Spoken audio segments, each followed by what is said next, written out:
The story of Kennedy and Trump has changed the course of history forever. August 23rd, 2024 will forever be known as the day we turned the corner and took back our great nation and changed the course of history and brought hope to a free world. Join me as we relive the strange relationship between Kennedy and Trump, leading to their return to the White House to make America healthy and great again. I spent 2 years following the Kennedy and Trump campaigns.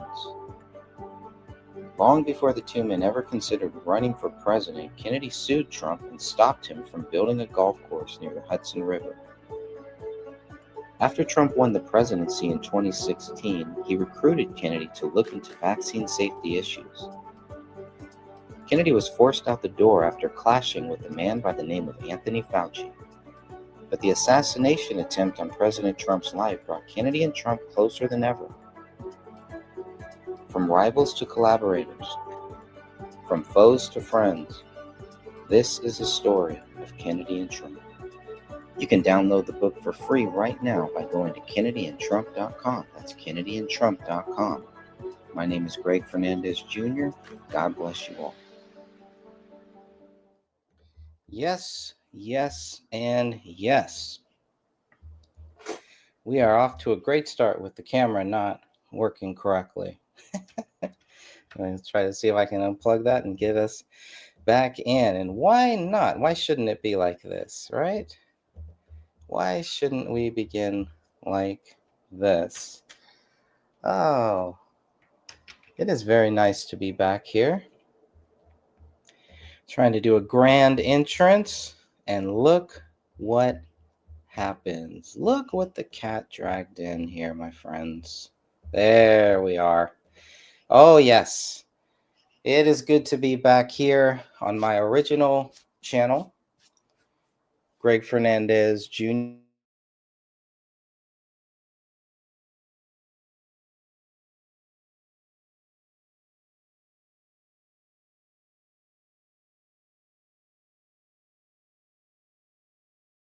We're going to keep moving. We're going to keep going on. Nothing's going to stop us now. So I'll just check and see if we are back. Looks like we are. So you never know. We're going to run into some issues here along the way. Like I said, we're off to a great start here. I remember exactly where I was in 2021 when I lost my channel, this channel that we're looking at right now. So I remember exactly where I was. It was we were watching. I had my oldest daughter in my hand at the time, and she couldn't have been more than one or so back in 2021. And we're sitting there watching President Trump, but then the former President Trump speak. And he's talking about, he's at a CPAC speech, which is interesting. Consider everything that we know about what has been going on with Charlie Kirk. Anyways, he is at a CPAC 2021 speech. We're watching it, and all of a sudden, my feed cuts out. It's over. Not sure what happened there. Knew that I was gambling with the 2-strike rule, and just figured, hey, all I'm doing is replaying what is on other channels, replaying what is live. So what made my channel so special that it needed to be nuked?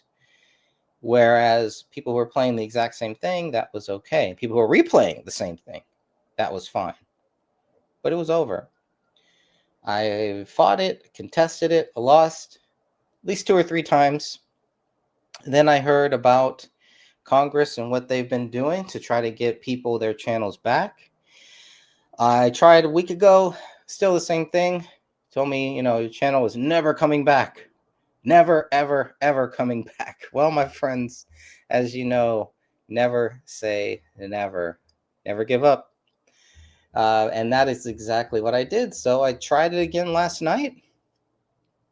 I appealed, and I'm back. And so I hope that if you have lost your YouTube channel, as long as you still have access to it, to the Google account, the Gmail account that is tied to it, or whatever account is tied to the YouTube channel that you may have lost, log in there, click on the YouTube, and you may see what I saw, which is the opportunity to appeal, which is what I did last night. I explained my reasoning why I thought my channel should not be banned. why I should get it back. All I was doing was replaying other people's stuff that is still on YouTube, that never left YouTube in most cases. So anyways, it worked out. Here I am fixing my hair again. Do need a haircut. Got a little white hairs, you can see there. They're coming in. They're definitely coming in. But when that happens, all we do is throw on a hat like this, because we are in the process, my friends, of making America great again and again and again. Third time here is a charm. So anyways, it's great to be back. I don't know if anybody is seeing this or watching this, or if this will even last long, this experiment. I made sure to grab some videos that I really hoped that I would have backed up before I lost this channel, and I didn't. So now that I'm back, I have backed up some channels. I don't know what to do with the other channel now. Kill it? Keep it? It was my backup. And so we'll see. We'll see what happens. We'll see how all of this goes, how all of this plays out here. But it's a great day to be back on YouTube, where I began, which was right here on this channel, Greg Fernandez Jr. Just thought it'd be fun to have a YouTube channel and maybe post some things. And one of the main things I did, I think there were some Bohemian Grove videos that I lost. There were some personal videos that I lost too. So, and so even some David Crowley stuff was like nowhere to be found. A lot of the videos with Walter Bradley, the We Are Changed, the In the Fed. So that was pretty sad because I lost all of that stuff. And as I'm going back last night and looking at all the replays and stuff, man, we did a lot of just hours of replays. There's one replay video that was like 42 hours. That's not, how's that even possible? So that was with my other computer. Don't try that on a laptop. Do it on a desktop. Get a good desktop that all you need to do is just stream. Those things will run forever. You get one $400, $500 maybe, hopefully.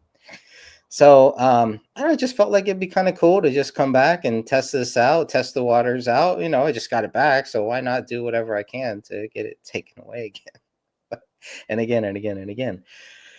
But I am grateful that YouTube decided to give me my channel back. They took it away, they take it, and they can give it back, I guess. So I'm glad to have it back. Thank you, YouTube. Let's start over. Let's start all over. Let's start this friendship all over again and see what we can do. So it's been a while.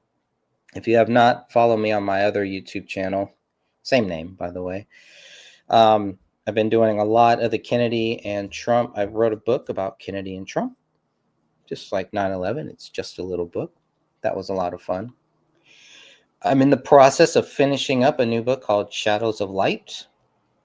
And then another book that the name shall not be named here yet, but I think you can imagine something to do with 2020, 2019. It's something to do with China. Just put it like that. All right. So we'll continue on with the David Crowley stuff. We'll still be on the Gray Stage YouTube channel. It's kind of nice to have it over there. And I may stream it here too. But a lot of the David Crowley stuff will continue to be posted over there. I guess I should check mine. Yeah, audio's pretty good. And I don't know. It's just good to be back. Let's go around the block and see what is happening, because there has been, as you know, a lot of good things happening. Some things I'm happy to play. Some things I'm a little nervous about playing for whatever reason. A lot of the stuff that RFK Jr. is doing, the Health and Human Services Secretary, but the book is now available. You can get it on lulu.com. Just go to kennedyandtrump.com if you want the free download. You can get it there. You can download it for free, but if you want to purchase it, the only place to purchase it right now is lulu.com. I do hope to get it onto Amazon, Barnes & Noble, and all the global distribution places, but for now, the best place to get it, and really the best place always to get it, will be lulu.com. So buy one, get two if you can. All right, enough of that. So I just wanted to check in again. It's good to be back. Let's go around and look at what is happening at the White House. I thought this was really good. Now, it's not too often that a first lady, you watch something and you really get some emotion out of it. I thought this was a very powerful announcement by the First Lady, Melania Trump. So I'm going to play this as well. I don't need the captions, probably. Let's play it. Well, I don't know why it starts so low. All right. Let's listen in. Good morning. A child's soul knows no borders, no flags. We must foster a future for our children, which is rich with potential, security, and complete with free will. A world where dreams will be realized rather than faded by war. Much has unfolded since President Putin received my letter last August. He responded in writing, signaling a willingness to engage with me directly and outlining details regarding the Ukrainian children residing in Russia. And since then, President Putin and I have had an open channel of communication regarding the welfare of these children. For the past 3 months, both sides have participated in several back-channel meetings and calls, all in good faith. We have agreed to cooperate with each other for the benefit of all people involved in this war. My representative has been working directly with President Putin's team to ensure the safe reunification of children with their families between Russia and Ukraine. In fact, 8 children have been rejoined with their families during the past 24 hours. Each child has lived in turmoil because of the war in Ukraine. 3 were separated from their parents and displaced to the Russian Federation because of frontline fighting. The other 5 were separated from family members across borders because of the conflict, including 1 young girl who has now been reunited from Ukraine to Russia. I have learned a lot about this matter during the past 3 months. Russia has demonstrated a willingness to disclose objective and detailed information reflective for the current situation. The Russian Federation provided biographies and photographs of each child involved in this week's reunification, along with an overview of the social, medical, and psychological services afforded to the Ukrainian children. Further, I was provided a detailed report which verified the identities and circumstances of these 8 individuals. The US government confirmed the facts contained within this document are accurate. It is important to note the original verification report was jointly prepared by the Commissioner of the Verkhovna Rada of Ukraine for Human Rights and Office of the Russian Presidential Commissioner for Children's Rights. As First Lady, this is an important initiative for me. It is built on shared purpose and lasting impact. My ongoing mission is twofold: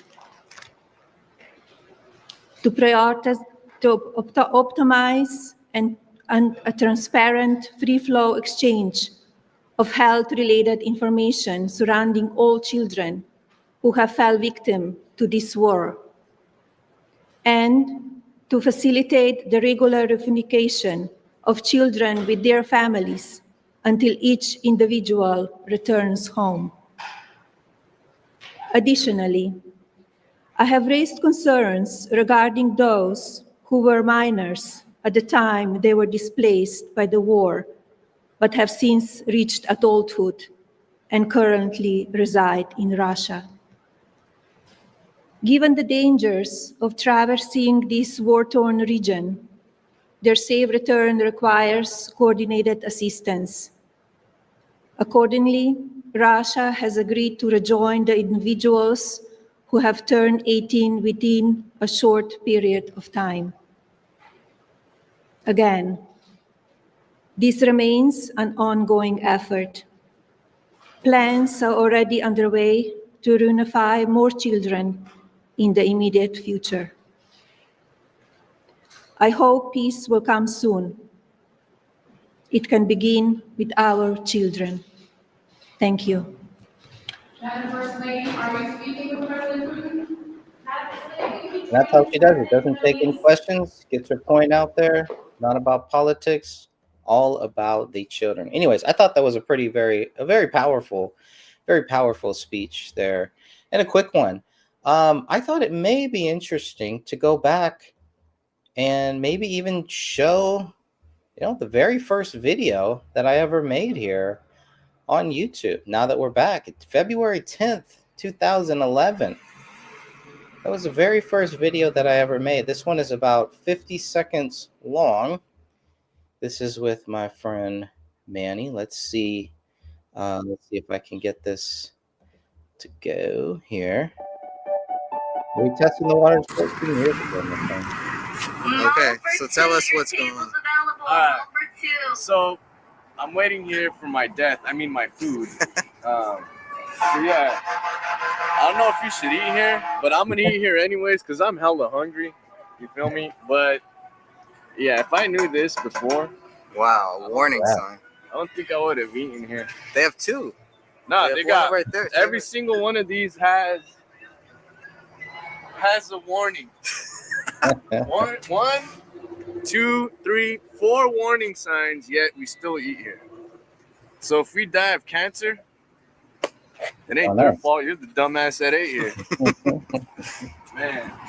Oh, right on spot. It's our food there. That was so that was the very first video that I ever uploaded 14 years ago, February. And that's in California. That is in Hayward, California at the Bayfair Mall. Really ghetto mall. I don't even know if it's still around anymore, but it was pretty bad back then, 2011.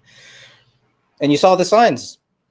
Hey, the food we have here, you may have some major health problem. This is back in 2011, and we've only seen it get worse. The food has only gotten worse, I'm sure. Of course, now I do believe within the next 2 years, I think we're going to see a major shift back the other way.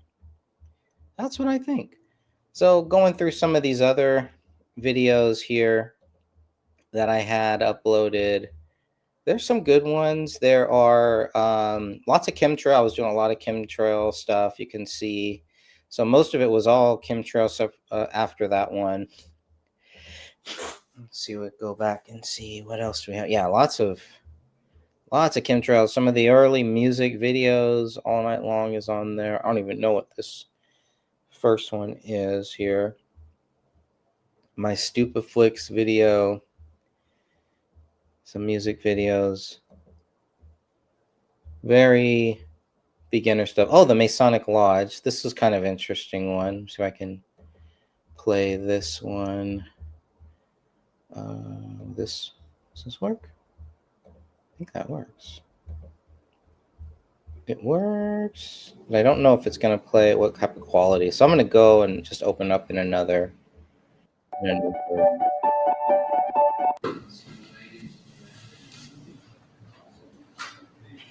And this is at Mount Shasta, California. Just learning about the Masons. Didn't really know anything about it. I still feel like I don't really know that much about them too. So the Masonic Lodge, all of that stuff. That was interesting. Interesting stuff. A few words of commentary back in 2012. And then there's my good brother, who passed away about 2 years ago. Walter Bradley speaks from his heart. I can never get enough of listening to Walter Bradley here. So I'm going to play a little bit of that in honor of my brother in Christ. The real serious aspect of this. Here I go. This is Walter Bradley in Heart Talk. I'm going to deal with the serious thing now. You know, it's good to make promos and, you know, talk about a podcast. I don't know if you can hear it. Getting the message out. But there's a reality in view. When you're seeking the truth, people have given their lives for it. Phil Schneider, James Forrestal, John F. Kennedy, maybe John Kennedy Jr. These people all died for a reason, and it wasn't because they were evil people. Oh yeah, they're sinners, we're all sinners. It's not to know there. But we're dealing with an issue of life and death. And we want to stand for the truth. But a lot of people hate the truth or don't want you to know the truth. In Heart Talk, my attitude is I'm willing to die for it. And I know there's somebody out there going, oh, really? Well, let's find out. Maybe you will. But the problem is, what will you find? The truth always stands after everything else falls. And there are people willing to die for the truth. Jesus of Nazareth died for the sins of his people and for proclaiming the truth.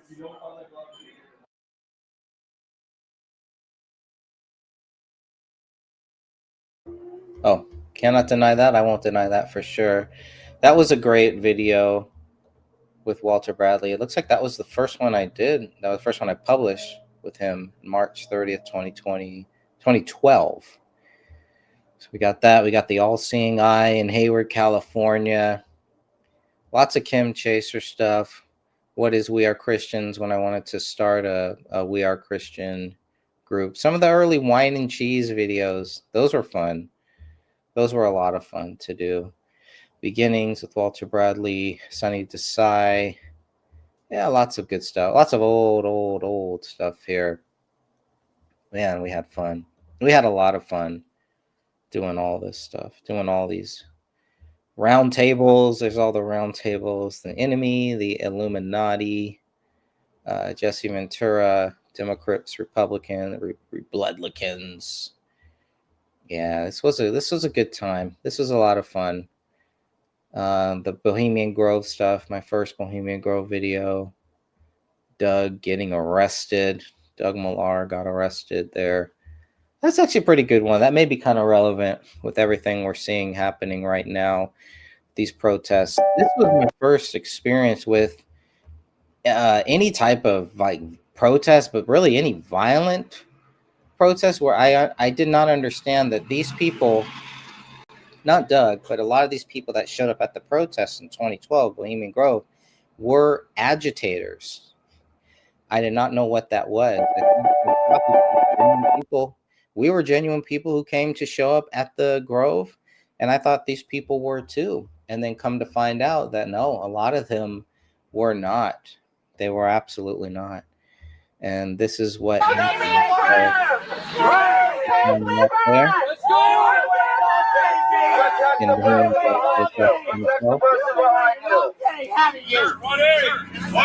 gonna start moving people back. What you're gonna see is somebody's gonna push Doug into the police, and the police are going to arrest Doug, not the person that pushed him.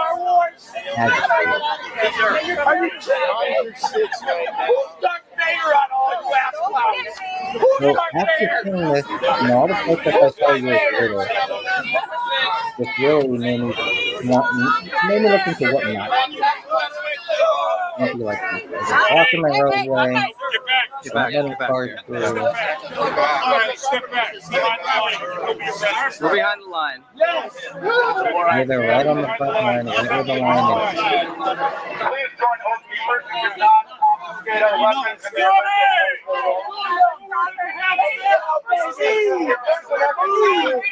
start coming back. Move back! Move back! Move back! Real tough guy. Coach! Tony! Real tough guy. You need to step back. Real tough guy, Tony. You will be arrested. Tony, you really tough guy. You will be arrested. That's why you step back. Hey! Move back! That's a senior citizen. Hey, come on! That's a senior citizen. You are one of Did grab the baton.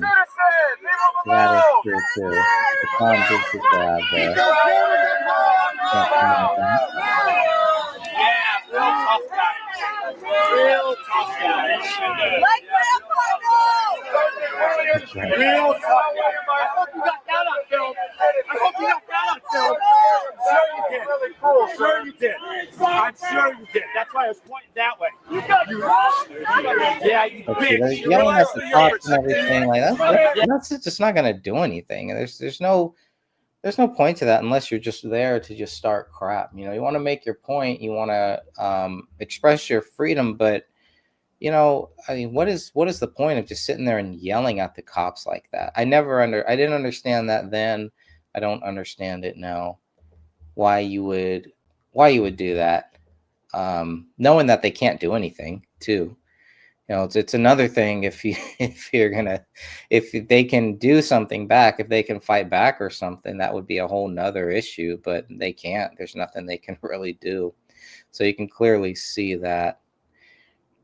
Let's see. Yeah, just a lot of good old videos. Oh, here's a good one. This is a Mount Shasta one. This is just, see, these were some of the ones that I really enjoyed a lot. Just, we were out in Mount Shasta, had a really good time, and just kind of, I loved filming stuff like this, just nature and God in its element.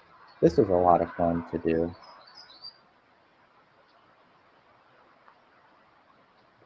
I don't know how long I'll be up on YouTube, but if anybody does want to join, I did put the StreamYard link in the chat there. This is the head spring. This is not the head spring. So if you've ever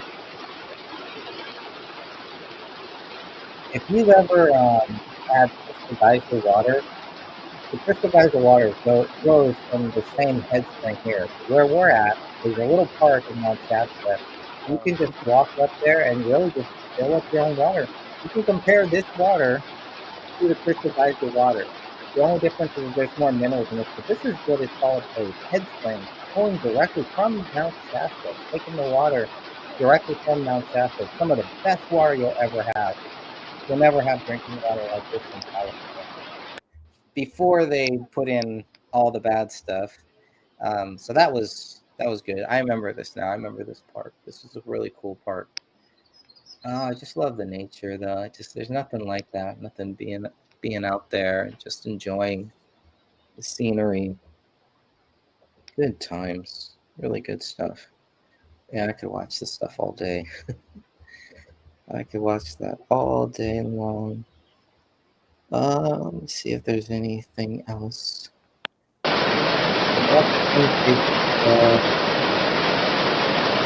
Staying home, absent, in the bed stuff is fun too. Go out of that. Hours, help each other. Some of the stuff about blocks. What is this? Ecosystem.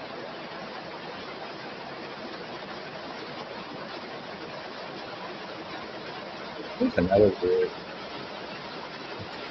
weird one. This one.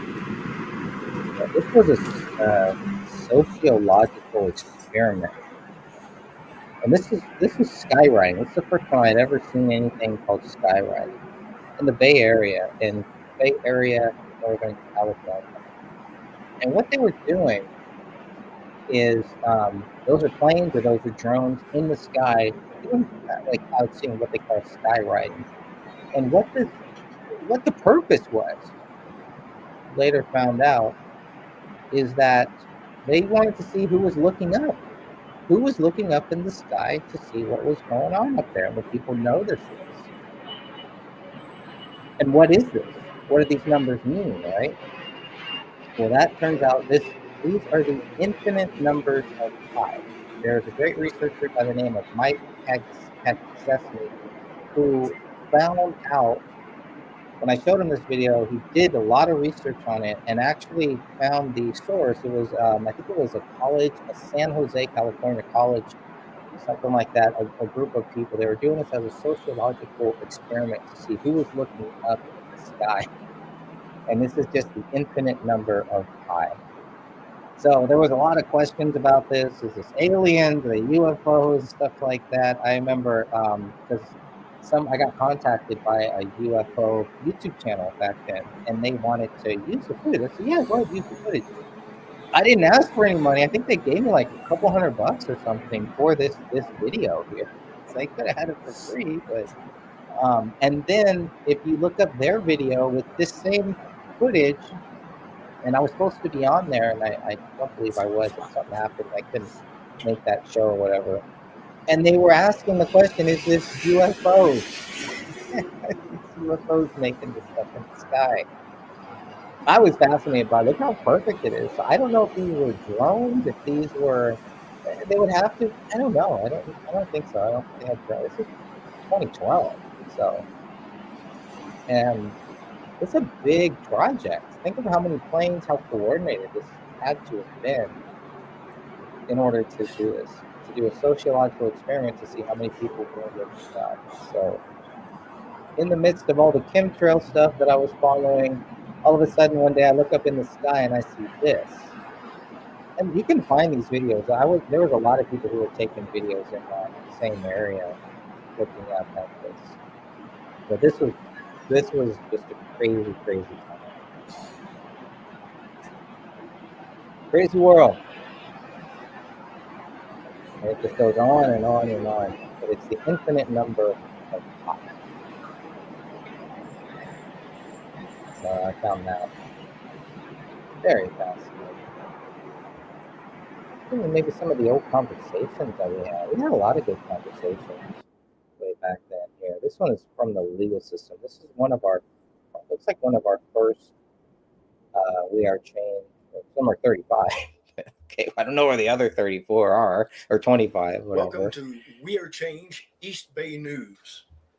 It's the news that's beyond the views of media. I had Walter do a little intro here back then too. Banks keep going up and up and up and up. And it's just Well, us talking about stuff. we could look at modern law. It's not even law; it's more or less policy. Dudes sitting around. When we look at the IRS system, that talking itself, about trying to read through that stack of laws and policies, that's a mystery in its own. To even understand that it's a law and to comprehend it is. I don't know if it was. Let's look at some of this in the Fed stuff. This was good stuff too. I was looking around for something. It's good to go back down memory lane a little bit. This is a preview.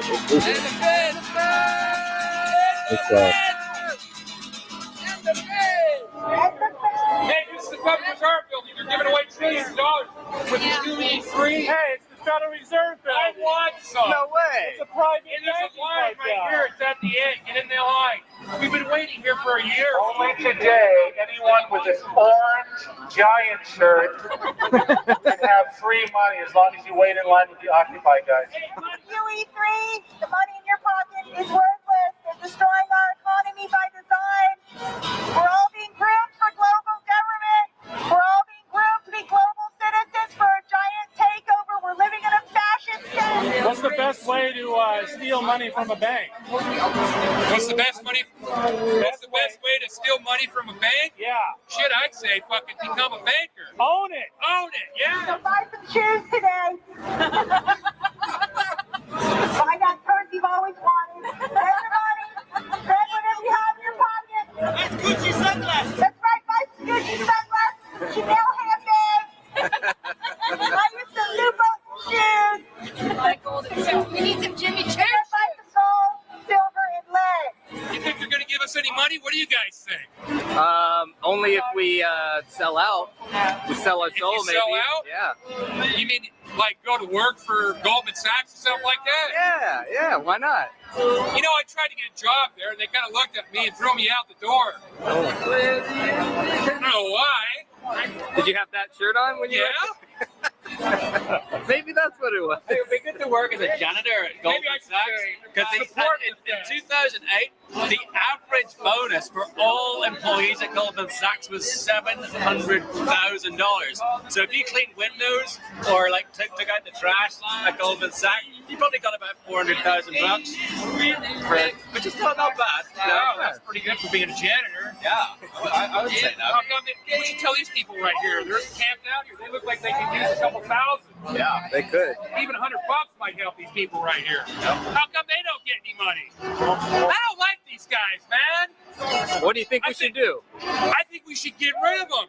Hey, look, I just want to go shopping. Me too. Wow, look at those $101 bills. Really, I'm just going to the farmer's market. It's right over there. Yeah, I tried to buy some fruit, but it was Destroying our money, the value. We need to end the Federal Reserve system. I That's do a it. good This time. lady's pretty pissed off. And I wouldn't mess with her. Look at her. Take all the money you have because it's worthless. It's not backed by anything. It's all a mirage. It was a lot of fun being out there. I had a lot of fun. Yeah, I heard they got Filming a it, Nick. quantitative easing 3 going on. What is that? Quantitative easing? How come it's not getting easier then? If you haven't heard of quantitative easing, there's this website called Google. All you have to do is type in Google, and it'll magically pop up, and then you type in QE3, and guess what? It'll talk to you about how Ben Bernanke has decided that he can take as much money from us as he wants. QE3, aren't they playing next week? I want to be a They're a banker. rock band. Dad, I want to be a banker, Dad. They make a lot. We had a lot of fun with these things. This is going around in San Francisco. They had for Barack Obama, for the register to vote. Donations. The Obama crowd is out in full force. There we go. Yeah, they loved Obama. I thought I was meeting George Bush.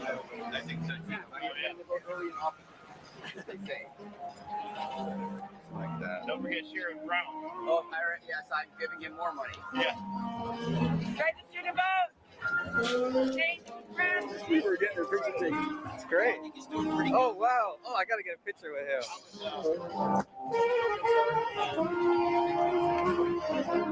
We have a picture of me and the president. I mean, that guy. Peace and love. Send in the clowns. Give me some photos. Give me some pictures. That's not gonna help your career at all. Come on. Vote for the guy that has the right to detain you indefinitely. Come on, man. This guy's cool.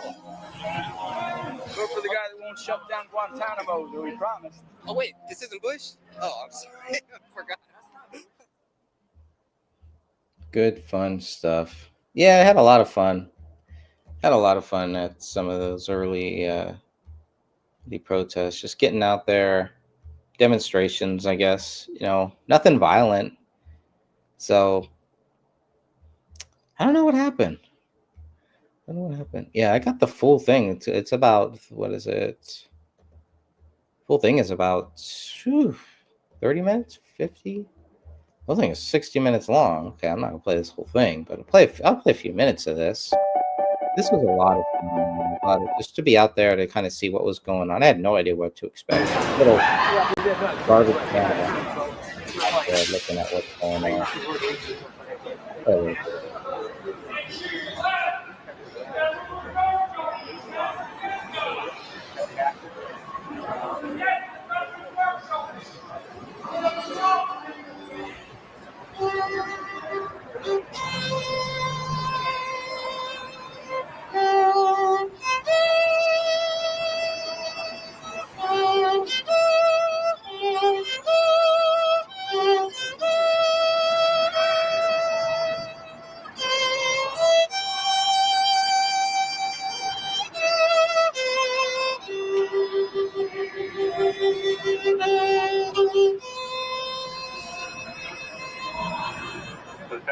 Reserve is a private banking cartel, taking money from American citizens since 1913. When the guy got his award for the Academy Award for Inside Job, Yeah. he said, first thing I want to say is, this is criminal behavior and no one's been arrested for it.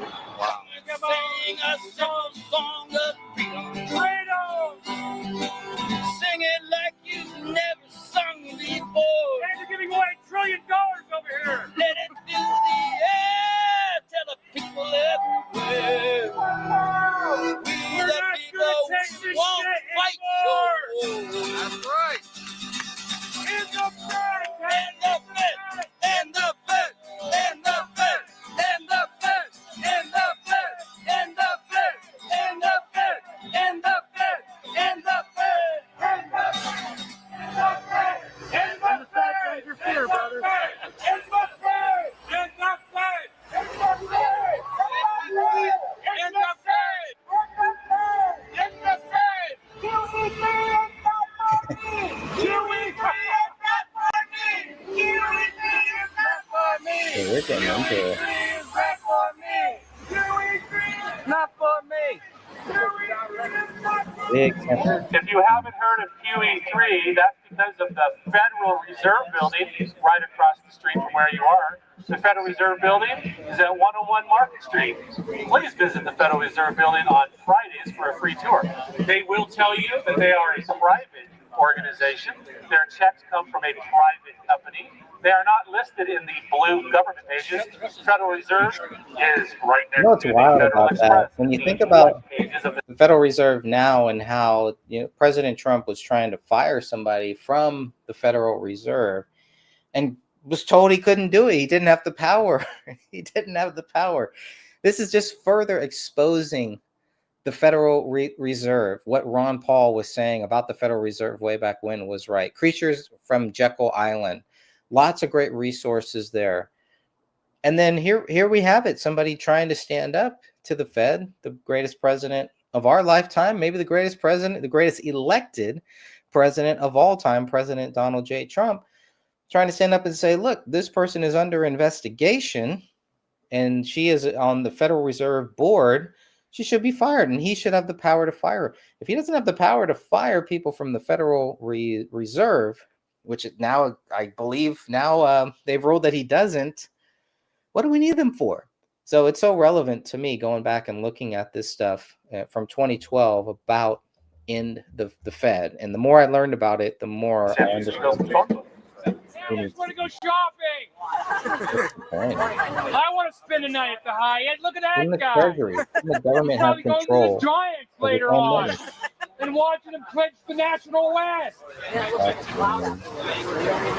Hey, I want to go. I heard we're giving money away over here. Of course, they put up this fence. I don't think they're opening the door. Your money is worthless. It's designed to be worthless. We're all being enslaved in a global government. One world currency, new world order. That means the elitists and global bankers on top, and the rest of us are slaves. The money in your pocket is not backed by anything. This was also, I should probably mention this.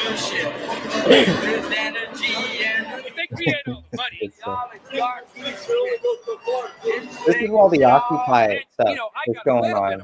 We pretty much occupied the Occupy movement. Oh, I see. There's a difference. There's a difference. This is a debt instrument. A debt instrument. What does that mean? I gotta Buddy Patrick. But we pretty much, and you think about it now, and the Occupy movement, and what all they did was they were just camping out there, and it's like, okay, who are these guys? And then we go out there, the real protesters, the real people who are standing up, talking about in the Fed. These Occupy people are just camping out. These homeless people, they create, just a bunch of druggies and stuff. So we went out there and we pretty much occupied what they were doing and took all of the news media away from them and put it on where it should be, not on Occupy, but on in the Fed. Looking at that now, I think it was I don't know if that was planned or if that just kind of happened, but it was a pretty genius move. And you could see a very different structure, and all we showed up early, by the way. This is like 7 and 8 o'clock in the morning. So all those Occupy people in the tents that they kind of showed, I try to stay away from all that. Just you could just tell it was bad news. It's bad news. But they were all asleep and probably been up all night partying and doing drugs and everything. And so they're all wasted. So best time, if you are, I don't recommend anybody go to San Francisco, but if you are going to go there early in the morning, because all the druggies, all the crackies are usually sleeping it off. Just my advice, some friendly advice. If you plan on going to San Francisco, and Pier 39, hopefully, I think it's still one of the better areas to go. We're here on Market Street, not too far from Pier 39, but not too close either. But a pretty wild time, and I don't even know what it's like now. This is before the poop patrol and all that took over. A little bit more of this. This is fun. This is a good time. I forgot how. It's just it has no value at all. Gold, silver, property have value. What they call money isn't money. Okay. So they're just creating more debt instruments then. Exactly. Yeah. Well, wouldn't that get you more in debt? Absolutely. That's how they make money. What they call money is debt. You know, if you go to a bank and say, hey, I want a mortgage, they'll just create debt out of thin air, and that creates the money. And then they sell that debt onto other people, and by fractional reserve banking, that becomes 10 times or 30 times. That seems like that debt would grow like a balloon. Yep, absolutely. And you know what balloons do when you inflate them too much? Yeah, they pop. Mainstream news. I mean, they had Ben Bernanke on Main Street, middle of the industry, talking about how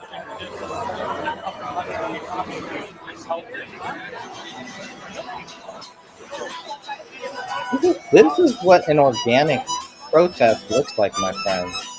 This is organic here.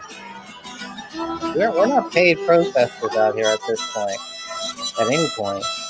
But there were some paid protesters probably out there too. This is the Masters of War. Big Sadat. There's Eric Blue. Beautiful, amazing, great. Well, this is John Lennon's song. He does this. The worst fear that could ever be hurled. A fear to bring children into this world. Threatening my baby, unborn and unnamed. You're not worth the blood that runs through your veins. Me too, last From your masters of war, you that build all the guns, you that build the drone planes, you that build all the bombs.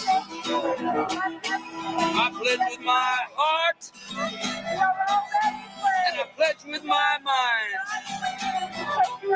to help make the history that leaves you behind. I don't think they're going to give us any. What do you think? Well, back in 08, when they were saying, oh, we need this massive bailout, we need to free up the credit markets because no one was lending money. So what they did was they forced Congress, they threatened Congress with martial law unless they passed this thing. And right after they passed it, they announced a minor rule change. The minor rule change was that reserves redeposited back into the Federal Reserve for the first time in its history, they'd start paying interest on those. So that gave banks the incentive to put their reserves, whatever they have, back in the Federal Reserve. So within the first Wait. That sounds like a Ponzi scheme to me. Oh, it gets better because since Glass-Steagall, when they took the reserve requirements off and they were lending out 30, 50, Glass-Steagall, what is that? Some kind of urn or something? Glass-Steagall prevents commercial banks doing business with investment banks. Investment banks are basically gamblers. They just gamble money on stuff. I see, like a stock market. Like the stock market, yeah. Okay. And commercial banks are the ones that will just, you go in, you deposit money, and they'll loan it out, and so on.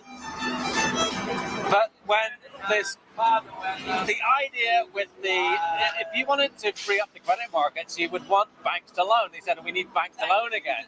And the way banks loan is they use their reserves. Like for every dollar they have, they can lend out like $10 or $70. In the first 6 months after this rule change, over $500 billion went back into the Federal Reserve System. So if you multiply that by 70, which that makes it like $35 trillion, they took out of the real economy when we needed it most. They took out and did what with it? Where is it? Where to go? Oh, they're sitting on it.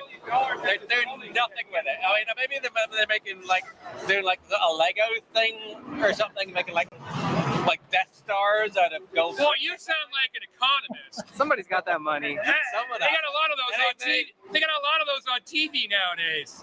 Are they they know really what they're talking about? They're more like They commentators. sound like they know what they're talking Well, about. I was switching channels and I thought it was a comedy show.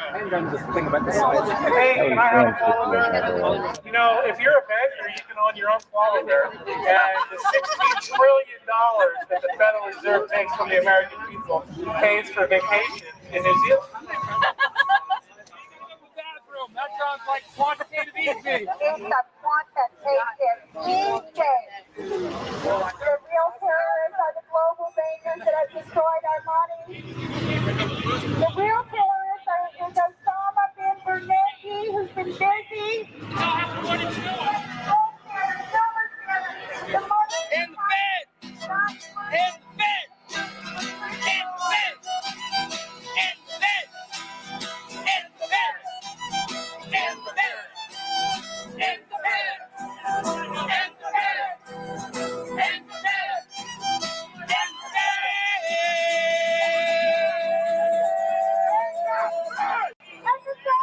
Oh, nice shirt there you got. In the Fed, huh? You want to get rid of the federal? What? You want to get rid of this federal bank? Give me some. Yeah, it's not federal. It's private. It's privately federal. Yeah, I guess it's just the name, federal. Just a little cover story. There's nothing federal about it. There's probably no reserves in it. As someone said in a C-SPAN session, I'm not sure who it was, but they said that there hasn't been any reserves in the bank since about the 1930s. So it's really just a banking cartel, essentially. Private one. And bankers own the shares. Look at Jamie Dimon at Goldman Sachs. And he owns most of the shares. He runs the Federal Reserve Bank in New York. That's the head of one of the banks. So that's your answer, right? You don't think he's got our best intentions at heart, or what? I mean, money laundering and stuff, providing his own money, just by these QE3 things, especially when they ship all the money out to each regional bank. What do you mean you get a job? I got a job. See the space shuttle go by the other day? It came right by the bay. Ben Bernanke was hanging out throwing trillions of dollars out the window. They Look called at it the difference. quantitative easing. 3. Quantitative easing? What the hell's that? Oh, yeah. I guess it's good. They're not out there screaming, yelling, violent. Buying goods from China Entertainment, is their actually going to comedy. make our economy better. then we should do it. That's why they're doing it with pump money into our economy, and we'll actually save ourselves. Because they say to get out of debt, we need to get into more debt. They're engaging, talking to people. To get out of debt, you have to get more debt. How does that work? Out of debt, you need to get more into debt. Yeah. So basically, if you're in a hole and you keep digging, you're going to get out of it. Unfortunately, you'll get out of it in China, but that's the same thing that they're So trying you're to. saying... But these are smart people with degrees. Okay, So well, they must know what's going on. they must know what's going on. What about Obama? Seems like he's been there. He should know what's going on, right? He should. Does he know these guys? The Federal Reserve? He hasn't hasn't disagreed with him yet. So I think he must like him. Well, he must be getting a cut or something. Or something. I mean, he should. If something's going on, shouldn't he fix it? I mean, isn't that what he's there for? Well, if he had any power, he would. You mean the president doesn't have any power? Well, every president we've had since the 1870s has come out of the CFR. CFR, what's that? A private organization set up by the banks back in, comes out of the Royal Institute of International Affairs and from the Rothschilds and the Milner Group. Rothschilds, I keep hearing that name a lot. I've heard that before. Bankers, and they own. They've appointed every prime minister in. Hey, they're giving away $1 trillion and every president in the U.S. since the late 1800s, and they own us, and they own all the media, and it's time for a change. Hope and change. I think I heard that someplace before as well. I mean, I hope for some change. I'm still hoping for some change. Well, things haven't changed since 1913. Well, some things have changed. You just got to keep a lot hoping. of things have changed, actually. Well, our dollar's worth 2 cents of a 1913 dollar. That's changed. Our dollar's worth 2 cents of the 1913 dollar. Oh, I see. If you were to spend $1 back in 1913, it'd be worth $1. And if you were to spend that same dollar here today on Market Street in San Francisco, it'd be worth 2 cents. Yeah. Wow. You better spend it now because it ain't going to be worth shit tomorrow. Speaker, the legal thief. Yeah. Hey, get in line. There's a bunch of people waiting here for a while. They've been camping out for over I want a that year. helicopter. That thing is cool. Hey, I bet you those San Francisco tours won't come down here. They flew by. It was stop for a second. It was just such a great time. It's such a, this is what I thought all protests should be like. They're not yelling at people, screaming at people, causing violence or anything like that. They're out there trying to make light of it, engage with people, have a little fun with it, and then like you just saw, two guys can just sit there and have a conversation about some of these things. This is another great pamphlet here. If you don't have this one, it's out there everywhere. Smedley Butler, War is a Racket. I picked up this one somewhere along the way, Walls in Our Minds by M.J. Red Beckman. And a lot of that stuff. Remember, I don't know where that other one is that I had. Billions for the Bankers, None for Us. I got that somewhere. I don't know why I don't have that one right next to me. But anyways, this was just a great, amazing time in 2012 too. Like I said, and you could see some of the guys in the background. You can tell the real protesters, the regular people, 9-to-5ers, and then the other people who are probably just there for their own reasons. So, I mean, Obama legalized gay marriage. What more things could anyone be looking for?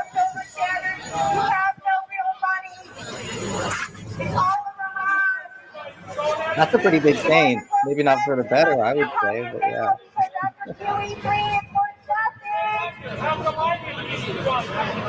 What's up, brother? How's it going, man? Not the things I was hoping for last year. Thanks for being there. Appreciate it. Nice to be back here on YouTube. 5 years. They're really, really thorough with their target practice. They need to shoot off like a few million shots. I don't know, man. Maybe they think Osama bin Laden's come back. Look at the guys in the back there. You can see the guys kind of making their way in the back. You can't really see it right here. But yeah, there's a bunch of people just kind of camped out there. Just kind of living there while we're out here. This is Saturday morning, by the way. So that's why we're out there. We're not, we have jobs and everything. So we're out there on Saturday. Those guys that are just living out there, the whole Occupy movement, like, what are they doing out there? I never liked the Occupy movement. Never understood. Revolution or something? They're homeless people. Yeah, You know where else to around go. here, they It's all sad. want. Hey, look at that guy. He's got a hat.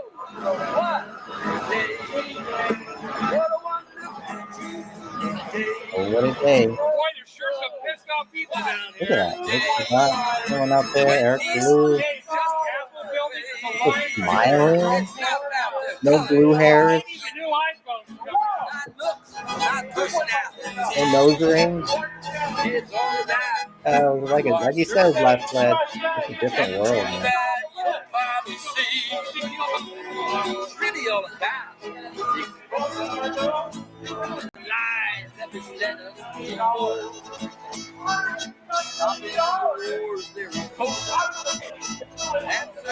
This dude is so funny. I met this dude for the first time.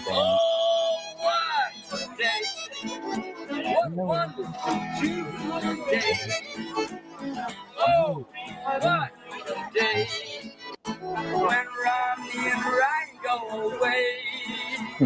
Ryan. Romney and Ryan. You're right. I bet these weirdos are anti-war too. Yeah. Not only are they fighting for trans rights and any white privilege like real activists.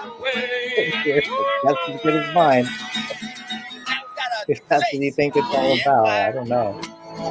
We've got so many red. Once again, there's blood on the wire. It's all so mad and so sad. They still use the lies of 9/11. Cover up all This that. just has that hippie feel to me, you know? They're still looting the treasury. But a movement for justice is strong. Oh, what a day. What a wonderful jubilant day. Oh, what a day. When truth and justice hold sway. So you're not blocking any roads, not doing what they're doing today, fighting for our rights. You know, just out there, just letting people know. Federal Reserve goes away. Oh, what a day. And that would encourage people to stop and talk to us. If we weren't violent, we weren't weirdos, you know, didn't have the blue hair, didn't have the nose ring, all the stuff you see at the ICE protests now. It's the world. It was great. Yeah, there's some people that say that if we do actually end the Fed, that will cause a Great Depression or something like that. Well, it would for a while, but then look what Iceland went through. They went through about a 6-month period of bad economic troubles, but now they've got out of that, and they're a lot better. And it's for the people who have stuff in the banks, money in the banks. That's what people get a problem with. They're not going to be able to get their money back. Like this bank right behind you here, huh? Yeah, there's a nice U.S. bank. Nice little Wells Fargo. It seems like most of these places here are all banks or something. You got more over there. You got the HS or HCBC or whatever you call it. Oh yeah, HSBC. Yeah, the one that got bailed out. Yeah. Yeah. A lot of after the bailout, that's right. I heard if you come out here and start talking about this kind of stuff, that you're just creating that reality, and it'll just keep going if you keep creating that reality. I didn't create nothing, man. What's up with that? These guys keep creating more money. Reality? Shit, I'm just trying to create my own reality. I miss the flowers. I do like the flowers. And they actually talk about the historical status. Wait a minute, I can't hear you. There's a streetcar going. We're all in full war now. Nobody in that streetcar. They just make a lot of noise. There's actually books called The History of the Rothschilds. What, the history of the Rothschilds? I'm not a conspiracy theorist. I read books. Oh my God, I'm scared. Hey, I know what the Rothschilds are. They make that candy bar called the Rothschild. But I read books. Yeah. I know who the Rockefellers are. They got a big plaza in New York. Yeah, they call it, what is it? Rockefeller Plaza. They got like an opera house there. Let me see what else they got there. They got a theater. Oh yeah, that's where the UN building is. The Rockefellers actually give money to charities. They're such nice people. Hey, there's a UN building. There's a UN Plaza right over there. And then they give money to all the schools so they can dumb us down. Did you know that America is like on the lowest end of the spectrum of the school and educational rating system? You know why that is? I have a camera. We keep our mouths shut about the Federal Reserve. So we're out for the Federal Reserve. Beautiful building. Federal Reserve is a private banking cartel. I'm getting in line over here with these guys because they said they're giving away trillions of dollars at this building. Anyone with a red backpack can actually get free money if you simply wait in line with the Occupy guys. Hey, I want to go shopping with them. They look like they're having a good time. They're economically viable. They're economically viable. Hey, I'm economically viable. I got a job. Federal Reserve, wake up, people! And every time they announce a QE, whatever, gold goes up 40%. And gold has been pretty much the same value. Hey, this must be a tour. You can always buy 90 barrels of oil, regardless of for 1 ounce of gold will always buy you like 90 barrels of oil.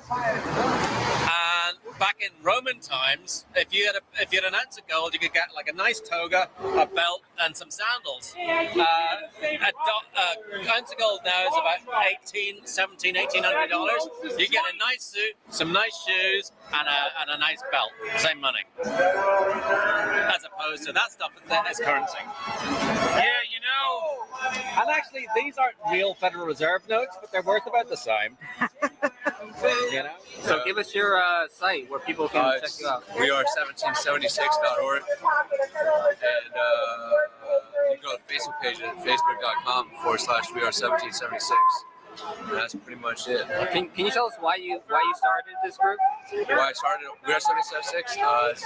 Pretty much, I wanted to have an organization to spread the message of liberty and truth, and I also wanted to get arranged protests eventually, and I wanted to do what you guys are doing with We Are Change San Francisco. But I also wanted to bring it around to it essentially means the second revolution. We are the second revolution, that's what it means. And we're just trying to break away from another oppressive regime that's oppressing our rights as Americans. I'm not even giving it. You can set it up, but I don't let them do it.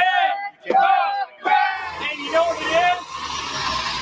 I get spanked on the right, and then I get spanked on the left. Liable. And then they kick me down the street and say, "Good luck, buddy." There you go. There's the system of government. Yeah, but It's just a bunch of bird-cage liners. Anarchy's bad. The Federal Reserve, that's the big bird, can just simply change out the birdcage liner every 4 years, and then they can start over. The left and right paradigm is an illusion. It's designed to keep us fighting with each other. If you're a liberal,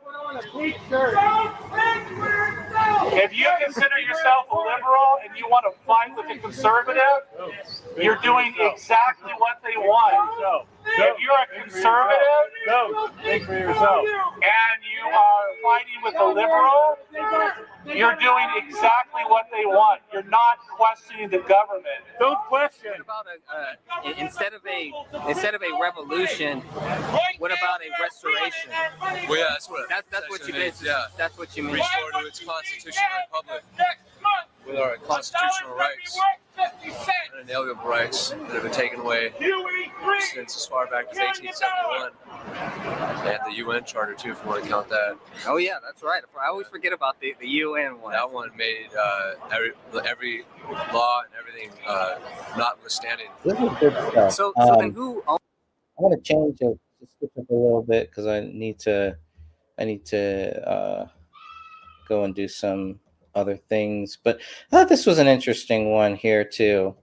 Did a little walkie-talkie kind of talking about, did we land on the moon? I think it's a good discussion. I believe we did. The Allen study, though, that whole electoral records, The Allen stuff and Buckley out and later put out the doors and Love. This is the criminal operation. Yeah. So it might have been just a way to. I don't know if the audio is coming CIA through. monies or something, or some lookout now and some of that top secret mind control space program stuff they were doing. It's right up on above in the hill, right above them. In these two guys just chatting, just talking, man. Lookout Mountain, basically, where the whole Apollo program was sort of engineered. But that was also where the 60s movement He's got me convinced was that engineered. the Apollo mission was a fraud. I don't know about that. It was one. a total fraud. Total. Nah. What's Total rinky-dink fraud. We could all agree on disagree on this stuff. We don't have the technology to safely transport humans through the Van Sure we Allen do. belts. Sure No, we don't. do, because of the crash in 1947, the alien crash. That was Come them on. coming in to us, and we don't know how they did it. Exactly. Put this on the internet, they'll think we're crazy about Yeah, everything yeah. else. This will be for our extra clips or something. There you go. I wasn't expecting that comment. Yeah. It was a good discussion, though. I enjoyed that. But it's cool. There's nothing wrong. This was, one of those days in the studio. This was fun too, man. Anytime in the studio with Justin, my good friend Justin. This was always a lot of fun. I don't know what we were doing this day. Recording something. Moving to the Oh, beat.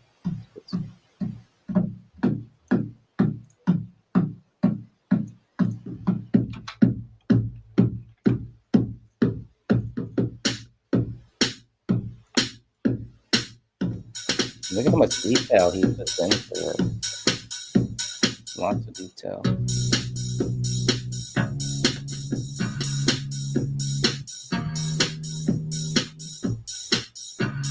Get to the final product.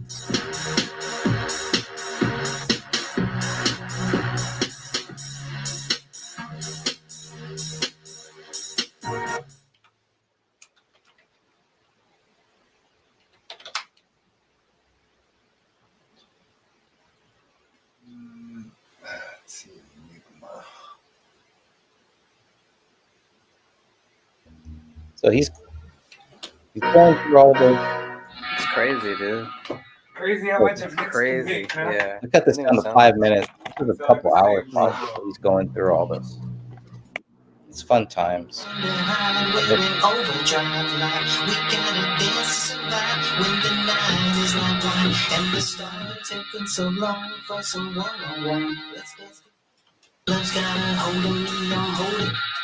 Moving to the beat. Yeah. Friday, Saturday night, Monday, Tuesday. Tuning. This song was called Moving, by the way. It's a good song. For some one-on-one. Come on, baby, why you taking so long for some one-on-one? Come. Let's dance to another song. Thunderhide, we're in Thunderhide, we're in Thunderhide, we're in Thunderhide, we're in Thunderhide. He finds those things he doesn't like. You gotta edit.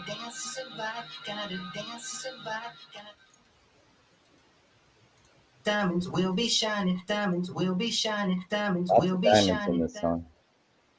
Rhyming poets, some unity, the unit come together for some unity, the unit come together for some unity, the unit come you and me, T of you and me, T of you and universally, fade away universally, fade away universally, fade away universally, fade away universally, fade away. Oh boy.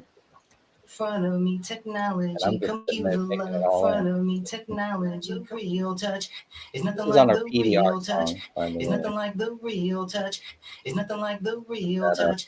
It's nothing like the real touch. It's nothing like the real. It's loud every time. Every rhyme. Good old Sean. Turn on a little. Just so much energy. Yeah. Unity, the unity of you and me. Problems that we know. It's nothing like the real touch. It's loud every time. Every rhyme, every Friday, Saturday night. Monday, Tuesday, Wednesday, Thursday, stay moving to. Night is like wine, and the stars are like diamonds. We'll be shining. Night is like wine, and the stars are like diamonds. We'll be shining. I'll be flowing, you'll be singing, rhyming. It's nothing like the real touch. It's loud every time, every rhyme, every Friday, Saturday night, Monday, Tuesday, Wednesday, Thursday. Problems of eternity, fade away universally. Like your love's got a hold of me, I'm holding you in front of. Love's got a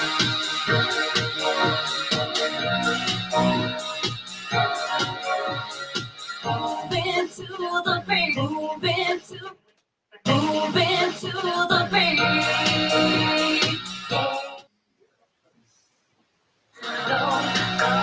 Don't you wanna go? Don't you wanna go? Another round.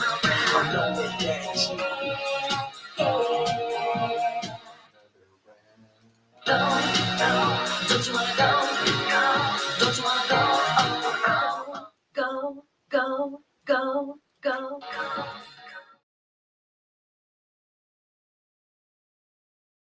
Oh, that was good. I remember all that. I remember all that. The long hours. And I'm just sitting there, just like I said, just taking it all in, just loving it, loving being there, enjoying it, enjoying just the blessing to be able to record your own songs and then to hear them later. It kind of sucks that YouTube later on gave me some drama. Not really YouTube. It's CD Baby like did some copyright things, so they owned a lot of my original stuff all of a sudden. And then it's like, I don't care what you guys do with it, but I just want to be able to play my own music on YouTube without getting a strike. I think that's fair. I I wrote it, I performed it. I think that's fair. I think it's a pretty good detail, pretty good a deal there between the two of us. So, anyways, that's what happened with that. And then I did want to play a little bit of this, and then I'll be right back.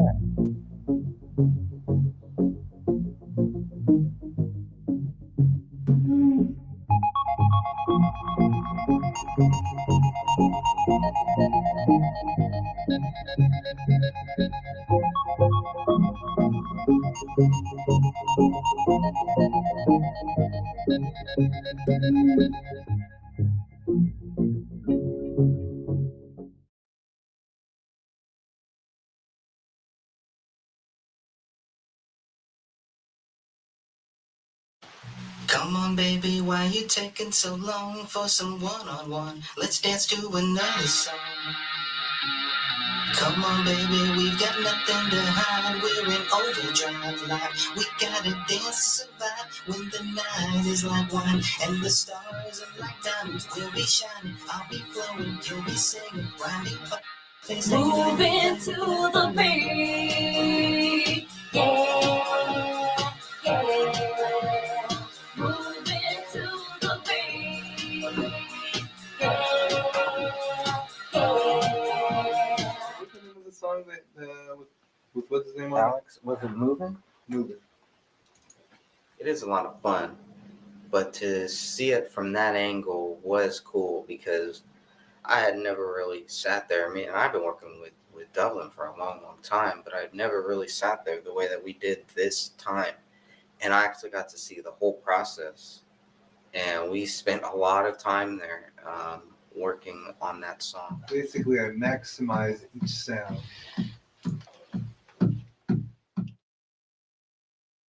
And I gotta say that Dublin is really, I mean, the guy it's almost second nature to him now. I bet he could do this in his sleep almost. But the first sound that I heard, I was like, I don't recognize this sound.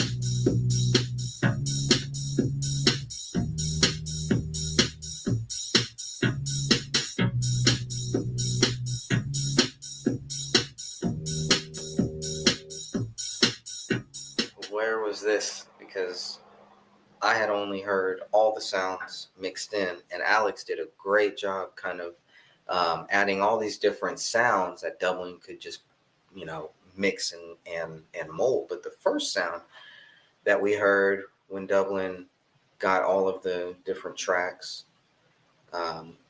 was just this sound that I had never heard before. It's a bass. I don't like the way it sounds. And when I heard that, I was like, oh, man, where'd that come from? It sounded good, but it sounded like it could be its own song.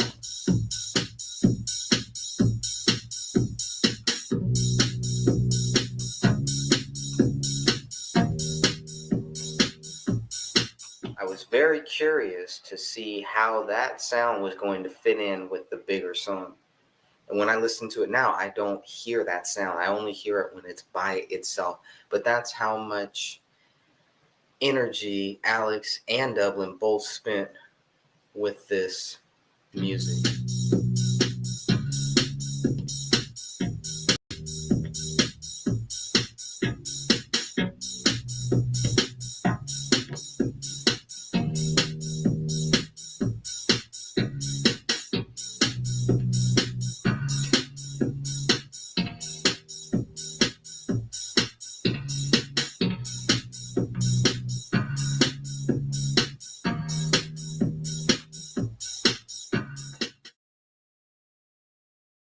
So Alex put in all this work on this great beat.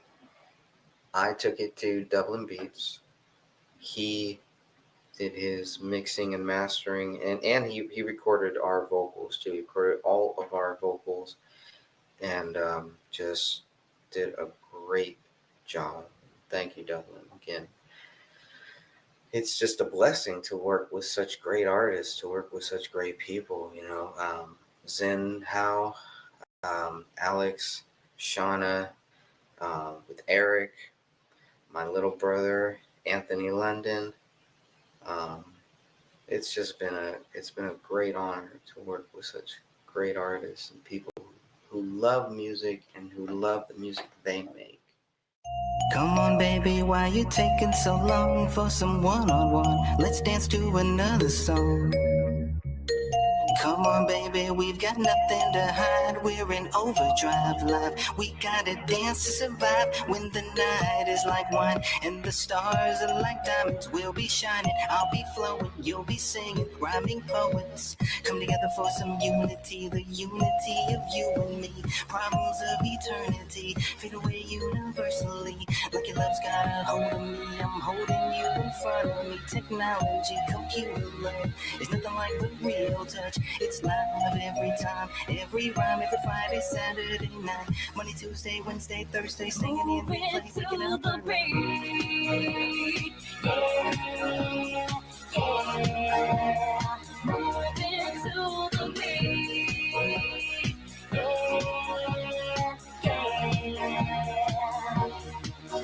don't you wanna go? Don't you wanna go? Don't you wanna go? Don't you wanna go? Don't you wanna go? Don't you wanna go? If love becomes a battle, we'll be battling forever. So we gotta keep on moving. No more changing like the weather. All I wanna do is love you like I love no other lover. All you wanna do is love me like you love no other. Say, see you in a moment. The dance was a little more difficult because I didn't really like dance songs. I would like the music that I heard, but I didn't really feel the lyrics. So when I started writing dance songs like All Night Long, which it might not be a dance, I consider it a dance song. My New Year's song, you know, those two are really kind of the ones that I consider dance. We're alright all night long. Baby, let me sing you a song and play it all night long. And if you feel it, girl, it can't be wrong. All night long. Baby, let me sing you a song all night long. And if you feel it, girl, it can't be wrong. You were watching me while I was watching you. Cameras never lie, though people often do.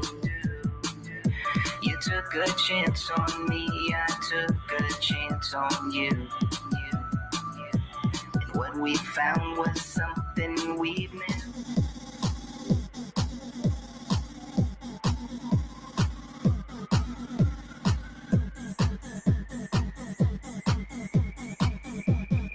Fun stuff here. It's late December. I'll probably come back to some of that. I'm gonna play a lot of this here. This is Bohemian Grove 2015. This was fun.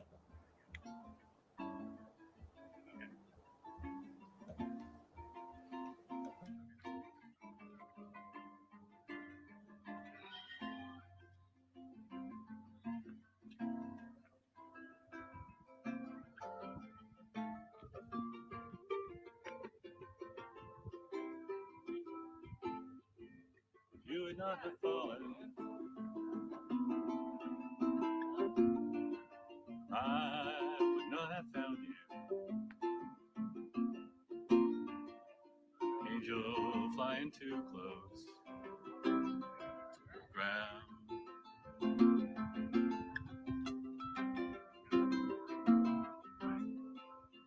So I patched up your broken wings and hung around a while. to keep your spirits up and your fever down.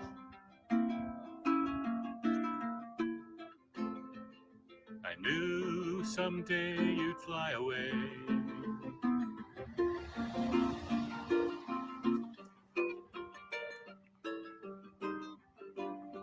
For love's the greatest healer to be found.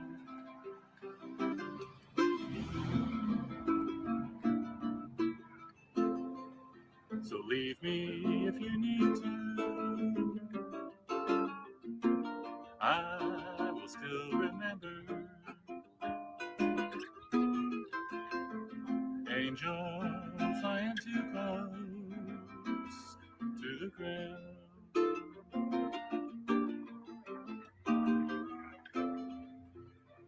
By Willie Nelson. I didn't say that. He said that. Last year they gave us donuts. We just wanted to return the favor, but they didn't want our donuts. So, whatever. I thought the guy was very reasonable.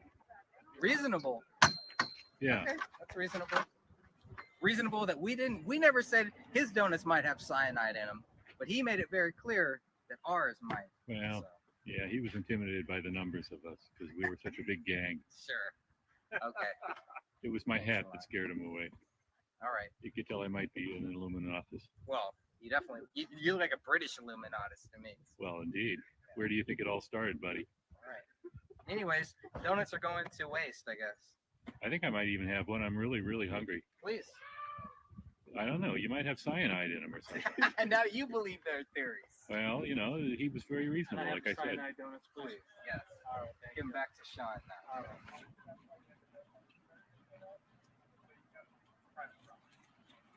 Can I ask you a favor? Consideration. We got a bad name. We have this.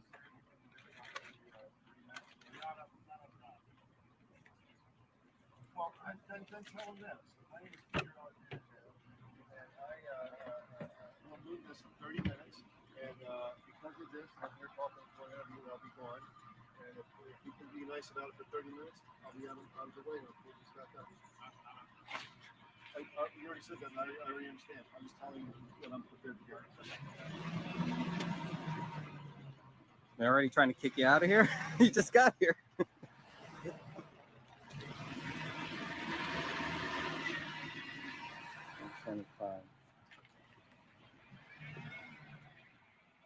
First bully tactic of the day. It's a nice truck. It's an employee truck. It's actually a nice spot right there. It's just that. For some reason, they have a massive truck here. Must be some extreme right winger because they have a oh no I didn't sticker. Yeah, the right wing extremist here. Nice.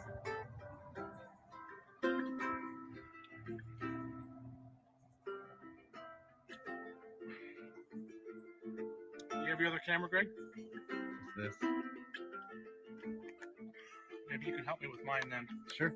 You're gonna come back and do the interview, so you want me to I help want to you? get some of this stuff on film. Sure. I'll probably record it too on my phone. All right. I've got a Joe. I've got this one. will exalt you. Why is my one I will exalt you. I will exalt you. You are my God.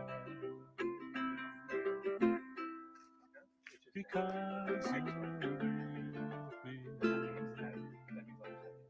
Because you're with me.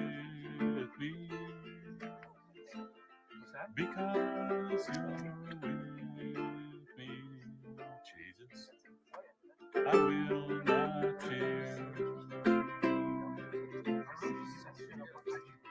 My hiding place, my safe refuge, my treasure, Lord, you are.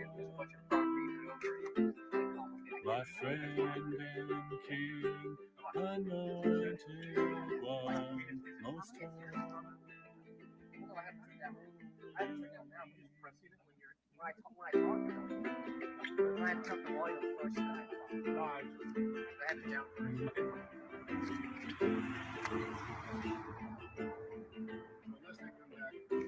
You obviously had some good dialogue with the sheriff, right? Oh, sure. Yeah. So we had actually really good dialogue with the sheriff last year. They didn't have anything very good. It's just to make things and the confusion reigns supreme. We're born into a world of lies. So let's just take the Bible right out, right?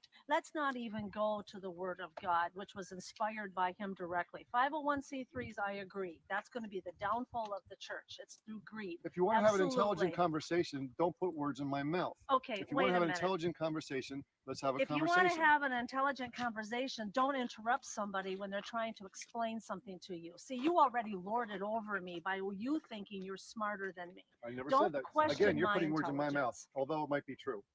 I put words in your mouth. Looks like you got plenty of your own in your mouth. Okay, that's good enough.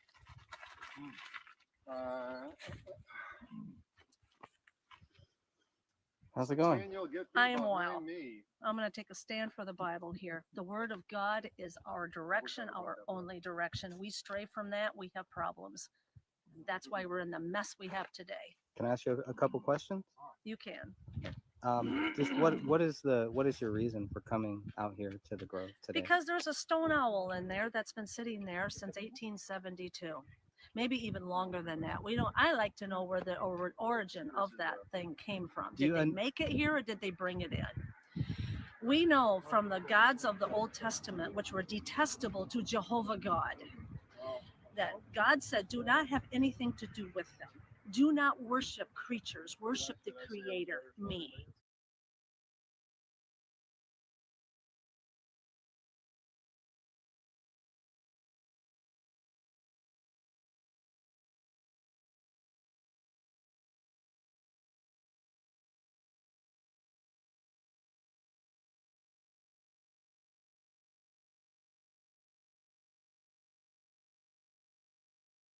The whole Buddha statue takes away from Jesus Christ being Lord and Savior. Jesus Christ is our ruler. He is the only one we are to worship. And I can tell every elitist in there and every people, even the gentleman in the white hat here, every knee will bow and every tongue will confess that Jesus Christ is Lord. Thank you. That Christine is a well-meaning person, is sincere, and it would be wonderful for someone with that sort of dedication to be very open in her heart and realize that that there's a book that every Christian person should see. And it's called The Bible Fraud by Tony Bushby, which is a comparison between the ancient Sinai Bible and this New King James Version, which was written by a guy named Shakespeare, Sir Francis Bacon, and it was done in Masonic codes, and that there's no less than 14,800 changes and alterations in this book, and that from that time, from the way back in the day, it was spoken of to beware of religious deceivers, of which this country has no shortage of, and that if we were really seeking to serve, that we would do just that as powerfully and as humbly as we can, and maybe sometimes not so humbly. What we need in this country is to be spiritual, not religious. Religions are for pigeons. To be sheep, you got to go deep, and it's the lion's roar that's going to shut down the corporate store of war. A bohemian club pencil. Very cool. Sharpened too. Yeah, ready to use. The eraser. It's probably got Illuminati cooties on it. I'm gonna probably come down with some Illuminati disease just from holding it. You got a gift. You better not touch me ever again. You're contaminated. Yeah. You just found that baby. right here on the ground. Yeah. Huh? All right. Paraphernalia. The constabulary official is coming by. Oh, good. Good. I wanted to ask him a question too. He's there. Oh, come on. He wasn't in a conversational mood. I just want to ask him why they're here. What are they doing? He didn't want you to be asked that question. Yep, talking with Mr. Greg Fernandez Jr., author of False Flags, and what were other? Serve No Evil. Serve No Evil is the book that I'm currently working on right now. Awesome. So which has a whole chapter dedicated to the Grove and to the Bohemian Club. Some of the history of the Bohemian Club, their history, maybe not the true history, but from what they say, how the Bohemian Club got started, all that good stuff. But today I find it a little weird. It's a little strange that they would have, well, not so much the no smoking sign. I mean, obviously, if you're inside there, you can do whatever you want. You know, Yeah. you can pee on trees. I don't know. Maybe you can't smoke in there. I really don't know. But I'm sure they're smoking in there, Greg. I'm sure they're smoking something. But They're smoking tobacco in there, Greg. Oh, well, they might be smoking other things I too. think marijuana may encourage a little too much free thought and that Well, kind of thing. there's always crack. Crack is the rich man's drug, right? So, or no, that's coke. Yeah. But what really OxyContin, I think, is OxyContin. yeah. Well, okay, so they're popping pills. Probably, yeah. They go good with alcoholic beverages, I heard. There might be some pharmaceutical company CEOs in there. We just don't know really. You know, I bet you a nickel there's one or two pharmaceutical company CEOs in there. you might Maybe be not right. today, you know, I don't know. If a lot of the important people gone home already today. They could be, or maybe they're getting ready for the big ceremony tonight, because tonight is supposed to be the big cremation of care that brings everything in. You know, so you get to throw away all of your cares for at least 2 weeks. But that young busser we just spoke to a few minutes ago, didn't he? Well, I thought he said that the cremation of care happened last night. He did, but when I asked him, so it happened on Friday, he said that he didn't really know. So it's possible. It's usually on the first Saturday. That's usually when they do their. And that was a week ago cremation. yesterday then, huh? It better not have been. That was a week ago today then, huh? It's supposed to be tonight. Oh, okay. Tonight is supposed to be the big shindig. I was thinking today was Sunday. Yeah. Well, if it was Sunday, I'd probably be in church. Hopefully, I'd be in church. This is July 11th, 2015. 7-Eleven. And we're in Monte Rio, California at the site of the Bohemian Grove, the Bohemian Club encampment. They got badges that say encampment 2015. Very prosaic. 2-week summer camp, right? Yeah. We found at least one pencil.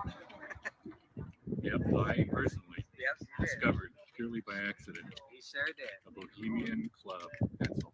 But this is new. This is something I've never seen. They parked their car here, and then at the same time put a no parking sign here.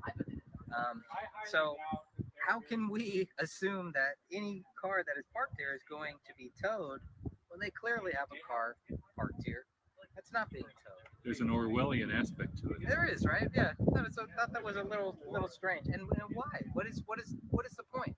Freedom is slavery.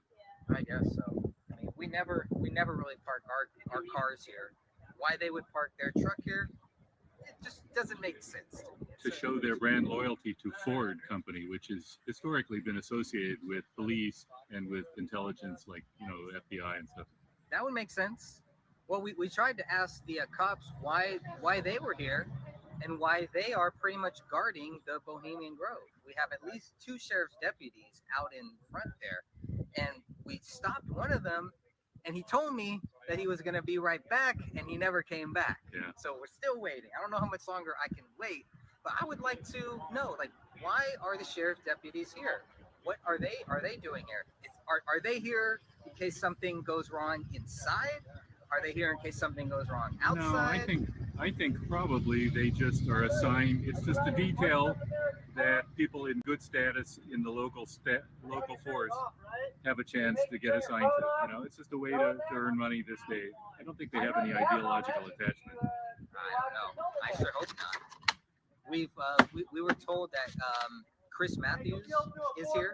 Was here yesterday. Might be here today again. But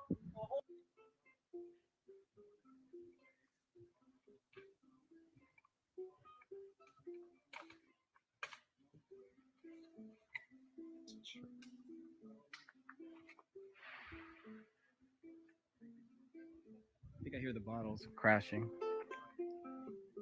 Oh, that sky just is disgusting. Look at that, the cloud. Gross. I love having photos.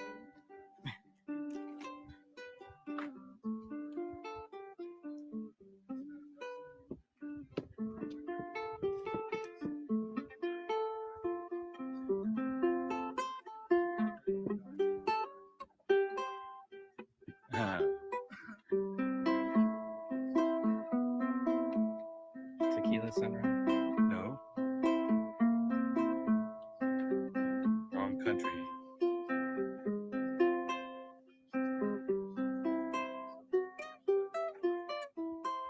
I saw you yesterday.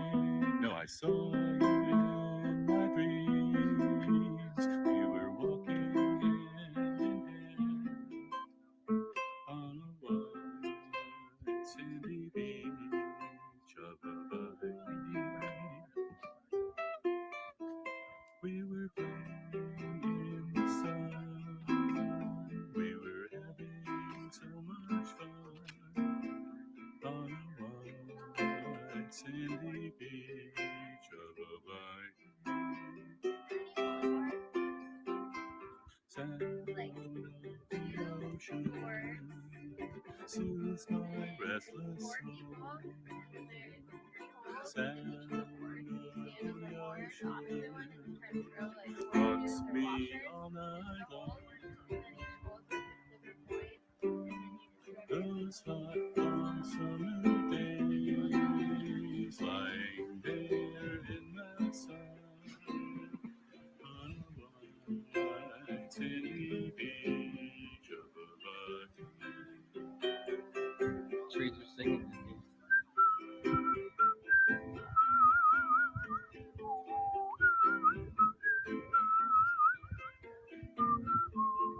Massive, like redwood tree, just huge, old, like tall, just like wide, like tree. Kind of like you've seen a.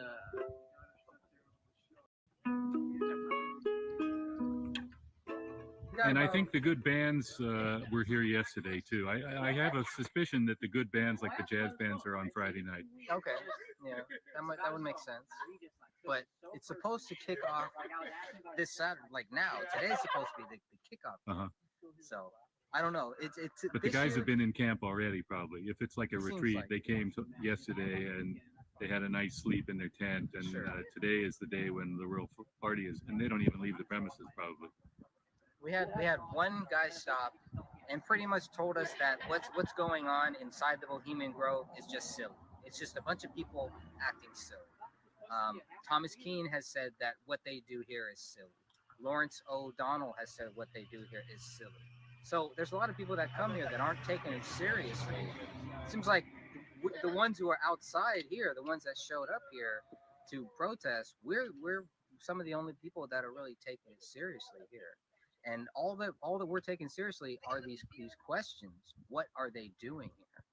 You know, it's a big difference in just asking what is going on here than to just say we know what they're doing here, because we don't know what they're doing. The people inside there do, and probably many of them have no idea what the cremation of care really stands for. And the guy basically laughed, and you know, I said, so it's a play. What you're saying is that the cremation of care is just a play. And you know, it's just a lot of laughs, a lot of giggles, but you know, they said the same thing about September 11 too. You know, that was all fun and everybody was laughing at all these different theories and stuff. But when we really try to, you know, separate facts from fiction, what do we find? What do we see that's really going on here?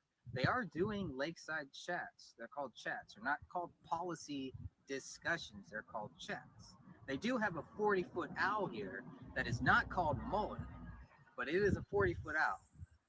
I forget, what do they call it again? Owl of Bohemia. The Owl of Bohemia. Oh, Owl of Bohemia. And they sacrifice care. And when I asked the guy, you know, why sacrifice care? And it's like, oh, we're just, you know, it's just to let everybody know that for these 2 weeks, we're going to throw our cares down. We don't have cares. And I said, but do you need a ceremony for that? You know, do you have to burn something before a 40-foot owl to symbolize that you're sacrificing care for 2 weeks? Maybe and those why folks sacrifice do. care? But if they're doing lakeside chats here and if they're talking, that's not sacrificing care to me. I don't know. How about the Italian consulate? Why were they here, and then what other consulates are here? Yeah, who else is here? Well, Italy is right behind Greece. They're the next country to probably default in a blatant way, so that it's like a question of will they exit the European Union. And so they're looking at Greece. And of course, they're a bigger economy by far than Greece. And after they drop the bomb, he came home and married mom. I didn't think about it. I was like, You're like, it's gonna be a hot day. So I know that's what I think too. I always just like bring a jacket. After that, It's windy around here. oh, it's he became California in the summer. We'll be fine. Usually it's like that, but kind of weird. It's been like it's bipolar. At least where I was living, where I'm staying at right now. Like one day it's just like really hot, next day it's just cloudy as hell. It's like 80, 70 degrees out. I'm like, what the hell? It was like 90, 100 degrees out the next day. It's like something like 80, 70 degrees. It's windy and cold. I'm like, it's all you guys breathe. Can I ask you why you decided to come here to the Grove today? Spirit called me to come here. I was going to go to San Francisco. I've been here on and off for about 10 years. And as I said earlier, if you Google my name and go to the video, the 6.5-minute video, I was interviewed here 2 or 3 years ago by Anthony Hilder. And that interview, along with 2 international lawsuits, one filed out of Sacramento and one filed out of Minneapolis by Jeff Anderson, is what knocked Pope Benedict off the throne. The first pope in 600 years to get kicked off the throne. So I'm here on behalf of helping to open the eyes and be supportive and hope tie together the efforts of well-meaning people that seek to make change for the better. Have you ever been inside there? I was inside, yeah. I was inside there once or twice in the 80s. And one of them, as I said, if you Google my name, Peter Cherneff, it's TSCHERNEFF. You Google my name, go to videos, find the blue 6.5-minute YouTube. It describes a particular event that I participated in here, which included some very powerful people in a private ceremony and the termination of a young missing San Francisco boy by the name of Kevin Collins. Thank you. Is this just a big party? Is this just a big club? You know, or is it something more? Are they building something here? by definition, I think it's insulting for them to expect us to assume that there is a secretive meeting of ostentatiously powerful people from around the world to meet in a cloistered environment, and that we're supposed to agree that it's just innocuous, that nothing of consequence is discussed. That's it. That's insulting to us that we're supposed to accept that. There's nothing going on here. There's nothing to see. Nothing to see here. Move along. Keep moving. And we're like, no, there is something going on. These aren't the Satan worshipers we're looking for. Yeah, I mean, come on, man. You know, But I think they're able to do this partly because there's two levels. The spiritual element, which I think is fundamental, and maybe you agree, it doesn't have to be imposed upon the rank and file that come here. For them, did you hear that? Praise Moloch, and that's kind of some of the things that we've been getting today. And these are kids. Well, it's like it reminds me of those. It reminds me of the gay protesters who, like, you know, they crucified themselves and stuff or something just to tick off Christians and stuff. To let people know that they're doing this partly to offend morality and to offend people who are religious. It's like stabbing yourself in the heart, and that's all these kids are really doing. When they walk by and they run by and they make comments, but they won't stop and actually chat with us. Mm-hmm. Now they say Moloch. This kid at least twice has driven by and said praise Moloch. What does this kid know that we don't know? Well, he probably likes heavy metal, and Satan rock. Well, but what I'm saying is he's made the bond between Moloch and this 40-foot owl. Mm-hmm. So, why? Like, why would he do that? What are we talking about? He's having a good time. To him, it's associated with getting good things. We might have saw one of the guys. The devil's more fun than God. Might have saw David Rockefeller. Just like David Rockefeller. We don't know. An old bastard, you mean? I mean, really, really old. Yeah. Kidding. He only grimaces. His face is like a perma grimace. Yeah. So, I mean, this is it. This is what you have to deal with here. You know, a lot of, I mean, this is like, it's not even high school. This is like middle school. This is like grammar school stuff. And you can't, I can't blame these kids for what they're saying and how much they laugh and how much they, you know, think that this is all funny. That's a tactic. That is a tactic. Yeah. That is the same way people I do was it. thinking to them though. So I was thinking they were making. What's California? The minimum wage. But they got to make money. You know, we all need to make money, and these kids are trying to make money too. But one day they will realize that this is not all fun and games. This is real life. And when you grow up and you turn from a child into an adult, then you start taking things like this seriously. Mm-hmm. You know, it's a very selfish thing to just not care about what's going on here. To have a whole ceremony dedicated to murdering care, to sacrificing care, whether it's a play or not, it's just weird to me. And then you talk about the people that are coming here. These are very powerful people. These are very powerful people, not only within our country, but around the whole world. So they're not just coming here to just, you know, have fun for 2 weeks. No. Everybody knows what happens on the golf courses. Anyone who knows about business is done on the golf course. Well, welcome to the Bohemian Grove Golf Course. Here it is, you know, and this is a very, very serious thing that is happening here. And this is not about me trying to prove that I know what's happening here or that Sean knows what's happening here or anybody else. Sean definitely does know what's happening there, though. We know Sean knows. But, right, Sean? Hey, I just linked to my YouTube video, just as in the notes. Yeah, baby. Sean Ackley, ladies and Sean gentlemen. Ackley. Yeah, Sean Ackley who brought all this up. And, you know, it's a little frustrating when you see people driving by and they're laughing, giggling, and smiling. And it's like you're smiling while you are being, you know, just being a jackass, basically. You know? Don't stop believing.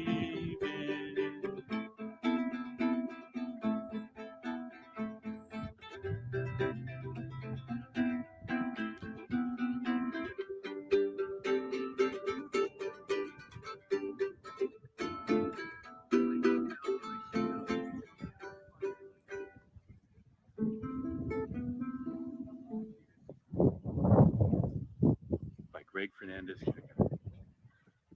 No, by Eric Galoob, actually. It's Eric Galoob single.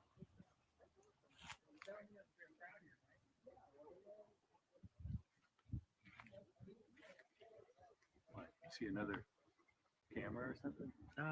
The guards are usually over here. I like to talk to them when they come by here. I do see another one. I see a motion sensor over there that I didn't see before. I don't know if the camera will pick that up though. I heard a former president of the United States made allegations that homosexual behavior happens here. Yeah, well, it looks like 4 military men just cruise Oh, by, man, just I missed cruised it. in there. I would have saluted. But yeah, well, so anyways, we're just trying to find out what is going on here. We're not going to stop coming here, and every year Sean sets this up. You know, we are going to be here every year. So don't ever let anyone tell you that there's nothing happening this year at the Bohemian. No, there's something happening every year. Right, Sean? That's right, Greg. Look, we're going to be out here every single year. We're going to talk to people. You come out here and be with us. And no matter what your political persuasion is, we're going to talk to you. We're going to network. And we're going to figure out what the hell these elites are actually doing. And we're just going to continue to talk about what happens at Bohemian Grove, because ultimately it's Bilderberg West. Bilderberg East happens, and you know, we have people that fly out there. There's tons of coverage of Bilderberg in all of its European locations, but Bilderberg West is in our backyard. And when stuff happens in our backyard, we're going to be there. And that's what happens. So we're going to talk with staff. We're going to talk with any numbers of the participants that are here. And more importantly, if you're a group that wants to have interest in the Bohemian Grove, what the Bohemians do, talk about political talks, lakeside chats, any of the activities that they might try to put together politically, because guaranteed, Greg, there is political interest that happens here and political policy that gets made here. And let nobody tell you that that's not the case. Okay? Political policy is happening right here at the Grove right now and throughout the next week. Okay? The Italian consulate that was here last year is in absolutely no way here because they want to frolic in the nude in the trees. Okay? No. They're here because their corporate masters said, we want the Italian government to be here. Okay? And who on earth knows who else came last year, who comes come this year, and who comes next year? But you know what? We're going to be here. And you want to send us information? We're up on YouTube. We're up on Facebook. Just get us the information. Tell us what's going on, and we'll just share it. That's why we're here. That's why we're here. That's why we're here. Look at that. Veterans and retired law enforcement. Okay? And the way they keep doing that is by getting some kind of 18-year-old, black or white, from somewhere around the country to do a mind-controlled shooting of something that's going to garner sympathy only because I've seen that before. the TV for No tail immediately behind it, but it turns into the real fat. Doing with this young lady. I'm sorry she got shot, but the reason this is all happening is to make Sheriff McCready look bad, make the police department look bad, and they have done nothing wrong. This is an MK Ultra program. This was people like Dianne Feinstein are deep into this. She's CIA. She's as corrupt as they come, and so is Jerry Brown. And Never seen one so. of course, they're a bunch of Jesuits. Jerry Brown's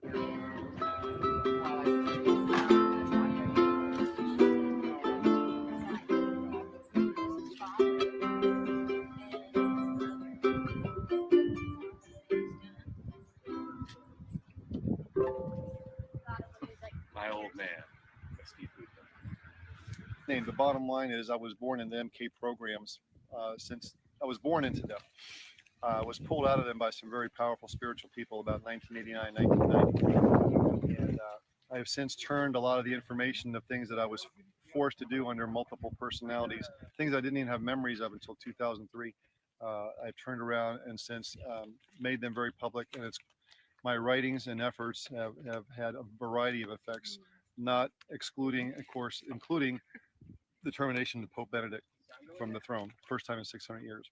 I've written things about a lot of local events, the missing case of Amber Schwartz Garcia, Kevin Collins, and there was at least one or two others, and that people have actually been murdered over the information I put forth in the courts, which goes into a whole nother level of stuff.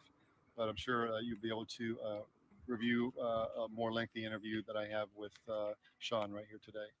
So I'll be glad to answer anything else real quick if you wish. What about? I know you probably read the Franklin cover-up and know all about that. Some people say that ties into what goes on here, or to some of the people here, child rape and. Well, it's way bigger than that. It's been given that 100,000 kids go missing every year in this country, and they disappear into a variety of vortexes. Some of them are otherworldly, like black holes, but a lot of them are underground. We have underground cities people don't know about. We have a lot of underground projects, programs. We have a lot of experimentals going on. There's a lot of people that use the word eugenics, but see, that's not really what's happening. It's transgenics is what they're doing. It's not that there's people that are superior. It is black, brown, white, all kinds of colors. People that are the superior families in those races around the world, they are involved in transgenics. They do the eugenics thing in order to have people focused in the wrong direction. And there was a guy named Joseph Mengele, who was very powerful in this country. He had several names. He came under the name Dr. Green, Dr. Greenbaum, Dr. Felix Polk. I knew him. And so in Los Angeles, what's that one church, Dianetics, what church is that? Scientology. They have a museum of psychiatry which deals with all the crazy mind control stuff and the physics stuff they've done since the 1800s, and they got pictures of all these dangerous or notable psychiatrists and doctors, except for one. You know the one they don't have? The one that they have worked with in the past that's top secret, Dr. Joseph Mengele, who died in California in the early 2000s. A guy named Adolphus Hitler otherwise known as Hitler, died in Lake County, California in 1986. They were both brought over here on the hidden side of Project Paperclip. Have you seen the Big Owl in there? I'm sure I have, but I don't have any memory of it. But in regards to Dr. What was the name of the book you mentioned? The Franklin cover-up. The Franklin cover-up. One of the children I was involved in was the Amber Schwartz Garcia case. Her picture is in that book. I have had the pleasure, so to speak, or the fortune to meet and speak with Senator John DeCamp on at least 3 occasions over the last 15 years. Actually, longer than that. Is he still investigating this, or do you know anything? Because I haven't heard much about him recently. No, he's had a lot of back pain. He's had a lot of back operations, and he's getting quite a bit older now. Yeah. And he was good friends and worked with Ted Gunderson, former head of Los Angeles FBI, for a long time. And Ted, rest in peace, died left us 2 years ago. Yeah, that book made me cry. It really made me cry. It was hard to read, really hard to read. Well, it touched upon things that allowed other people to bring in things from other directions. That's one of the positive things about it. And it also named names. George Herbert Walker Bush is, he was on the ground with the guys down there at when Bush was, when Kennedy was terminated in Dallas. And what's interesting, if you really want to know who Frank Sturgis. If you Google Detective James Rothstein and Frank Sturgis, you'll find a very interesting story about what got James Rothstein to become famous and also originally fired from the New York Police Department because he was ordered to protect a woman who was going to testify in a Kennedy-related matter in the East Coast, and they actually sent in someone to take out this woman. He caught the person, which he was ordered to protect her. He caught this person. He had some sort of an Italian name, but his AKA was Frank Sturgis. Frank then made a phone call out of the jail to the White House and was released in half an hour and never to be seen again. So if you Googled Detective James Rothstein, Frank Sturgis, or Detective James Rothstein, Pope Benedict, you'll find some very interesting stuff. And one more, Detective James Rothstein, followed by Human Compromise. Maybe this is a training ground here for something bigger, for something better. We'll just have to wait and see. But the one thing that we do know is something is going on here. Everything's alright.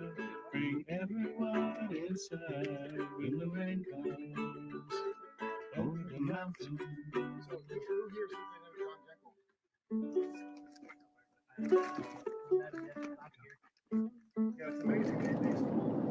So right now we're driving back from the Bohemian Grove 2015. Eric, what did you think? First time at the Grove. It's an enjoyable time meeting some interesting people and going into God's country. What is God's country? The Sonoma County Redwood Forests.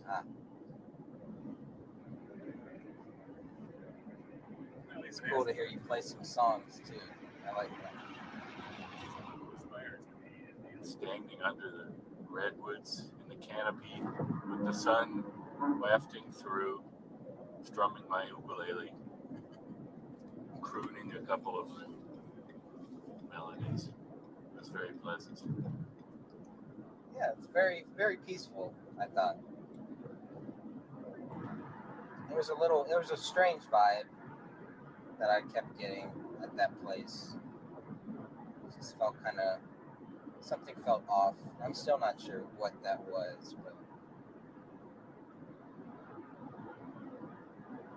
It might have been a very eventful day yesterday at the Grove. Yeah. That might have been part of what we were sensing in the people who were there going in and out, what they knew or didn't know, what they had heard or hadn't heard about what had happened. Maybe they had information here the night before, we don't know. Yeah, there was at least 2 members or 2 guests who actually stopped and kind of talked to us. So they didn't talk for very long, and they didn't like what we were saying or some of the reasons why we were there. But at least they took that time to kind of stop and talk to us. Like the one guy was saying that there's nothing going on. They're just a bunch of silly people doing silly things. That was basically it. Well, he may have actually believed that too. That may be his all that really matters to him. Yeah, well, he definitely didn't want to hear anything Just about a chance to hobnob with powerful people. Sure, why not? I guess. We did see those hawks circling too, which made one wonder whether there were some carcasses. There had to have been. I'm guessing at least 3 or 4 hawks were circling. Well, there was that one moment where there were 5 or 6 or more, it looked like. Yeah. After we first saw the hawk circling, and that was 10, 15 minutes after that, I snapped a couple of pictures. I can't wait to get home to see if, when I blow them up, whether you can really see them. It's a nice clearing in the redwood grove in the sky, and you can see them circling over there. It might have been over a meadow or something. Yeah, I'd be curious to see that. We saw some chemtrails for the first time in 4 years of going to the grove, at least. Very prominent ones. In fact, that one plane we saw that had that kind of trail where no trail behind it except for quite a few degrees away, and then it was a very powerful double trail. Yeah, it was almost like it went off and went back on or something. Like they had the ability to make it invisible from some distance from the plane.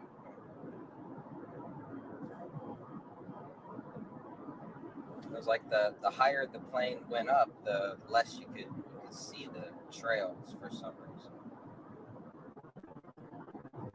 And we did try to give them back donuts. Like I said, last year they gave us donuts and we didn't need them, and we tried this year to give them donuts. They wouldn't take them, so that's too bad. That there might be cyanide in them, I guess. He said cyanide. There might be cyanide in them. It seemed odd. Someone would think of that. Yeah. Well, yeah. They still have that view that we're there for some terrorist purposes, basically. We're just standing outside. I don't see any irony in that. I'm sure they do. That was a little weird. The guy at the restaurant was a little weird too. But like I said, we were just sitting there eating, and he comes out and acts like he's looking at the sunset or looking at the river or something, but he's listening to everything that we're saying. And then after we leave the restaurant, then he comes outside and starts asking us about if we're like in a music band or something like that. Hey, you guys are in the music industry? You all said no real quickly. And then I interrupted and said, yes, I am. For crying out loud. I was the one guy in the group carrying a musical instrument, which had attracted attention explicitly from others already throughout the day. Absolutely. Including from the couple when we walked into the restaurant and went out to the veranda. Yeah, and he didn't make eye contact with you, or he only shook my hand too. Yeah. What was that about? Well, getting a DNA sample. Oh, great. That's all I need. No, he needed it. He needed it. It's being analyzed as we speak.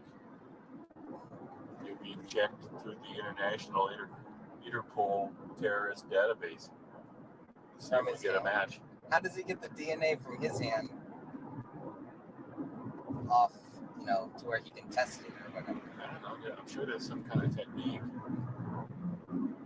Yeah, maybe he just gave me cancer or something. They know what his DNA is, and he's scrupulously avoided any contact with anyone else. Therefore, they can extract the DNA and all of the DNA that's clearly not his then, and it agrees with itself. Now they know it's this person that he shook hands with. What would be the point of that? I don't know. But I don't know what the point of any of that was. I think people are just weird and spooked. Yeah. I don't think he was up to anything concrete, really. Yeah. He was not competent enough, I don't think. I think he would have engaged me when I spoke up so loudly like that. He would have engaged me figuring that I'm talkative. He'll find out some useful information, whatever it is, just by engaging me. But that wasn't what he was about at all.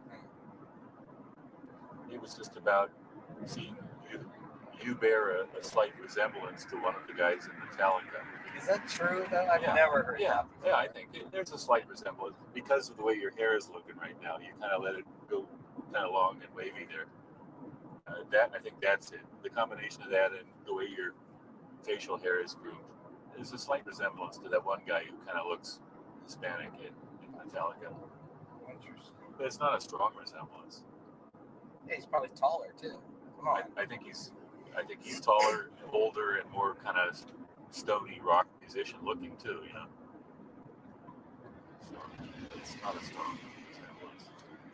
He wouldn't wear a Captain America shirt.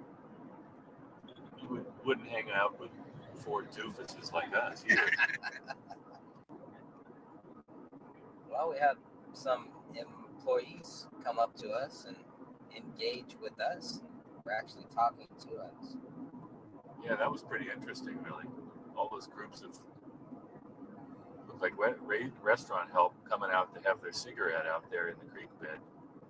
Yeah, which like, usually, why aren't they allowed to have the cigarette inside the encampment? I guess not. Usually only a few of them will come out. I've never seen so many come out at the same time. And they're all in the same area, too. So, and it's weird, like, why would they not let them smoke, considering everything else that is going on? Sure. That's a little strange, too.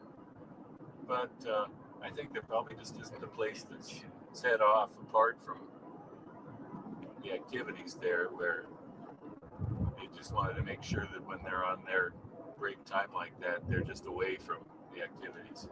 Yeah. So that they don't get any more ideas or decide to start peeping, like listening in or making it, getting their iPhone out and making a video. In fact, now that I think of it, I don't think any of those guys with their cigarettes, I bet they aren't even allowed to bring iPhones and stuff like that. No. When they work there, that's probably one of the agreements, because such a large group and there were a lot of young women there. There would have been iPhones out there when they were smoking, but I didn't see a single iPhone. So. That's true. Yeah, I didn't either. Very curious. We have one guy tell us that one employee told us that the workers are not allowed to make eye contact with the guests or the members of the Bohemian Grove. That's weird. That would be just weird. Yeah, like why All right, yeah, this was a great trip down memory lane. That was just kind of driving home for the day. Oh man, we had a lot of fun, a lot of good time. This is another one of my favorite ones. This is more music. So glad to have all this music stuff back here. That's really cool. That was good. It's good to have. Good to see. Take one. Okay. Ready, Gregory? No.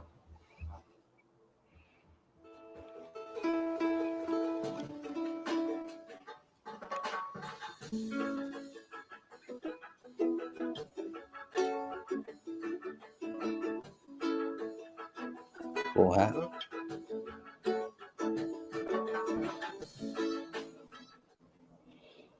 If I had an idea, what you may want to do is let me hear how the vocals will sound. Okay. without Okay. doing Let's that. start it over. Can you start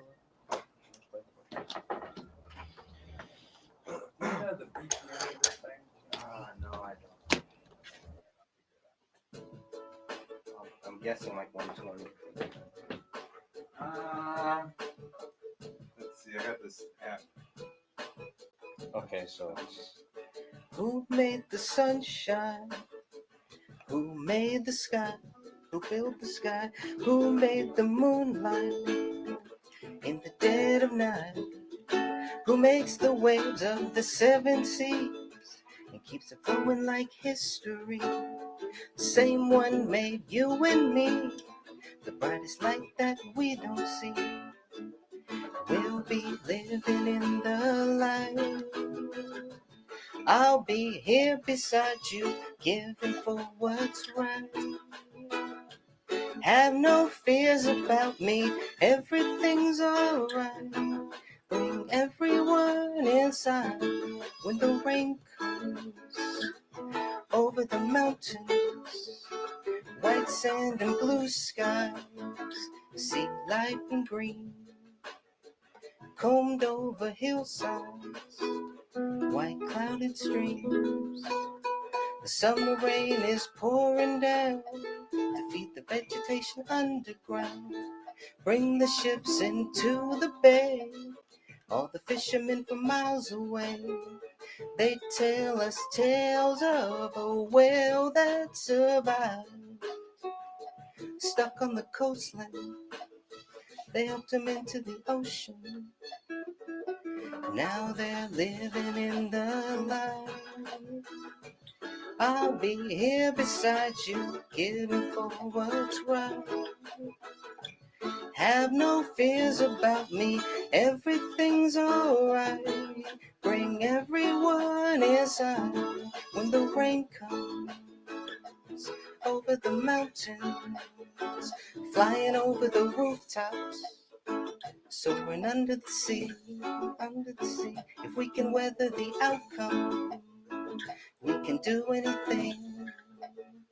As ships go sailing and sailing away, they know it's storming, they ask us to pray that we stay living in the light. I'll be here beside you, giving for what's right. Have no fears about me, everything's alright. Bring everyone inside when the rain comes over the mountains, under the sea. Oh, I remember that. That was good. Good times, good stuff. So much fun. And of course, the final version.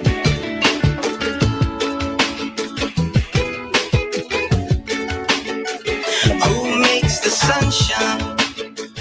Who built the sky? Who keeps the moon? Wait, I may get a strike on my own my own channel. You never know. That was a lot of fun, but this has been a lot of fun. Just kind of taking a little drive down memory lane here. I think this has been. I could share a little bit more. Be something to remember. Take off your This thing, year but is over, rolling like a roller coaster. let's see what else before I go here. And I could go on and on. This was interesting from my dad.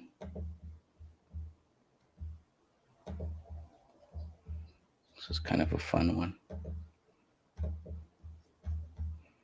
It's a private video. No one's ever seen it. I could share a little bit of this.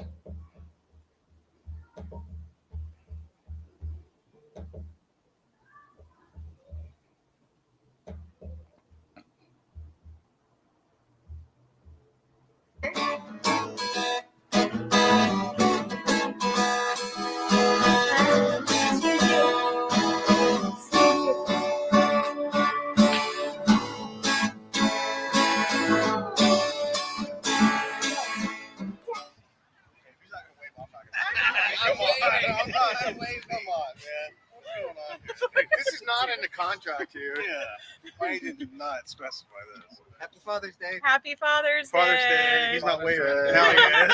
There we go. Who are we talking about? Who? probably is this a commercial? I don't know what's going on. What are we doing? What are we doing? Fun times.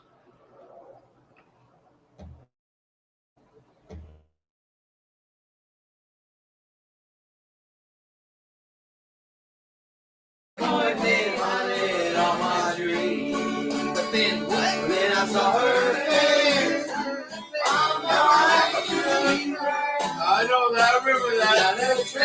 Well, that's We were all way off. Way off. monkey. I'm in love.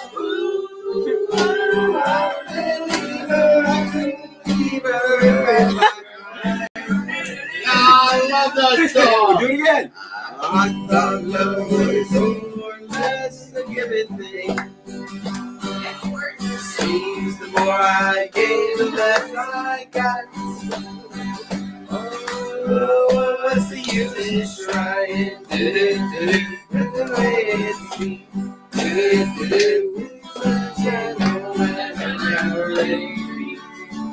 And I saw her face. I'm a believer. That is grace.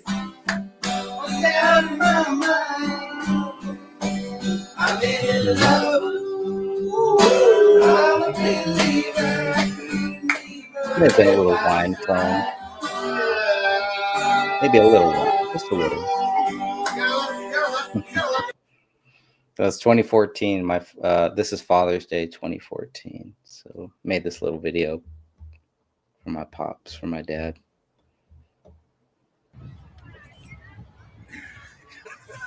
Nice. Not bad. Stay up there. Let's take a quick picture. Joey being Joey. All up on the monkey bars.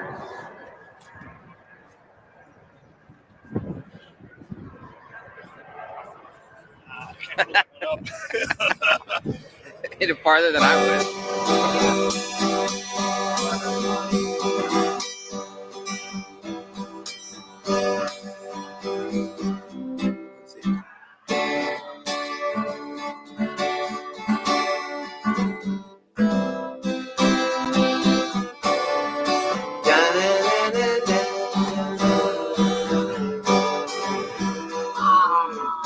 It's another tequila sun.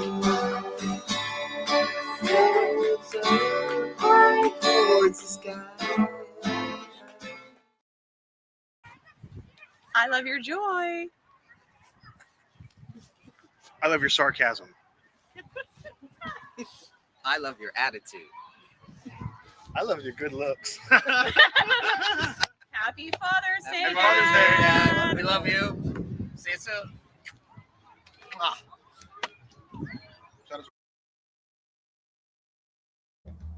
I totally forgot about this. It was great. Private video. Yeah, you guys should take us there to the train park. San Leandro. I remember it well. There's my younger brother, Joe. One of my younger brothers. Having fun. The father of a righteous man has great joy. He who has a wise son delights in him. And daughters, too. Come on. That was fun. And that was a good one. Another good one.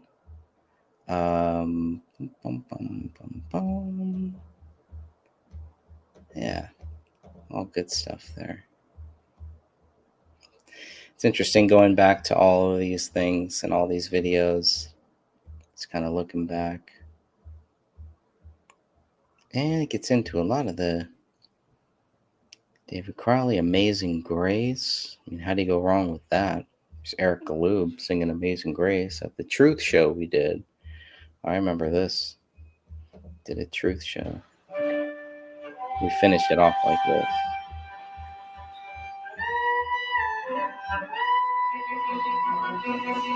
Electric. Yeah.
Beautiful.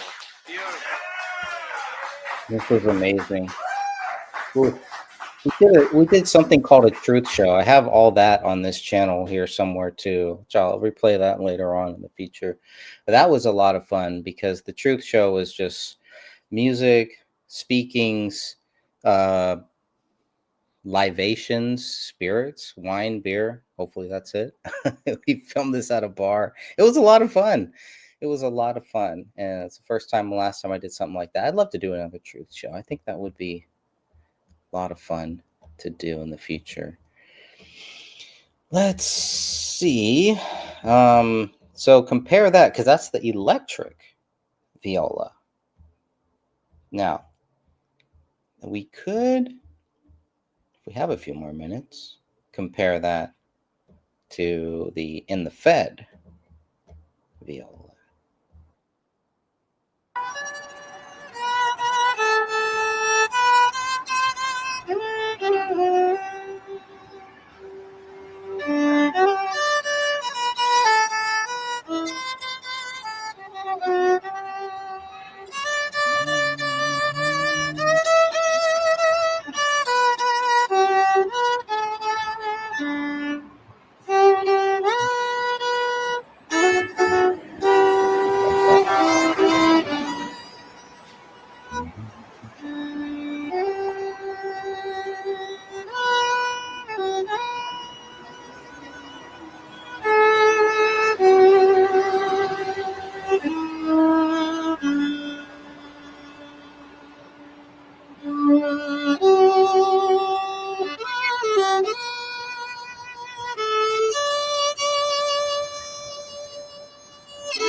Well, that was special too. We went to a cafe, and I want to play that one. That was fun. This was in Carmel, and in Carmel, this is where I, at some point, once I built up enough courage, I asked my wife, I asked my girlfriend at the time to marry me, and but this is at Demetra Cafe, and so I did this little series called "Looking At." And it was just like whenever I travel, wherever we go, I'd just do a little short video of just some of the places that we went to. And this is one of those places. And all of a sudden they broke out in song and decided to capture it. It's fun.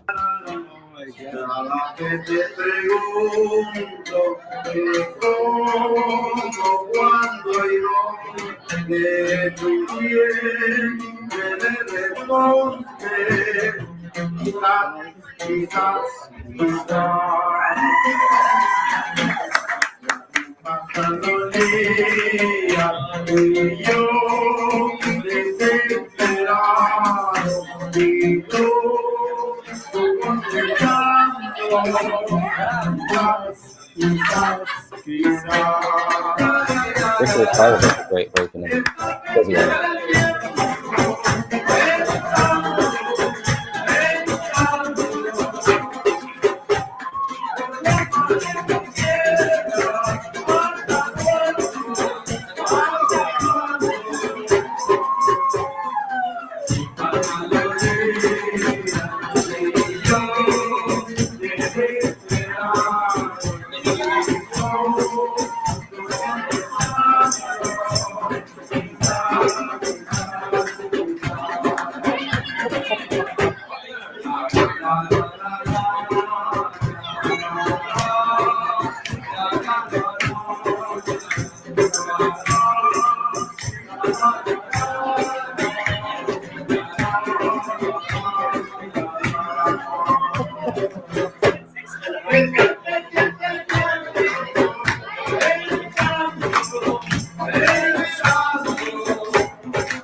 That was good. That was fun. That was a lot of fun. Wow. It's so awesome. I mean, you know, I really need to at least be grateful to YouTube for bringing me back. Don't they deserve the credit? It's their platform. They didn't have to bring me back. They didn't have to allow me to look at all of the stuff that I've done here.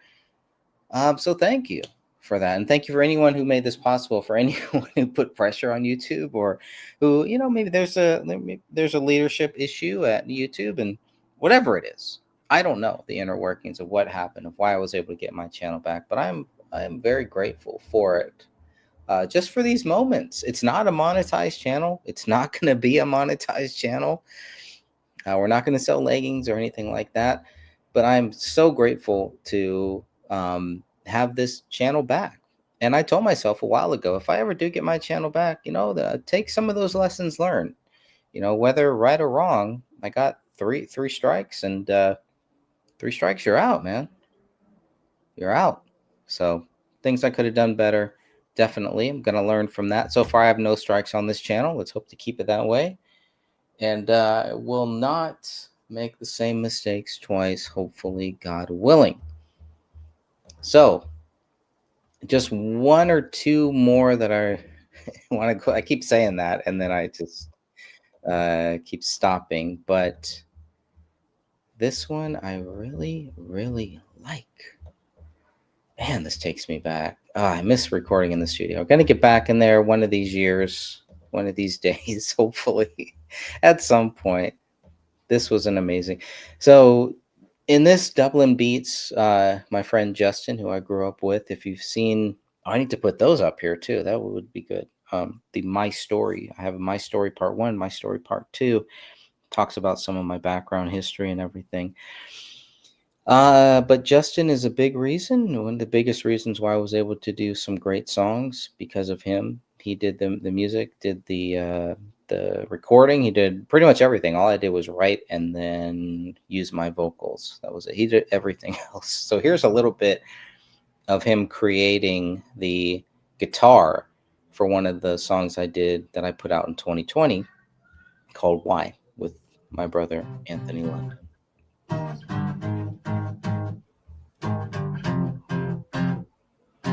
Anthony in the background. I was in the rat pack. Oh, yeah. Oh, interface of that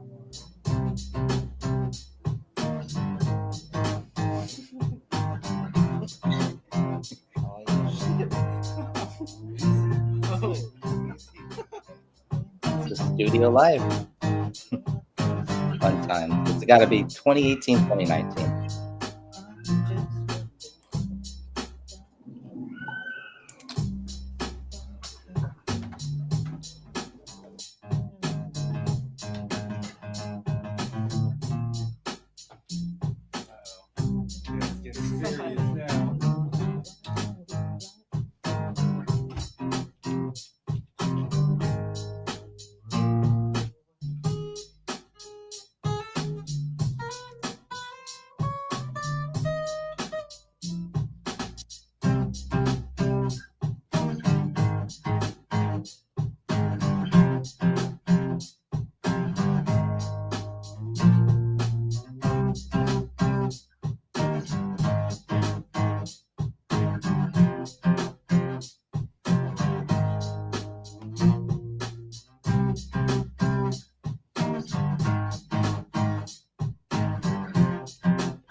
It's a fun song.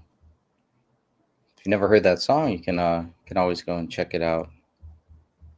It's called Why by Anthony Lund and a guy named Greg Fernandez Jr. All right. I think that is a good place to stop. Maybe we got some drums maybe we could look at, but that's probably a good way. Oh, Ricky Henderson Field. Man, that's another good one too. Mount Shasta, drums of Clue. Yeah. Looking at Mount Shasta water. Yeah, well, I'll definitely come back and look at this. Cat in Box. That's a fun. Let's go look at that. Okay. This may be a good one to end with. Cat in Box.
Okay, yeah, that's it. That's pretty much it. Cat just playing with the box, getting a lot of entertainment out of it for some reason. Who knows why? All right, I am going to leave it there while I just come and play a little bit more about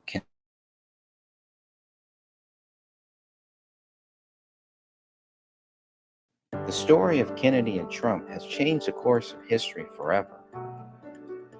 August 23rd, 2024 will forever be known as the day we turned the corner and took back our great nation and changed the course of history and brought hope to a free world.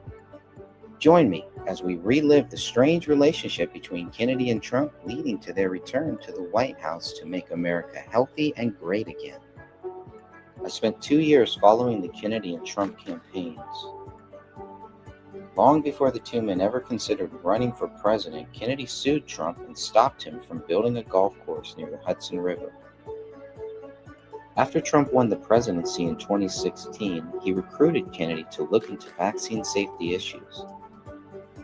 Kennedy was forced out the door after clashing with a man by the name of Anthony Fauci. But the assassination attempt on President Trump's life brought Kennedy and Trump closer than ever. From rivals to collaborators, from foes to friends, this is the story of Kennedy and Trump.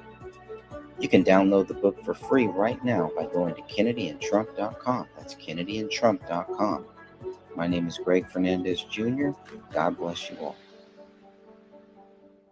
Well, the Democrats don't want to do debates. I know Marianne Williamson and RFK Jr. want to debate. What do you think about that? Well, I understand why he doesn't want to do it. I mean, I truly understand why he doesn't want to do it. But they are, there's a big difference. Although, in the case of RFK, I've seen polls where he's at 20%. That's not bad. But I understand why he doesn't want to do that. Look, when you're running for office and you have, in his case, let's say he has a 30 or 40-point lead, why would he do it? Now, people are going to say, well, he can't do it. I actually think he can't do it, if you want to know the truth. I don't think he's capable of doing it. But why would he do it? Especially because of that. Why would he do it? If he's got a 30 or 40-point lead, which is what he's got, I mean, I don't think RFK expects that he's going to be debating. He's a very smart guy, by the way. I don't think he expects to be debating Biden. You've spent time with him, RFK. Tell me about him. I have. Is he a formidable competitor? He's a very smart person, yeah. I know a lot of the members of that family, and, he's a very smart guy. And he's hit a little bit of a nerve. I think he really has. And a lot of Democrats I know want to vote for him. But again, if he's at 20% and if Biden has a big lead, number one, Biden can't debate him because he's not capable. And number two, why would he debate him? For that reason, but also, why would he debate him if he's probably got it locked up? I don't see RFK Jr., I don't see him getting the nomination under any circumstances.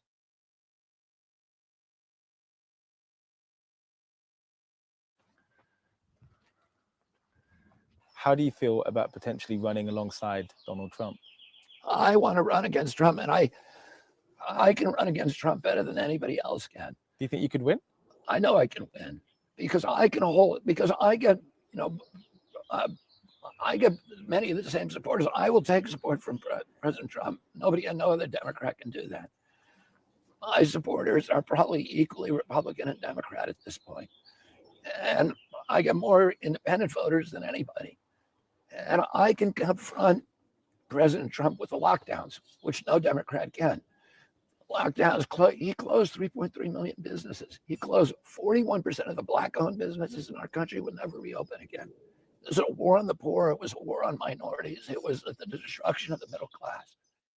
Bobby Kennedy, he's a Democrat from the first family, they used to call it, and he's taking almost as much heat as you are from fake news. What would you tell Bobby Kennedy?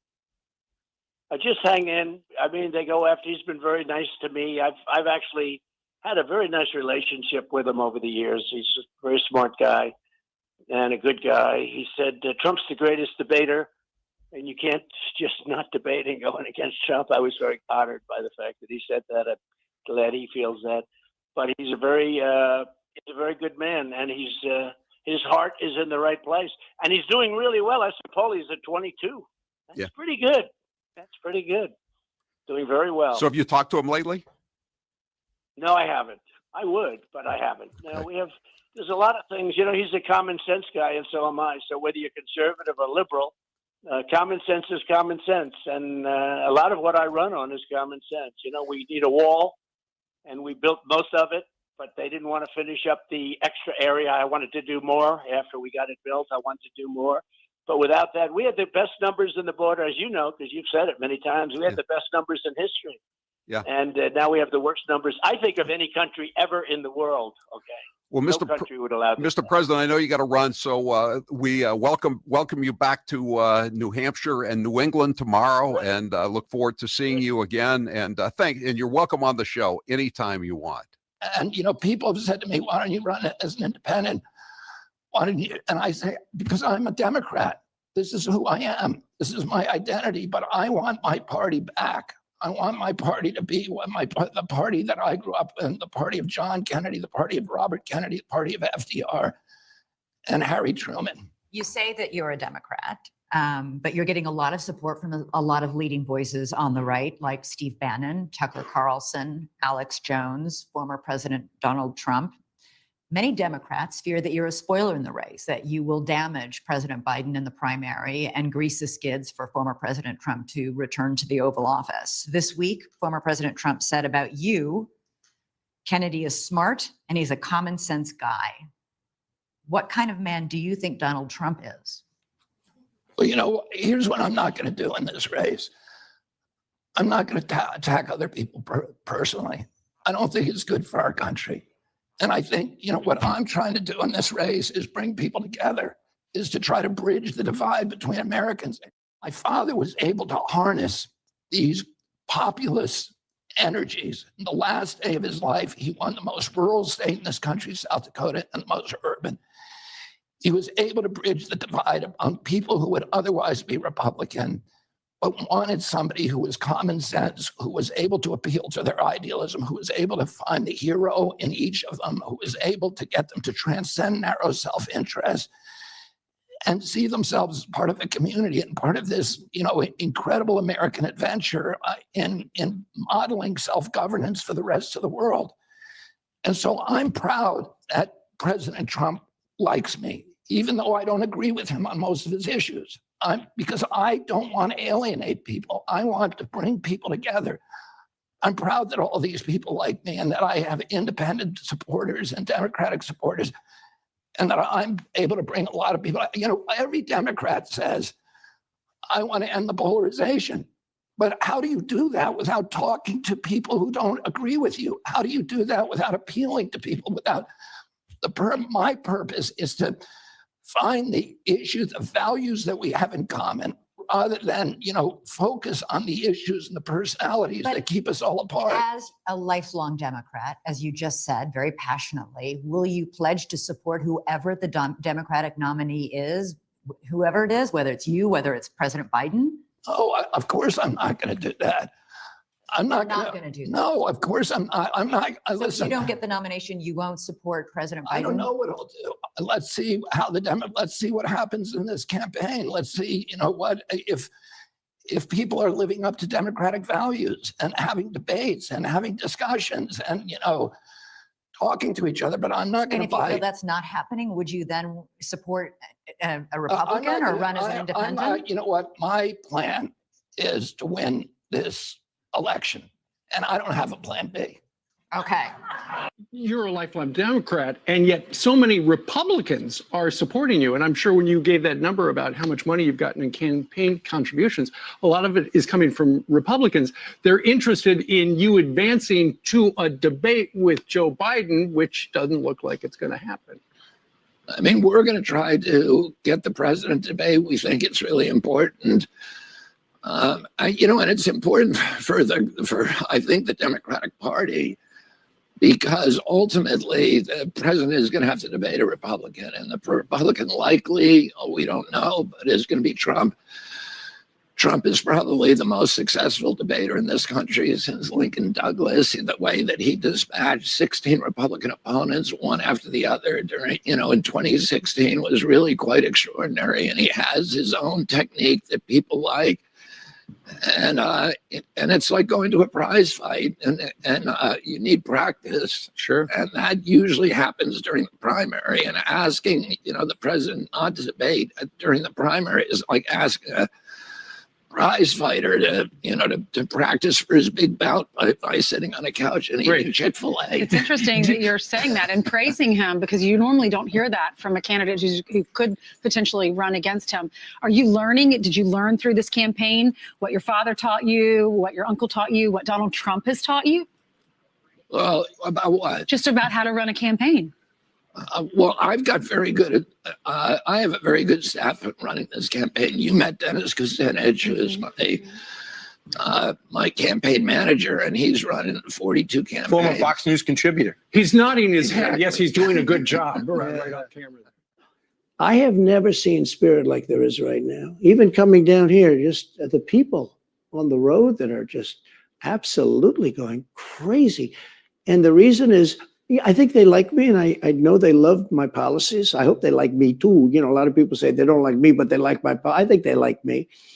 But I have never seen spirit like it is right now. And the reason is because crooked Joe Biden is so bad. He's the worst president in the history of our country. I don't think he's going to make it to the gate, but you never know. But Joe is really. But you don't think he's going to make it to November of 2024? Well, I think he's worse mentally than he is physically. And physically, he's not exactly a triathlete or any kind of an athlete. You look at him, he can't walk to the helicopter. He walks. He can't lift his feet out of the grass. It's only 2 inches at the White House, right? It's not a lot. But you watch him, and it looks like he's walking on toothpicks. He's supposed to be getting us out of that horrible, horrible war that we're very much involved in with Russia and Ukraine. You could do that. You could do that very easily. I believe you could do that I don't believe he could do it because he's just incompetent.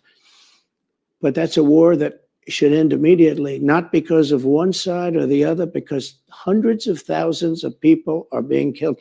Can you imagine you're in an apartment house and rockets are going into that building and blowing it up and knocking it down? And why should anybody, human beings, these are human, whether they're Russian or Ukrainian or whatever they are, it's got to be stopped. And it can be stopped very easily. It would have never started. If I were president, it would have never started. So back to Biden, I'm interested. So you think he's failing? He obviously is failing. I think it's clear to everybody. But that would make Kamala Harris the candidate? Well, not really. I mean, I guess they'd have maybe a free-for-all. A lot of people say she has to remain for certain reasons, the candidate. She has to. I don't think that's true, actually. I don't think that other people would stand for it. She has some bad moments. Her moments are almost as bad as his. I think his are worse, actually. Yeah. But she seems pretty senile, too. She speaks in rhyme. It's weird. It's weird. But she has bad moments. And in rhyme? What do you? Well, the way she talks, the bus will go here and then the bus will go there because that's what buses do. And it's weird. The whole thing is weird. This is not a president of the United States future. And I think they probably have some kind of a primary and other people will get involved. Newsom, right? I mean, could be. I mean, I always got along well with him, believe it or not, but could be him, could be somebody else. Well, it's very hard to take on the Democrat Party. Look at RFK Jr. They're not giving him the vote. I mean, they're saying you have to get a vast number of votes in order to even qualify. They're making it impossible for him. They're essentially rigging the election, which they're very good at. You've got a Republican mega donor funding one of your main super PACs. You've got Ron DeSantis saying he'd put you in his cabinet. Key allies of Donald Trump are saying they want you to be Trump's running mate. Why are you Republicans' favorite Democrat? Well, I started out this campaign saying that I wanted to end the toxic polarization that is dividing America. That I think is as dangerous as any time since the American Civil War. And, a lot of people agree with that. A lot of Americans agree with that. They talk about the future in apocalyptical terms as the division and don't see where there's a good end. And I feel like somebody needs to stand up and stop talking so much, focusing so much on the issues that divide us, and talk instead about the values that bring us together. And I will talk to anybody. You know, I'm happy to talk to Donald Trump or Joe Biden. I don't attack either of them personally. I talk about their issues critically. But for Democratic voters, when they hear that a Republican is funding one of your PACs, maybe that gives them pause. Well, but he's not the only funder of my PAC, and I got well, yeah, but I've got ones that are equally big who are Democrats. I think that's a good thing. RFK Jr. all of a sudden becoming a thing now. Very interesting because Joe Biden, it looks like he's losing his facilities. It looks like he's falling apart. He can't remember where he is, can't remember numbers, what day it is. RFK Jr. comes on and he puts this thing out over the weekend and he's jacked. He's in great shape and he's 69 years old. Talk to us a little bit about, do you think you will face Joe Biden in a general election in 2024? I don't know whether or not he makes it to the gate. I really can't tell you that. That's really the question. Will he make it to the starting gate? He obviously, he's got some problems, some very big problems, physically, mentally. I don't know. I mean, you tell me, is he going to make it to the starting gate? But, you know, they'll come up with somebody. I will say RFK Jr., who I've known not very well, but I've known for a while, and I respect him. A lot of people respect him. He's got some very important points to be made. No, he's a respected person. He's at 21, 22. I saw just now. Should they debate, sir? That's a lot for somebody that came in with absolutely no chance of winning. Should they debate? Would you serve in a GOP administration, given the number of Republicans who actively support you and support your policies? I could see a scenario where you could possibly serve on either side. Is that possible? I would doubt it, but I'm not looking to get into government except if I can actually fix the government. And I think one place that I can do that from is the presidency. And there's no other option for you to do that? I know that you don't have a plan B at the moment. I definitely would not welcome that. And I'm not going to say that would never happen but I would never be happy. I would never be happy doing something like that.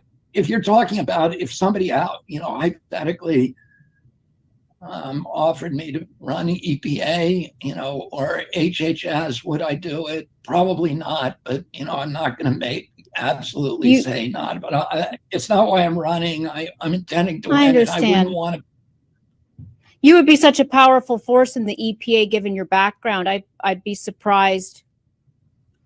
I bet a lot of people would welcome you in that role. But of course, we are talking about the presidency right now. Should Biden and RFK debate? Should Biden have a Democrat debate? The Democrats don't want to put him up for a debate because I guess they're afraid he'll look weaker than he actually is. Well, I just don't think that they'll allow him to debate anybody. I mean, you could put up a child. I don't think they'll allow him to debate. They're not going to allow it to happen. As a lifelong Democrat, are you worried that you will be taking 10, maybe 20% of Biden's votes? I hope to take votes from both President Biden and President Trump. An equal opportunity. Look at the stats that shows you you have 48% approval with Republicans and you have about 14% approval with Democrats. So Donald Trump's going to look at you as a threat if he does in fact get the nomination. Are you ready for him to come after you? Yeah, I feel like I have my own moral center, and I'm not going to engage in the bitterness. I hope Donald Trump will dispute me on the issues, and that we can all talk about the issues that affect America and what's happening to the middle class, the systematic destruction of the middle class. You agree on a lot. There are areas of agreements, and there's areas that I have agreement with President Biden. So I think people are tired of the vitriol, and I'm not going to engage in that. Could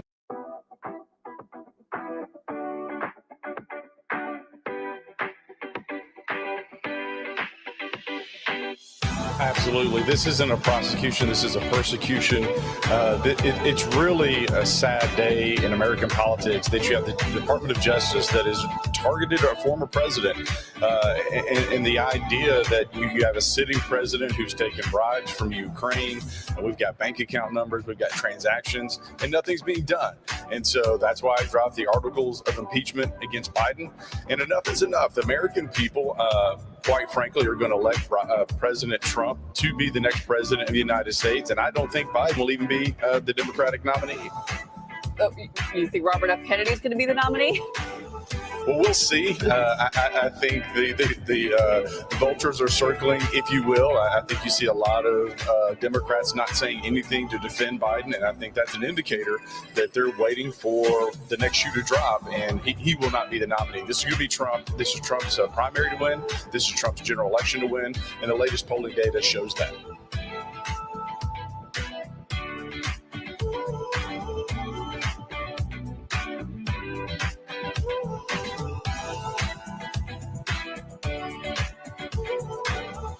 If Carrie Lake's not President Trump's VP, if that's not the selection, you could do a lot better in a coalition ticket of Trump and Kennedy, right? I'm just not sure I want to run against anybody else. I sort of like this one. And by the way, we're leading him by a lot. But just think. I've been repeatedly asked whether I would be, whether I'd consider being Donald Trump's vice presidential pick, and I would not. But in any GOP administration, would I you don't- serve cabinet, anything like that? I don't know. I don't know. I don't know. Have you seen the Trump mugshot? Yeah, I did see it. What'd you think? It was an interesting and probably very shrewd decision for him to put on that very defiant face. I think it's very popular with his base. Do you think the mugshot appeals to the Democrat base in any way? I had a mugshot when I was arrested in Puerto Rico in 2001 when I was doing a protest against the Navy on a lawsuit that I eventually won that got the Navy out of Vieques. But when you're arrested and you get the mugshot, you have a strategic decision about how you want to look. I wondered whether he practiced it in front of a mirror or whether he was just angry at the time and that reflected what he did. But I thought from a strategic point of view, it worked very well for him. Well, joining us to share her thoughts is former Arizona gubernatorial candidate, former broadcaster Carrie Lake. She's just written and released her first book out this week, Unafraid, Just Getting Started. Carrie, it's good to talk with you. Steve Bannon said this week that Robert Kennedy Jr. would be an excellent choice as Donald Trump's vice presidential candidate. So what are your thoughts on that? Go with a Democrat? Well, I think it's funny, it shows that we're almost beyond Democrat versus Republican. We are now communism and globalism versus Americanism.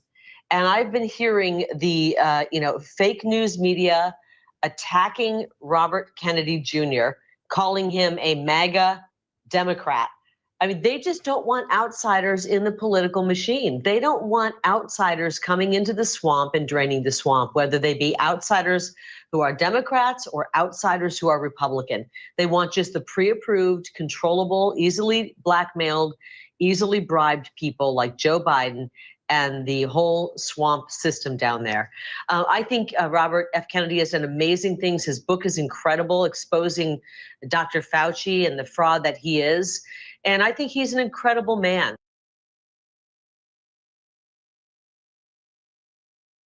I don't believe in a lot of what he espouses. I think ideologically, politically, we have many differences. And I think that he and President Trump probably do as well. But I do believe that President Trump most likely respects RFK Jr. and vice versa. Well, that's because he's a anti-deep state. Oh, no country can survive if it can't control its borders, and we're not doing that. The good news is this, that everybody that I talked to there said that this is easy to stop. That the way to stop it is very, very simple, and that they've been doing it before. Now, I didn't like to hear this because I'm not a big fan of Donald Trump. I did not like his wall. But what the Border Patrol and everybody else said is, you don't need to build a physical barrier. from San Diego, 2,200 miles to Brownsville, Texas. You do need a physical barrier in certain places where there's high density populations. The rest of it you can monitor with ground monitoring, very, very sophisticated surveillance and ground monitoring systems. Many of those were put up during the Trump administration, but for some reason, the Biden administration, when it came in, took down the towers and they removed the ground sensing systems. This is not something that, as a Democrat, that I want to hear. And then, you know, once it got out that this is an open border and the cartels saw that there's a huge profit opportunity here, the flow has just increased exponentially. But we can stop it. During the Trump administration, the crossings at Yuma were about 10 to 25 a day at most. Now, as I said, they're 200 to 800 a day. So, you know, we can solve this problem, but we need to do it in a way that's sensible, that's common sense, and that is not causing this terrible, terrible humanitarian crisis. From where I sat on the border, there's a tree that you can see on the other side of the fence, but it's in U.S. territory. It's called the rape tree. And it's where the cartels extract their final payment from women who come across, sometimes from children. The Border Patrol watches helplessly while they do this.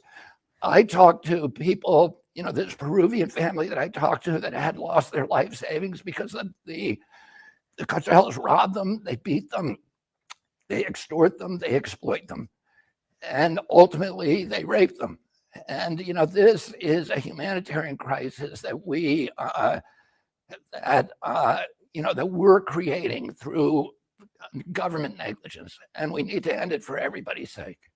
Why do you think that our government could be involved in? Oh, well, you know, listen, when the Warren Commission, obviously, which was run by Alan Dulles, who was the head of the CIA, who my uncle fired, found that it was a lone shooter, which was Lee Harvey Oswald. But when Congress, a congressional committee, reinvestigated between 1977 and 1979 the House Select Assassinations Committee, they concluded, and they saw a lot more documentation and had a lot more witnesses than the Warren Commission ever saw. They concluded that my uncle was killed by a conspiracy. And most of the people, for example, Richard Schweitzer, who was the head of the committee, publicly said, JFK, the president of the United States, that the CIA was involved in the murder of the president of the United States. And that's a quotation. Most of the people on that committee at that time believed it was the CIA, that it was believed certain people in the CIA. You were 7 at the time? 7 or 8? I was 10 when my uncle was killed. I was 14 when my father was killed. You know, and today there is overwhelming evidence. I mean, in fact, why don't the government needs to release all of the files on it and be transparent. Let us see the. Yeah, well, that's a good question. There's still, you know, the law requires there's a law that requires that all the records of John Kennedy's assassination be released to the public 10 years ago. So they're still holding 5,000 documents. President Biden promised when he was elected that he was going to release those documents. President Trump promised that he would, but the CIA doesn't want them to. And so the question that I think Americans have a right to ask, including members of, you know, my father and uncle's family, is why not? What is it that you don't want to see 60 years later? And by the way, the last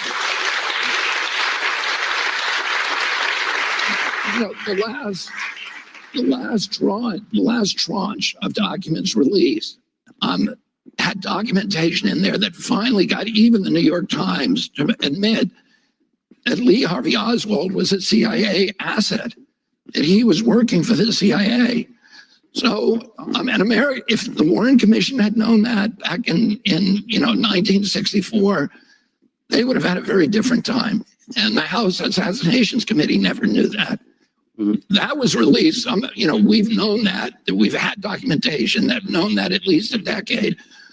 But some of that documentation became overwhelming in this last tranche. And finally, the mainstream media acknowledged that, yeah, he had this relationship with the CIA going back to 1957 or 1958.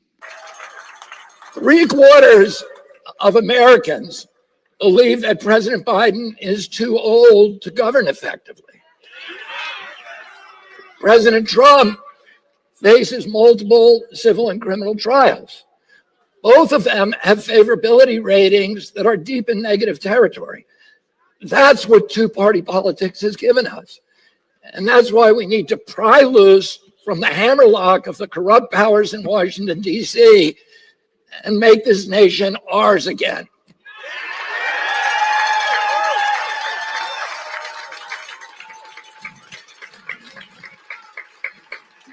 But there's a sacrifice that everyone, including myself, have to make if we're going to reunite America.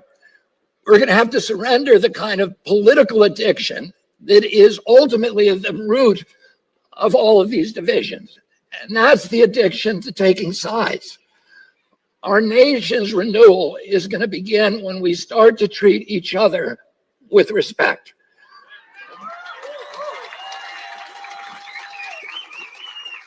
Only then will we be able to step outside our tired, stuck debates. We can ask the questions then that nobody thought to ask.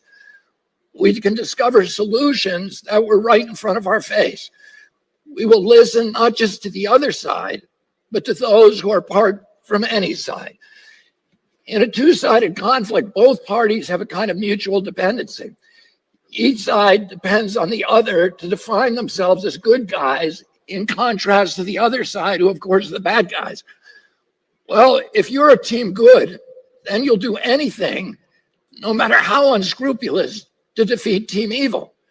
And that's why we've seen both parties sacrificing their core values and the foundational canons of democracy in an all-out in an all-out struggle for power. In a war against evil, any means justifies the end. The result is that we ourselves become evil if we participate in that battle. The child who is obsessed with hating a parent becomes that parent. As I've surrendered my attachment to taking sides over the past 6 months, I've been able to listen with new ears to people with whom I disagree and to see solutions that would otherwise have been invisible. I'll give you an example. 6 months ago, I thought that an open border was a humanitarian policy, and that if you were for sealing the border, it meant that you were probably a xenophobe and maybe a racist. I was wrong. How did I learn I was wrong? It wasn't just that I listened. It wasn't just that I listened to the other side. It was when I actually visited the border and listened to people who weren't on either side. My views changed as I spoke to Border Patrol officers, to local officials, to local sheriffs, aid workers, and to the migrants themselves. I saw that no one party has a monopoly on wisdom, and none of the simplistic narratives actually contain the whole truth. My promise to you as president is that I'm going to do this on every issue. I'm going to listen to stakeholders.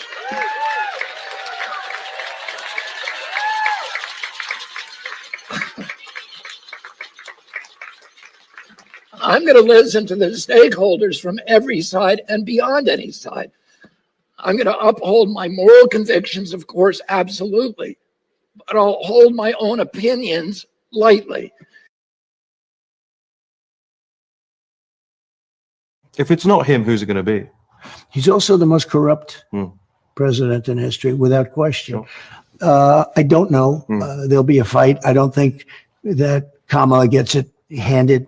You know, a lot of people are so afraid to go against her. I don't think it gets handed. I think all of a sudden everybody would start jumping in. She'd have to earn it. It'd be very hard to earn.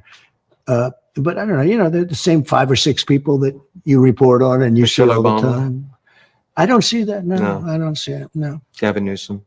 Yeah, probably. Yeah. I think so. Yeah. You announced in Philadelphia that you're going to run for president as an independent. You're from one of the most famous Democratic families of all time. How big a step was it to say, you know what, today, sorry, family, I'm going to have to take a step away? it was very painful for me. I mean, I was raised in the Democratic Party. My father, my uncles were the leaders of the party. My great grandfather, Honey Fitz, was the first Irish Catholic mayor of Boston. My other great grandfather, Patrick Kennedy, was a ward boss for the Democratic Party in Boston. I think it's the right thing right now because we're seeing that, it's the same corporate donors that control both of the parties. And the parties are in paralysis. They cannot, within that party system, they're locked in this war with each other. They're polarizing the American public, and we need a strategy for unity. We need a strategy for bringing people together. And what I've found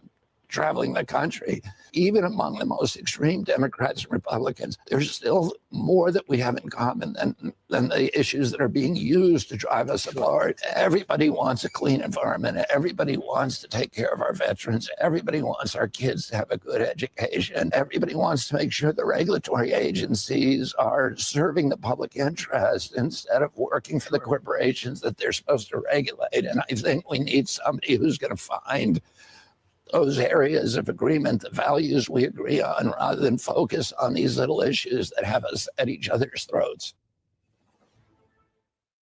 And Ted Kennedy, believe it or not, was a friend of mine. I met him through Palm Beach. They had a big house, a compound. They call it the Kennedy compound. And I had a very nice house also. But I got to know him very well, and he liked me. And I one time asked him, who's the smartest guy in the U.S. Senate? He was a smart guy, by the way, Ted Kennedy, very smart, great politician.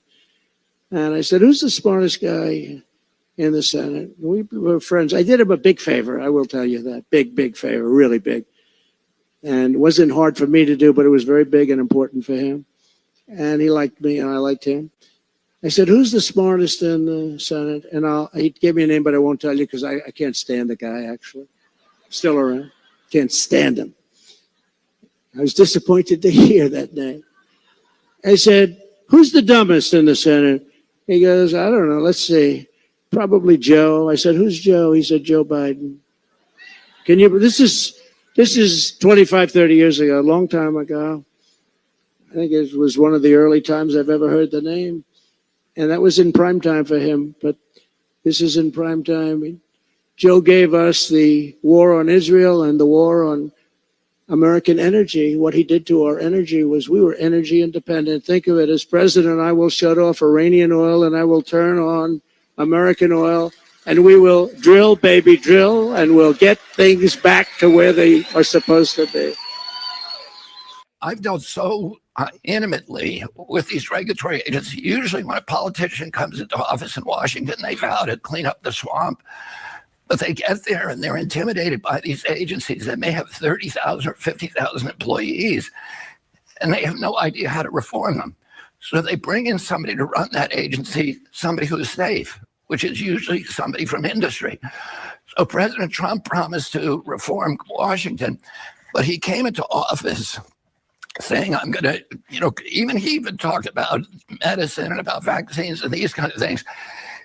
He then took $1 million from Pfizer, and he appointed a Pfizer partner, Scott Gottlieb, to run FDA.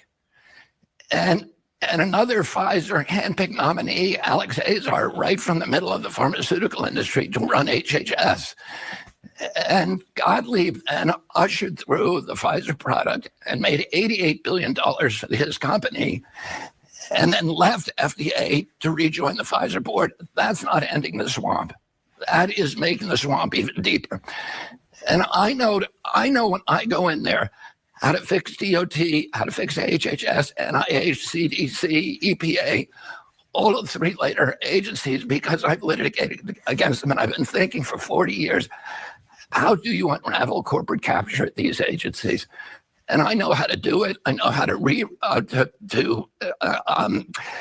reorganize those agencies to end the revolving doors, to end these financial entanglements with the industries they're supposed to regulate. And in many cases, I know the specific individuals in those agencies who need to be moved out. And that's why I think I'm in better shape than anybody else to reform, to get the kind of reforms that the American people want. House Republicans continue to fight. The left is a cult. I don't want to hear it from Republicans. We'll beat the shit out of them. Time out. Taylor, I need you to helping your party. Anarchy across America. Radical Democrats. Republicans.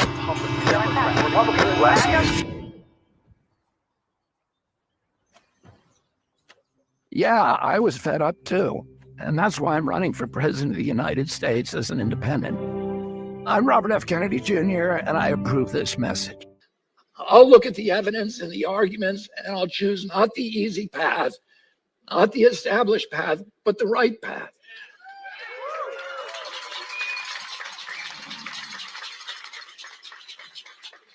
In making an independent run for president, I take inspiration from the one other president who did not have a political party. And that president was George Washington. And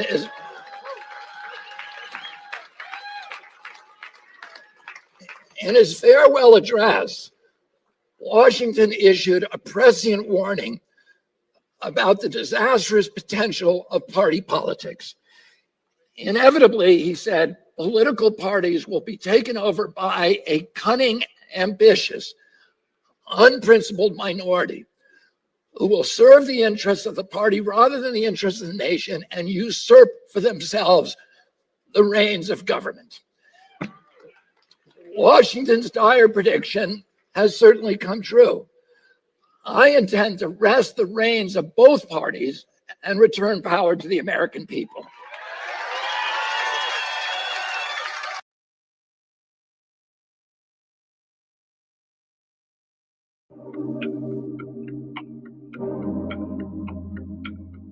Remember in the prior election, Joe Biden got 51% of the vote, Donald Trump 46% of the vote.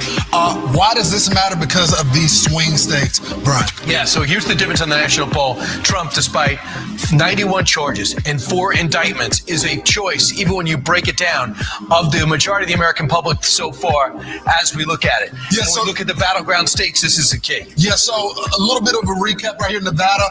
Biden won this by 3 points, a couple thousand, separating Georgia and Arizona. And then you got Wisconsin that he won by 1 point. You got 3 points in Michigan, and then you got 2 points in Pennsylvania. Right now, this is the only place that Biden's winning. How extraordinary is this? Georgia is suing him, by the way, after the way he acted after losing the election. I'm talking about the president of the United States. And so the people of Georgia say, I'd rather have him than Joe Biden. But there are some mulligans, some outliers that are really going to mess with this race. Well, because you got some folks that are going to just want to be disruptors in the race. They outside the major parties. Outside the major parties. So RFK said, look, I tried to do it within the Democratic Party.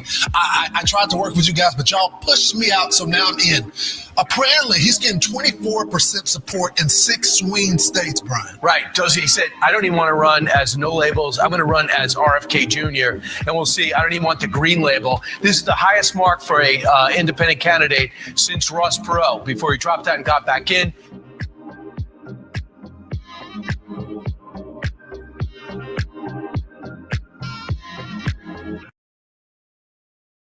Since the early 1980s, there's been a systematic attack on our middle class. And the coup de grace was the lockdown. The lockdown was the biggest shift in wealth in human history. And I'm going to tell you about that in a second. And I blame President Trump for the lockdown. Is there any more consideration to a national lockdown to keep people in their homes? I don't think so. Essentially, you've done that in California. You've done that in New York. Those are really 2 hotbeds. Those are probably the 2 hottest of them all in terms of hotspots. I don't think so, because you go out to the Midwest, you go out to other locations, and they're watching it on television, but they don't have the same problems. They don't have by any means the same problem. New York, California, Miami, the governor's doing an excellent job. Governor DeSantis in Florida. We have some pretty hot spots in Florida too. But we're general, and the state of Washington, of course. But that was largely, if you look at it, it was one nursing home that had problems like you wouldn't believe. So no, we're working with the governors, and I don't think we'll ever find that necessary.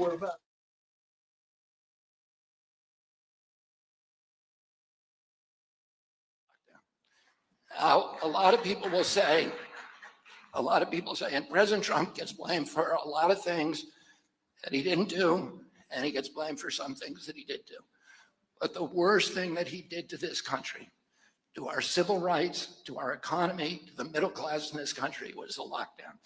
Now, President Trump, in fairness, let me just make this point, will tell people, well, the lockdown wasn't my idea. It was my bureaucrats rolled me on it.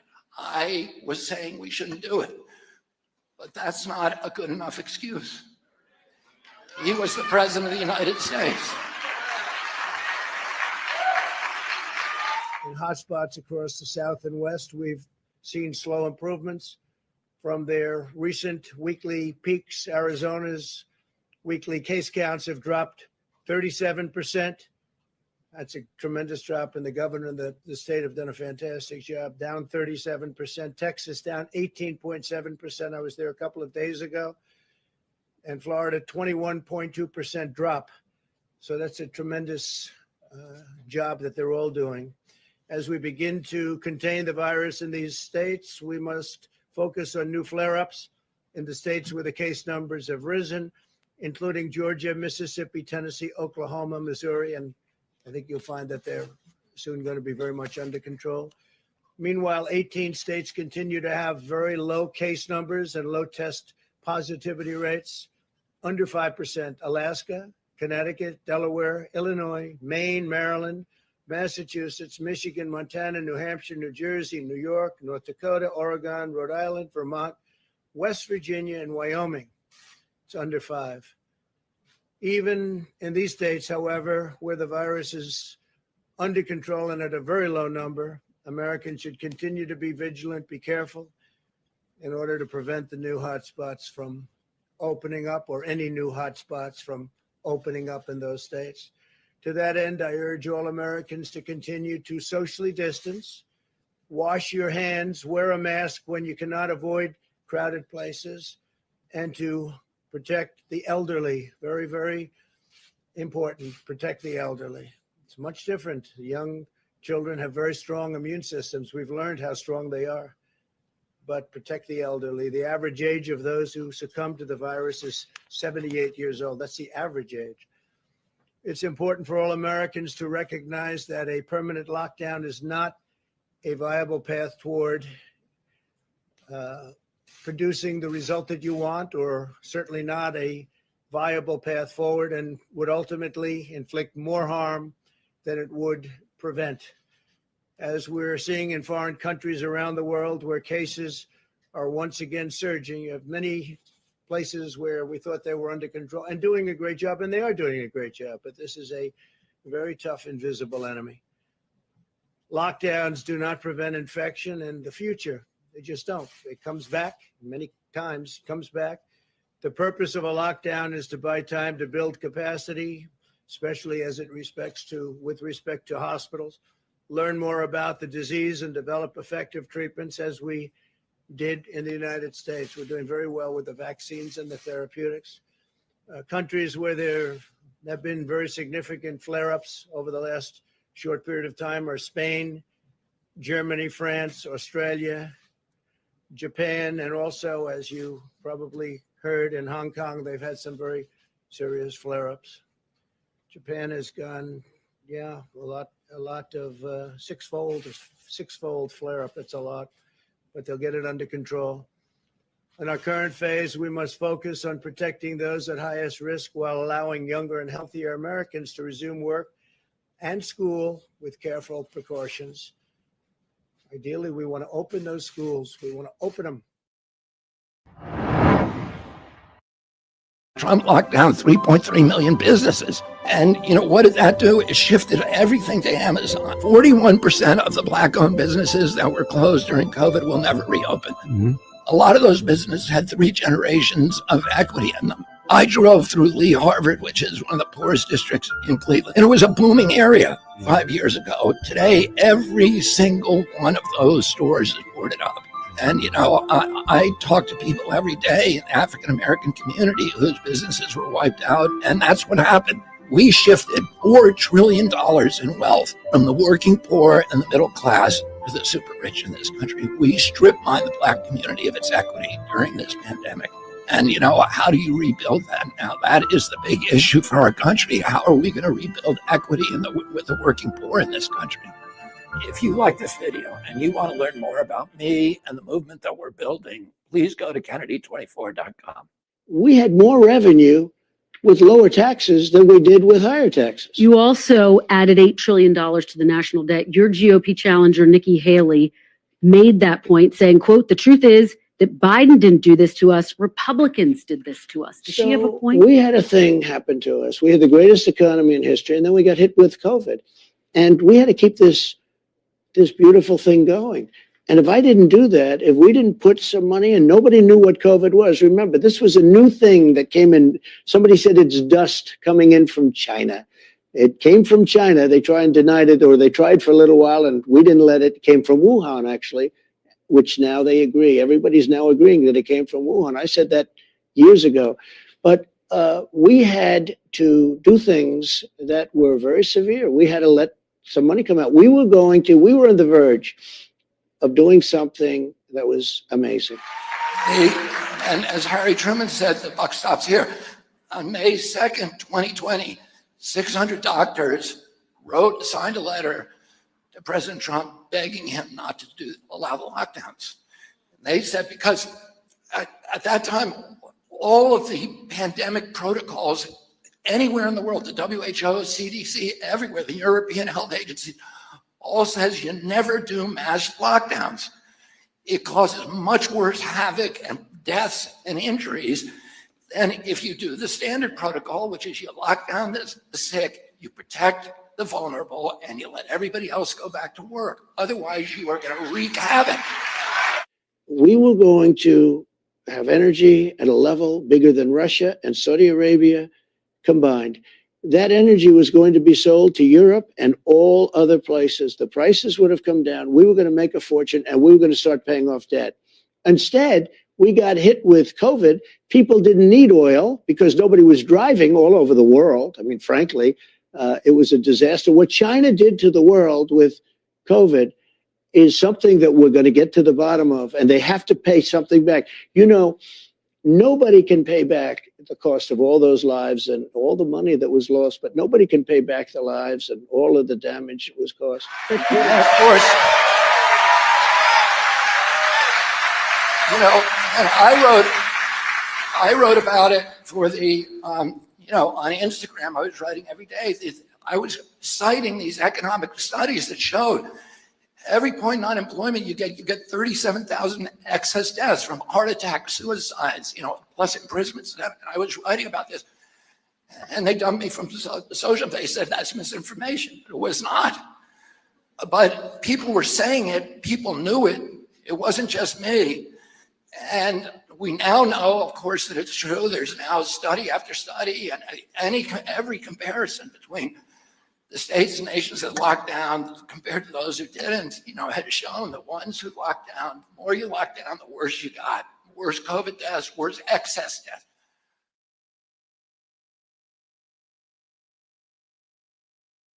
We were going to make a fortune off our energy. We were going to send the energy to Europe. Europe was going to pay us tremendous amounts of money. And I'll tell you, you would have never had the Ukraine monster at all. It would have never happened. Russia would have never got, just by sheer force of personality. But beyond personality, what happened is when oil hit $100 a barrel, and by the way, it's right there right now again, Putin makes a fortune on this war. Everybody said, oh, he can't afford it. If Biden allowed my policies to stay in place, oil would right now be at $40 a barrel, and Putin wouldn't be able to afford the war. Sweden's numbers came out this week. Sweden was the only country in Europe that didn't lock down. It had the lowest excess deaths in Europe, which is very predictable. If the nation, the nation that led the lockdowns was us, and we had the highest body count of COVID on Earth. We have 4.2% of the world's population.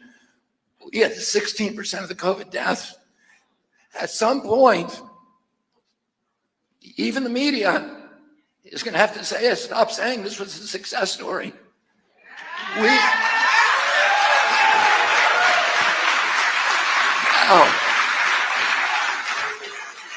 But the health issues were almost dwarfed by the economic cataclysm that befell our country.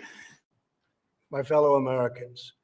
Tonight, I want to speak with you about our nation's unprecedented response to the coronavirus outbreak that started in China and is now spreading throughout the world. Today, the World Health Organization officially announced that this is a global pandemic. We have been in frequent contact with our allies, and we are marshaling the full power of the federal government and the private sector to protect the American people.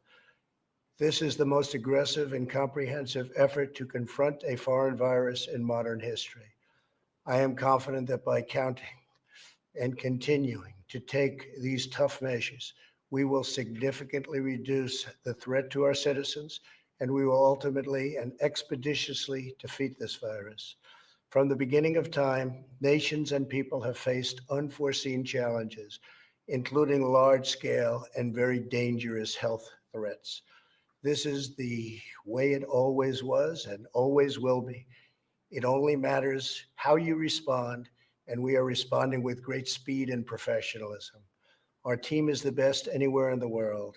At the very start of the outbreak, we instituted sweeping travel restrictions on China and put in place the first federally mandated quarantine in over 50 years. We declared a public health emergency and issued the highest level of travel warning on other countries as the virus spread its horrible infection. And taking early, intense action, we have seen dramatically fewer cases of the virus in the United States than are now present in Europe. The European Union failed to take the same precautions and restrict travel from China and other hotspots.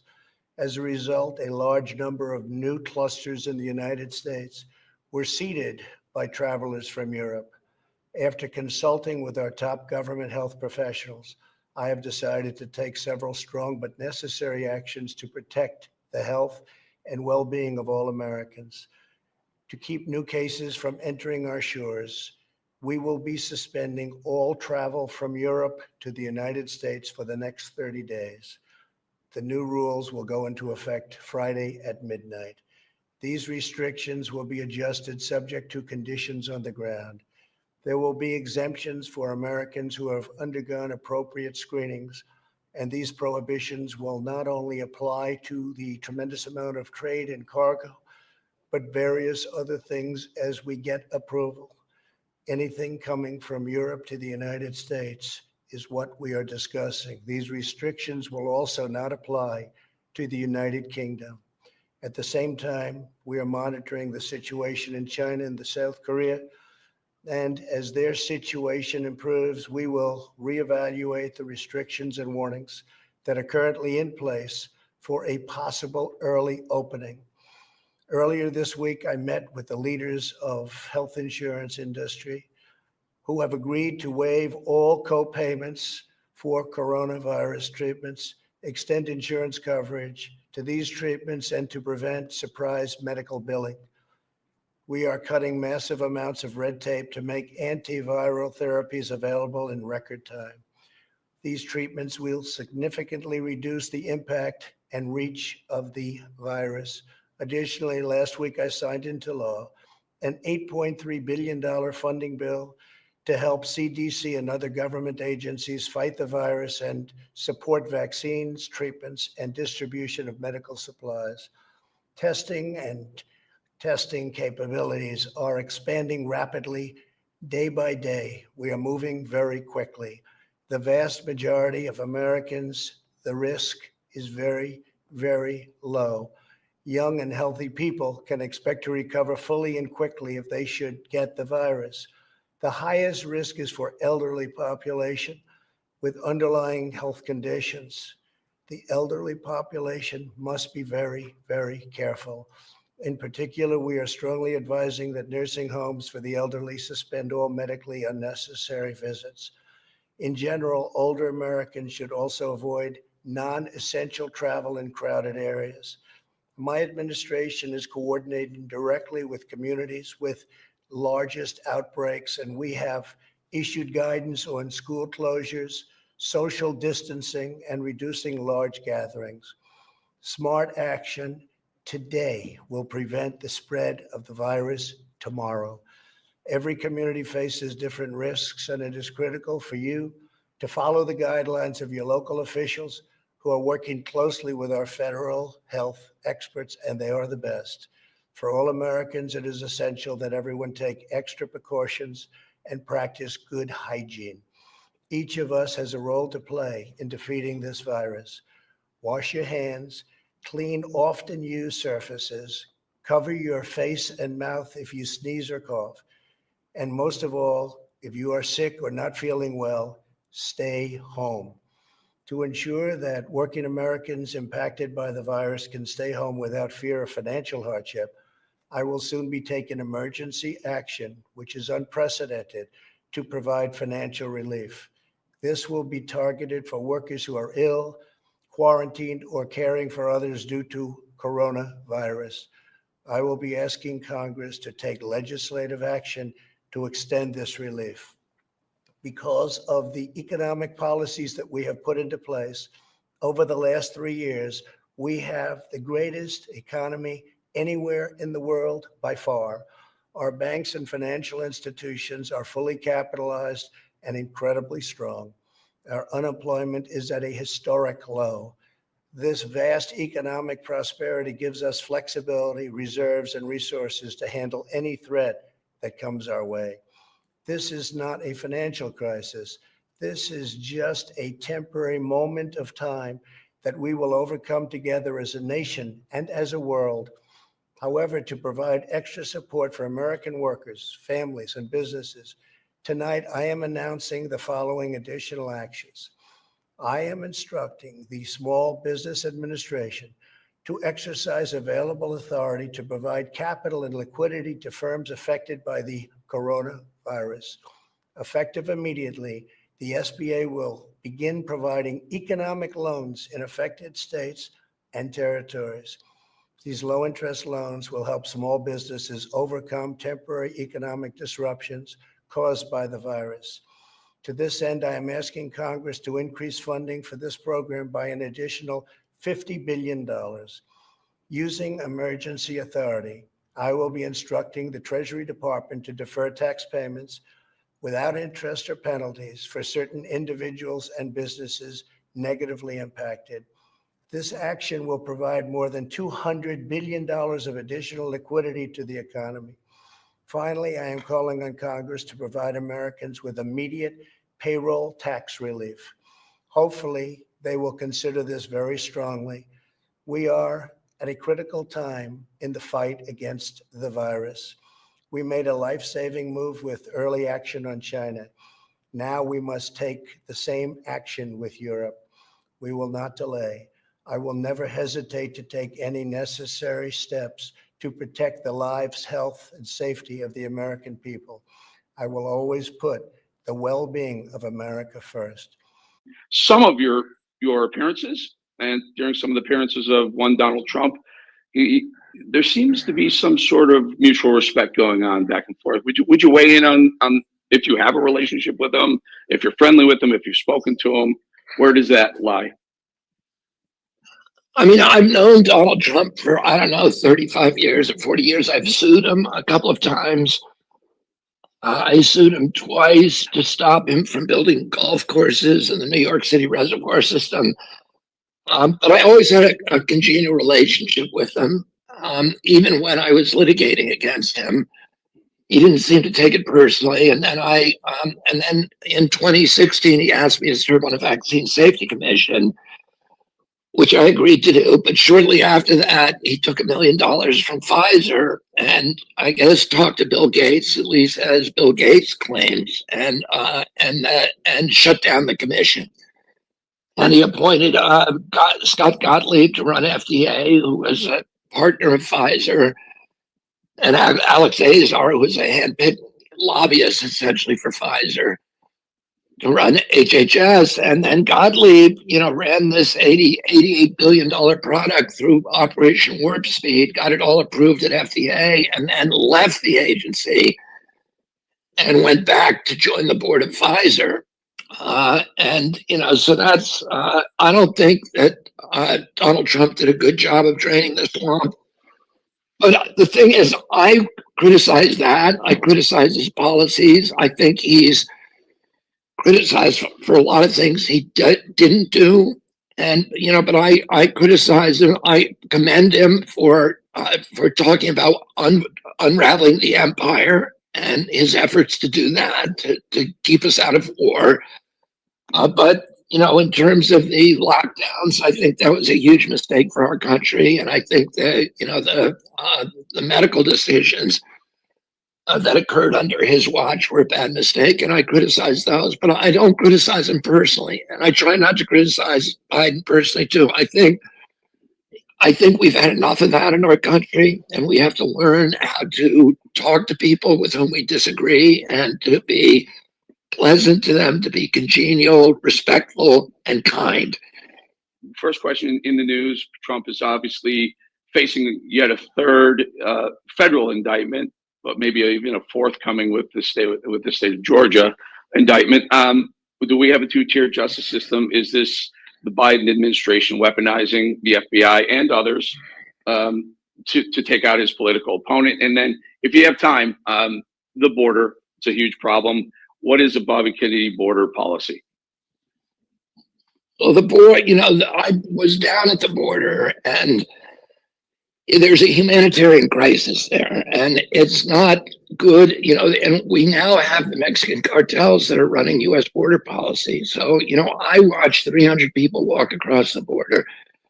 Only 2 of those families were from Latin America or Central America, one from Peru and one from Colombia. And in a 2-hour period, I watched 300 people walk across. Each one of those people is going to be given a plane ticket at our government expense to any city they want in the United States. That's how this crazy system works. And meanwhile, people who are legally trying to get in this, and 7 million people have come across illegally over the past 3 years. It's a crazy policy. And each one of them is paying $15,000, $10,000 to $15,000 to the cartels. They are extorted, they're exploited, they're raped, they're robbed on the way up, and the children are lost. It's a horrible, horrible, horrible humanitarian crisis. And a country with an open border is not a nation. We need to close the border, and then we need to open legal immigration in a way that is going to be beneficial to our country. Well, why do you suppose the Biden administration has been non-existent and they haven't done a thing about the border? In fact, rolled back some policies that were frankly working. What do you think the motivation behind that is? I think it's baffling. I don't know. And one thing I don't do is I don't try to look into other people's heads. In my Fauci book, I never question why. I never speculate as to why Anthony Fauci did the things that he did.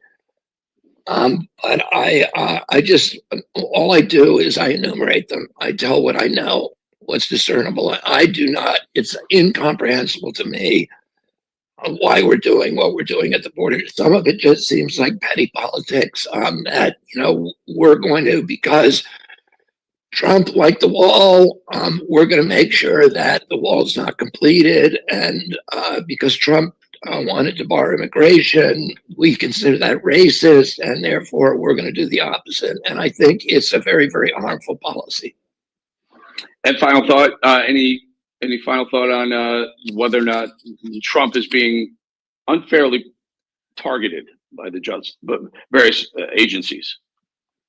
Well, the only thing I'd say about that is that I think I'm a former prosecutor, and prosecutors have to be very, very careful in our democracy about prosecuting former presidents. And the reason for that is you don't want to look like, one of the, when we broke with England in 1776, one of the issues that we split over is that oftentimes political opponents of the king would be arrested and detained, and we passed all kinds of laws to make sure that that wouldn't happen in this country. At the same time, in a democracy, you want to make sure that government officials are not above the law, that the law applies to every person. So that's a balance that a prosecutor has to has to weigh, and you hope that they're doing it in good faith and that they exercise good judgment. And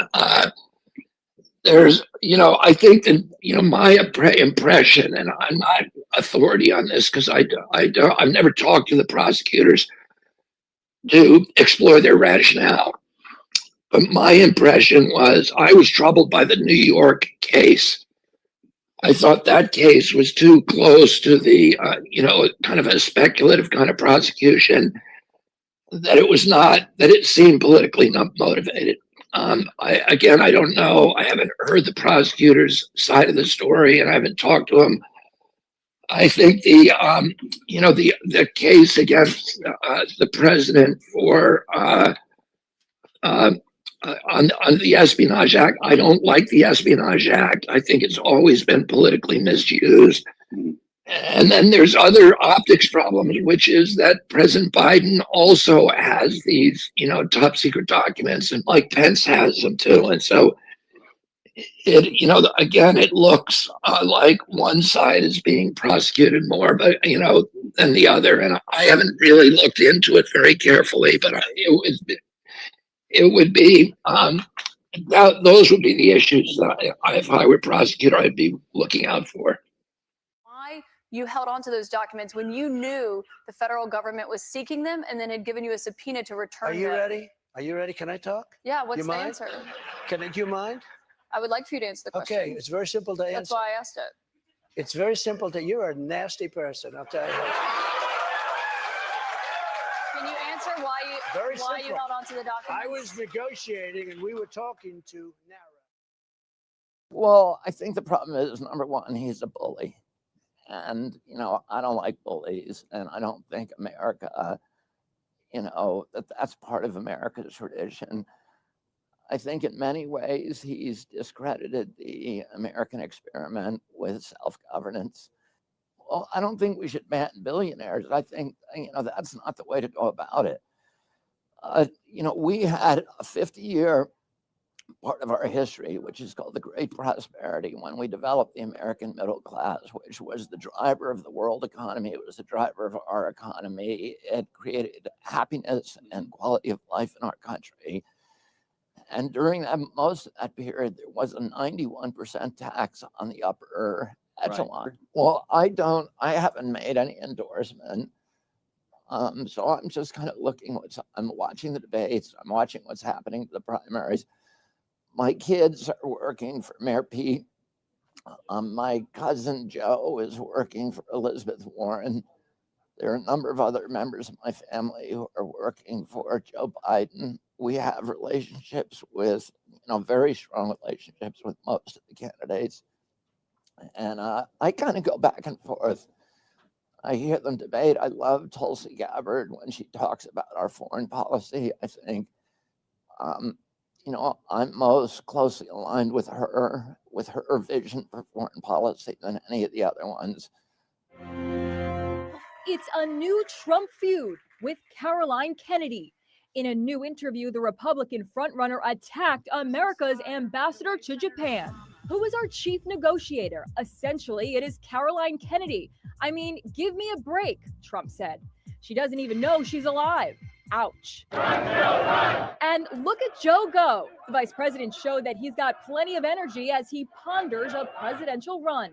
The 72-year-old greeted supporters at a Labor Day parade in Pittsburgh, looking more and more like a candidate. You go, girl. And Hillary's team says they're working to soften her image. She'll appear on The Tonight Show with Jimmy Fallon this week and on Ellen. Last time she was on the show back in 2007, she and Ellen had a bowl-off. All right.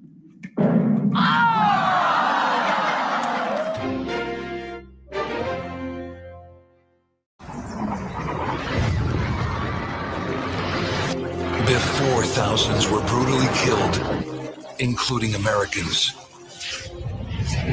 Before Iran helped Hamas plan the attack, killing Americans. Before Biden gave billions of taxpayers' money to Iran, Trump played hardball with Iran, destroyed ISIS, kept the Middle East at peace, kept us out of endless wars through strength.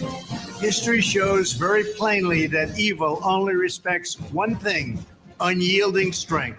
When I'm back in the White House, our enemies will know if you spill a drop of American blood, we will spill a gallon of yours. President Trump, the strength we need to make America strong again. I'm Donald J. Trump, and I approve this message. You to make the case. You say unity ticket, Trump, Kennedy. Tell us about it. Look, I would love Carrie Lake or maybe one of these powerful women to be his vice president. However, I see a very compelling reason, although I know Bobby Kennedy's terrible on guns. He ain't great on Ukraine.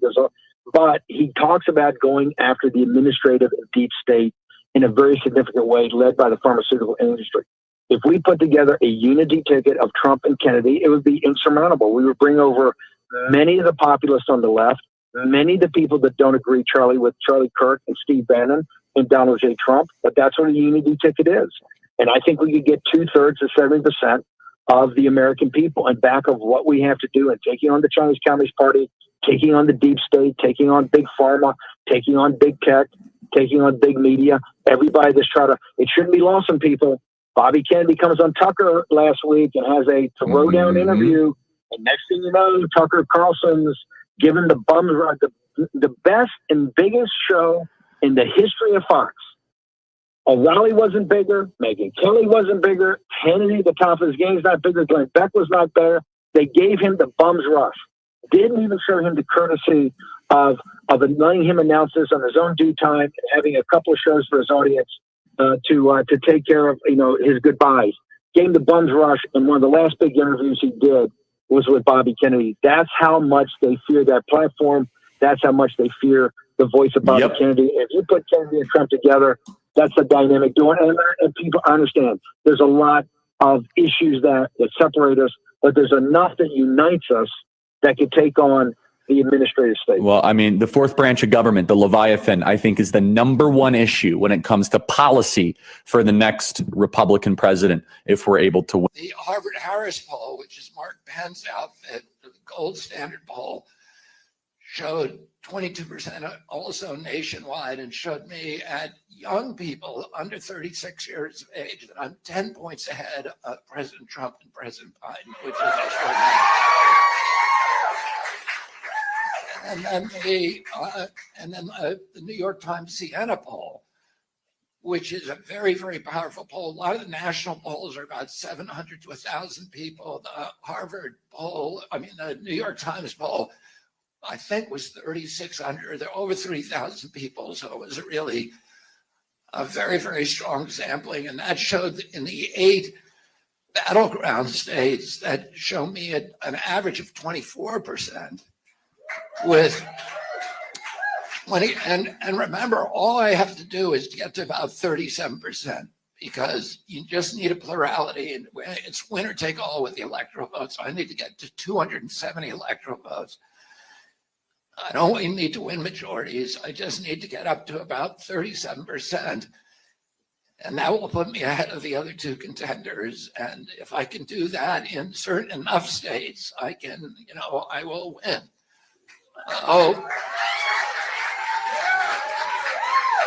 And we have 12 months to do that.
Mr. President, when will you announce who your VP is? Not for a while. I mean, Not for a while. we have so many great people in the Republican Party, but not for a while. What criteria are you using to identify who your running mate is? Always, it's got to be one thing. It's got to be who would be a good president. I mean, you always have to think that because, you know, in case of emergency, things happen, right? No matter who you are, things happen. It's got to be number one. Who is your running mate? Well, I have a lot of good people. We have a lot of really good people. So you haven't decided who it is? I have a lot of good ideas, but I haven't. And there's no reason So to do you that haven't quickly. told that person, you're my person? I speak to everybody. I speak to everybody. You know, I called Tim Scott this because a lot of people like Tim Scott. I called him and I said, "You're a much better candidate for me than you are for yourself." When I watched him, he was fine. He was good, but he was very low key, et cetera, et cetera. I watched him in the last week defending me and sticking up for me and fighting for me. I said, "Man," I said, "you're a much better person for me than you are for yourself." Because for himself, he was low key. For me, he's been a real tiger. He's been incredible, and others have too. So maybe it's Tim Scott.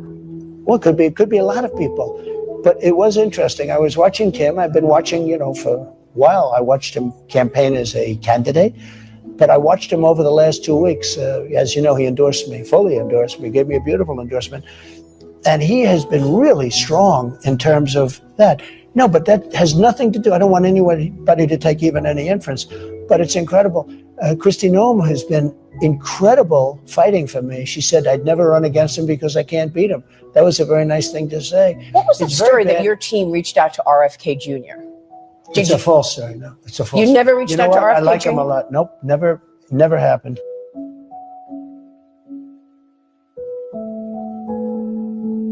The latest speculation is that maybe you would be the VP for Trump. Would you ever do that? I don't think that my marriage would survive it. I think he's right. Just president. That's all you want. Yeah. Awesome. Thank you. Thank you so much. All right, now I want to go to Vice President for a second. You know, I've written in the post that your short list ought to be Tom Cotton, Mike Gallagher, Joni Ernst, Mike Pompeo, Dan Sullivan, or Robert O'Brien. The latter, of course, would bring you Latter-day Saint votes in Arizona and Nevada. Are you going to name your vice president before the convention? Are you going to give us a list of people you're going to consider? And what do you make of my list? I think I'd make up a list. Some of those names are great. I agree. And maybe not every single one of them. You understand.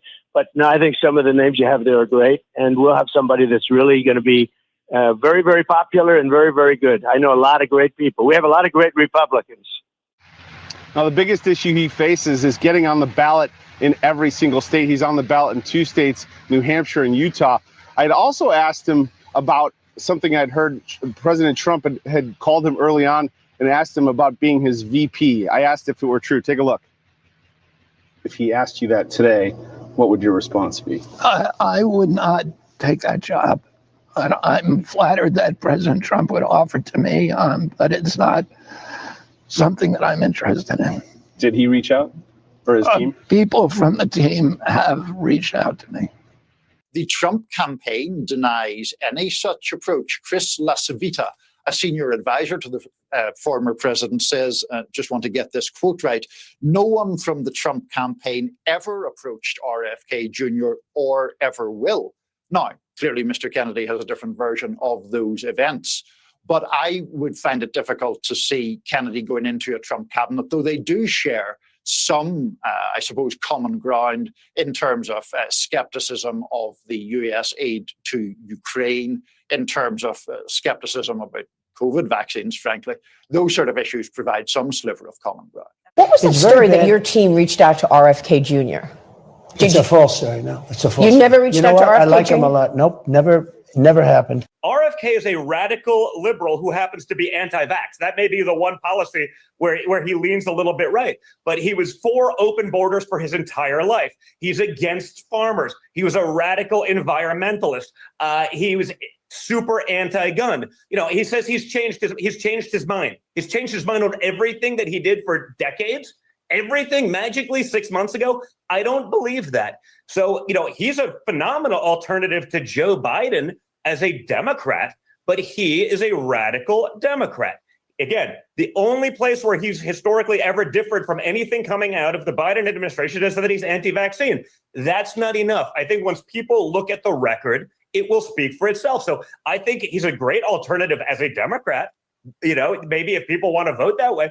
But if you're going to vote for RFK, I see he's trying to get libertarians now. I'm like, again, he's anti-vax, but literally everything else would not be libertarian. But, you know, it's all part of the machine to try to stop Trump, as far as I'm concerned. And again, I think he's certainly a better viable option, than Joe Biden for the Democrats. But he's no conservative. Let's not kid ourselves. Let me ask you about your family. Many members of your family have been critical of your campaign. Prominent members put out a statement that said, quote, "The decision of our brother Bobby to run as a third-party candidate against Joe Biden is dangerous to our country.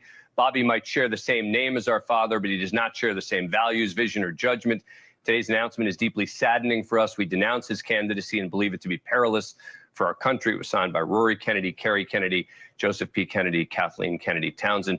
You know, I don't begrudge them those feelings. I think they're very scared that President Trump is going to get elected, and they consider me a danger to the country and the republic because their assumption was that I would take more votes away from President Biden from President Trump. So Donald Trump has to win independence, and that's why the VP pick is so important. Having someone out there who can litigate these cases going on in a way that is credibly received by independents and suburban women.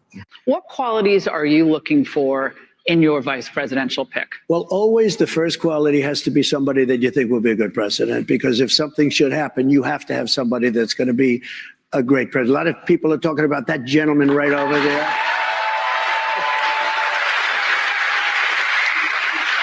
And he's been so great. He's been such a great advocate. I have to say, this is in a very positive way, Tim Scott.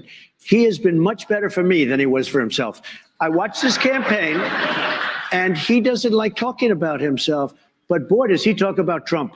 And I said, I called him. I said, Tim, you're better for me than you were for yourself. But he's fantastic, and he's a fantastic person.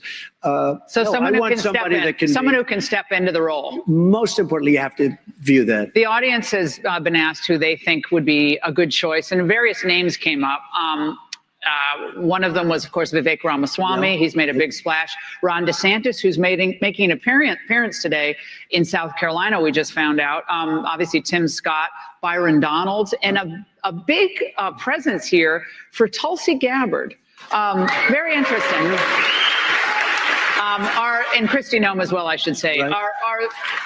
Are they all on your short list? And when can we expect that you will announce your choice? The one thing that always surprises me is that the VP choice has absolutely no impact. It's whoever the president is. It just seems. I remember when Sarah Palin was actually picked, and she did have a big up, and then they just went after her at a level that nobody's seen. The Republicans themselves went after what they did. But you'll be a one-term president because you've already served, so you can only serve for one term, although they say you'll never leave office. I assume that you'll never leave. There'll never be another election don't again. Do it. He'll never leave. He's never going. Oh, these people. They are so for that reason, it is important who you pick. I think it's very important. But look, first is that, as we said, it has to do with whoever is, it's a very important position for that reason. You would like to get somebody that could help you from the voter standpoint. And honestly, all of those people are good. They're all good. They're all solid. And I always say, I want people with common sense, because there's so many things happening in this country that don't make sense. Who wants an open border? Who wants high interest rates? Who wants all electric vehicles? And they're fine, but you want to have choice. You want to go to combustion. You want to go to any hybrid. I think the hybrid are much better from that standpoint. But we were talking about faucets. We're talking about so much. It's all based on common sense. We want a strong military. We want choice in education. We want to have things that can really make our country great again. What we're doing with the open border is a disaster. We are destroying our country. We're going to change that fast, and we're going to get your energy prices down. Mr. President, thank you so much for this.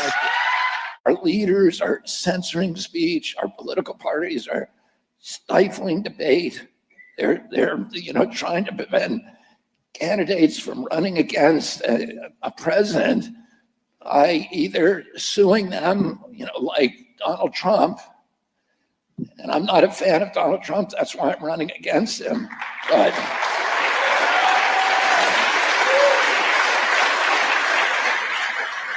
I don't think we should be a banana republic and remove candidates using the courts. Oh, Americans.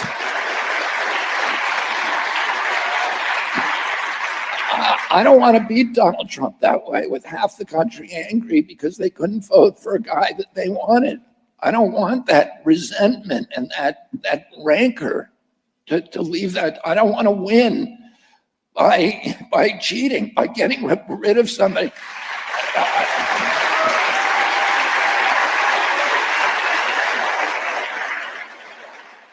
What qualities are you looking for in your vice presidential pick? Well, always the first quality has to be somebody that you think will be a good president, because if something should happen, you have to have somebody that's going to be a great president. A lot of people are talking about that gentleman right over there.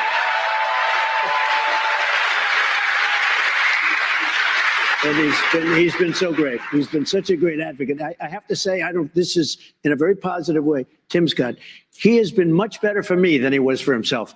I watched his campaign, and he doesn't like talking about himself, but boy, does he talk about Trump. And I said, I called him. I said, Tim, you're better for me than you were for yourself. But he's fantastic, and he's a fantastic person. Someone who can step into the role. Most importantly, you have to view that. The audience has been asked who they think would be a good choice, and various names came up. One of them was, of course, Vivek Ramaswamy. He's made a big splash. Ron DeSantis, who's making an appearance today in South Carolina, we just found out. Obviously, Tim Scott, Byron Donalds, and a big presence here for Tulsi Gabbard. Very interesting. And Kristi Noem as well, I should say. Right. Are they all on your short list? And when can we expect that you will announce your choice? The one thing that always surprises me is that the VP choice has absolutely no impact. It's whoever the president is. It just seems. I remember when Sarah Palin was actually picked, and she did have a big up, and then they just went after her at a level that nobody's seen. The Republicans themselves went after what they did. But you'll be a one-term president because you've already served, so you can only serve for one term, although they say you'll never leave office. I assume you'll never leave. There'll never be another election don't again. do it. He'll never leave. He's never going. Oh, these people. So for that reason, it is important who you pick. I think it's very important. But look, first is that, as we said, it has to do with whoever is, it's a very important position for that reason. You would like to get somebody that could help you from the voter standpoint. And honestly, all of those people are good. They're all good. They're all solid. And I always say, I want people with common sense, because there's so many things happening in this country that don't make sense. Who wants an open border? Who wants high interest rates? Who wants all electric vehicles? And they're fine, but you want to have choice. You want to go to combustion. You want to go to any hybrid. I think the hybrid are much better from that standpoint. But we were talking about faucets. We're talking about machine. We're talking about so much. It's all based on common sense. We want a strong military. We want choice in education. We want to have things that can really make our country great again. What we're doing with the open border is a disaster. We are destroying our country. We're going to change that fast, and we're going to get your energy prices down. Mr. President, thank you so much for this. RFK called me a couple weeks ago. He was coming to Minnesota, and he wanted to meet with me, and we were going to spend 2 days together so that I can get him off of this vaccine bullshit and start getting him to truly campaign on something that could win him the presidency, which ain't vaccines. No. And anyway, though, RFK and I were going to meet, and unfortunately, he called me the day before and said he had a cancellation and a change of plans, so he didn't come to Minnesota yet. But let me ask you this. Did you guys ever read the book I wrote called Don't Start the Revolution Without Me? No, I haven't read that one. Well, I think you should. And the reason you should is this. It was the book I wrote right after getting out of office, and I'm traveling to my home off the grid in the Baja. And my wife and I both contributed to this book. And in the end of the book, I wrote all nonfiction until the last chapter. And this was a book I wrote back in 2004 after leaving office. The last chapter, I wrote fiction. You know what the last chapter was? Wait till you hear this. And this is 2004, nearly 20 years ago. The last chapter was I team up with RFK Jr. and we run for president, only I'm the president, he's the VP, and I get assassinated. Interesting. Wow. And I wrote that book 20 years ago, and I'm Dick Russell, my co-writer. I said, Dick, I want to do something strange with this book. He goes, what do you want to do? I said, the last chapter, without telling nobody, I want to write completely fiction. Well, that last chapter, if I look at it today, might not be fiction now. If he called you, only the difference would be RFK'd be on the top and I'd be the VP. if RFK offered you the VP spot, would you take it? I would give it serious consideration. Certainly, I won't tell you right now yes or no, because it would depend on my personal life. Yeah, and that is the commitment I told you about moments ago. You know, would I want to commit myself at age 72 for 1 year of hell? And then the worst part would be, and then possibly the worst part would be this: winning. Yeah. And then I'd have to do it for 4 years. Let me explain something to you, Mr. Ventura. I'm going to explain. Listen, this is very important. I approached you after you won your governorship, and you totally haven't reciprocated. I asked you for your support. You wouldn't give it back to me. I don't appreciate that. But I'm going to offer you an opportunity of a lifetime. Do not go with RFK. He's a total freaking loser. I am offering you the VP spot on my ticket, and believe me, you're going to want to take it. There you go.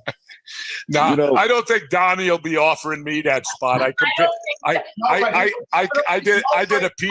He would definitely be shitting a brick if RFK made you his VP. Yeah. Well, I did a thing on Substack where I compared Trump to Manson. That's an interesting comparison. He has that kind of power. Look at it.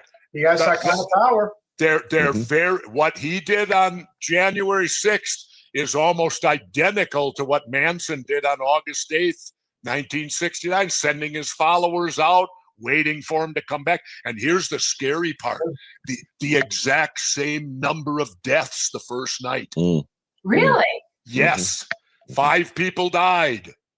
That's interesting. Very interesting. Oh God, the comparisons are eerie. And I get it on Substack. Pull it up on Substack and read it. Kennedy's our greatest president of all time. Because he stood up to the deep state and got dead? No, it's simpler. John Kennedy is the greatest president of all time because they allowed him to serve the least. Oh. They killed him. They killed him before he had even served 1 term. Let me throw something to you. You're hinting at me to go with the libertarians, right? Right? Yeah. And I have all the respect in the world for the libertarians, but I also have butted heads with them. Because I remember the time I was governor and I was giving a speech on transportation, and the libertarians started to boo me. Right. So I stopped my speech and I looked at them and I said, "You don't think the government should be involved in transportation?" They all said no. And I looked at them and said, "Well, how'd you get here today?" Yeah. I said, "You guys, I love your libertarian and liberty attitude, but in a civilized society, and if the society's civilized, you have to have government." I said, "How could you not with transportation?" Well, the biggest quality, the most important quality by far is how would they do as president? Because you really have to, that's the purpose. I mean, that's 95% of it, I would think. But so that would be number one. But politically, you'd want somebody that's compatible. You also want somebody you can get along with. You want to be able to get along with the VP. You work with them. And I think that's an important thing. But you really want to make sure that you pick somebody that, should it be necessary, and we hope it isn't, but they'll be a great president. Now, in terms of President Trump, what I did at the beginning of this race is I said, I am going to try to focus not on these culture war issues and the vitriol that keep us all apart, but I'm going to focus on the values that we all share in common. And one of the things that I really try hard not to do is to not criticize personally either President Trump or President Biden. and we're going to the lawsuits or the litigation or whether that's fair or that's fair. I just stay away from that. And I try to talk about the issues that they care about. And I think that President Trump knows that I'm popular with his constituents, that I'm their second choice. And I don't think it's his advantage to attack me. I'm sure he will at some point. But he also knows that I'm not going after him personally, that I do attack his policies. I do criticize him for his failures, particularly during COVID. He should not have shut down 3.3 million businesses with no scientific citation, with no public hearings, with no environmental impact statements, none of the processes of democracy. But what I've tried to do is really focus, identify the values that we have in common. And what I found is there's a huge landscape that is so much bigger, the things that Americans agree on. Everybody wants to protect veterans. Nobody likes that, veterans' wives are now at soup kitchens. Everybody wants us to have the best education system in the country. Everybody wants to end the forever wars. Everybody wants to end the chronic disease epidemic. That now 60% of our kids now have chronic disease. When my uncle was president, it was 6%. Everybody wants to end this corrupt merger of state and corporate power that have turned our regulatory agencies into predators against the American public and sock puppets for the industries they're supposed to regulate. And there are so many of these issues. Everybody, look, if you want to talk about climate change, and that's the only environmental issue you're going to talk about, you're going to have everybody fighting each other. If you talk about clean water, clean rivers, clean air, about stopping the destruction of the Appalachian Mountains, about the fact that 100% of our freshwater fish now have dangerous levels of mercury in them, that acid rain is destroying the forest cover on the high peaks of the Appalachians from Georgia to northern Quebec. People don't like that. And there's no such thing as Republican children or Democratic children. Nobody wants that. Everybody wants our kids in houses. Everybody wants that. And what I'm trying to do is look at solutions and and find those issues. I found out that those landscapes are so much larger than the little culture war issues that are being used to keep us apart. Look, people are saying it 100 different ways, that they want somebody, they know what's wrong. They want somebody who can find ways to put it right. Next question. There's a billboard outside of Grand Rapids, Michigan, paid for by the DNC that says you are powered by Trump and MAGA. What's your response? The DNC is saying because one of my PACs, which I have nothing to do with, legally have nothing to do with, accepted money from a traditionally Republican donor, that somehow this should disqualify me from people voting for me.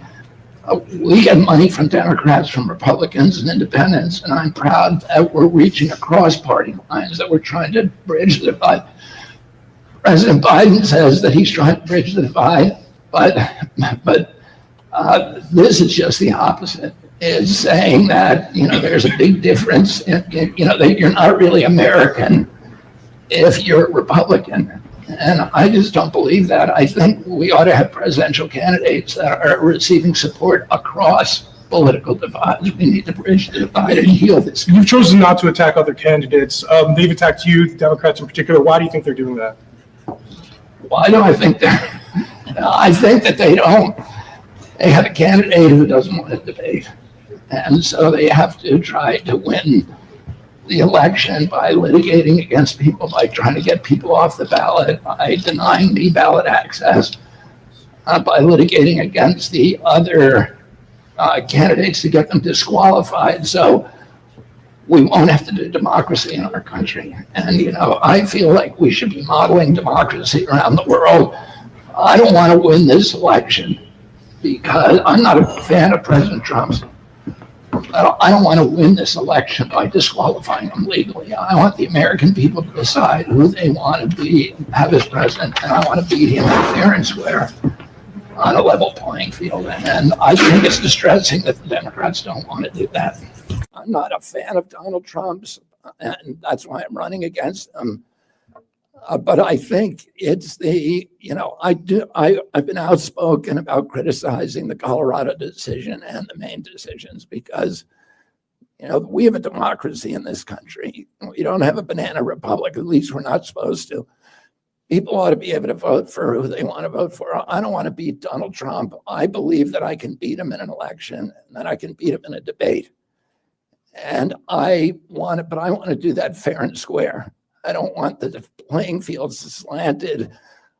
I don't want to have an election where you get rid of a guy who, a large percentage of the American public want as their leader.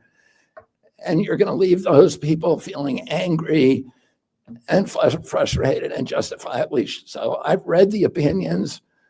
I don't see how they can stand judicial, Supreme Court scrutiny. I don't think you can get. Donald Trump has not been convicted of leading an insurrection. Maybe he did it, but he hasn't been charged with it. He hasn't been convicted of it. So you can't really, I don't think it's fair. I don't think there's due process in punishing him for a crime that he was never convicted of. It's not the American way of doing things. And I think as a strategy that it actually hurts the Democratic Party because I think it discredits them and it makes President Trump kind of into this mythological figure because people can see that this is not fair. So I want to beat President Trump, but I want to beat him fair and square in an election where everybody gets to vote for who they want to vote for.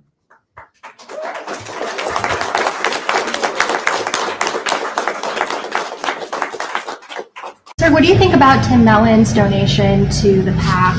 He's a donor of Trump's, and in 2015, he wrote in his book that Black people were even more belligerent after the expansion of social programs in the 60s and 70s, and that the belligerent quote was the correct quote.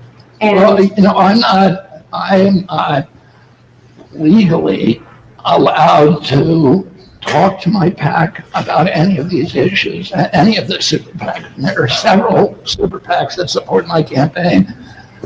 It would be against the law for me to tell a PAC to who they could not accept money from.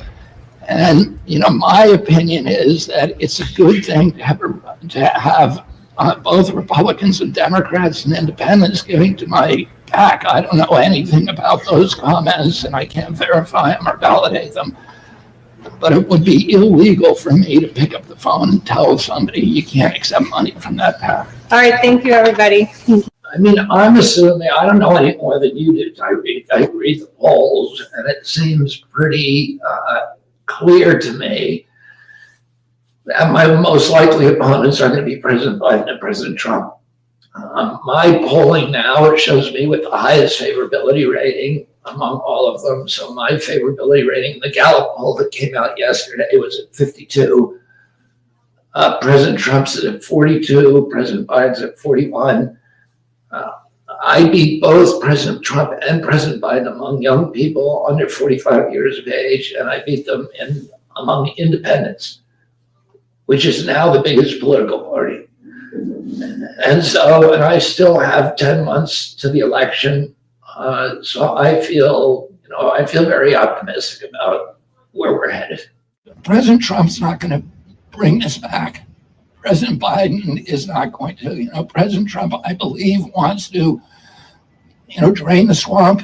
I think he was sincere when he said that. But he appointed John Bolton to run the NSA. He's a swamp creature, like the template for swamp creatures. And, Scott Gottlieb, who was Pfizer's business partner to run FDA, and Pfizer and Gottlieb did Operation Warp Speed, an $88 billion gift to Pfizer, and then went back to collect his paycheck on the Pfizer board. President Biden is not going to unravel it. President Trump is not going to do it. And, I think I'm the only candidate that knows how to do this, that understands how badly we need to do this in this country if we're going to return the middle class and if we're going to give our kids a chance.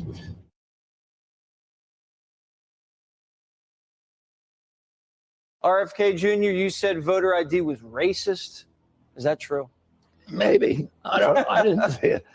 You know, I had a lot of positions. It's actually a comic book written by radical Democrat RFK Jr. Argues, among other things, that voter ID laws are, quote, I kid you not, racially rancid. Red state people are more likely to murder you, to impregnate your teenage daughter, to commit a violent crime against you, to commit a nonviolent crime against you, to watch Desperate Housewives on TV, to buy pornography, to buy, degenerate video games like Grand Theft Auto. You've called for curbing, logging, oil drilling, fracking. You wanted to eliminate it. You called it a victory for democracy. You want to curb U.S. fossil fuel extraction. Keep it in the ground, you once tweeted. You want a ban on fossil fuel extraction, a ban on fracking. They are contemptible human beings, and that, I wish that there were a law you could punish them under. I think the Green New Deal is, all of that stuff is important, is good. We ought to be pursuing it. I believe that we should use market mechanisms like carbon taxes. There's going to be major disruptions, not just to humanity, but ultimately to civilization. And this is part of the cost that we're paying for our long-time deadly addiction to coal and oil. You called the NRA once a terror group. You've supported over the years Democrats, Gore, Kerry, Obama, Hillary. You praised Bernie Sanders multiple times. You support affirmative action. Senator Bernie Sanders is finally endorsing Hillary Clinton today. Do you endorse her? Is she that leader? Yeah, and I'm very close to Bernie. And a huge admirer of Bernie Sanders. My family has a long, long relationship with Joe Biden, 40 years. I have a personal friendship with him. Do you regret endorsing Al Gore, John Kerry, Barack Obama, Hillary Clinton, and Bernie Sanders over the years? I like Bernie Sanders. I voted for Barack Obama. I don't regret that.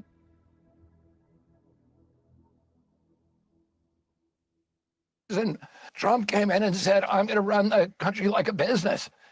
And then he shut down 3.3 million businesses. What businessman would do that? He handed the keys to every one of our businesses in this country to Anthony Fauci. But Bobby, and I'm sure this is gonna go viral because I'm about to defend Trump. When everybody comes to you, if it's President Kennedy, and says, we need to do this right now. This is not going to last a week or 2 weeks. This is a real problem. We're going to be overwhelmed. There's only one place that makes the swabs that we need.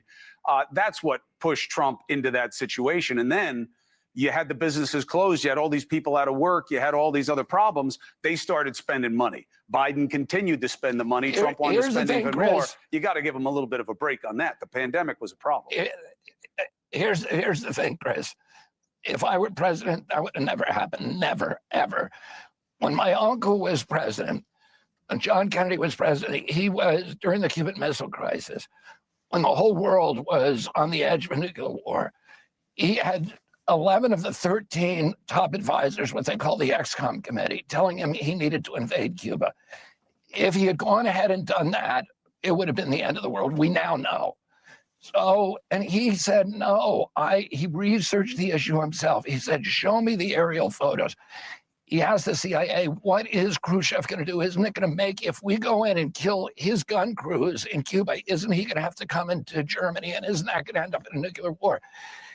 He asked the questions. He went granular. He did the details, and he figured out a different solution. And we need that kind of president today, and we needed it during the pandemic. And unfortunately, we got two presidents who made a series of bad choices, drove up a $16 trillion in costs, destroyed an entire generation of kids and their learning, did things that nobody in their right mind would have done during the pandemic, that violated every pandemic protocol that we've developed over 50 years. You do not shut down a country for a respiratory illness because everybody knows it's going to go through anyway, and it was an illness that spread indoors, not outdoors, and we knew that from the beginning. Right, but they were trying to keep people from being in elections. Because remember, the people who made the protocols were also the ones telling the presidents to go this route, and it was echoed in many places all over the world. But I get the discrepancy on it. I get the discrepancy. They were violating their own protocols, and nobody asked.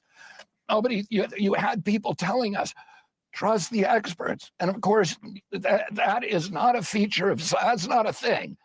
Trust the experts is not a feature of science. It's not a feature of democracy. It is a feature of religion and totalitarianism. But in democracies, we don't do that. We question everybody, and we need a president who knows that. Final thing, what do you think of the RFK Jr. independent campaign and the Democrats' relentless attacks on him? Well, I think he's a nice guy. I've known him.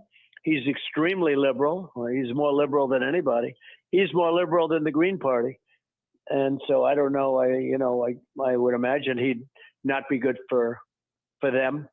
But you don't know how that plays out. He gets a certain, not many points, but he gets some. But they say he hurts Biden. I'm not sure that that's true. I think he probably hurts both. But he might hurt Biden a little bit more. Right. You don't know.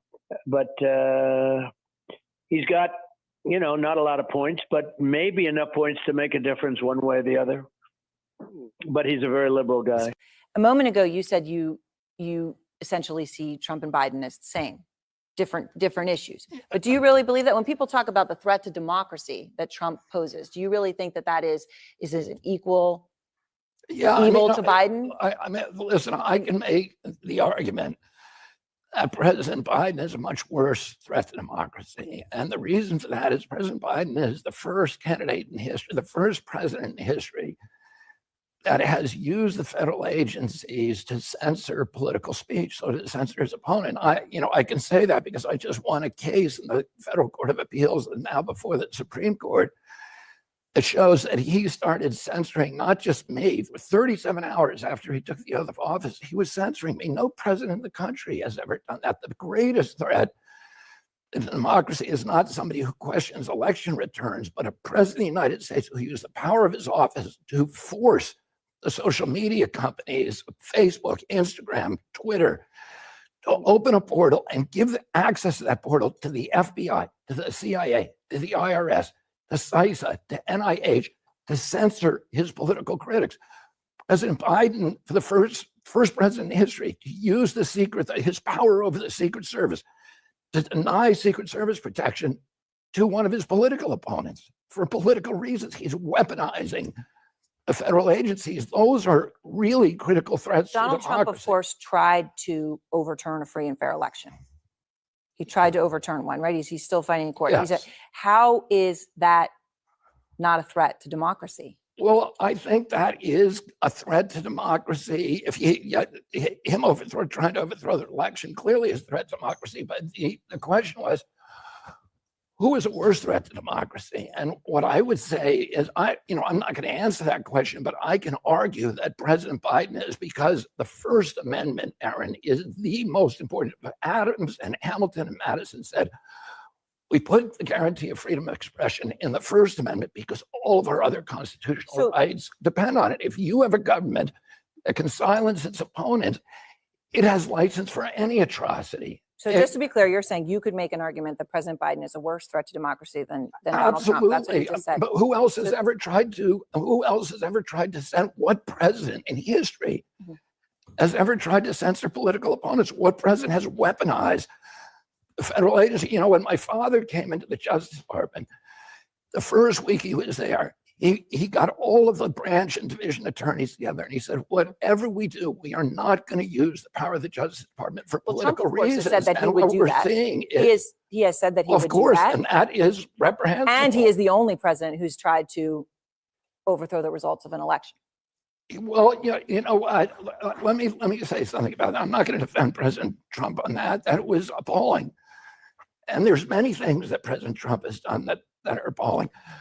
But in 2001, we had an election stolen in this country during the Bush-Gore election. In 2004, I wrote an award-winning article for Rolling Stone that showed how that election was stolen from John Kerry. So I don't think, and most Americans agree with me about 2001, that it was a stolen election from the Democratic Party candidate. So I don't think people who say that the election is stolen, not that we shouldn't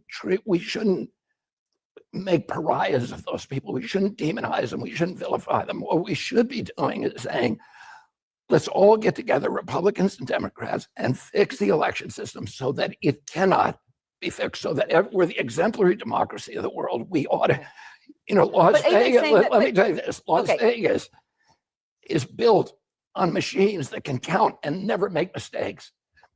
Can't we make an election machine, and can't we have an electoral process?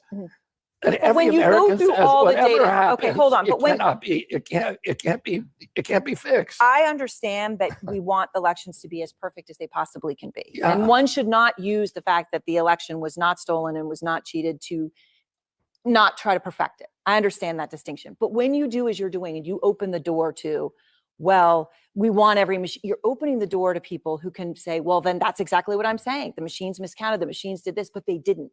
Every single analysis has shown that that did not happen, right? As you know, do you worry that you're opening the door for people to believe this? Look at the Republican primary voters and that they believe. I'm not worried. I don't worry about how people might misinterpret my words. What I said, I mean, and I'm careful about how I use language. Oh, I'm not saying that election was that there was cheating. I've never said that. What I've said is that there are problems, particularly, Aaron, if you don't have paper ballots. The election machines can be fixed in various ways, and that's just a fact.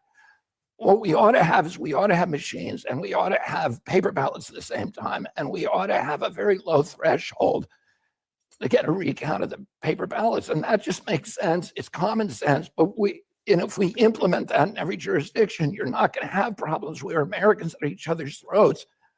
I mean, so you're talking about a technical thing, like instead of having 0.5% be the trigger for a recount, you would put it even lower. I mean, that's the sort of reform you're talking about here. Whatever. I'm not choosing a particular threshold, but a threshold that makes sense. That's a very low threshold where you get a recount if there's some question. So, and that's, I don't think I'm saying something that's controversial. I'm saying something that I think most Americans, virtually any American, would agree with. Let's have an election system that even 10% of the Americans who are crazy people, that even they won't question, because our election system is the best election system in the world. And nobody, Vermont, for example, has a very, very good election system. Nobody ever questions the Vermont election system. And we ought to be able to do the same thing in every state. We are supposed to be the template for democracy in every country in the world. Let's make sure we put a man on the moon. We've had all these accomplishments. Let's make sure we have a system that nobody is questioning, even crazy people. People are always going to question it, though. Well, they're always going to question it, and that you want to narrow the margin of people who are questioning it to as much as possible by giving nobody any kind of legitimate claim about it. And that's all I'm saying. And what I'm saying is I'm not saying that President Trump won the election or that President Biden. And I've never said anything or suggested anything like that. All I'm saying is let's focus on the issues that bring people together, rather than constantly focusing on the polarization, on the issues that drive Americans apart and have us all at each other's throats with this very, very toxic polarization and demonization of each other. RFK announced a running mate this week, 35-year-old from the Tech Center, seems to be very progressive. They put it mildly. To put all three of you together, it widens your lead right now. How do you view RFK and his new running mate? Well, I've always liked him, and I've known him actually for a long time. I've liked him. He's a very liberal guy. He's probably the most liberal person in the race, including the Green Party. And so I think he's probably going to hurt Biden. I don't see him hurting me. Our people are solid. We have a very, very solid core. And I think that core is 60%. So RFK hurts him more? I think so. Yeah, I think so. He's very, he's ultra liberal or ultra progressive, as they'd rather have. They don't like the word liberal anymore. You're supposed to use progressive, so therefore I'll probably use liberal. But he's a very far left person. Very, very. I think the most in the race. A lot of people were thinking, well, maybe he's going to hurt Trump. I don't see it. Once they see his record, they're going to understand how far left he is. He's a radical left person. And again, I've known him for a long time. I understand him. I like him. I get along with him. but that's his inclination. His running mate makes him look like a baby in terms of being left. She is really left, but she also has enough money from her husband that she can help him finance a campaign. I mean, the DNC is really misbehaving. They're really trying to block people. Yeah, they try to block you, right? They try to block me. They try to block Trump, and I'm not a fan of Trump's, but I want to be on a level, battlefield with him. I don't want to beat him because a court threw him out. I want to beat him because I'm able to make the argument to the American people that I should be president, and I have a debate and that kind of stuff. I don't think it's good for our country. I don't think it's good for the DNC. I think this persecution that the DNC has leveled, that people see that as unfair. Americans just viscerally are saying this guy is being attacked, and it's moving huge numbers of voters over to him because they're pissed at what the DNC is doing. Yeah. It's also terrible for America, who are supposed to be the exemplary democracy around the world. This is what they do in banana republics. Yeah. You don't want to run against the guy because he's popular. So you get a judge to throw him out. Yeah. That's a great comparison. And, it's not America. Yeah. And they're doing the same thing to me. They're trying to make sure that nobody can vote for me, rather than having President Biden come out and say, here's why I think I should be a good president. Yeah. And here's why I think you shouldn't be. And let's have that discussion. Yeah. Not just say, you're not going to let me on the ballot. You're going to disenfranchise Americans so they can't talk to. Yeah. Any question? Would you be RFK Jr.? RFK, I don't know anything about him.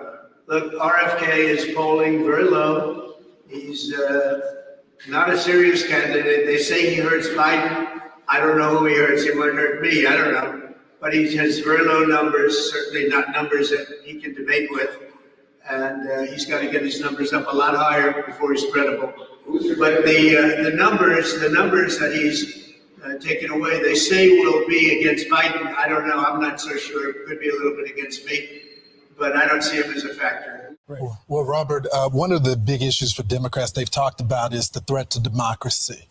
You raised some eyebrows yesterday when you were comparing the former president to the current president. You said in an interview that you believe that Joe Biden is a bigger threat to democracy than Donald Trump. This is what you have to say. Watch. When people talk about the threat to democracy that Trump poses, do you really think that is an equal evil to Biden? I mean, listen, I can make the argument that President Biden is a much worse threat to democracy. Why did you say that?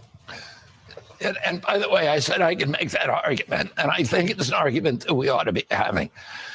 President Biden has done something that no other president in history has done, which is to order media, particularly the social media, Facebook, Twitter, Instagram, YouTube, Google, to censor his political opponents. And I can say this because I just won a lawsuit in the Federal Court of Appeals now before the Supreme Court.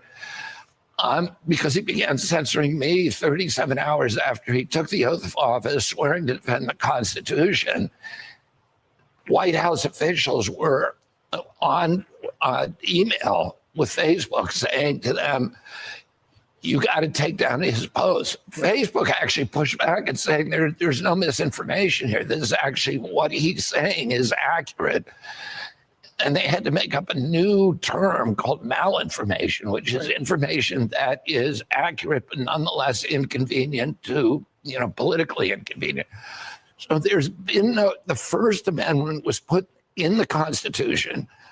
Madison, Hamilton had it, said we put it free expression to guarantee the First Amendment because all the other rights are dependent on it. If you have a president who can censor his political opponents, he has the license for any kind of atrocity. That is a genuine threat to our democracy. I think, what President Trump said about, about questioning the election and to the extent that he engaged in an effort to overthrow that, of course, that's a threat to democracy, but it is not the worst threat, undermining the First Amendment of our Constitution and then weaponizing the federal agencies to get his opponents off the ballot. And in my case, I just say particularly, denying me Secret Service protection. That's never happened in You history. think he's behind that? What? Do you think Joe Biden is behind? Of course he is. And does he know that your dad was assassinated? He has a bust of my father behind him at the Oval So how does Office. he sleep at night? Well, I don't know, but it's just not right. You know, all of these, the use of the courts, the use of prosecutors, the use of all these federal agencies to change our political landscape is wrong, and we should be debating about it. You know what President Biden did with his censorship project is he told the social media companies, we're going to withdraw, we're going to bring an antitrust case against you, and we're going to withdraw your Section 230 immunity, which is existential for those companies, if you don't give us a portal to censor. And then who did he give access to that portal? The CIA, the FBI, CISA, the IRS, NIH. So you had all these federal agencies that were now able to silence people who were questioning their policies. And that is really anti-American and anti-democratic. RFK Jr. is, as you know, the most radical left candidate in the race. He's more so than the Green Party. He's more so than even crooked Joe Biden. But he's got some nice things about him. I happen to like him. Unfortunately, he is about the Green New scam because he believes in that, and a lot of people don't. They want to see our country become rich and wealthy and strong and powerful and lots of other things, and not waste money doing something that nobody wants and everybody knows doesn't work. I guess that would mean that RFK Jr. is going to be taking away votes from crooked Joe Biden, and he should, because he's actually better than Biden. He's much better than Biden. If I were a Democrat, I'd vote for RFK Jr. every single time over Biden, because he's frankly more in line with Democrats. RFK Jr.'s running mate, Nicole Shanahan, is also a very liberal person, but that's okay. She's got plenty of money from her ex-husband. Kennedy is a radical left Democrat and always will be, but he's a better man than Joe Biden, that I can tell you. It's great for MAGA. I hope he continues to run, but the communists will make it very hard on him to get on the ballot, as they did for him as a Democrat. He wanted to get on the ballot. They made it very, very difficult for him. They really went after him viciously, just like they go after me. Welcome to the crowd, RFK Jr. But the fact is that the Democrats are vicious, communist, fascists. They're horrible people. They really hurt him badly, what they did to him as a Democrat. That's why he's running as an independent. But expect him to be indicted any day now, probably for environmental fraud. He is crooked Joe Biden's political opponent, not mine. Biden can't speak. Biden can't debate. Biden can't put two sentences together. So I guess he's probably going to indict RFK Jr. But I'm glad that he's running. They will fight it out together. We have the right and we have the center, and we have even center a little bit left, if you can believe it or not, because that group is radical left. They want windmills. They want all sorts of things that are going to destroy our country, and we're not going to allow it. If you want to drive an all-electric car for a half an hour before you have to go home and get it charged, then you should vote for Joe Biden. But it's going to be interesting to watch the two of them fight it out. I do believe that RFK Jr. will do very well, and I do believe he's going to take a lot of votes away from crooked Joe Biden. Thank you very much.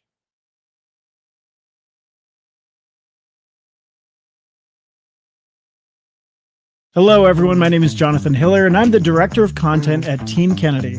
And today we're going to be talking about numbers. Nerd alert! All right, by now you probably know that Robert F. Kennedy Jr. is running as an independent candidate for President of the United States. But you probably have heard him spoken about like this. A spoiler candidate? A spoiler. Spoiler. Called Kennedy a spoiler. A spoiler. But is this really true? I mean, is Bobby really a spoiler in this election? We looked into it, and now we have the answers. Now, the preface here is that most polls are conducted by mainstream media outlets, and typically they have 1,000 to 3,000 or so respondents per poll. And most of those polls have about a plus or minus 3% margin of error. Well, we conducted a nationwide poll of over 25,000 respondents, and our margin of error was 0.6%. That makes it by far the most accurate predictor of the 2024 election that we have thus far. All right, let's dive into the maps. This is the head-to-head matchup between Biden and Trump. Trump with 294 and Biden with 244. Trump wins by 50 electoral votes. And if you're a political nerd like myself, you know that that is not very close. And with Bobby as a third-party candidate, Biden only picks up 2 additional states, so he still loses to Trump. All right, now here is where it gets very interesting. In a head-to-head matchup, Robert F. Kennedy Jr. wins 367 electoral votes versus Joe Biden's 171. Now that is what we call a landslide. And what's even crazier about these numbers is when you look at the ad spend of these two campaigns, Biden has spent over $36 million in advertising since October 1st, and we have spent a little over $2 million. Now, the next head-to-head matchup that we pulled was Bobby versus Trump. Obviously, this is a very close election, but Bobby still wins. All right, so to recap, Biden cannot beat Trump in a head-to-head race, and it is not close. Biden cannot beat Trump in a 3-way race, and it's still not very close. Bobby wins in a landslide against Biden head-to-head, and Bobby beats Trump head-to-head. So wait, who is actually the spoiler here? Because a spoiler is a non-winning candidate whose presence on the ballot affects which candidate wins. A non-winning candidate affecting a possible winning candidate. So if you do not want to see Donald Trump become the next president of the United States, there is only one candidate running who has the power to beat him, and it is Robert F. Kennedy Jr.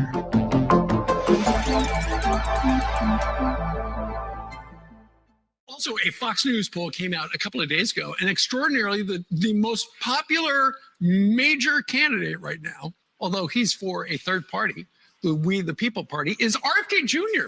Has an approval rating, rather a favorability rating of 47, followed by 2 points by the former president, and then Joe Biden is 6 points behind him. Yes, and I would say, because I've looked at a lot of this swing state polling with RFK in particular, it's kind of a mixed bag. Sometimes he hurts Trump, sometimes he hurts Biden, but I would say for the most part he hurts Biden. But there's one line in the Wall Street Journal poll I'd be looking at, which is half of Republicans view RFK favorably, only a quarter of Democrats. This is why it is so smart for former President Trump to define him for what he is. RFK is a Democrat. You heard former President Trump say, look, he picked a Democrat. This guy, for all intents and purposes, is a Democrat. And next week, when Trump says he'll announce his abortion stance, he would be wise to contrast him. I'm the pro-life candidate. He is not. If you're a Republican, you need to be with me. So that's suggesting that Donald Trump thinks that RFK would take voters from him. Yes, he said MAGA welcomes him. So he was very clear on that. Yes. All right. Very good. Would you become the vice president of the United States if Donald Trump asked you to be his vice president? No, I would not. My marriage would not survive that. All right, let's talk politics. A brand new Fox News poll finds that independent candidate RFK Jr. actually beats both Trump and Biden in favorability, as you can see the numbers right there. And their campaigns are reacting to the growing chance that he could actually change the course of the election of 2024. That he has no path to victory. He is playing the role of spoiler candidate. He's probably the most liberal person in the race, including the Green Party. I think he's probably going to hurt Biden. I don't see him hurting me. We're going to start with Joe from Brookings, Oregon. Joe, what's your question? Keep it tight. Yes, would Mr. Kennedy be willing to do a one-on-one debate with Donald Trump, since we know Joe Biden's too senile to do it himself? I would love nothing more than that. I would be great to have a 3-person debate, but I will debate either President Biden or President Trump in any kind of forum that they want. Good luck with that. I don't even think they're going to debate each other, to be honest. I think we're living at a time when the 2 least popular mainstream party candidates in the history of our country are running. Both of them would actually win the prize for the least popular candidate in the history of a major political party. 80% of the public says that they don't want a rematch of 2016. They want other choices. And, now it's a 3-man race. As of today, people who support Donald Trump feel that they're regarded by the elites as deplorable people and that, they're not part of our country. And I think Donald Trump made them feel like they were part of our country. Some of the tactics also pretty disgusting. We're hearing that the Biden legal team is throttling you guys by the throat. What's the truth? You mean my campaign? Yeah, I heard they're brutal. I mean, we released a poll today. We did, Jesse, the biggest poll that's ever been done, and at least in this presidential campaign. A typical poll has 2,000 people in it. We did a poll of 26,000 people. The poll is a value of about $200,000 to $500,000. So we did every state. What that poll shows, if I go head to head with Biden, I win 39 states, he wins 11. If I go head to head with President Trump, I win. If I'm in the race, in a three-way race, I lose because people are voting out of fear because they think the other guy, a vote for me is gonna put somebody they hate in office. But if I go head to head with either of them, I win. So if one of these guys drops out or doesn't run, Joe Then I'll be Biden or president. Donald Trump, RFK Jr. will be president. That's right. According to your polling. Yeah, but and all the polls that have done a two-way race have shown the same thing. I would challenge anybody. Our poll has virtually a zero margin of error. Oh, anybody who does that poll will end up with the same results. I beat Biden in a landslide, and I beat President Trump narrowly in the Electoral College. Oh, and that's really what you want to look at, the Electoral College. But I win them. I beat them both in the general electorate and in the Electoral College. Are you going to get on the debate stage with these two guys? And if you do, what's the strategy? Well, there's no compulsory debate. President Trump has challenged President Biden to debate, which I think is a good thing. The debates are scheduled. There's 3 debates that are scheduled beginning on September 18th. I should have a spot in those debates because my polling up till now has beat those metrics. But you don't know because neither of them, the law allows them to not debate. It's never been done before. But how would you do it? I mean, you got one guy over here, you got another guy over here, and what are you going to say? You're going to be like, hey, it's my turn. I'm going to say, what were the two of you doing when you ran up $34 trillion debt? You two alone ran up half of it. We're now paying more than our defense budget to service that debt. Within 5 years, we'll be paying 50 cents out of every tax dollar to service the debt. And, that's one issue. And then they both, President Trump said he was going to end the wars. President Biden loves every war that he sees, but President Trump last week gave a bear hug to Biden and to Speaker Johnson and approved $61 billion to Ukraine. Oh, there's all these really existential issues that neither of them can really deal with. And one of those, Jesse, is the polarization. We are in a more toxic polarization and division than any time since the American Civil War. And President Biden can't solve it. President Trump can't solve it. If either of them get elected, it's just going to get worse because both of them feed on it. Both of them are telling hate the other guy. And we need to have some common ground in America. Well, you're saying you're going to unify the country. Now, some dirty stuff's coming out. They're saying you were against voter ID. RFK Jr., you said voter ID was racist. Is that true? Maybe. I didn't see it. I had a lot of positions. I went through an evolution like many people in this country. And, I said things years ago. I had positions years ago that I look back on and say there was nothing good about that. I think what I've said on the voter ID issue is that I'm going to issue voter passport IDs to every American who can't afford them. That will end that issue. Okay, because you have to have voter ID to have a clean election. You got to have that. And by the way, Al Sharpton and Andrew Young and other civil rights leaders have said that if I issue that ID, they will stop their objection to demanding voter ID at the voting booth. All right, Al Sharpton, happy DEI Thursday tomorrow. RFK Jr., thanks for joining. So thank you very much. This is 8 days that we've all been sitting in this courthouse. This is all a Biden indictment. It's in order to try and win an election, political opponent. And nothing like this has ever happened. 8 days. As you know, the economy's falling apart now. Now you're seeing it. Very little growth. It's going to get worse. Oil prices are going up. You have the college campuses all over closed down. Our country's going to hell. And we sit here day after day after day, which is their plan, because they think they might be able to eke out an election, but I doubt it, because the poll numbers are very good for us. I just want to say that I've invited Biden to debate. He can do it anytime he wants, including tonight. I'm ready. Here we are. I invited him to the courthouse that he has us tied up in, his administration. This is all being done through Washington. It's all a well-coordinated attack on a political opponent. But I'm here. I'm ready, willing, and able. And if he wants, I'll do it on Monday night, Tuesday night, or Wednesday night. We'll be in Michigan, a state that he's destroyed because of the auto industry. We're not going to have any jobs left in Michigan. No auto jobs left in Michigan. They're all going over to China and other places with this ridiculous EV mandate, electric vehicle mandate. But we're willing to do it Monday night, Tuesday night, Wednesday night, Thursday night, or Friday night on national television. We're ready. Just tell me where. We'll do it in the White House. That would be very comfortable, actually. But you tell me where. But we're ready. He's obviously not showing up now. We heard nothing. But he said today that, I'd love to debate, but he won't debate. I don't think he'll debate. Maybe he will. Maybe he will. I'm not sure he has a choice. But that's the story. So here we are. We're ready, willing, and able. And we don't see him, and I don't think he'll be here. But maybe next week he'll do it. I doubt it, but maybe next week. So I just want to thank everybody for being here. I know you have to suffer through this like everybody else.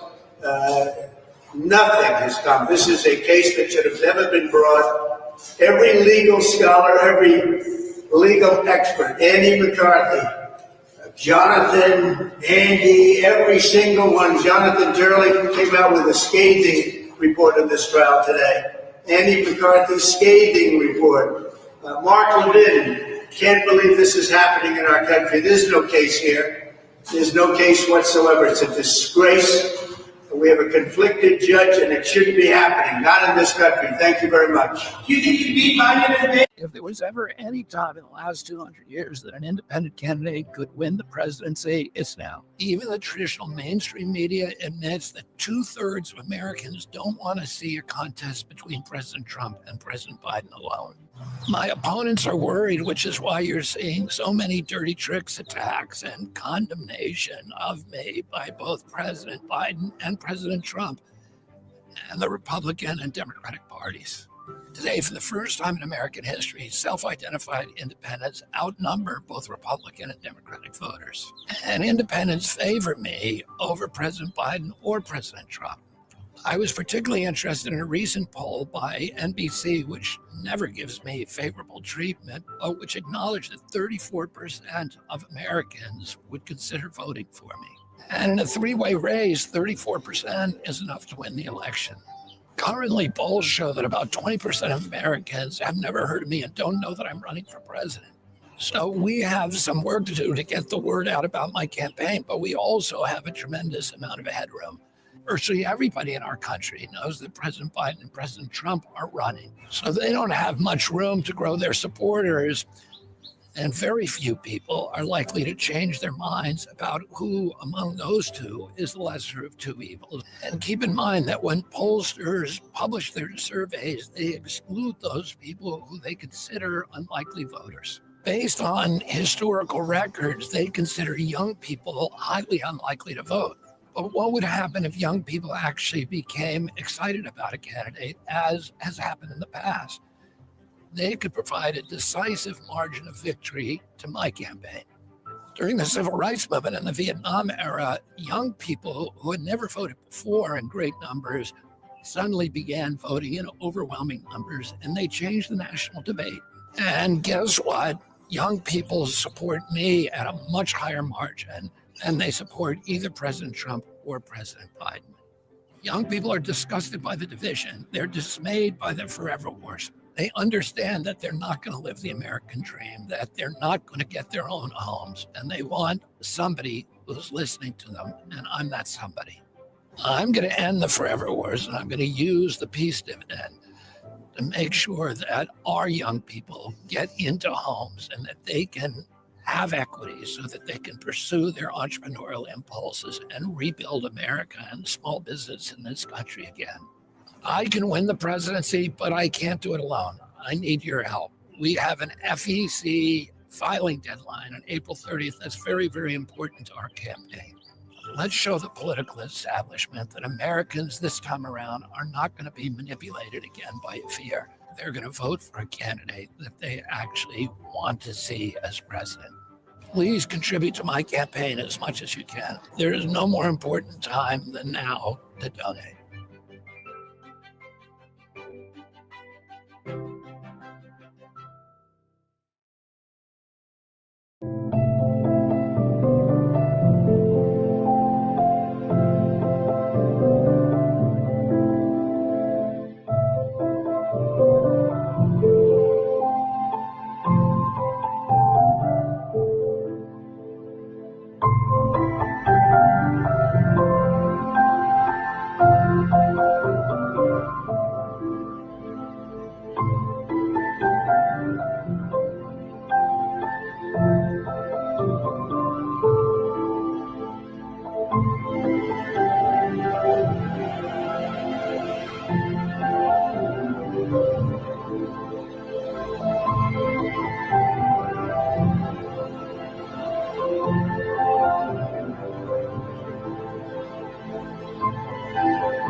When it comes to the regulatory capture, I think that even President Trump would admit at this point that he would have to do a much better job in his second term with regard to staffing. But why do you give him a second term if he's messed it up so badly the first time? He said he was going to do that the first time.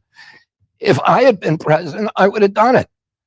He was able, and even when he knew what was wrong, he said, well, I'll never lock down this country.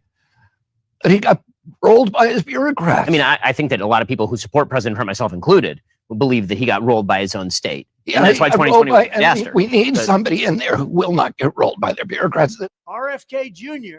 is a Democrat plant, a radical left liberal who's been put in place in order to help crooked Joe Biden, the worst president in the history of the United States, get reelected. A lot of people think that Jr. is a conservative. He's not.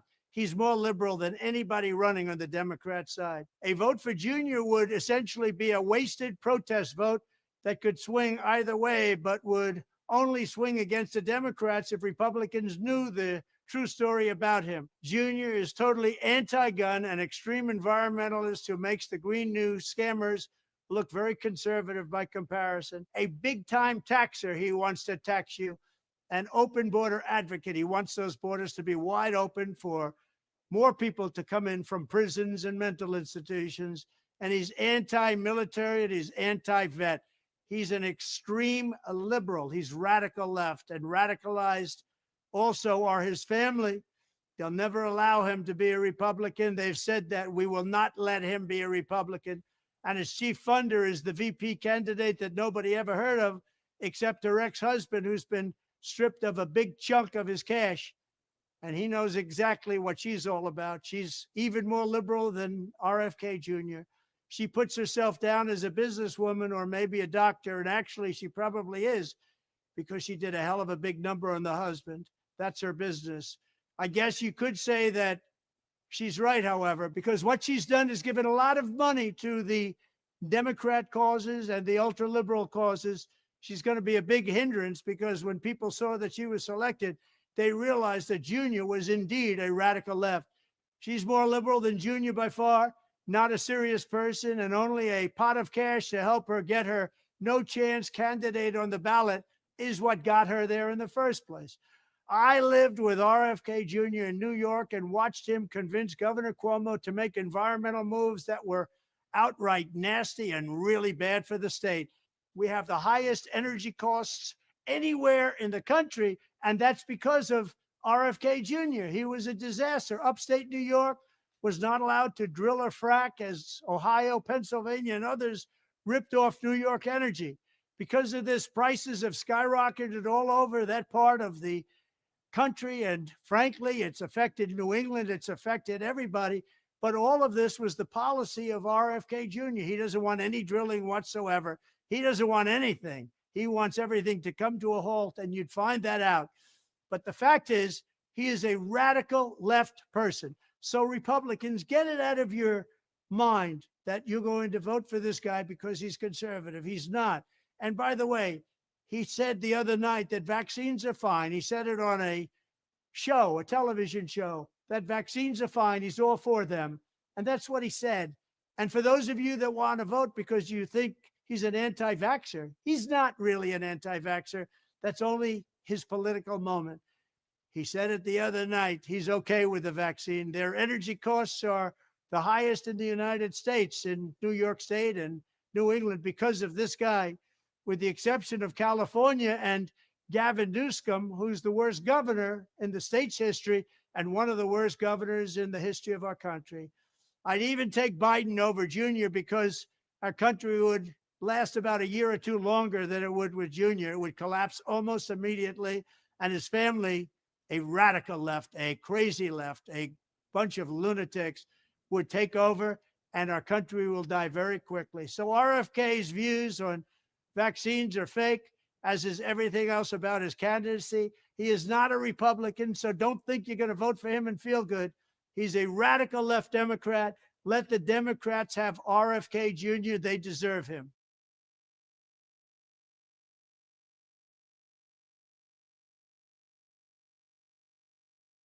You're calling for a debate with President Trump.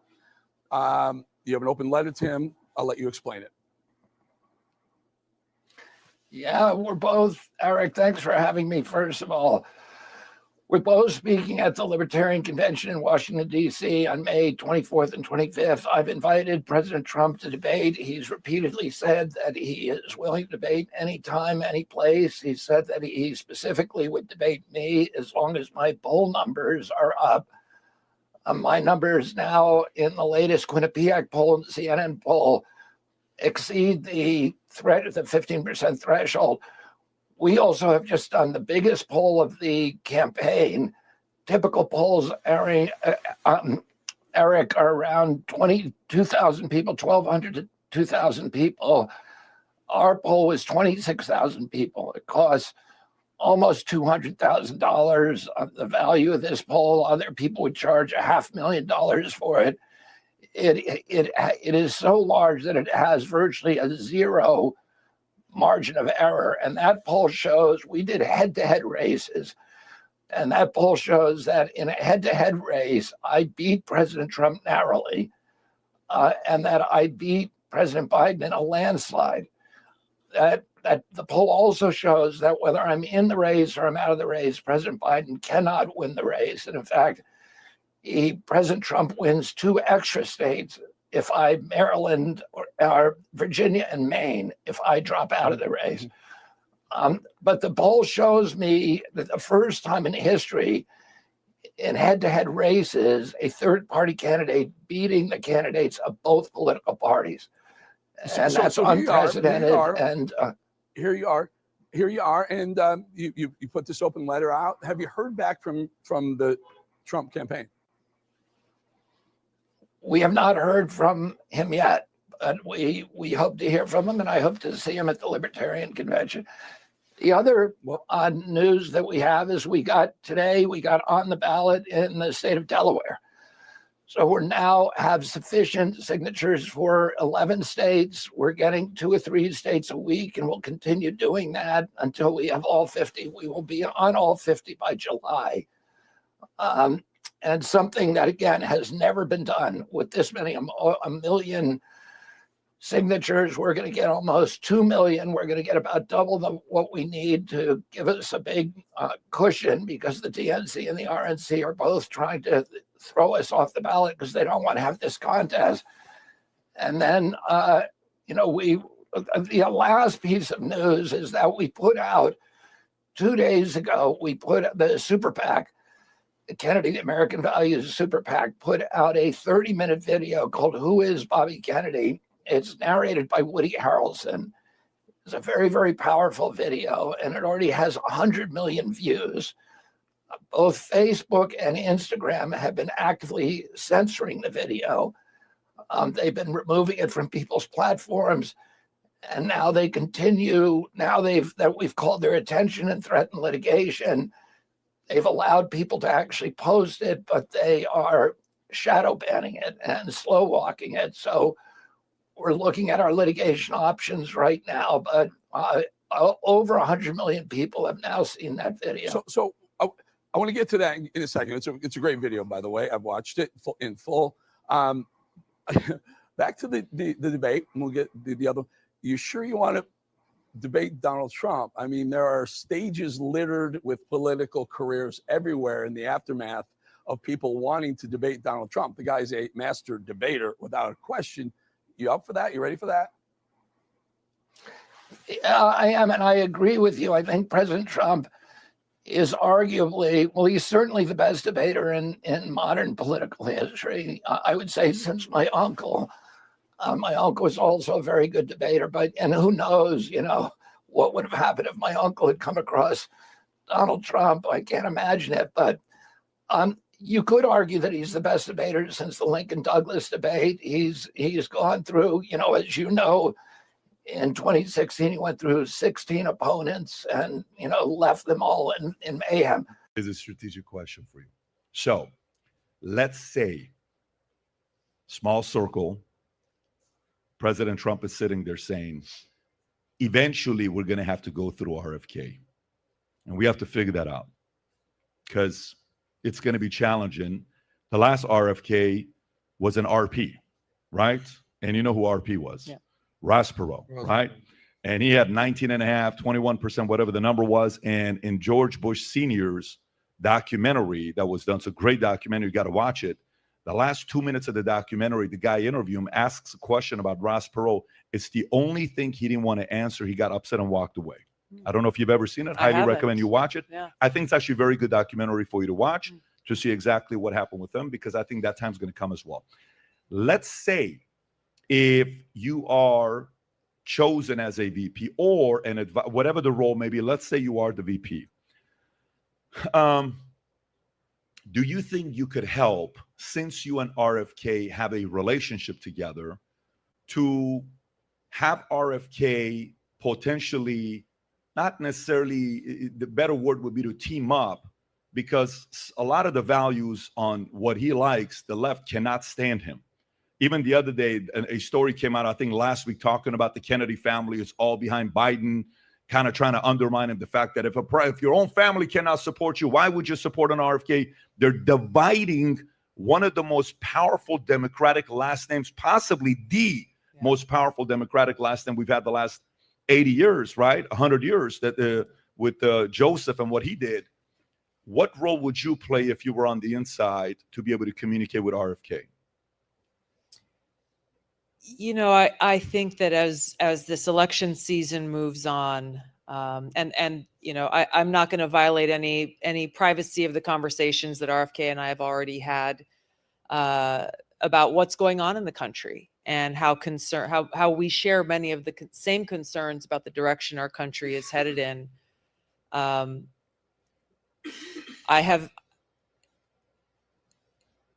If it gets to that point, where it appears that RFK's candidacy would help return Joe Biden to the White House, my hope would be that he would recognize that and shift course to make sure that that doesn't happen.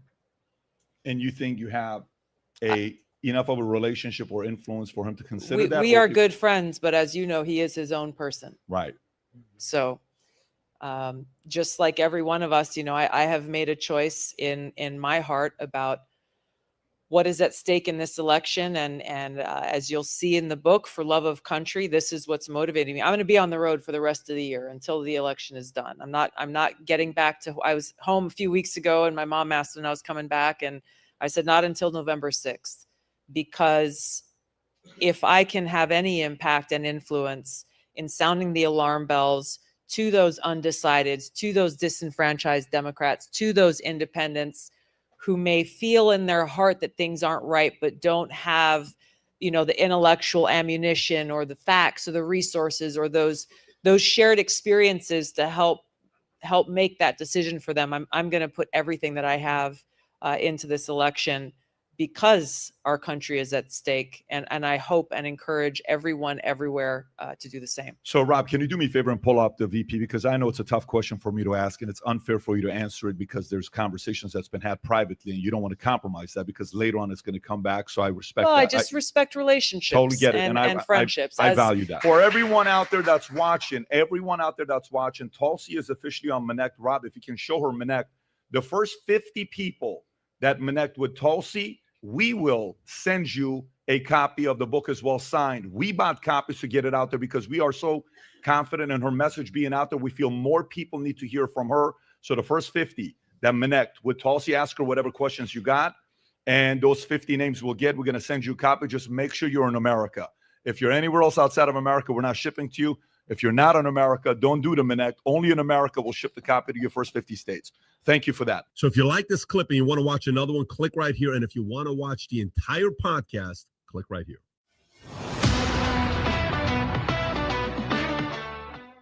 You know, many of the issues on which you disagree with President Biden have a lot of crossover with President Trump, who obviously is running on the other side of the aisle. So, you know, you're in a strange position where Democrats are suggesting that you're a President Trump plant in order to take votes away from Biden. Some members of the Trump camp are claiming that you're a Biden plant in order to take away votes from President Trump. Why not support President Trump as an alternative to President Biden? Yeah, I see. I don't see it that way. I think that President Biden and President Trump are much more like each other than most people, and Democrats and Republicans like to acknowledge it. And let me say this, because that's going to be a controversial statement. I want to qualify it. I think President Trump and President Biden are very different in their temperaments, and extremely different. They're different in their professed ideologies. They're different in their personalities and their rhetoric. But the issues that they differ on are in a very, very narrow band. They're mainly culture war issues. They're abortion, it's guns, the border, woke ideology, those kind of transgender stuff. Some of them very, very important issues. You know, the border is the only one that I would say is even vaguely existential. But the big issues at America that are existential to our country, that really threaten all of us, that are most concerned to all of us, neither of them has even taken positions on. The debt, for example. They're both equally bad on the debt. The debt is the most important issue. It's $34 trillion. The service on that debt is now larger than our defense budget. And our defense budget is larger than the next 10 defense budgets for the next 10 countries in the world all put together.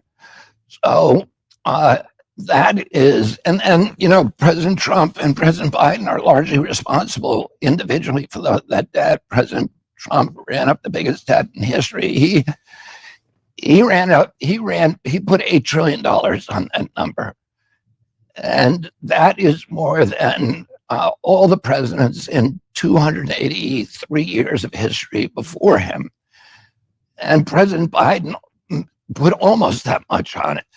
So within 5 years, 50 cents out of every dollar that is collected in taxes is going to go to servicing the debt. Within 10 years, and particularly if interest rates rise, within 10 years, 100% of every dollar collected in taxes will go to servicing the debt. This is really an existential crisis for our country, and you don't hear President Biden or President Trump ever talk about it. You do seem at times to be warm towards President Trump, and he is clearly warm towards you. And I would definitely disagree with that. He just called me a radical effing liberal. But he also said you're a common sense guy, and you guys in public have exchanged warm words. I think that's fair. And you said you're proud that he likes you. I've said good things about President Biden. And Biden's fine. And my friend. But here's where I'm going with the Trump thing. You endorsed his opponent in 2016, correct? Hillary. Yes. Yeah. Right. What since 2016, in his first term, and then him refusing to leave office peacefully, and January 6th, and everything since then has made you warmer towards him? I mean, you went from supporting Hillary Clinton against him in 2016 to now, however you want to describe it, the way you talk about him now. Can you explain that for us? Well, I can explain to you that I'm running against him. So obviously I don't want him to be president of the United States, and I don't think he did a good job. And if you go look at my speeches, my statements, I am not mean-spirited. Sure, okay. I don't try to feed into the vitriol and the anger and the polarization. I try to respect people. One, because the office they held, the presidency of the United States. I always call President Trump, President Trump. I call President Biden, President Biden. I treat them civilly, but I criticize their policies. And I think President Trump's and President Biden's administrations have been catastrophic for this country. They've run up a $34 trillion debt. Would you say roughly equally catastrophic? I would say they're both been catastrophic. But similar? In their own way. But similar? In their own way. Because here's why people... You're trying to get me to quantify it so that you can win a debating point, and I'm not going to do that. It's not a debating point. Hold on. It's not a debating point.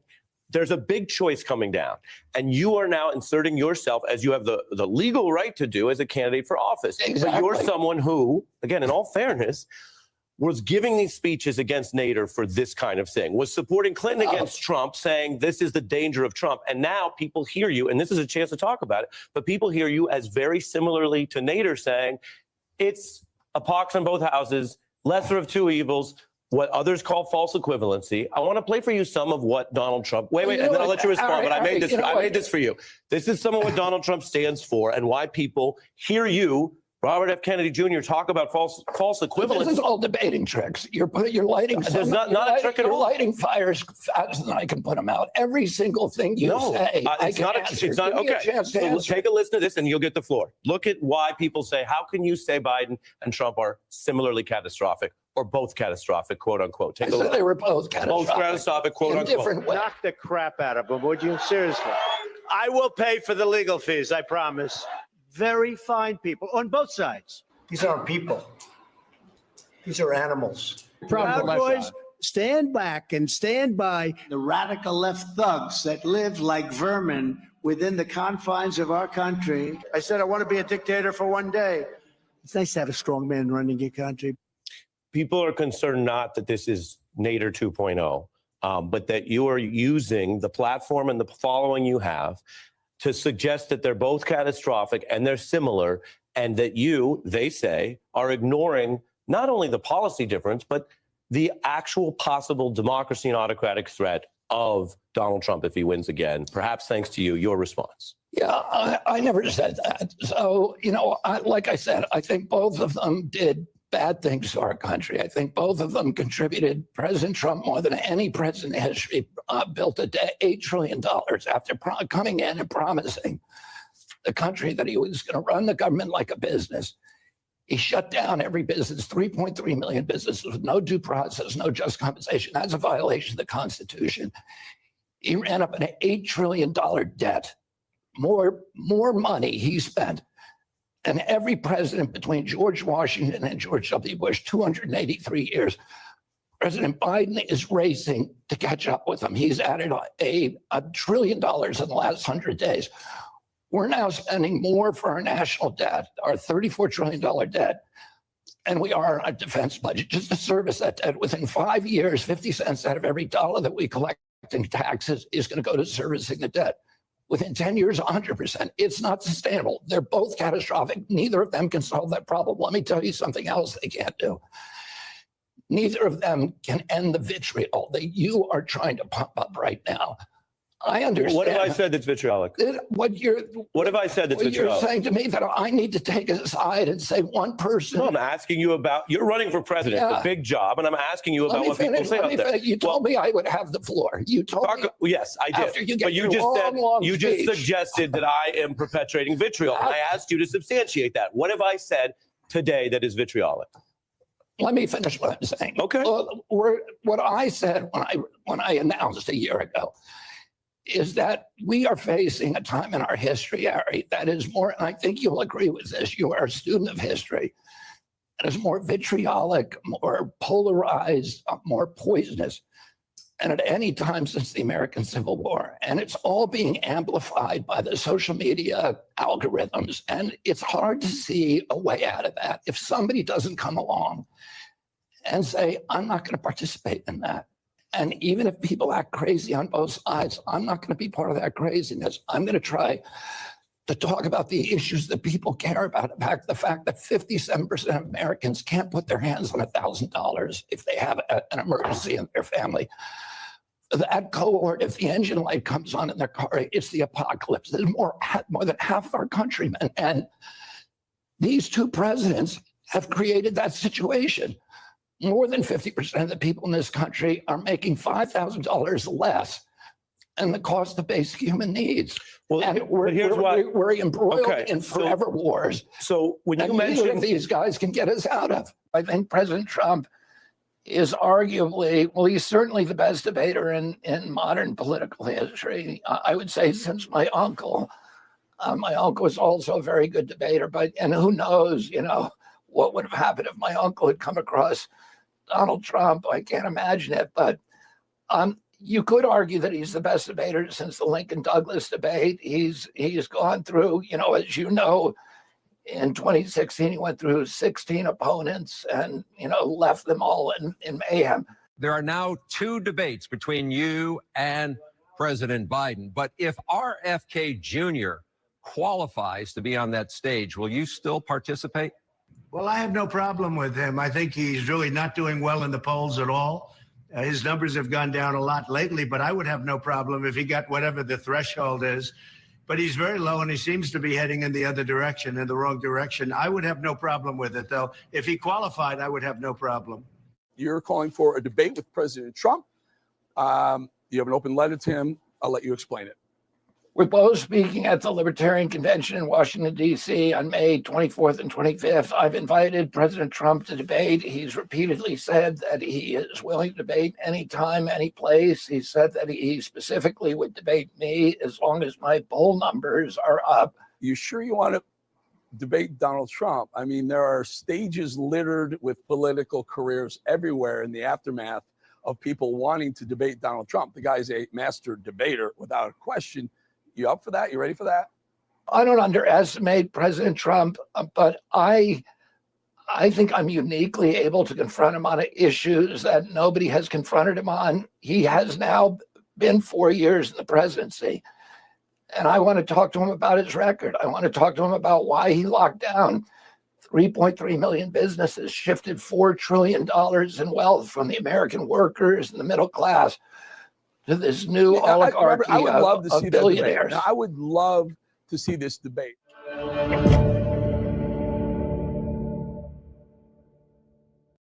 This was done by the Biden administration in order to wound or hurt an opponent, a political opponent. Mr. President, can you tell us, sir, Donald Trump refers to himself as a political prisoner and blames you directly. What's your response to that, sir?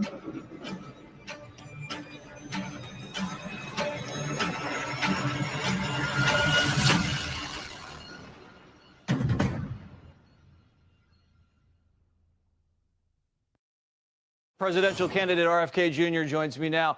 What do you think happened down there in Lower Manhattan today?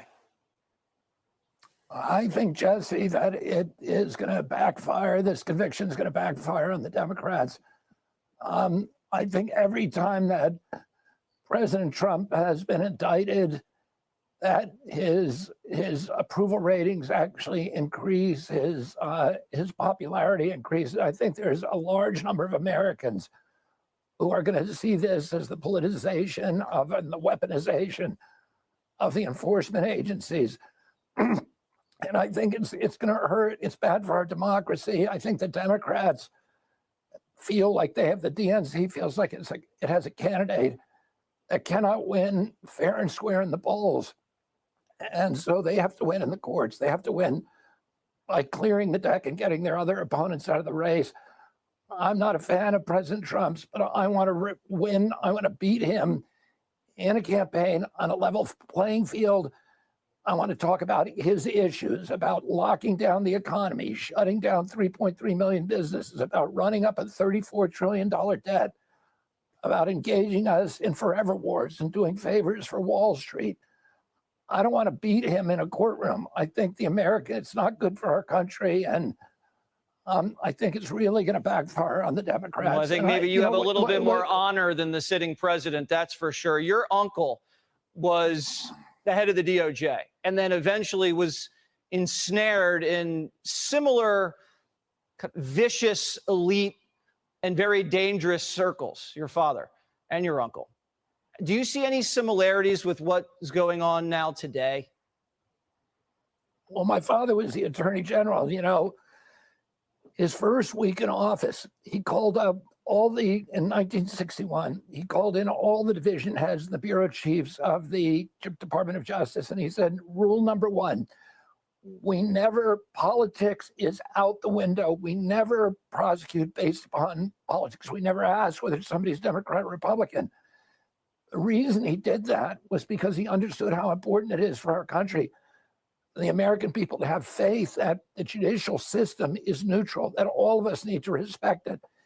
If we start believing that it's politicized, it's terrible for our country. And that's one of the reasons prosecutors, even when there's a case against a former president, like there was with President Nixon and many, many others, that they usually err on the side of caution, of not bringing it, because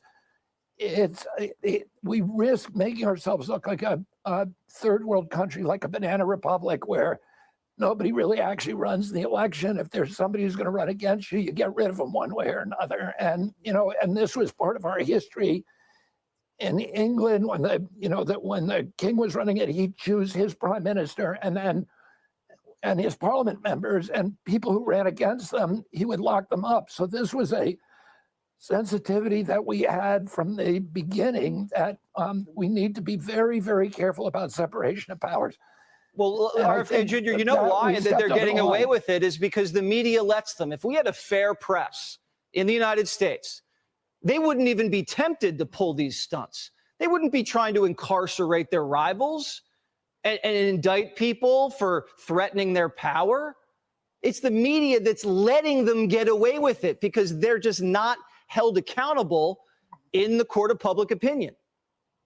Yeah, I agree with that, Jesse. I think there's tribalism in the media, and a lot of them have forgotten what journalism is. A lot of them have forgotten about what integrity is.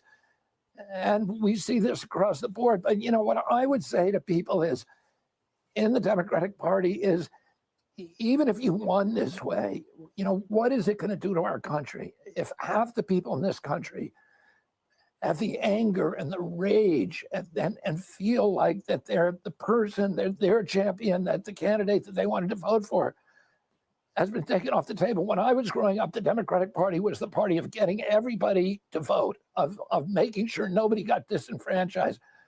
The modern Democratic Party is just trying to get rid of as many possibilities for voters as possible, and it's not a good thing for our country. It's changed. The party's changed. The country's changing, and it's happening in a wild, wild fashion. RFK Jr., thank you so much. For more than 150 years, the NRA has been defined by men and women like all of you, loyal, hardworking citizens who believe in defending your families and your communities and our country. RFK Jr., I call him Junior. By the way, he's radical left. Don't think about it. Don't waste your vote. We need a conservative person with common sense. This guy is radical left who destroyed New York.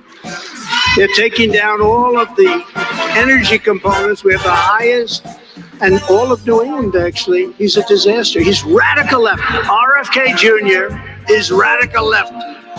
Reminds me of this fly that's driving me crazy up here. This fly is brutal. I don't like flies. But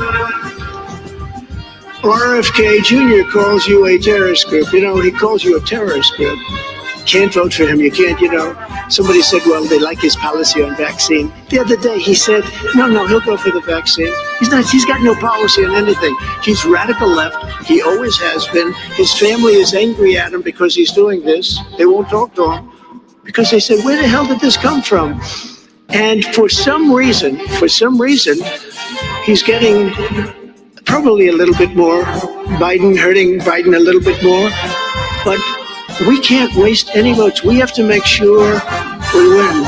And I'm meeting, I don't know if you read, but I'm meeting next week, very soon, with the Libertarians, because largely they have so much of what we have. You know, they're also people of common sense, generally speaking. They have a couple of things that are a little different, but we have to join with them because they get their 3% every year, no matter who's running.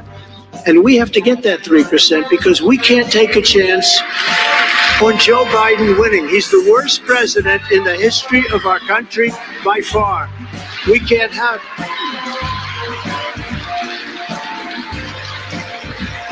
But RFK Jr. says bad things. He calls you a terrorist group, and I call you the backbone of America. That's a big difference, wouldn't you say?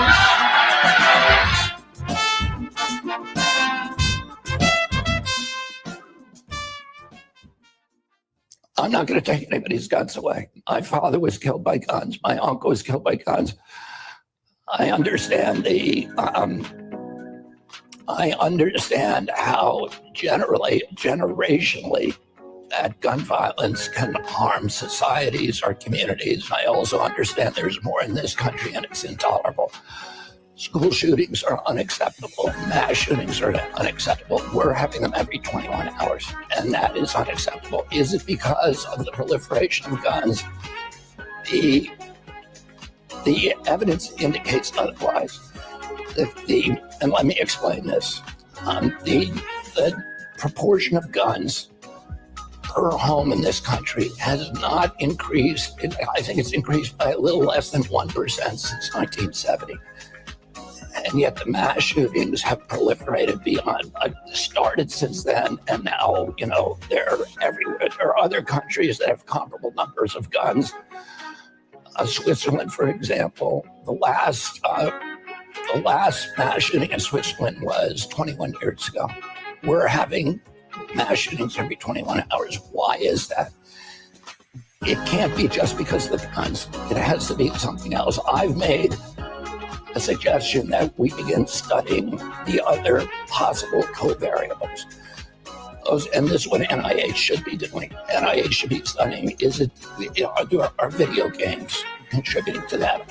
There's social media, are the isolation, the alienation that people, could it have something to do with the proliferation of psychiatric drugs, particularly SSRIs? But your position is that you have a view of the facts, or you believe empirically that limiting gun access wouldn't solve the problem, and therefore you don't want to limit gun access. I guess even before we go into all the comparative studies, what is the great concern? Is it a legal or constitutional concern? I mean, what is the great harm of trying to limit some of the gun access? Well, you know, right now we're in a part of history, as I said, where we're more polarized than ever. You know, I grew up in Virginia. I spent 2 years living in rural Alabama, another year living in rural South Dakota, and I understand that there are large communities in this country and cultures in this country that feel a cultural attachment to their guns. They see that it's part of the Constitution. So for you, it's partly how people feel about it. Yeah. Okay. Right. I should mention many countries that have tighter gun access have far lower fatalities, have almost no mass shootings. And the United States has 4 times Switzerland per capita. Okay, we have more guns, is what I'm saying. Yeah, but I mean, listen, Harry, you know, if we talk sort of non-politically here, something happened that, you know, around the time of Columbine, where these mass shootings started happening. There's never been a time when I was a kid, we had gun clubs in our schools. People brought their guns. Kids brought 22 rifles to school. They weren't walking into classrooms and shooting people.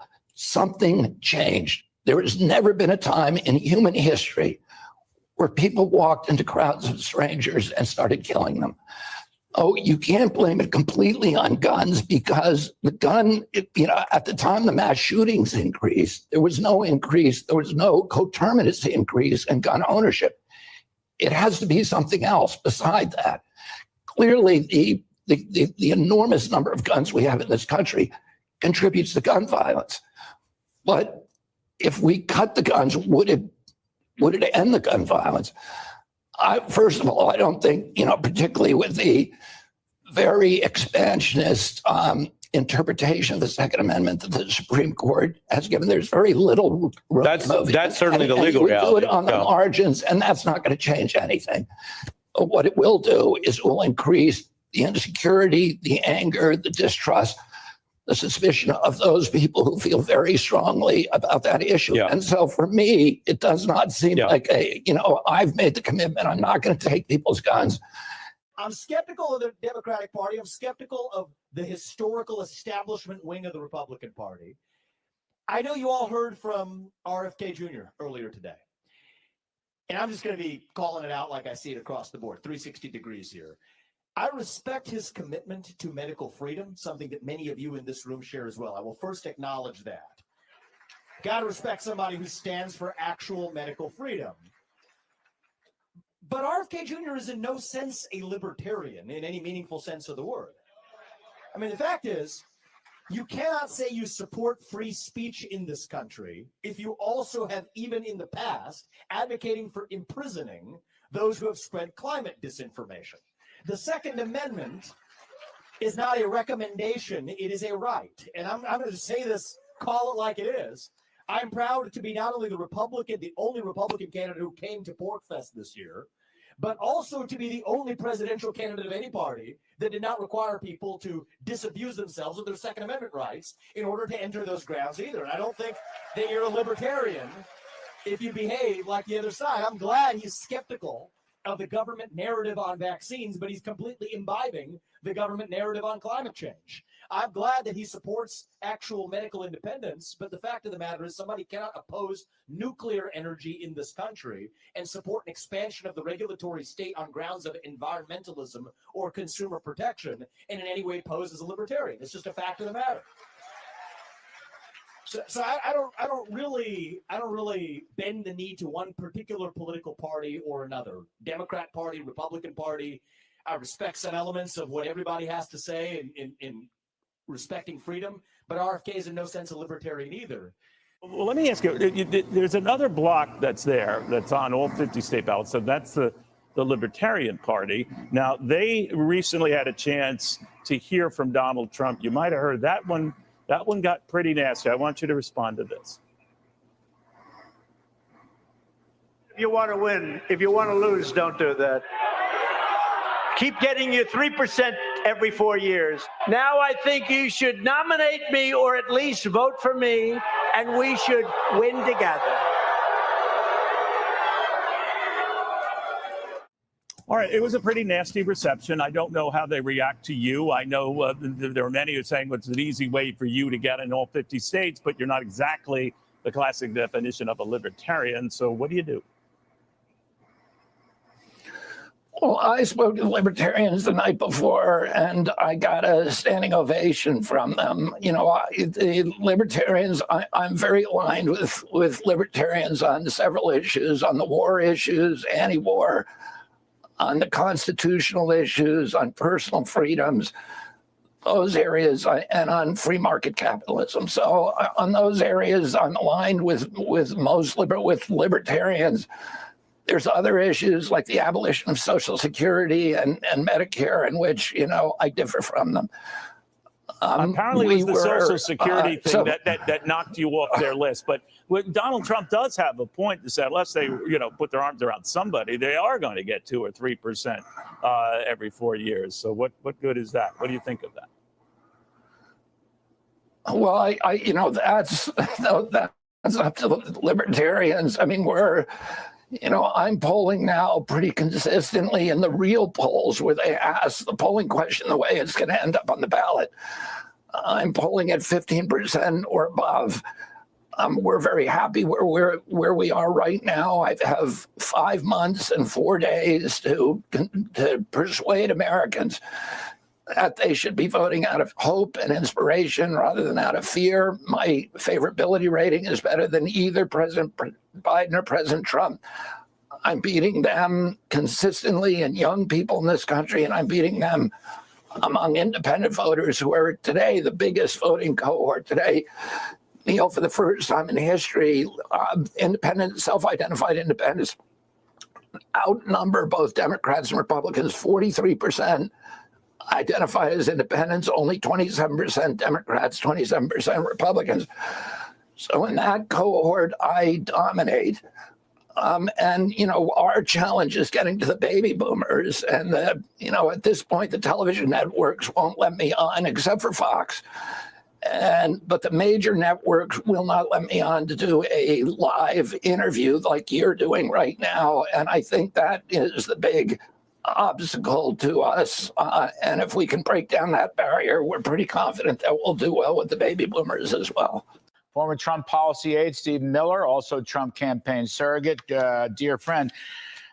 Steve, look, this is not personal. I mean, I know Robert Kennedy Jr., and he's a very gracious person, not personal. But on the issues, I want to begin with this. He has a long history of being a real climate extremist, it seems to me. And I think that's a big problem. And I think under the Biden administration, I don't know whether there's much difference between the two. We've seen how this has damaged the economy, oil prices, gasoline prices, business expenses. What do you make of all that? Well, you're right. RFK Jr. is a climate extremist, has been for many years. His climate extremism is well documented and well known. He would shut down all fossil fuels.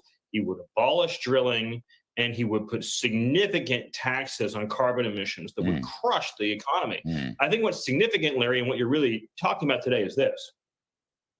He is indeed a serious candidate. He's a serious candidate of the left. The American voters will go to the polls, and they'll be able to choose from 2 liberal Democrat politicians, RFK and Biden. Some Democrat voters might like RFK's climate extremism and vote for him. And so you have 2 extremely liberal candidates in Biden and RFK running. By the way, it's not just climate extremism. RFK has been very extreme on the Second Amendment in favor of gun confiscation. He's been very extreme in favor of socialist economic and tax and regulatory policies. He's been very extreme, even recently, saying that he favors abortion up through the end of pregnancy in all 50 states. So again, a very, very far left position there. So on issue after issue, he staked out territory that puts him to the leftmost portion of the American electorate. I'm reading from Karl Rove's column on this. Karl's pretty tough on him. Again, this is not personal. He's a very gracious man. But Karl says Kennedy has a lot of other, quote unquote, moonbat ideas. Agribusiness is waging war on our health through the food pyramid. The 2004 election was stolen. The 2004 election was stolen. Wi-Fi and 5G cause cancer. Sirhan didn't kill RFK Sr. He also talks about reparations for Black descendants or cities. He doesn't mention any specific names. So again, these are pretty far out stuff. These are pretty far left. Actually, they're just fringe kinds of issues. Those don't really seem serious to me. Well, another one that was not included on that list is his very, very strong sympathy for the Palestinians that support Hamas. So that's another issue where he fits in very well with the left flank of the Democrat Party. I think there's a lot of, for example, Arab voters in Michigan who don't like Biden and who will be voting for RFK. I think there's a lot of college students in places like New Hampshire who are very anti-Israel, who will be very comfortable voting for RFK. So there's a large portion of Biden's coalition that will actually be much more comfortable, whether it be on climate issues or foreign policy issues, voting for RFK. So this is squarely a problem as and more people become familiar with his record. And so there's a lot of it was in Mr. Rowe's column, a lot of what we discussed today. I think it's going to be a real scare for Democrats in November. Yeah, I mean, the issue of reparations, I've never understood how you get there. I mean, it was hundreds of years ago. Times have changed. It kind of we don't live in Jim Crow anymore. Joe Biden makes the same reparations case. Is unpopular across the board. I know. As a policy matter. I mean, you get Gavin Newsom in California talking about reparations. You're talking about hundreds of billions, maybe over trillions of dollars that nobody has. Doesn't make any sense to me. And again, he's a very nice fella. He's a very gracious man. I've known him for a long time. We had dinner together with a bunch of people maybe a month or two ago. But politically, you're right. He is a man of the left. Fundamentally, he's a liberal, socialist, Democrat, and more people are becoming familiar with his record. Thank you, Steve Miller. Appreciate it, buddy. See you soon. Thank you. All right, folks. And I want to go to a report by the Wall Street Journal. They reported yesterday that Trump and Elon are in regular communication. There were rumors today that Elon's advising Trump on crypto, which Elon refuted. And Trump has floated the prospect of giving Elon some sort of advisory role at the White House. What do you make of this, and would you consider Elon for a similar role? I mean, I already get advice from Elon. Oh, I value his advice. I think he has a unique perspective. I have an enormous admiration for him. He's been the leader in our country for standing up for free speech. He told me one time, he said that, he said, I'm from South Africa. I was born in South Africa, but this is my country. He said, I don't own any property out of this country. He said, all my properties, all my factories are here in the United States. And I've made a commitment to this country. And he talked about the reason for that was because of our Constitution, our Bill of Rights, and our free speech. He stood up for free speech despite it costing him tens of billions of dollars. Nobody else has made that kind of sacrifice since the American Revolution for free speech. And so, I have, Elon's got issues like everybody else, but at his core, I see somebody who's really heroic. Do I worry that he's advising President Trump from, my own personal political point of view? No, I don't. I think it's a good thing. I think the more people who are committed to freedom and values that President Trump takes advice from, or President Biden, if he was advising President Biden, I'd applaud that too. Trump has left the building. We can now project the winner of the presidential race. Donald Trump wins the presidency. What started off as unlikely, impossible, is now reality. I will fight for you with every breath in my body, and I will never, ever let you down.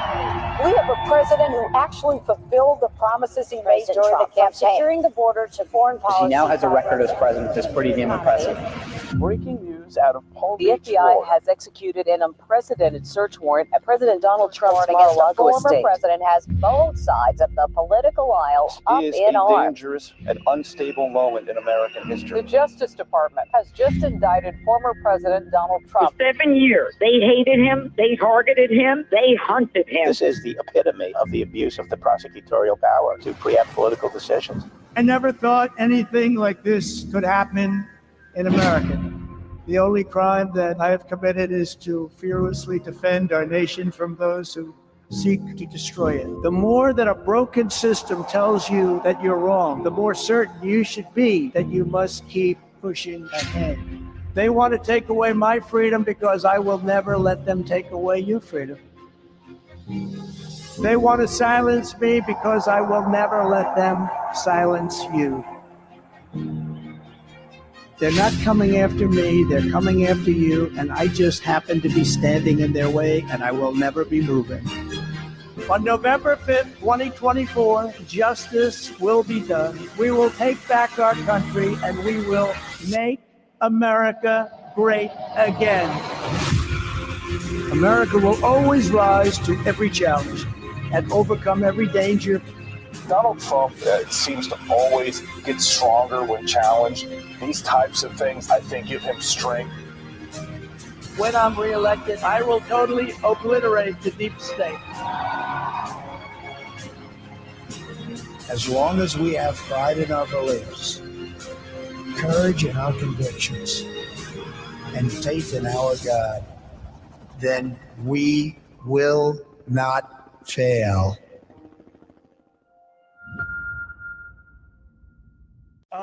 You know, Donald Trump has said more about you. He's zinged you a few times. You don't tend to zing back, and I just wonder why. You know, I said when I announced my candidacy a year ago that I'm not going to feed into the vitriol and the anger. We have this toxic polarization in our country that to me is more toxic than at any time since the American Civil War. And I think we have to figure out what I said. I'm going to try to identify the values that Americans hold in common rather than focus on mainly these culture war issues that keep us all apart, that are orchestrated to make us hate each other. And I think somebody has to try to bridge the gap between Americans. And that's what I've been trying to do with my campaign. So, you know, I criticize President Trump for his policies, for running up the debt, for getting us in wars, for shutting the country down during COVID, for being friendly to all these big corporations and billionaires. And I don't go after him on personal issues. I try not to talk about his court cases, and I do the same thing with President Biden. No. Let's talk about issues. Let's talk about them in a respectful, congenial way, and then let people decide on that basis rather than trying to make us all hate each other. I believe 2024 is going to go down in history as the year an independent candidate wins the presidency. Let me tell you why I think that, because you definitely won't hear about it from the mainstream media. Zogby Strategies recently conducted the most comprehensive and accurate poll of this election, surveying over 26,000 people. That's about 10 times what the typical poll surveys, and it has a margin of error of almost zero. They asked some questions that no one has asked so far. Zogby asked who people would choose in a head-to-head matchup, not just between President Biden and President Trump, but with Kennedy versus Biden and Kennedy versus Trump. Results were shocking to the mainstream media, which is probably why you haven't heard of them. When I go head-to-head with President Biden, I win in a landslide, 367 electoral votes to a mere 171. When I go head-to-head with President Trump, I still win, but in a nail-biter, 270 to 268. And when they face off against each other, President Trump wins by a comfortable margin of 50, whether I'm in the race or not. Frankly, the biggest obstacle to my victory is that people think I can't win. This poll shows that I can, and that's why it's so important to spread the word about these results. It shouldn't be surprising, really. Independents now outnumber Democrats and Republicans by a margin of almost 2-1, and my favorability rating is higher than either of the other candidates. That's why I'm asking for your help today, to turn my winning chances into a winning reality. Please give whatever you can to my campaign. Help me take our country back from the corrupt two-party system that has turned our country into ruin. The election is only months away. Please give me your support now. Thank you, and God bless you. Hey everybody, my name is Jonathan Hiller and I'm the Director of Content at Team Kennedy, and today we're going to be talking about something that might just be the worst example of voter suppression in our democracy today. And you may not have heard of it. It's extreme restrictions to ballot access. In George Washington's farewell address, America's first and only independent president warned that the rise of political parties would eventually subvert the power of the people. And unfortunately, today, the extreme ballot access laws in our country prove the enduring truth of Washington's words. But let's back up a little bit. So typically, when you go into a voting booth, you see two options, a Democrat and a Republican. But every now and then, you'll see another option. It might be the Green Party or the Libertarian Party or an independent. Live or die, survive or perish. From this day on, I am with my country. Bobby is running for president to break the two-party system for good and unify the country. And to do that, he needs to get in the ballot as an independent. And to do that, he needs to get signatures. A lot of them. In fact, we need to gather over 1.5 million signatures throughout the country to make sure that he's on the ballot in every state and the District of Columbia. The amount of signatures that Trump and Biden need is 0. But we're totally fine with that because Team Kennedy has now gathered enough signatures to qualify Bobby for over 200 electoral votes. Recently, Bobby and Nicole turned in over 245,000 signatures to gain ballot access in Texas, which accounts for 40 electoral votes. Robert F. Kennedy Jr.'s move to independence has been the most successful in over 30 years. But for shits and giggles, let's observe just how ridiculous this is. Oh, girl, baby girl. The weight of the ballot access form needs to be just right in Massachusetts. The petition sheet in Michigan has margins that are so narrow that you have to have them professionally printed. Some states like double-sided, some states like single. And be sure you use the correct color ink and paper, because that's all different too. And in states like Washington, you need to post legal ads at least 10 days before you start petitioning. Also, the range of signatures that you need from state to state are kind of crazy. I mean, it goes from 275 in some states to 219,000 in others. So when it comes down to it, ballot access is all about power. It's the major way that the duopoly tries to make sure that you only have two choices in November. But despite the establishment's efforts to keep Bobby off the ballot, we have hundreds of thousands of volunteers out there gathering signatures all over the country for Robert F. Kennedy Jr. Robert F. Kennedy Jr. will be on the 2024 presidential ballot. He has met ballot qualifications in yet another state. Here in Michigan, In Iowa. In North Carolina. in Arizona and Georgia, Texas. California. New York, Utah. in Nebraska. Over 40% of registered voters have now also declared their independence from the two-party system. And thanks to our incredible volunteers and staff, Bobby will be an independent choice for every registered voter in this country in 2024.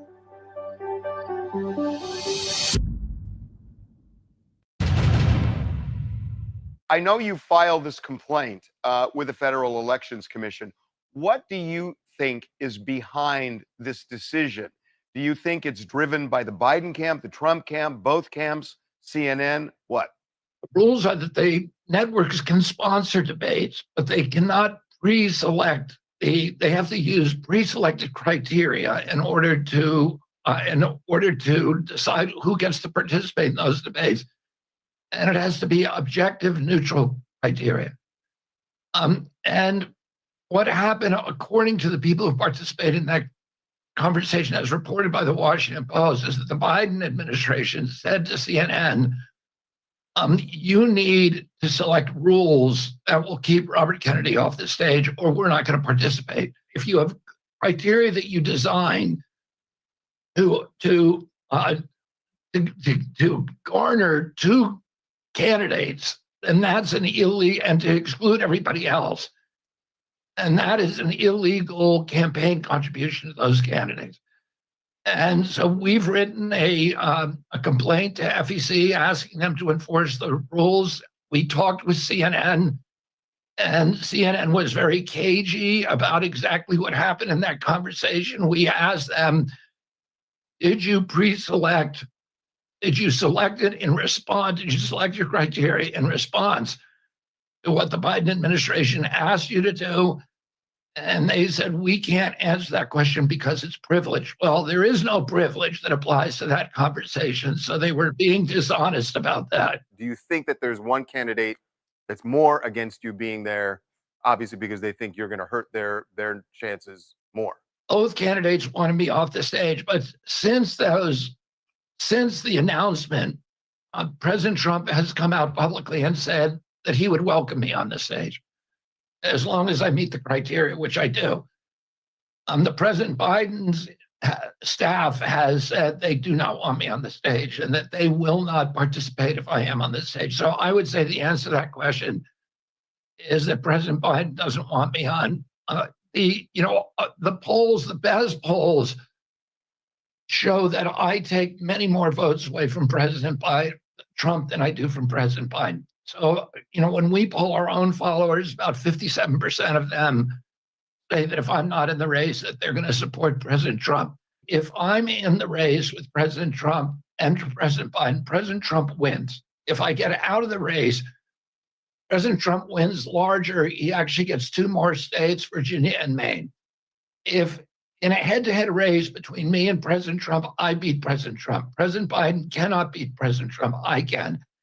In a head-to-head race between me and President Biden, I win 39 states. He only wins 11. I know that RFK Jr. wants to try and get onto the stage on Thursday, and I'd love to have him, frankly, because I don't think he's much of a debater. And he's got some very liberal, radical left ideas. But I would love to have him, but you have to get certain numbers. That was the criteria, and he's way below those numbers. He's not coming close. So I hope to see him up there someday, but it looks to me like he's not going to qualify on many fronts. But he'll be there, and, they say he hurts Biden more than he hurts me. I don't know if that's true or not, but they say he hurts Biden because he's a serious left person. And you know what? If he is, that's good. I don't really care. I'm going to Cleveland. It looks like we're doing great in Ohio. We're doing great in just about every state we're in. Every poll number that's coming in is looking good. We're leading just about every poll on a national basis, also on a swing state basis. And I look forward to Thursday night. It'll be great. And again, I saw RFK Jr., nice guy. I hope he can debate because I really think it would be a good thing to have him up there. I'd love to have him up there, but you have to do better than 6 or 7 points, like by about triple. And maybe someday he'll be there, but I sort of doubt it. Thank you. So we got this poll last night from Rasmussen, and it was they also did it like with Kennedy and with the other ones in there. Cornel West. He's one of my favorite candidates, Cornel West. And I like her also, Jill Stein. I like her very much. You know why? She takes 100% from them. He takes 100%. Kennedy's probably 50-50, but he's a fake. He's a fake. He's a total fake. You don't want to. He's more liberal than Joe Biden and all of these communists that work for him. Kennedy's more liberal than all of them. He wants to be in the debate, but he's got bad numbers. You can't do that, right? I'd like to have him in the debate, actually. I'd love to have him in the debate, but he's got bad numbers, very bad. No, I don't think he's going to ever make it. I watched your show with President Trump. It was really good. The best I've ever seen him presenting himself. I think you brought out the best in him. That was my plan. Do you think President Biden is going to be the candidate for the Democrats? I don't know. I think it's hard to imagine, but I think... if they don't run him, who will they run? I don't know.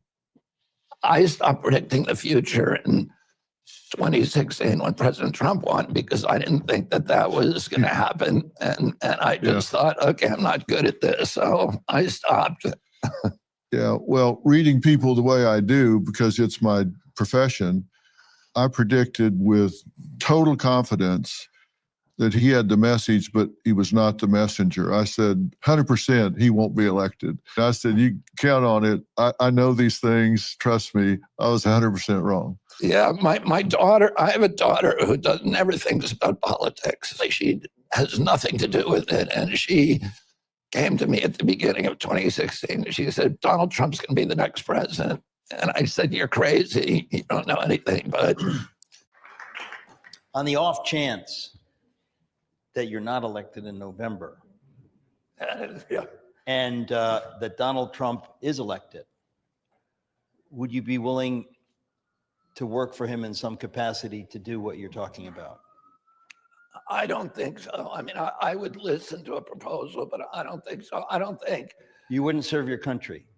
Well, I'm not confident that I could do that. If I had that confidence, I would. I think. I don't think. Anyway, What you've been talking about. I mean, the backstory, because we don't have the time, but we're talking about America. And when I interviewed your cousin Caroline Kennedy, at one point we were talking about how your uncle Teddy would exhort you cousins to memorize Longfellow's poem Paul Revere's Ride, and it reminded me of a different America. You know, because when people talk about, say, I'm a Kennedy Democrat, that's pretty dramatically different than what the party has become. There was a love of country, and I think that when you talk about your uncle's desire, your father's desire to right these wrongs, there's something noble about that, and it's hard not to admire that. And to think that we're 6 decades along and that we're still dealing with this stuff. Most Americans still aren't awake to the narrative. I mean, you know, you're giving us chapter and verse on where the bullets were, and most Americans think, oh, Sirhan, you know, Lee Harvey, you know, and again, not that that's the most important thing, but it points to the deeper truth that we're supposed to be a self-governing people. And it seems that some of the forces that you've been working against have been, they're taking great pains to demonize anybody like you that would question the narrative. And so it seems to me that you have to have hope that people are waking up. I mean, did the 51 people who signed that document denouncing the Hunter Biden laptop as Russian disinformation? I mean, I think that there are many Americans that are aware that something very nasty is going on, that we've got to do something about it. And I just think that whether you are in the White House or outside of the White House, that you know, you're uniquely appointed to be working for this. So I'd like to think that America would mean enough to you that, you know, I would certainly. And by the way, if Biden should win, I don't think you're getting a call from him, by the way. No, I'm not. But I do want to just emphasize what you just said about, those people here may not know what you're talking about. I think most of them do, but there were 51 high-level acting or inactive CIA officials who signed a letter saying that the Hunter Biden laptop was Russian disinformation, which was a lie. It was tampering with the US election, what they were doing. And it was the CIA tampering with the US election. And the fact that, you know, I mean, I'm not a fan of Donald Trump's, and one of the reasons that I don't think I'd go to work for him is because he offered me a job in the last administration, and then he took $1 million from Pfizer, and then I mean, I've heard that story, and I think a lot of us were in a different place at that time. A lot of us have a very different view of Pfizer and Moderna than we did at that point, and actually a very different view of many things than we did at that point.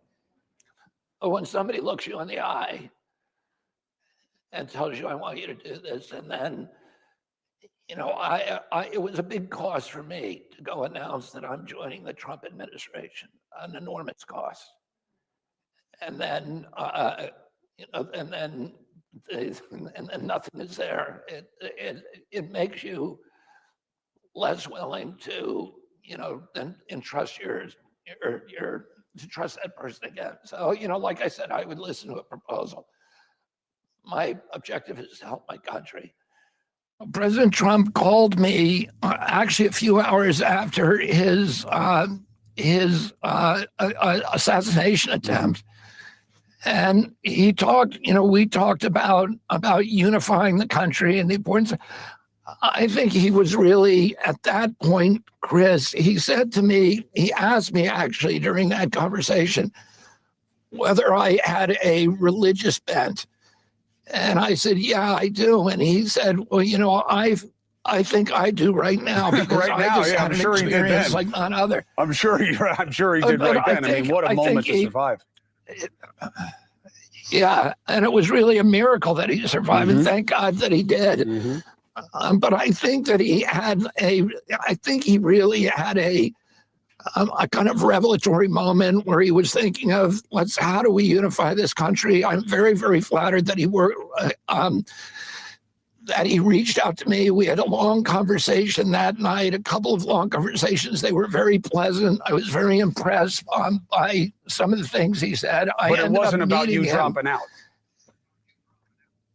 I ended up we talked about a wide range of things, and I'm not going to go into the exact detail because that would violate a trust with President Trump, but there was no agreement made. And, I'm in it to win it. Our polling numbers are way up since that time. Our volunteer numbers since President Biden dropped out are way up. Our engagement numbers are way up. And, I'm in it to win it as I've been from the beginning. I agree with you, man. Something's wrong with that whole system. Yeah. And, it's the doctors you find. Remember I said I want to do small doses. Small doses. When you feed a baby, Bobby, a vaccination that has like 38 different vaccines, and it looks like it's meant for a horse, not a 10-pound or 20-pound baby. It looks like you should be giving a horse this. And do you ever see the size of it, right? It's this massive. And then you see the baby all of a sudden starting to change radically. I've seen it too many times. And then you hear that it doesn't have an impact, right? But you and I talked about that a long time ago. And anyway, I would love you to do so. And I think it'll be so good for you and so big for you. And we're going to win. We're going to win. We're way ahead of the guy. And, he's interesting. He was very nice, actually. He called me. And he said, how did you choose to move to the right? So I guess that's, people said, if I was looking straight on, he said, I said, I was just showing a chart. I didn't have to tell him the chart was on all the people pouring into our country, right? But I just turned my head to show the chart. And something wrapped me. It felt like a giant, like the world's largest mosquito. And it was a bullet going around. What do they call that, an AR-15 or something? That was a big gun.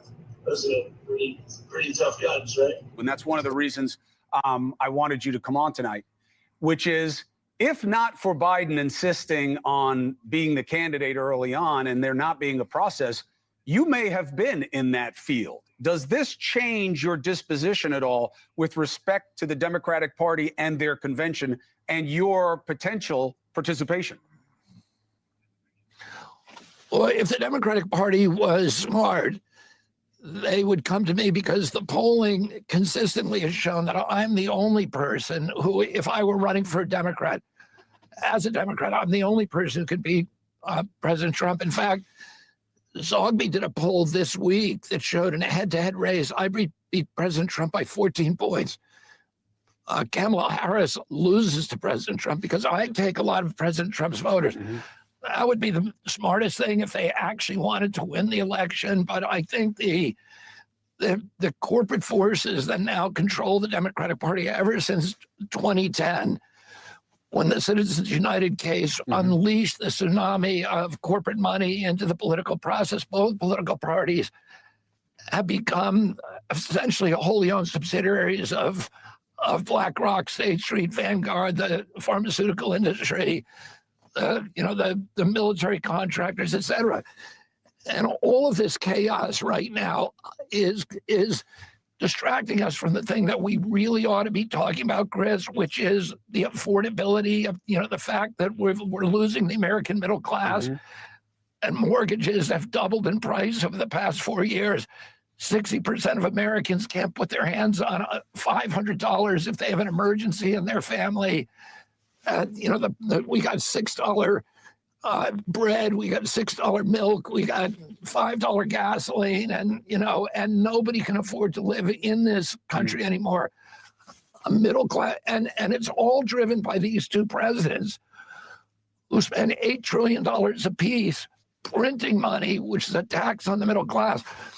If you earned $1,000 5 years ago, or 10 years ago, that $1,000 is worth $560 today, and it's because we spent all this money on wars and all this money on COVID, which these two presidents gave us, those lockdowns. There's no question that's the discussion we should be having. And there's also no question that's why these two were so unpopular. We've never seen anything like this before, where the two main people were seen as weak as this. Now, you got into a point of intrigue this week, and I'll just ask you straight up to tell the audience, is it true that you offered in a phone call with Trump to get out of the race in exchange for a job in the administration? No, that is not true. What is the truth? Well, President Trump called me actually a few hours after his assassination attempt. And we talked about unifying the country and the importance. I think he was really at that point, Chris, he said to me, he asked me actually during that conversation whether I had a religious bent. And I said, yeah, I do. And he said, well, I think I do right now because I just had an experience like none other. I'm sure he did right then. I mean, what a moment to survive. Yeah, and it was really a miracle that he survived, and thank God that he did. But I think that he really had a kind of revelatory moment where he was thinking of how do we unify this country? I'm very, very flattered that that he reached out to me. We had a long conversation that night, a couple of long conversations. They were very pleasant. I was very impressed by some of the things he said. But it wasn't about you dropping out. We talked about a wide range of things, and I'm not going to go into the exact detail because that would violate a trust with President Trump, but there was no agreement made. And, I'm in it to win it. Our polling numbers are way up since that time. Our volunteer numbers since President Biden dropped out are way up. Our engagement numbers are way up. And, I'm in it to win it as I've been from the beginning. Well, I appreciate you coming on the show. You have a platform for the duration of this election to make your case to the people. I've been very clear with the audience. I do not believe the parties should be exclusively deciding who gets a voice. We'll see how this plays out. Thank you for taking the opportunity. We'll speak again soon, Bobby. Thank you. Hey, by the way, Pat Ward at our White House unit. Fox News can now confirm that the Vice President, Kamala Harris, spoke with former President Barack Obama yesterday. Obama came out with a statement yesterday following Biden's decision to drop out. It did not endorse Harris. Obama also did not endorse Biden in 2020. So presumably, he probably said, hey, listen, I'm not going to endorse you at this point. The big question, because what we've heard from the Obamas is they want an open process. They want a competition. So it sounds like at least over the phone, person to person, Barack Obama said, I'm not going to endorse you right now. Remember, he didn't endorse Joe Biden either, ever, Yeah. 2016 or 2020. Let's bring in Robert F. Kennedy Jr., who's running as an independent, wanted to run as a Democrat. They basically told him he couldn't by moving the New Hampshire primary. Welcome, Robert. Great to see you. Your reaction to what's happened over the last 24 hours. I think it's encouraging, and thank you, Steve, and thanks for having me. I think it's encouraging that that President Biden dropped out. That was something, when I got in a year ago, I said that he was not, that his deterioration made it clear was not going to improve, and that it made it clear that he could not run the country. I think the Democrats really need to do what President Obama said, which is to have an open process, a genuinely open process. So much of the primary process was rigged. The country knows that. It's rigged to benefit the corporate elites. And I think the Democratic Party really needs to distinguish itself from the Republican Party. President Trump announced yesterday that Jamie Dimon is his choice for Commerce Secretary, and that Larry Fink is his choice, who's the head of BlackRock, is his choice for the Treasury Secretary. And I think the Democrats really have an opportunity now to distinguish themselves as the party of the American middle class, as the party that cares about working people, that cares about the deficit, that cares about the chronic disease epidemic that is devastating the people of this country. And but I think they're going to need an open process, and I do not see that any evidence they're going to do that. Real quickly, Robert, they say that they want to have this, and by the way, we want to confirm that first if Donald Trump has selected them. We haven't seen those reports just yet. But Robert, can you go into detail about this open process? How can you have an open process when the people don't get the vote? When the delegates get to decide who's going to be your nominee? They could have done this months ago, but they decided not to do that. There's a couple of ways they could do it. One is they could have ranked choice voting. If they have ranked choice voting, it would give where the delegates choose not only their first choice, but their second choice, perhaps their third choice.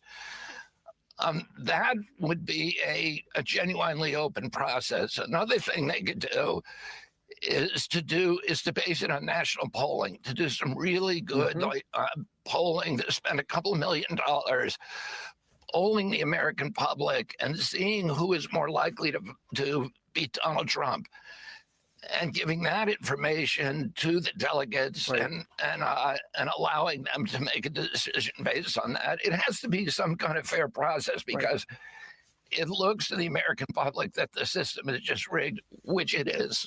Right. So they're going to have a meeting on Wednesday, the DNC, to figure out the rules going forward. To be a nominee in the process, you need 300 signatures from the about 4,000 delegates. You know that.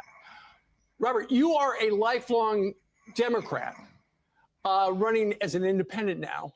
Are you going to be one of the challengers? Are you going to challenge Kamala Harris? Well, I'm running, Lawrence. I'm running as an independent now, and I think the Democrats would make a.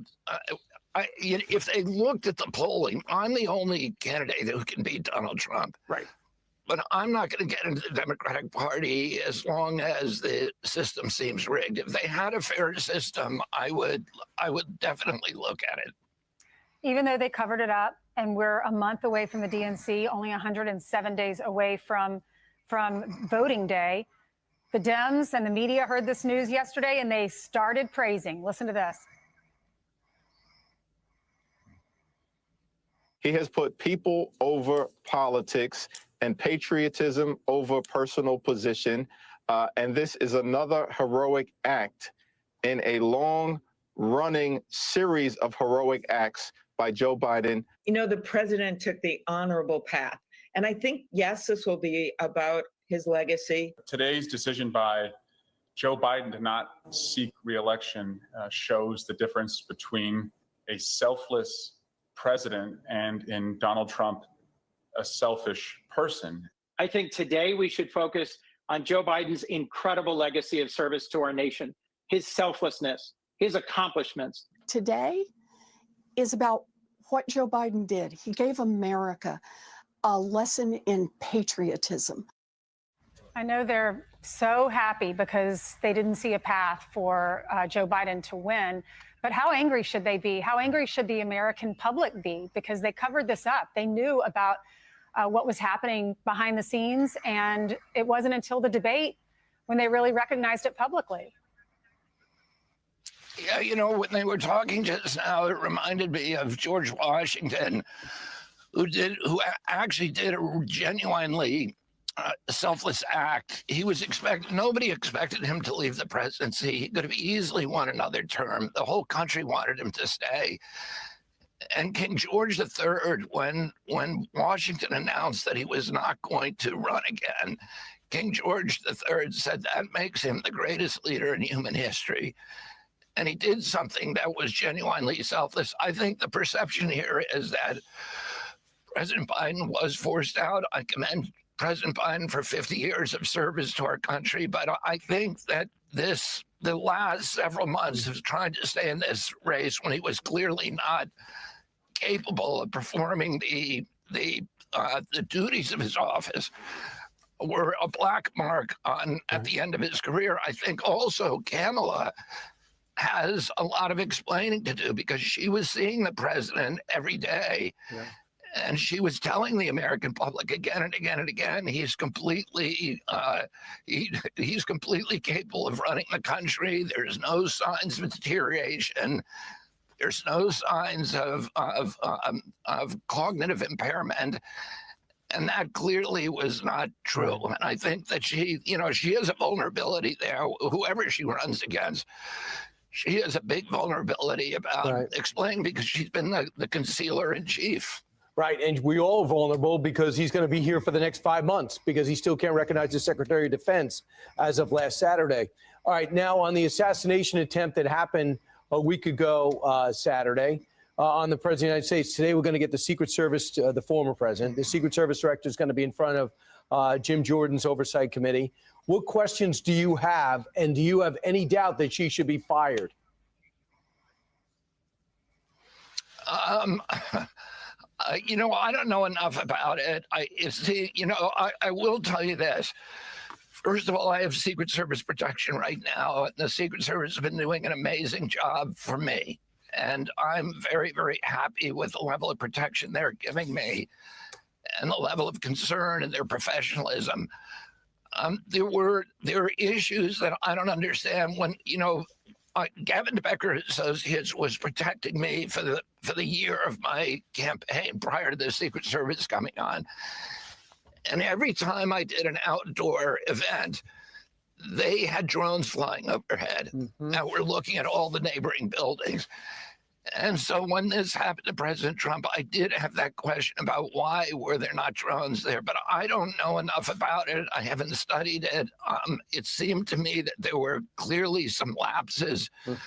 For example, when we were in Philadelphia, where they didn't like me doing outdoor speeches, but when we were there, if there were buildings they couldn't cover, they would hire a security guard for $18 an hour to go up and sit on those buildings in a lawn chair. But Robert, I think there are things that... Yeah, Robert, real quickly, though, they only gave you Secret Service protection after the attempted assassination of former President Donald Trump. What took them so long to give you Secret Service?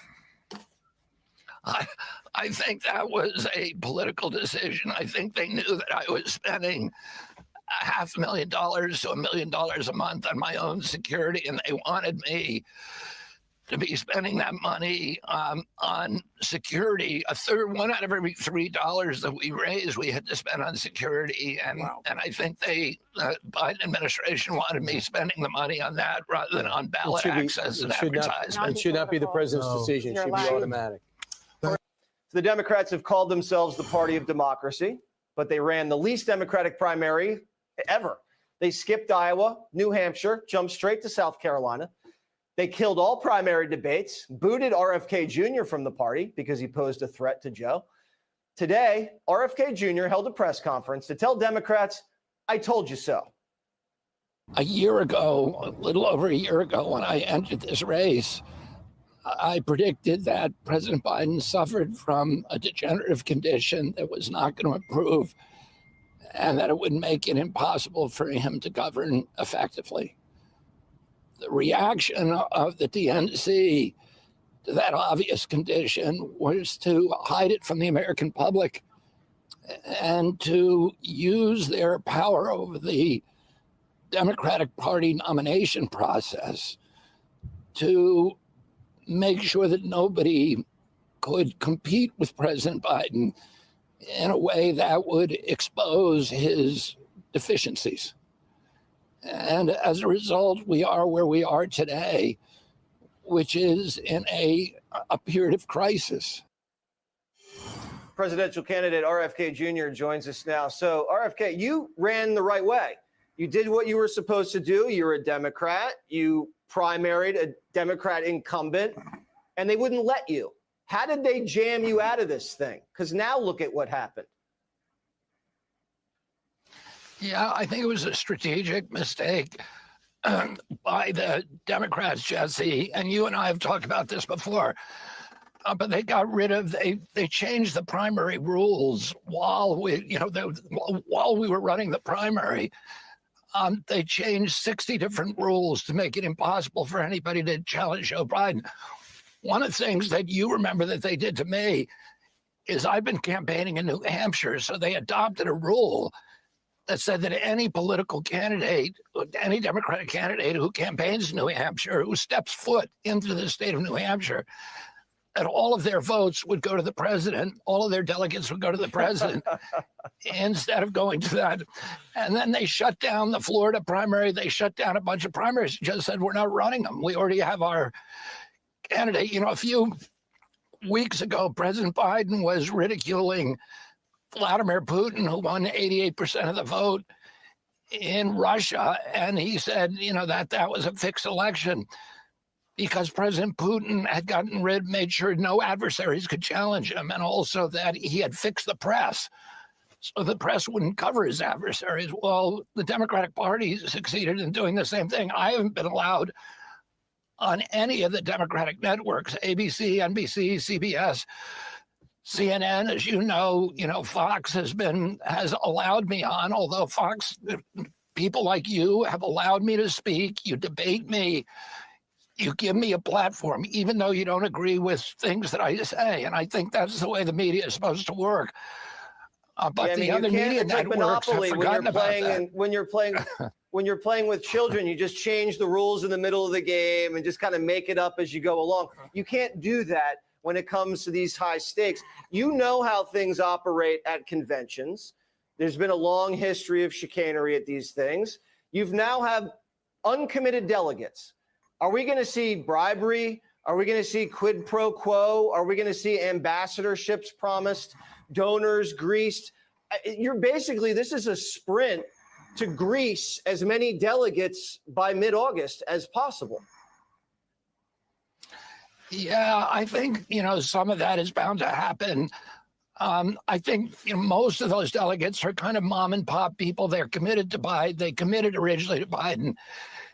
His releasing them, I think a lot of them are probably idealistic people who want to see the Democratic nominee, or terrified of Donald Trump, who want to see the Democratic nominee succeed. But I don't, the indicators now, Jesse, is that the party elites are not really going to let go of the process. And we'll see what happens. The last time, there's a lot of similarities between this election and what happened with my dad's election in 1968.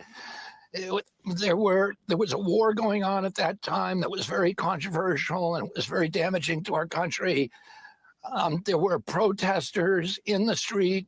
The convention was in Chicago, and my father, who was leading, got knocked out by an assassin's bullet, not by a resignation.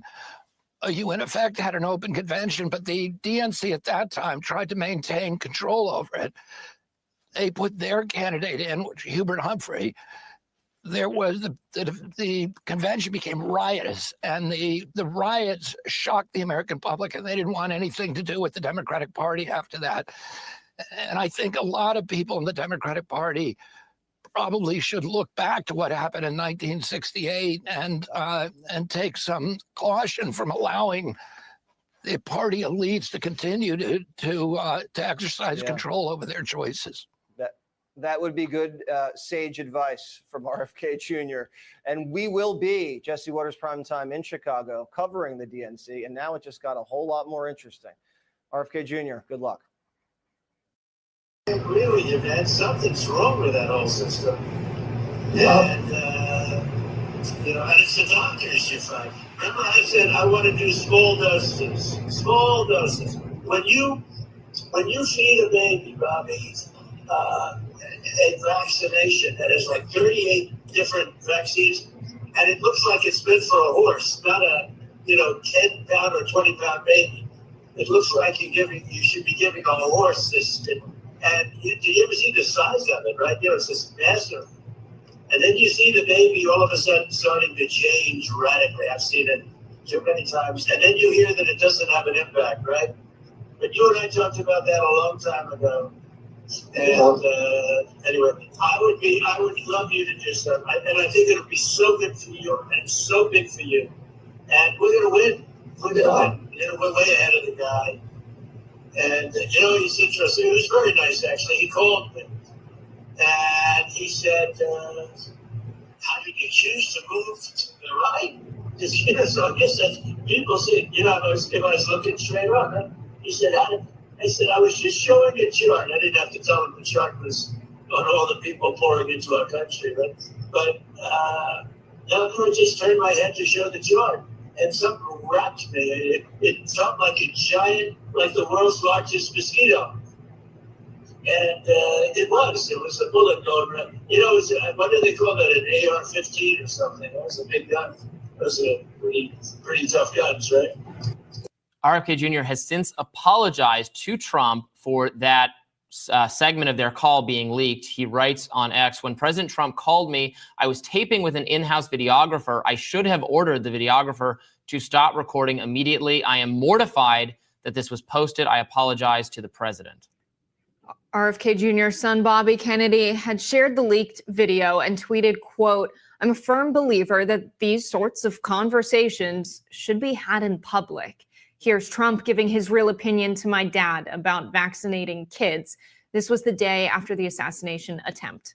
He deleted that tweet soon after and then tweeted, quote, removed last one for mistaking sarcasm for real life. Very intriguing. I think Donald Trump's whole ploy there, like, yeah, vaccines are weird, right? Can I have your 8% vote share, Bobby, please?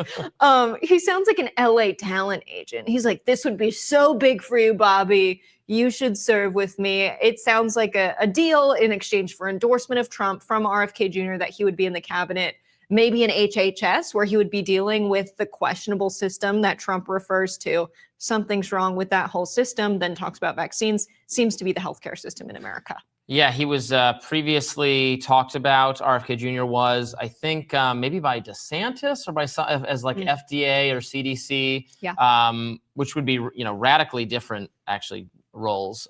This is not all the same. But you're right, that's what that conversation sounds like. Trump offering him something in exchange for dropping out and an endorsement.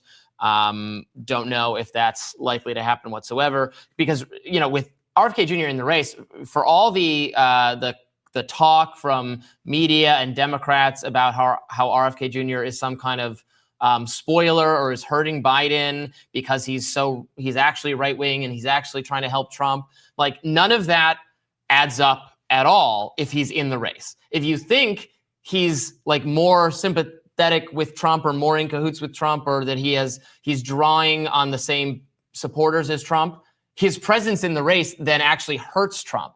Now, because it's taking votes away from him. You can't vote for both Trump and RFK Jr. Now, the data, the polling so far shows that RFK Jr. really draws from both, or he's also drawing from people who aren't going to vote for Trump or Biden. And it's not obvious as he's hurting more one than the other. So the kind of panic from the media has been, I think, not connected to reality.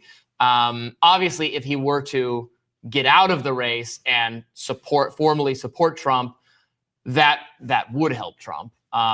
I have no idea whether he's even considering doing that. He has maintained so far that he's not, that he wants to be president, that he doesn't think Biden or Trump are fit to serve an additional term, and that he is working, he's spending money, he's making an effort to get on the ballot in all the states. So I don't know that kind of deal is going to happen. It was interesting, though, to hear Trump, privately try to reassure RFK Jr. that he shares his attitude on some aspects of vaccination, wondering if too much vaccination can be overwhelming or unhealthy for babies. Specifically, that was a view that Trump was taking there. I I think Trump actually may have weighed in on the vaccines causing autism idea that I should say is not accepted by most medical experts. I think he said that some years ago. Finally, President Trump has had 4 years to pardon Ross Ulbricht and Julian Assange and Edward Snowden. And he didn't do it. And we need to ask ourselves why. I've already looked into those cases, and I plan on pardoning them all on day one.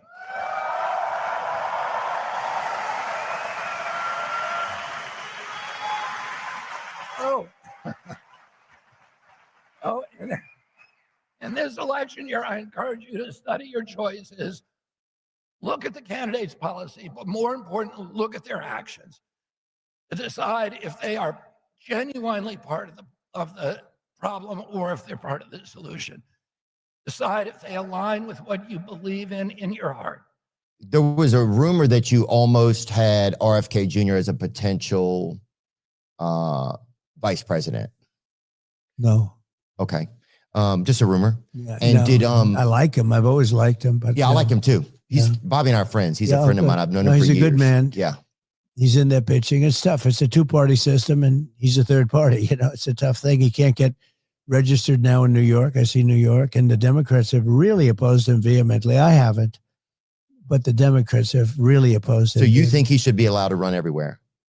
Well, the laws don't allow that. Okay. And the laws don't allow, unless you have 15 or 20%, whatever it is, they don't allow you to debate. You don't have to debate, so you can't get on the stage. You can't. And the debates are very important. I mean, And even more alarming, President Trump, in an interview last month with Bloomberg, floated the idea of bringing on Jamie Dimon as his Secretary of Treasury. I'm grateful that President Trump yesterday walked back that comment, but I'm not sure how he could have ever considered bringing on one of the biggest long-time critics of Bitcoin and the world's ultimate advocate for centralized control, if he truly is committed in his soul to the freedom and decentralization that we all are committed to. Those choices don't match the spiritual alignment of Bitcoin. Bitcoin represents,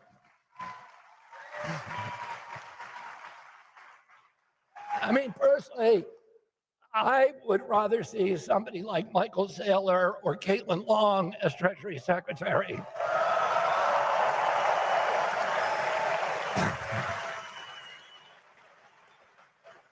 They are brilliant. They are encyclopedic. They're forward-thinking. They deeply love our country. And they represent the ideals of decentralization and economic democracy. I hear that. All right. There were rumors going around that RFK was in talks with Trump, that he was in talks with the Harris camp for a potential endorsement to either of them if they could give him, I presume, a spot in one of their cabinets. Is there any truth to it? Would love to hear about that. Definitely not in talks with Harris. Definitely never have brought up this idea of an endorsement with Harris. Definitely have never brought up a cabinet position with Harris. So those are the MSN just taking something and spinning it in a way that makes, you know, their chosen political group look good. Fake news. Right. Mr. President, yesterday there was a big announcement or big rumors spreading that RFK Jr. might be dropping out, might be endorsing you. His spokesperson said they will give a live address tomorrow about his path forward. And now there are rumors that he might join you at this rally in Arizona tomorrow to announce that he's supporting you. What's the truth? Have you talked to him? So I've known him for a long time. He's as you know, he's a little different kind of a guy. Very smart guy, is a very good person. If he endorsed me, I would be honored by it. I would be very honored by it. He really has his heart in the right place. He is a respected person. women love some of his policies, and I guess some people don't like some of his policies. But overall, I thought the Democrats, he was a Democrat. I don't know what he is right now, but he was a Democrat. They treated him very badly. I think he would have, he goes around saying he would have beaten Biden in the primary. I think there was a good chance. What they did to him was what they did to Biden.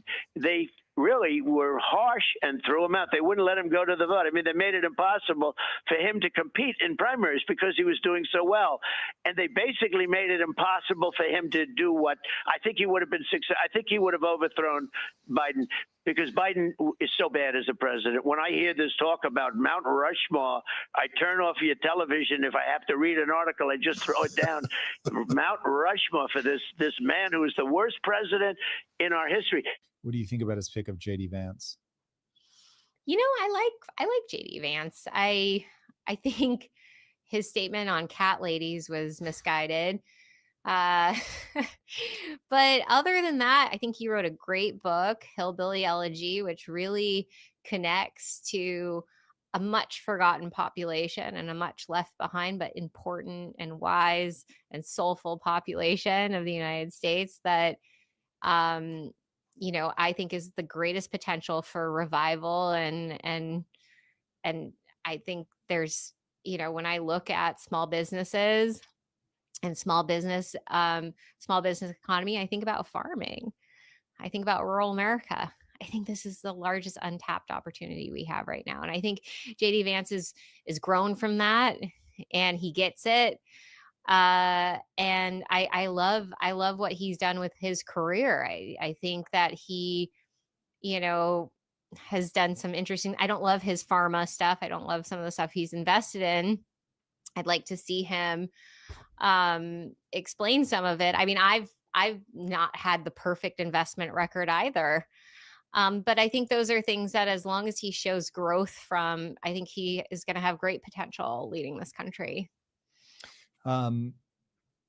When you look at some of the pundits on him, one of the things that you'll see is a potential nefarious line drawn to Peter Thiel, that there's, if they see him as the future of the party, what does that mean in terms of corporate, governmental interconnectedness? And do you think that there's anything to that, or are these just rumors? Look, Silicon Valley, Peter Thiel, and the PayPal mafia, they're very well known and they're reasonably predictable.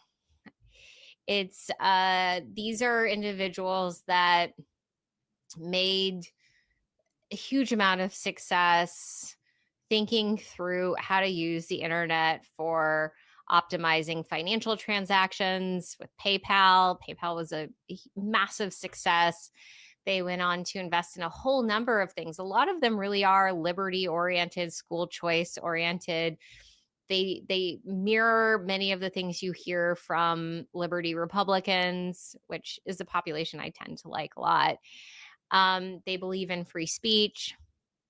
Some of their more transhumanist things are I don't fully align with. They're very close to Palantir, which is a massive government contractor. So that's something to keep an eye on. But overall, in terms of totalitarian, nefarious agenda, I don't see that. It doesn't terrify me as much coming from that group.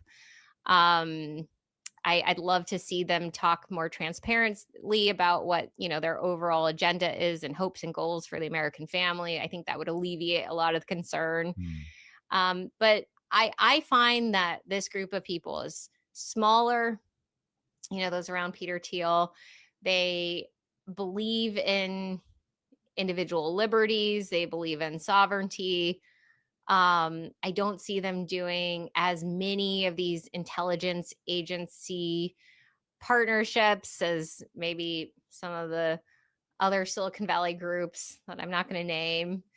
But I will say that if we are splitting hairs, I would much rather, obviously, I'd much rather see Bobby and I in the White House. I think we do a much better, cleaner, transparent, less corrupt job around all of these things. But if we're splitting hairs, I would say that I trust the future of this country more under the leadership of the Trump and the Thiels and the JD Vances than I do right now of the Harrises and Reid Hoffmans. Very interesting. All right. We've known each other for a long time. In fact, I've litigated against him. I've sued him a couple of times on golf courses that he was building, or he was trying to build up in the New York State reservoir watershed.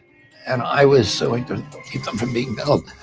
But even during that time when I was litigating against him, he ended up giving me a ride to Florida on his plane. So, and we were friendly. And, you know, we had a great time and a lot of laughs. He's a very congenial, amiable, interesting guy, and very warm. So RFK Jr. has offered his support to you and your campaign.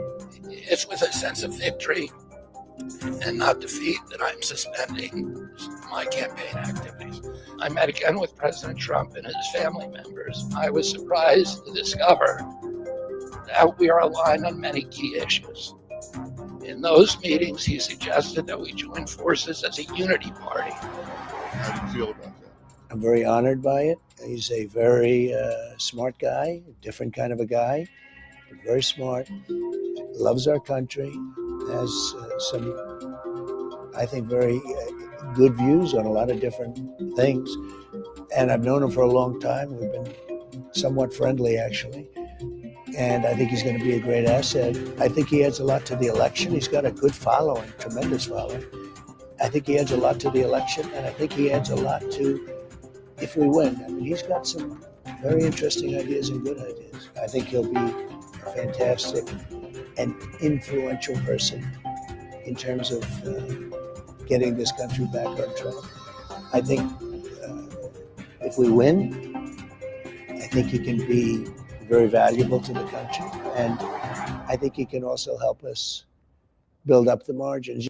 Robert, thank you for sitting down and talking to me. This has been a really pivotal day in your campaign and your life, I'm sure. Yeah, it's a difficult day in many respects, but you know, I feel like I'm on the right path. You had, I think, close to, if not over 1 million people on your live stream for your press conference, and for anybody that is under a rock, you have suspended your campaign. You haven't dropped out of the campaign, you've suspended your campaign. How difficult was this decision? It was difficult. I mean, all of us, the people, you know, kind of the inner circle who were involved in the decision, I think everybody in that circle went back, did 180-degree turns maybe 15 times in the last 2 weeks trying to figure out what we can do. But ultimately, it was clear to me that because of the media censorship, because I was not going to be allowed on a debating stage, that I didn't really have a path to victory. So my choice was, am I going to spend the next 77 days, you know, rallying the troops and getting more money out of the donors without being able to offer them a path to victory? And I think that would have sucked my soul out. And then, I had this interesting series of meetings with President Trump, in which he really surprised me by strongly endorsing the mission for his presidency, saying that he wanted his legacy to end the chronic disease epidemic in this country. And that's been my central mission for the past 20 years. I know that you're deciding to run and conducting this campaign came at a very high price to you personally, family-wise, professionally. And now as we sit here, I have to ask you, if you knew then what you know now, would you have done this? Yeah, I would have. I mean, I think it's been costly to me and it's been costly to my family, but I think I've advanced the issues in a way that is going to be helpful to people over the long run. The major issues that I've been talking about, the censorship, the addiction to war, particularly the Ukraine war, and then most of all, the chronic disease epidemic. And I think, it gave me a platform to talk about those issues, and a lot more people are aware of them now, and a lot more people it's part of the national conversation, which it was not 16 months ago. Yeah, and I think people on the outside looking in don't realize what a sacrifice it is to make the decision you made. I mean, it's what, a 16-hour day is like a light day. It's like, well, why get dressed if you're only going to do 16 hours, right? And it's day after day after day. And then you decide to do what you did today. Why now? Was there a reason you did it today instead of 2 weeks ago or 2 weeks down the road? It was just a confluence of events. I actually would have rather done it a little later. You know, I finished writing my speech today at 11:10, and the press conference started at 11, and I was 30 minutes away. So I was 45 minutes late for the conference because, you know, I had only had really 24 hours to write my statement. And so I would have preferred to do it under a more relaxed regimen, but you work well under pressure, though. I work well. We have a team that works well under pressure, and President Trump's staff had a whole series of other needs, and you know, we basically we coalesced around their schedule. You know, you were talking about votes. Some people say this could be a landslide too. You know, they could say it would be a landslide. And it's not going to be a landslide on their side. It could be a landslide on our side. Will he have a role in your administration? He's a very experienced trial lawyer. Yeah. He's tried a lot of large cases, so, and a lot of it environmental. So, you know, he might play a role environmentally. He might play a role as Attorney General. There's a lot of things he could offer to the administration.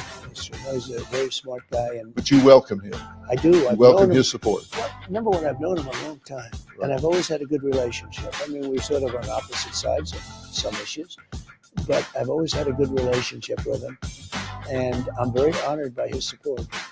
Well, I've spoken to him about you in the past, and he's always spoken of you with a great deal of respect. Even though you guys have been campaigning against each other, he's always spoken of you with a great deal of respect. So it's not surprising to me that he supports you. So that wasn't a surprise to me. Well, one thing he said to me, and he said the same thing that I say to everybody, November 5th is going to be the most important day in the history of our country. I believe that. Yeah. I think there hasn't been an election like this for generations, to be sure. Mr. President, thank you for sitting down and talking to me. We'll be seeing you on the trail. Yep, we will. And I also want to salute Bobby's decades of work as an advocate for the health of our families and our children. Nobody's done more. Millions and millions of Americans who want clean air, clean water, and a healthy nation have concerns about toxins in our environment and pesticides in our food. That's why today I'm repeating my pledge to establish a panel of top experts working with Bobby to investigate what is causing the decades-long increase in chronic health problems and childhood diseases, including autoimmune disorders, autism, obesity, infertility, and many more. We want every child in America to grow up and to live a long and healthy life. And a couple of weeks later in Florida, and we talked not about the things that separate us because we don't agree on everything, but on the values and the issues that bind us together. And one of the issues that he talked about was having safe food and ending the chronic disease epidemic.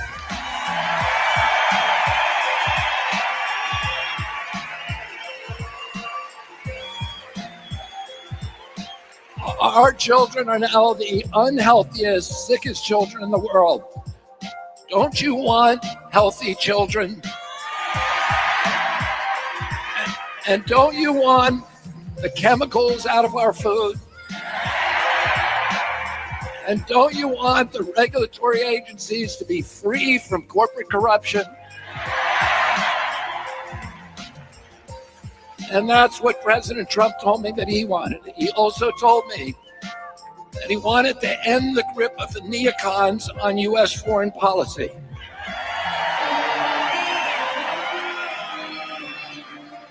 He said he didn't want any more $200 billion wars in Ukraine, that we could use that money back here in the United States.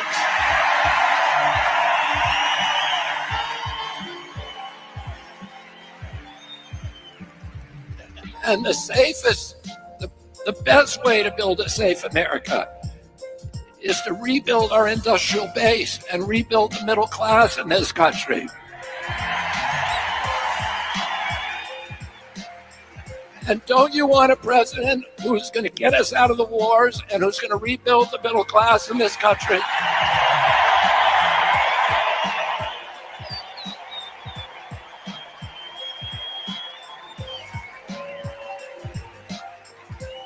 And he told me that he wanted to end the censorship because the whole basis of American democracy is the free flow of information. And we know that a government that can silence its opponents has license for any kind of atrocity. And can you think of any time that you can look back in history and say that the people who were censoring were the good guys? They're always the bad guys, because it's always the first step down that slippery slope to totalitarianism.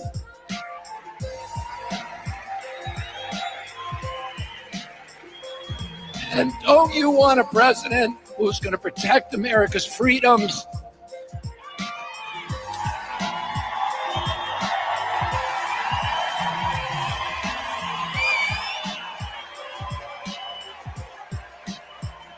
And who is going to protect us against totalitarianism?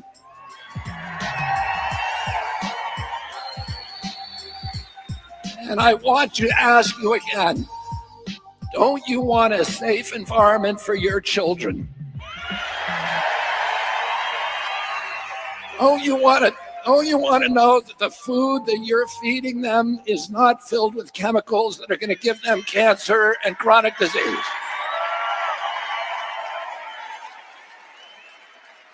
And don't you want a president that's going to make America healthy again?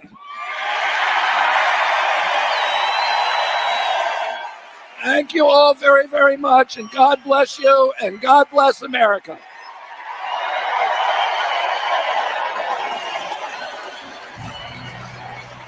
RFK Jr. is throwing his support behind Donald Trump, in part because he and the former president agree on a number of key issues, and that includes the American diet and what's in our food.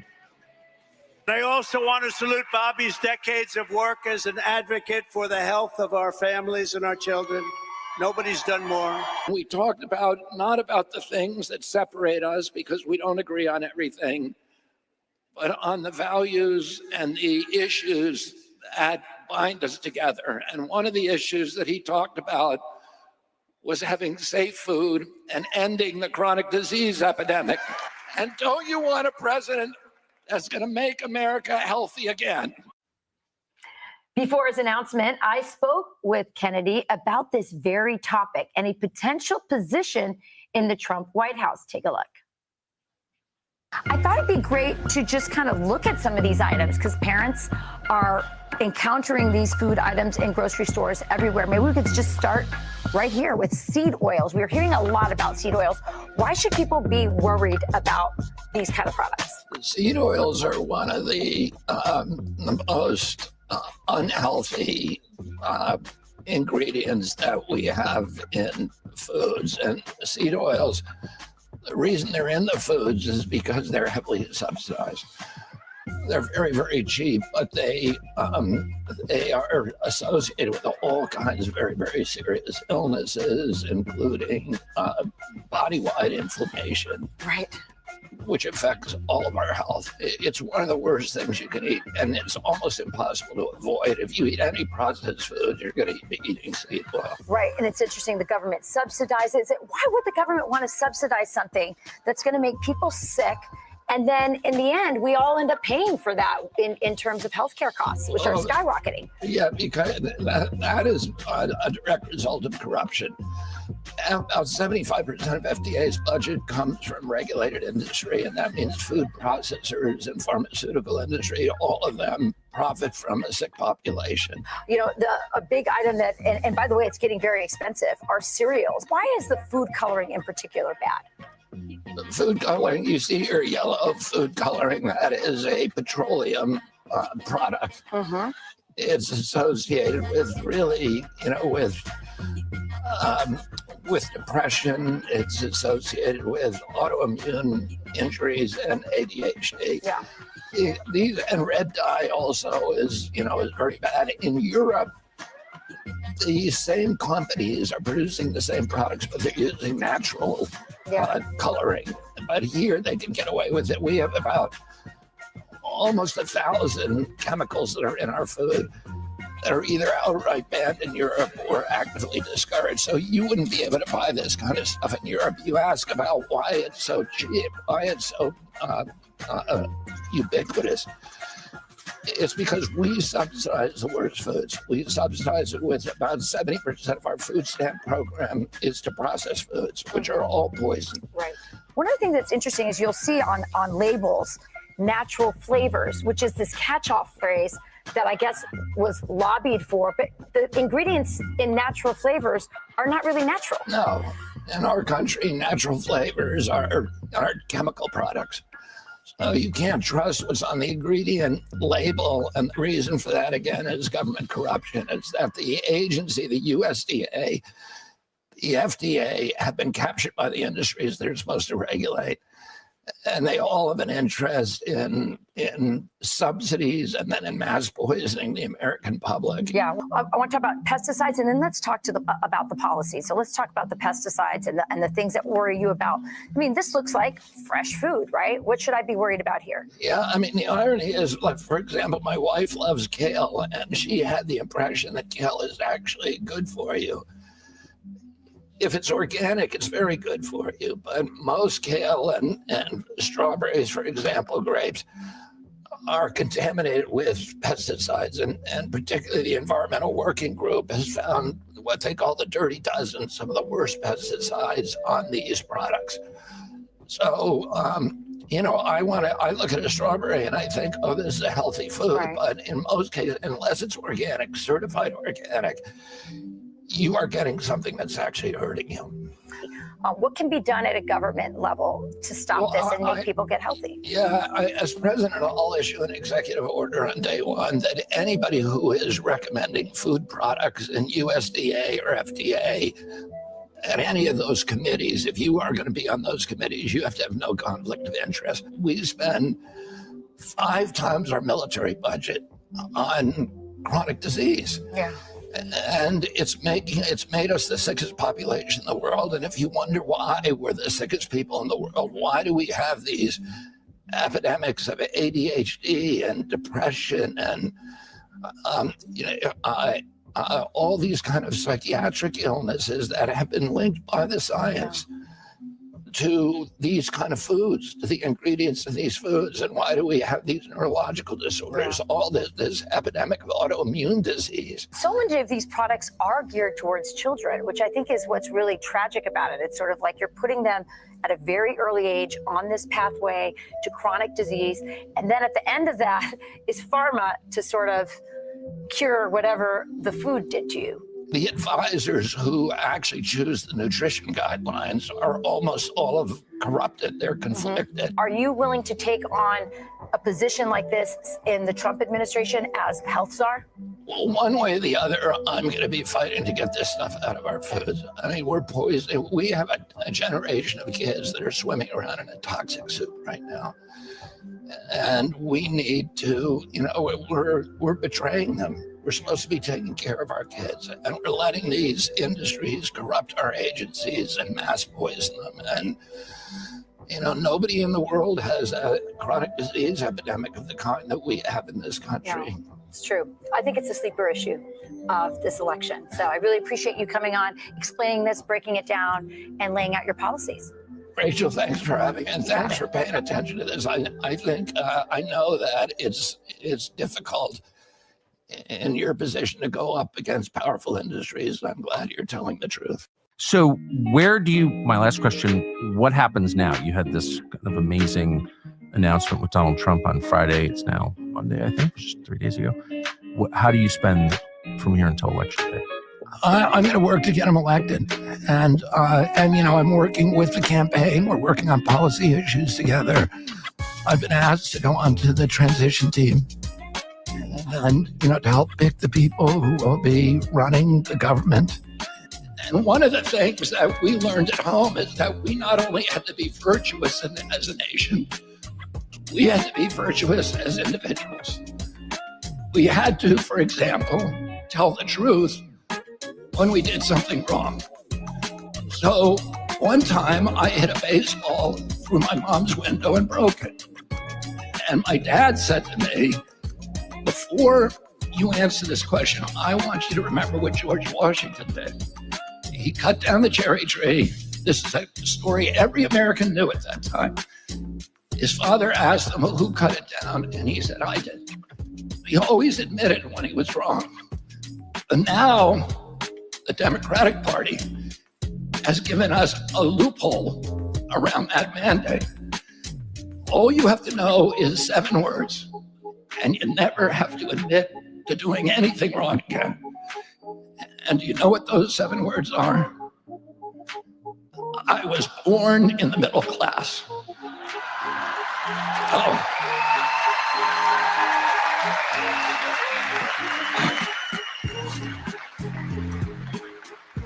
So repeat after me, I was born in the middle class. So the next time your boss asks you why you were late for work, what are you going to say? And the next time your wife asks you why you didn't take out the garbage, what are you going to say?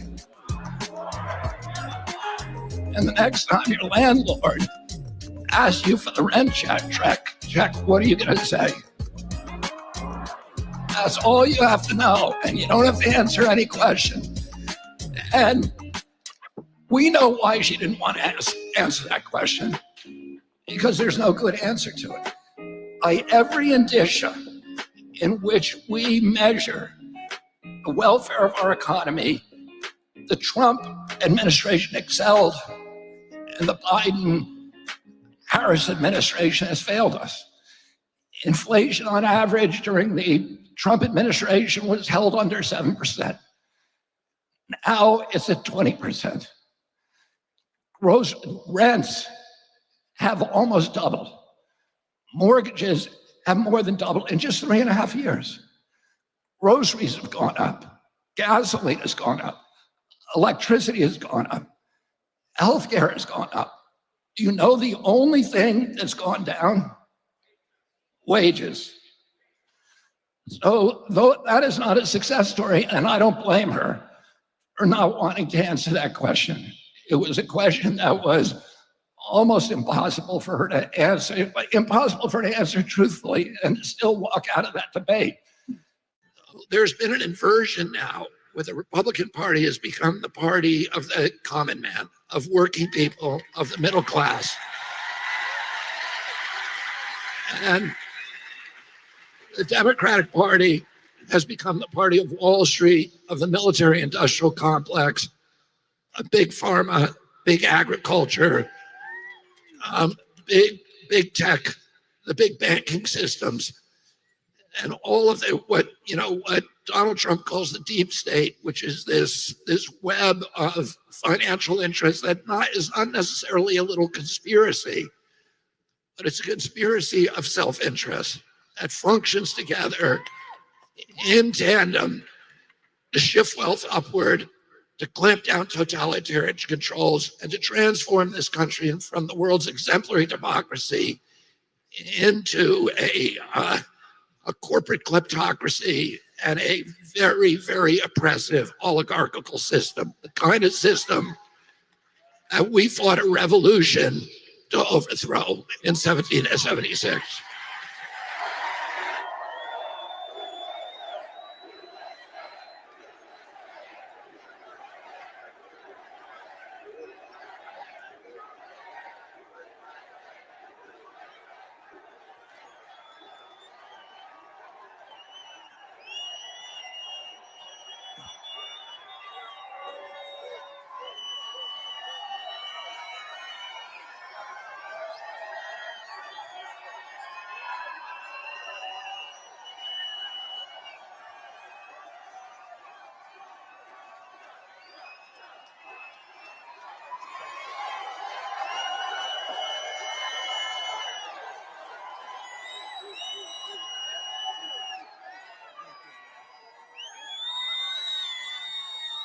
Lee, thank you very much, really. And thank you, a very big thank you to Pennsylvania. We love Pennsylvania. And as I was saying,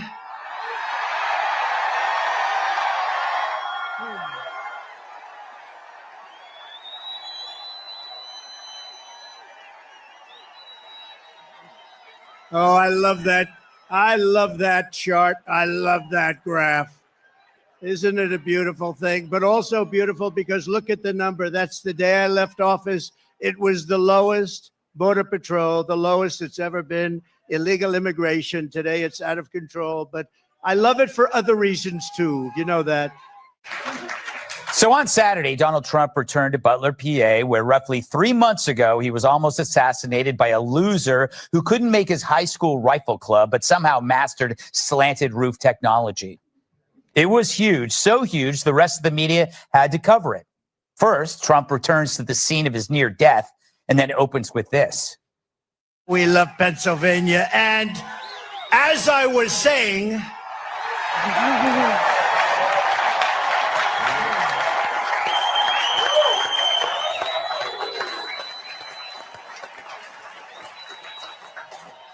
oh, I love that. I love that chart. Yes. Trump's got charts while Biden's got sharts. Elon Musk showed up jumping around like a human embodiment of the First Amendment. All it needed was Hulk Hogan tearing his shirt off or Kid Rock putting a shirt on. Crowd was even bigger this time around, and it's solemn. It was funny and, dare I say it, joyous. Now compare that to the existential prophecies of a future Trump presidency. A threat to democracy, dictatorship, chaos. Was there anything in Butler resembling that? Tens of thousands of people from all over standing together to hear speeches that painted America as a place worth protecting, where safety matters, where borders matter, where American jobs matter, where our leaders would actually put our country first. All things that a Harris presidency would make disappear faster than an erection on Bikini Day at The View.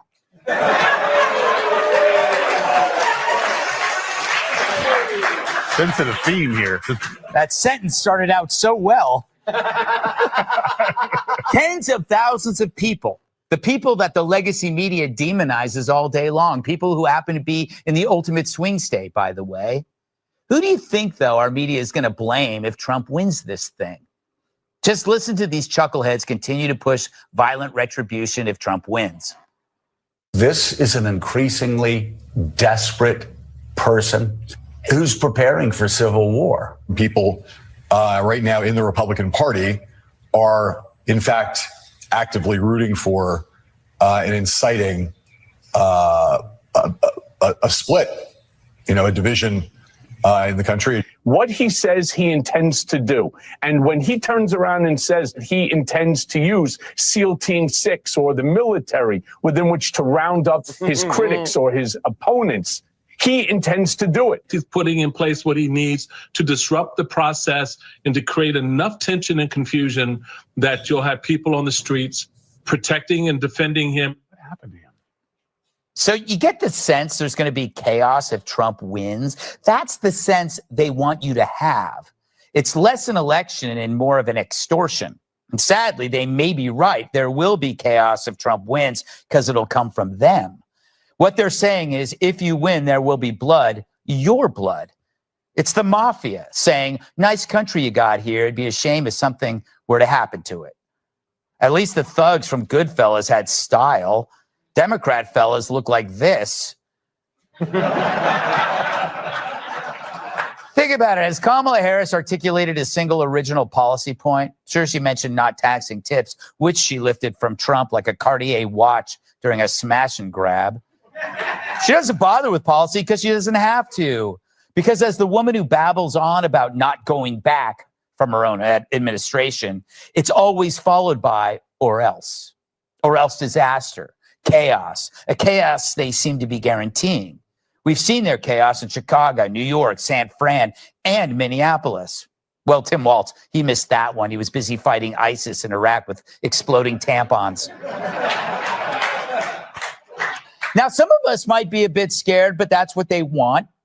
But you can't let them blackmail or threaten you into a Democrat win, because clearly this is their last sure sign of desperation from a side that doesn't have policy or history or even common sense on their side, only threats. But the good news, like Gerald Nadler's deodorant, it's not working. Tens of thousands of people standing shoulder to shoulder in a field that had the blood of Trump and 3 others in it showed them that. Trump came back like he promised. He didn't let them set the limits. They took their best shot, literally, then he boldly returned to the scene of the crime, like Brian Stelter returning to steal from the CNN fridge. Trump showed up saying, forget it, the threats won't stop us. So it wasn't just about Butler, but the election itself. By gathering all those people in the same field where a weaponized nutcase tried to end Trump's run for president, Trump and thousands of others showed that this election can actually be decided on the merits and not under the threat of the left bowing chaos if they don't get their way. It's funny, the guy they're telling us will end elections and democracy is actually the one doing the most to preserve.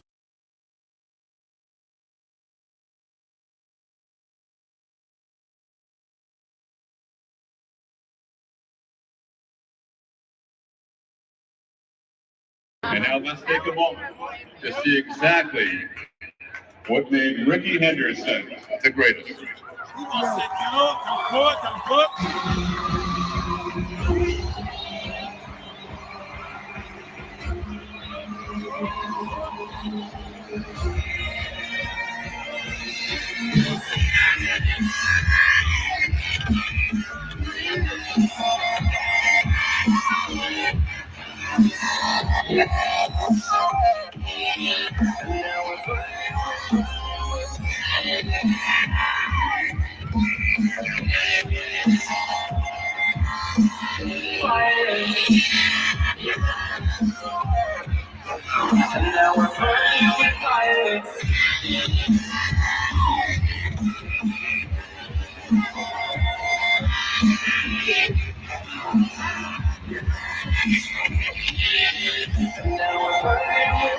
All right, so this was when we renamed the field the Oakland Coliseum.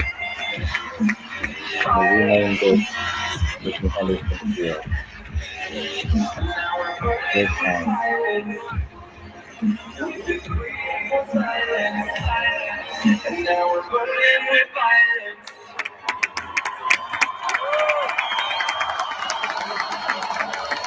Ladies and gentlemen, at this time, the A's are proud to dedicate their playing surface to the man of steel. Please turn your attention to the outfield wall in the power alleys and to the home plate area as we unveil the logos for Ricky Henderson Field. I miss this field. I miss this place.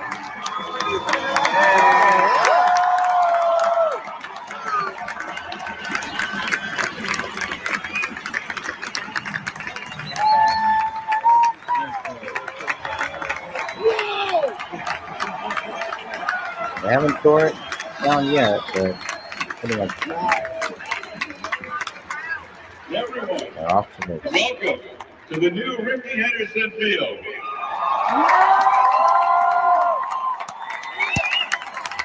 And now, without further ado, please welcome the greatest athletic of all time, Ricky Henderson. That's true.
That's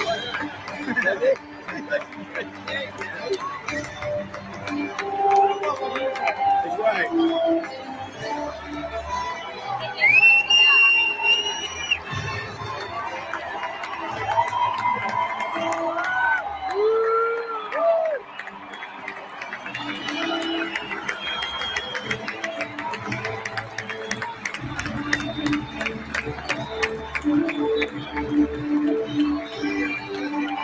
Hello, Oakland.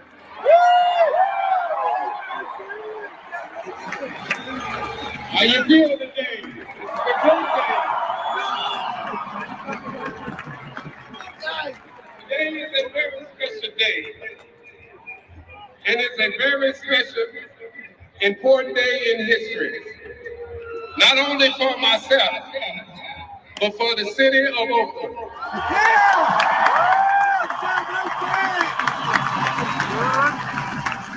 I feel truly honored that the Oakland organization have recognized me by naming this field Ricky Henderson. Which is where my Major League Baseball career began. My journey and life lessons have came from Oakland. My heart and soul is forever Oakland.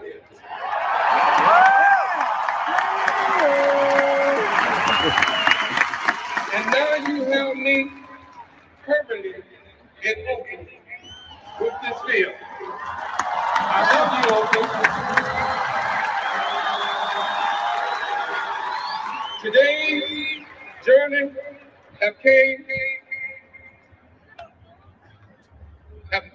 I'm sorry. Today's journey could not have been complete without the support of my family, Major League Baseball, the city of Oakland, the Oakland organization, the Oakland school system, the Oakland Recreation, my teammates, my friends, the Oakland Coliseum personnel, but most of all, the fans.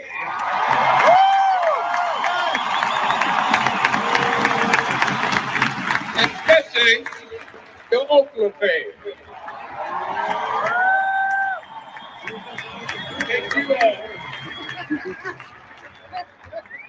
In closing, it has been said, success is never easy.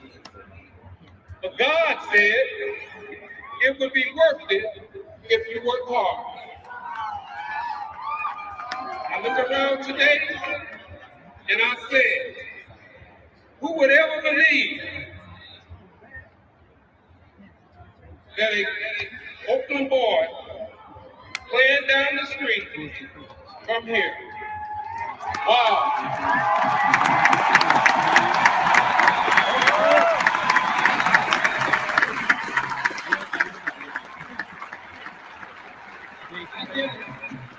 Hard work does pays off. And I'm thanking God every step of the way. Again, thank you, Oakland, and I love you.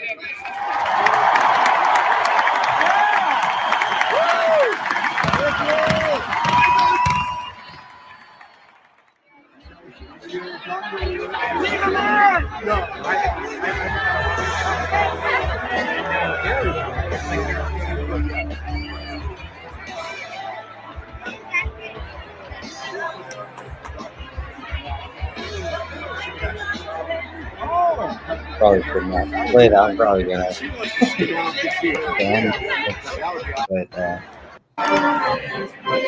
Great. Yes, Lowry. it's fine. It's uphill.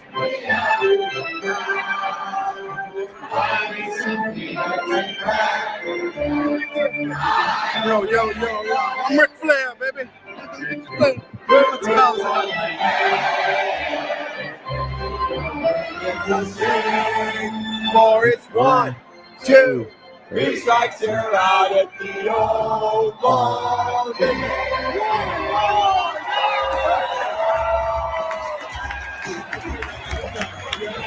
Every time.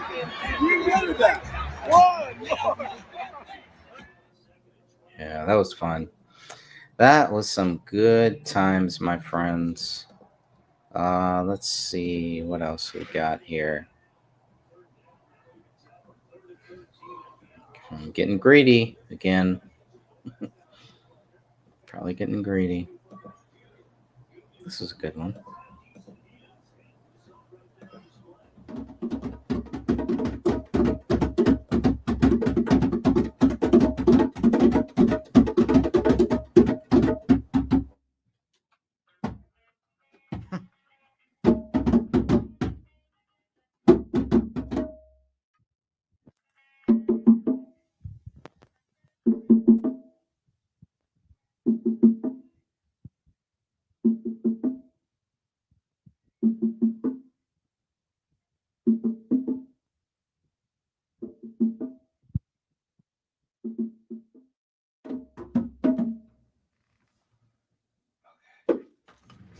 Hey, never touch another man. Don't touch mine, bro.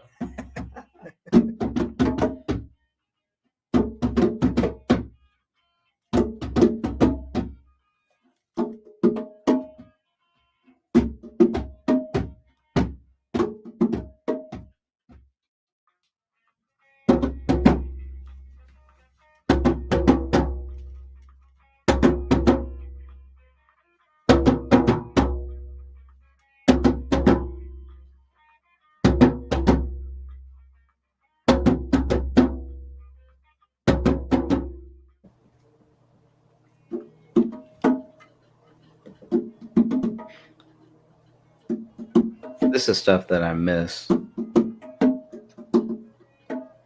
All these behind the scenes videos, the music we did together.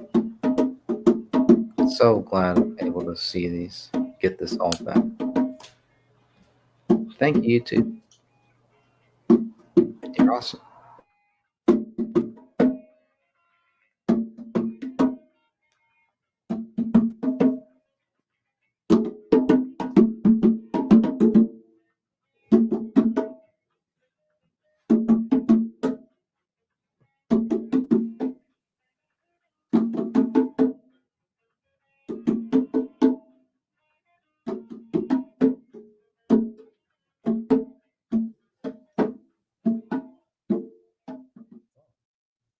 You can even double them up. It sounds dope.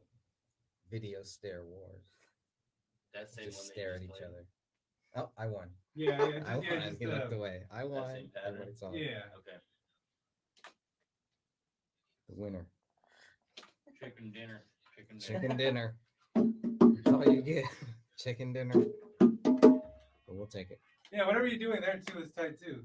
It's like all over.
And here we are. We're at Levi Stadium.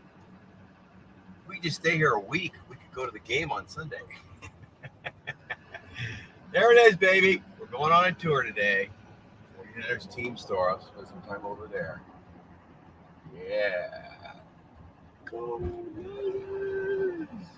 This was fun. This was me and my dad going to Levi Stadium. Tours. Okay, there we go. Our peeps.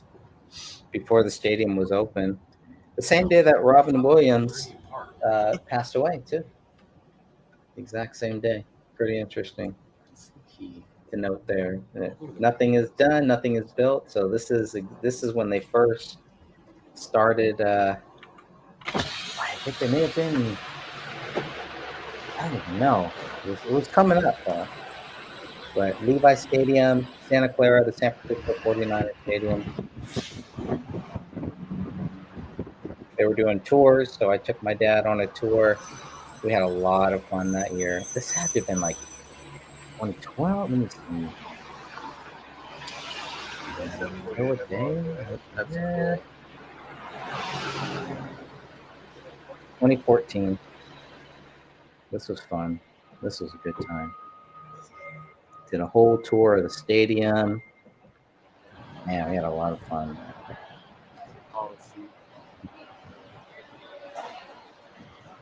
Code of conduct. That would be good. We did WrestleMania there a few years later.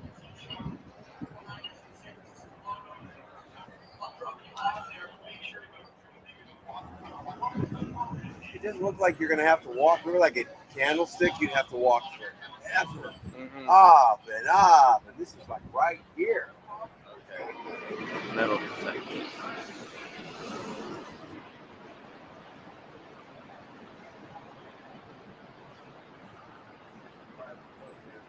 Yeah. Pretty cool.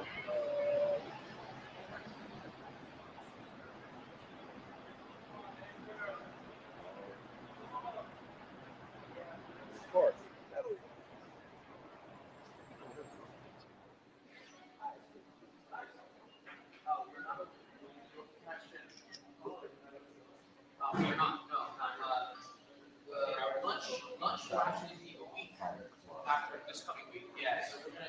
Very cool.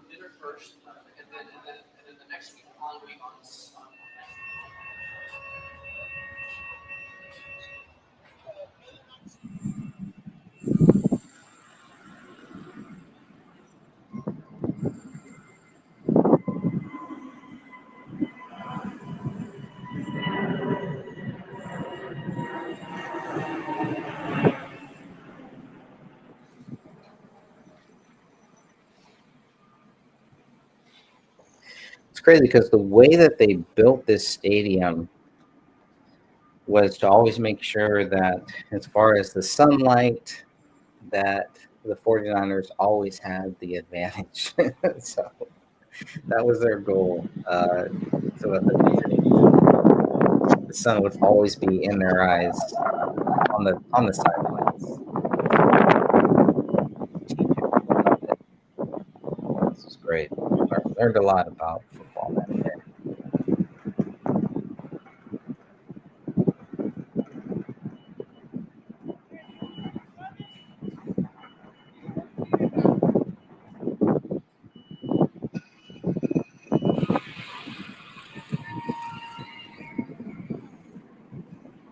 Yeah, the parking lot is pretty big. Yeah.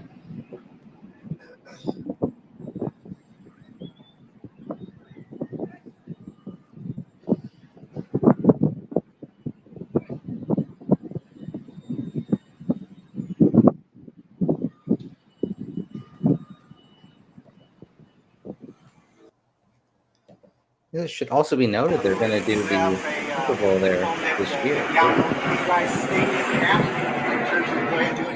WrestleMania, why not do the Super Bowl? Right? So this is what it's like with the tour. This was before they played any games here. Had to have been a year or a couple months before.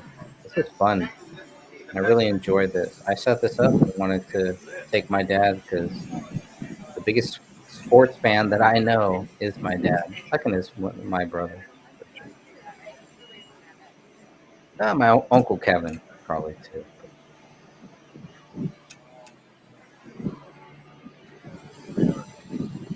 Looks great. It looks like there's a lot of space. Yeah, just a little bit.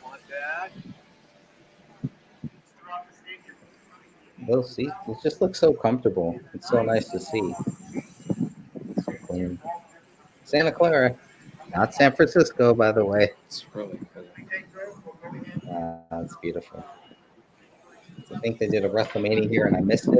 It's on me.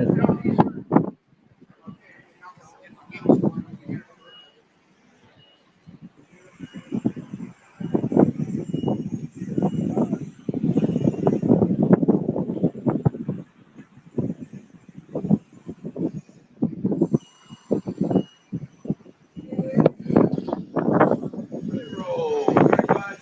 35W. That's where I want to be. 35W.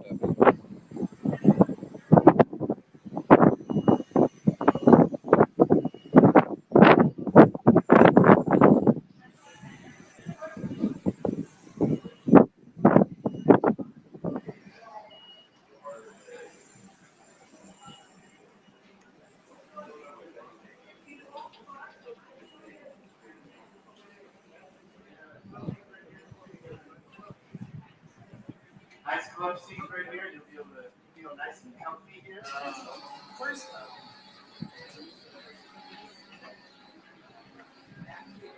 my Bud Light looked like that about 2 days ago. These are the most comfortable seats I've ever sat in the stadium. When it's time to do a field level shot, you'll be right where that group is right Goodness, there. it's like right- sitting right at next to the grass Galaxy here. Theater. But first, I want to introduce myself. 50. In 2000, 16. other teams or anything like that? Raiders.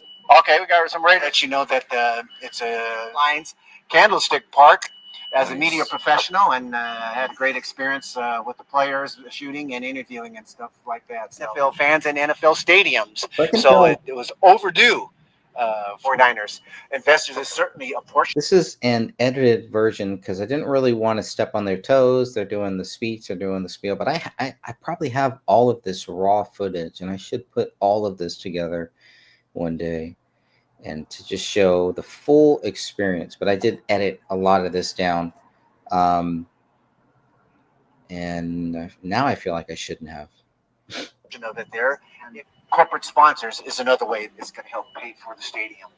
And those are the 10 founding. They're very important. We'll be visiting some of those spaces here. Third, 170 suites in the stadium, 100 here in the suite tower, and 70 suites in the lower rim here. Jed York's suite, we'll get a better view on it a little later. That's probably one of the largest. I know they're building a couple as I speak, so I don't want to say. Technological advanced stadium in the world.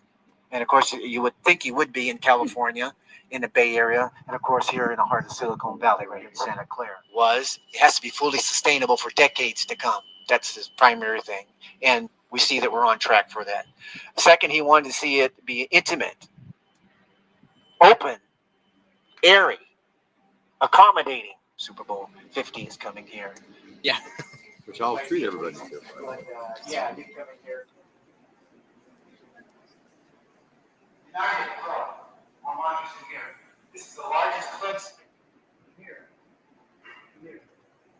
We got to play here. We got I need some football players here. We got 2 or 3 here. We can jump in. Right here. Yeah, 120. Hold on, wait, bro. I didn't hear up. Did anybody hear word up? So, 120 yards. But it's all new to be president. So here we're just kind of going through the whole. They're walking us through everything. It's really cool to see. Get married and Now there's the wine. I had to grab that. I know that. good thing about it is this is our best friend. Buy the glass. Look at those prices. I don't know if you saw those prices or not. That's how they get you.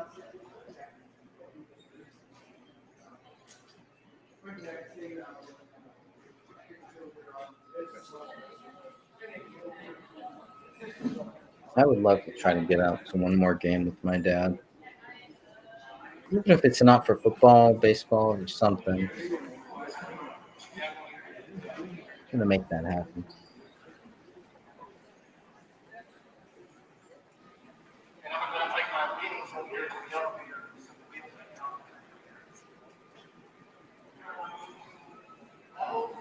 Look at all that goodness. My goodness, wine. Beautiful facility. Very clean. Very nice.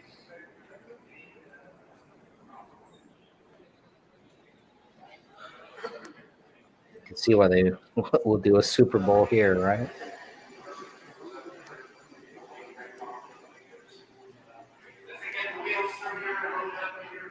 Here's the one.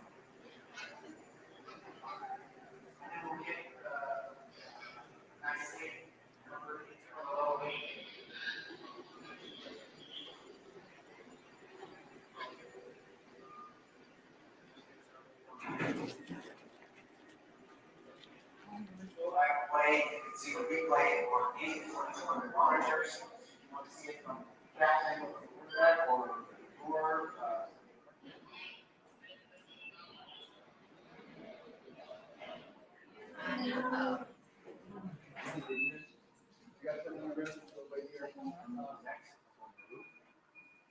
this is set up here in the area and over here for print media. Print media meaning you'll see on the wall over there, that's the San Francisco Chronicle, if you're around this area here, San Jose Merc, you name it, Sacramento Bee, Stockton Record, any of that. If you're from out of town and Niners are playing the Giants, it might be the New York Times here covering it. And more going on in this level here than anywhere in the stadium. This is the press row here. Up over here we have executives. And if they're executive, you also have scouts sitting up here. And as you know, the scouts are going to be up there with the binoculars, and they're going to be scouting ahead, advance of another game to see what the 49ers formations are, to see some of their signals, if they can pick off some signals just the way when you see them talking at TV, they hold the clipboard over their mouth here. And why do they do that, everybody? Yeah, I don't want anybody reading their lips on TV, and more important Niners here. So a lot of that goes on here. Back in the day, when you had 250 positions here, stuff with the typewriter, get on the phone. Yeah, he just scored a touchdown now, that makes it a tie game. None of that happens here. It's a quiet storm, to borrow the phrase here. There's a storm going on. It's quiet because everybody's working on their digital devices.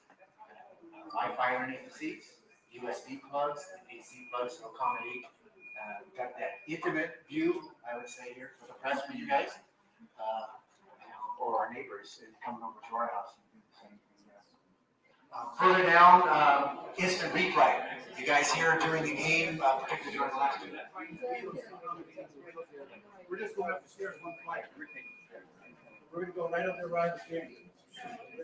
Right here for the lead.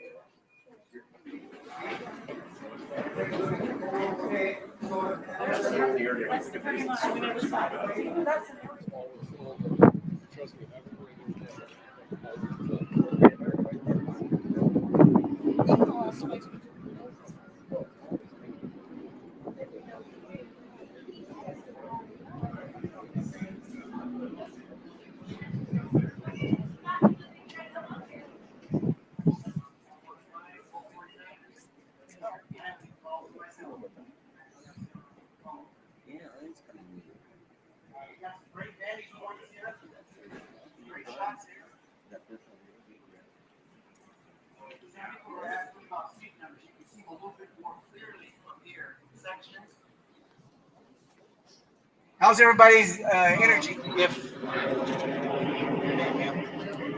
Lil, all right, I like it.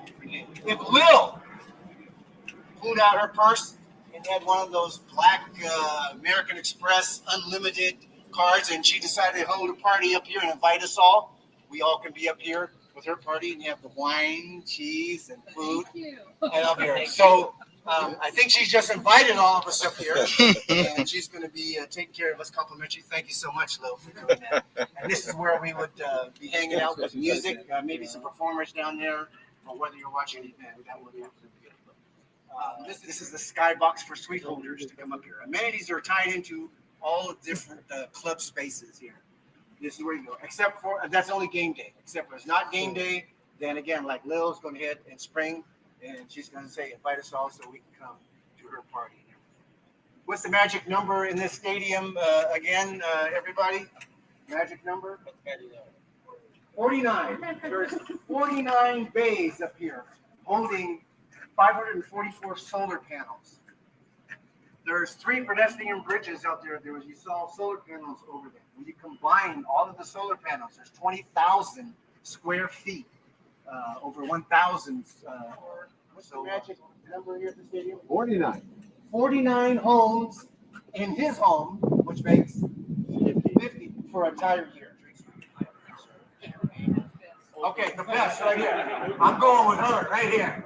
You have me conduct the tour. It used to be 17. One of them didn't make it, so they took it off the book, down on the steel and the concrete. Also said a little bit floatable from here. Green, only one of its kind like this in environmental favor. We're going to go down to 1.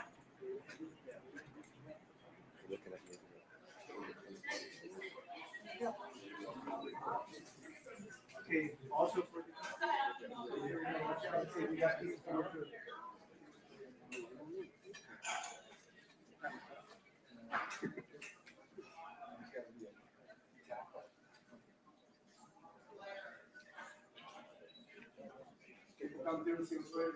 excuse me, guys. There's a will, there's a way.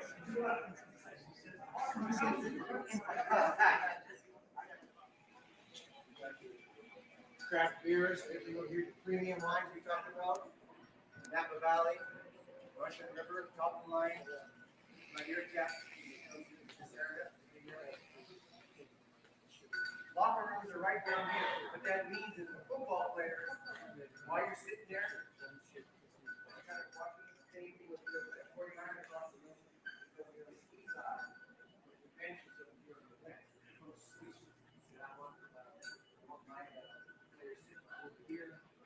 west side, come on out here if you guys like. For centralized test, their facilities are on that side. They're designed over there, but he switched that up and said, no, that's not going to work game day.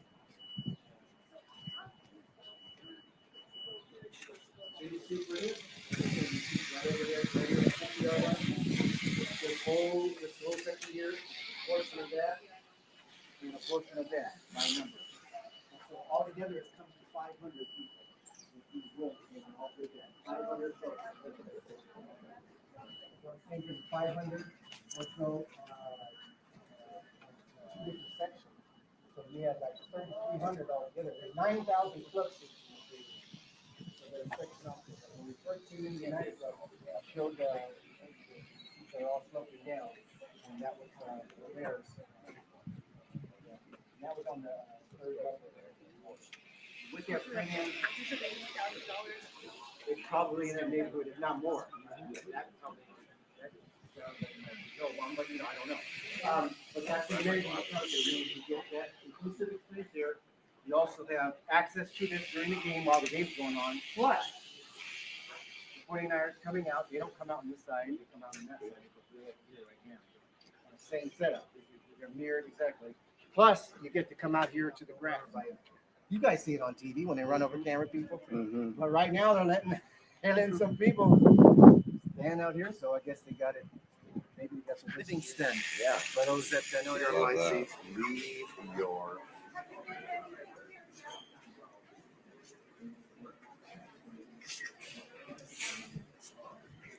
Stuff out, stuff like that. Come on in here.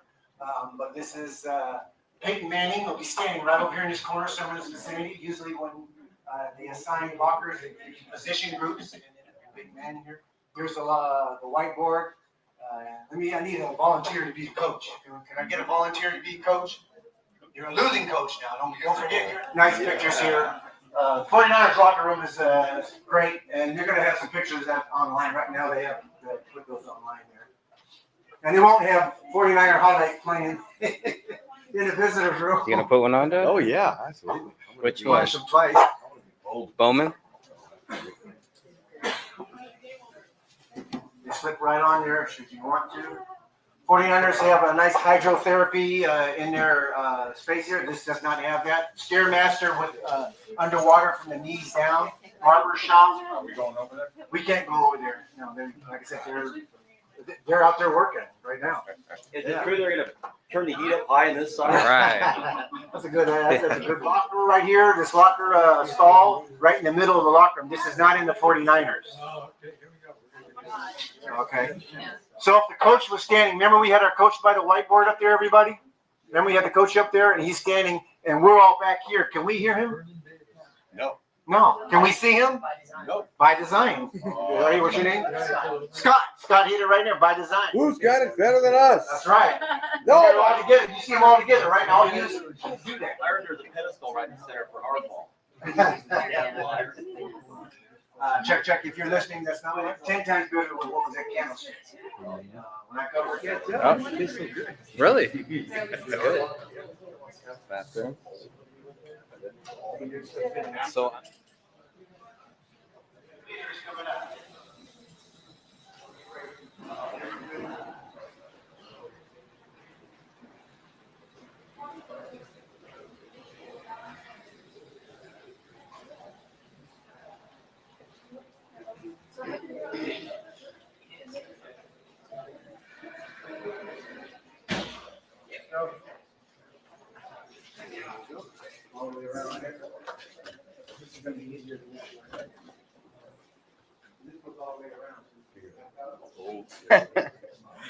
Original.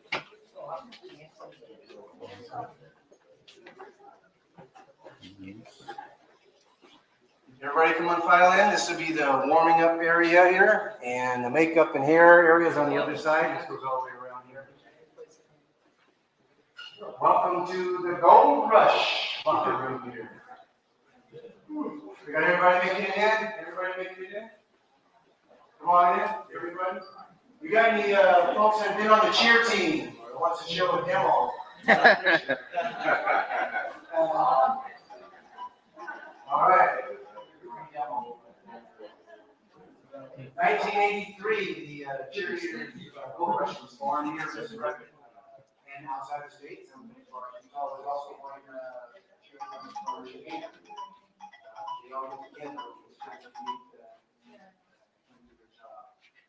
1984 was a cheerleader by the name of Terry Hatcher here. Yeah, Terry Hatcher. About 15 years collectively amongst them. Their average age is between 18 and 28. And they do a fantastic job.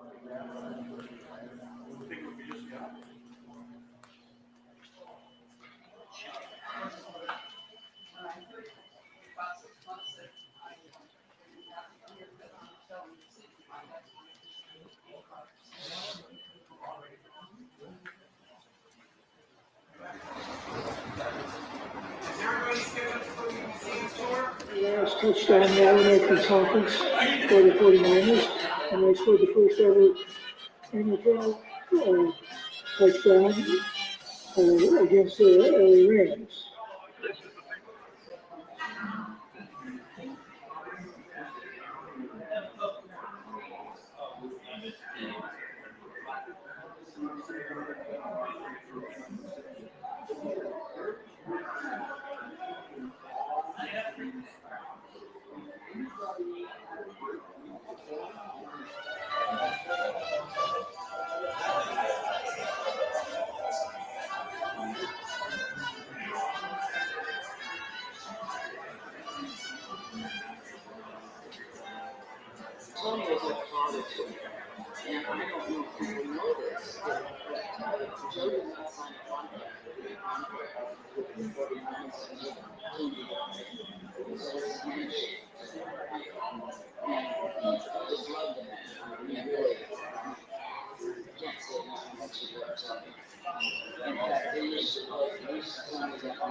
Eating raw meat. This is the I telling about. Oh, Bob St. Clair.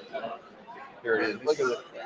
I remember one time when the rookies first started coming into camp, and we were over at St. Mary's at training camp, and on Thursday night, I believe, we had liver, and I would eat my liver raw. So I would go up and get the plate, and put my raw liver on the plate, and I would hide it with a napkin. And then I would walk over to where the rookies were seated, and I would sit down. And I could see their expressions on their face. They're looking and saying, geez, what the hell is what's the captain doing with us over here? And then I would start cutting the meat and everything, the liver, and I'd put it in my mouth, and I'd chew it and let the blood drip down my chin a little bit, and pretty soon the whole table would get up and say, well, I'll see you tomorrow at practice, Bob.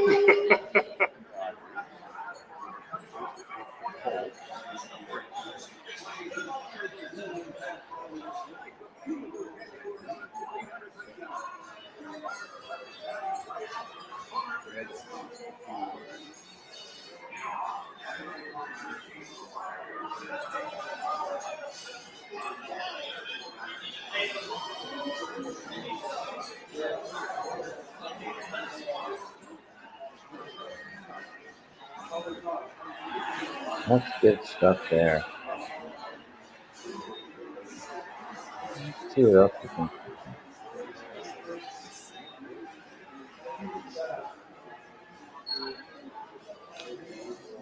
What's some of the old stuff? I want to go back. Tom Raffin. I think he's a reader.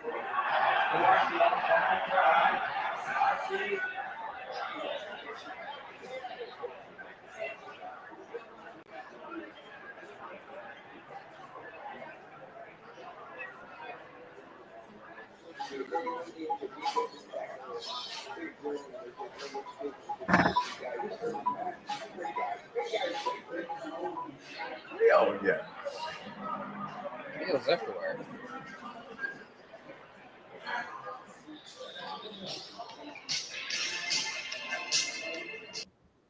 Oh boy.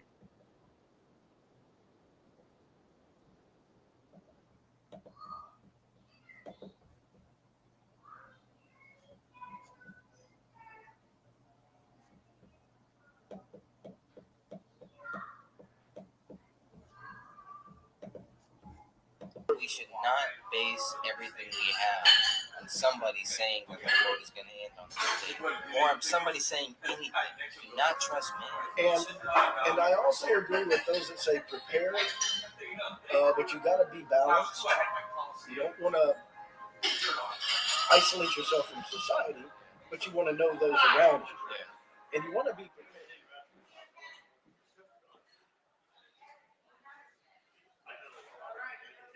Things that I realize, and I encourage everybody, is to buy knowledge, be prepared, and know what you are going to face. Guns may not help you. Slingshots may be better for you, or a bow and arrow. Know what kind of food you need and stock it. My mother and dad had a pantry that we could have lived a year just on the stuff in the freezer alone, and then on the shelves, it was enough to, I'm sure, last a year to a year and a half. So 2 or 3 years worth of food stuck in a pantry. And I bet you most people that I'm talking to right now couldn't last 3 weeks before they'd be out of food and water, and then have no other means to get it. If they had no money, they wouldn't know how to go out and get food or water. Do you know that? You know how to tell time with a stick, how to find your directions by planting a stick in the ground. I talked to Greg about that. Interesting thing with the sun and the stick.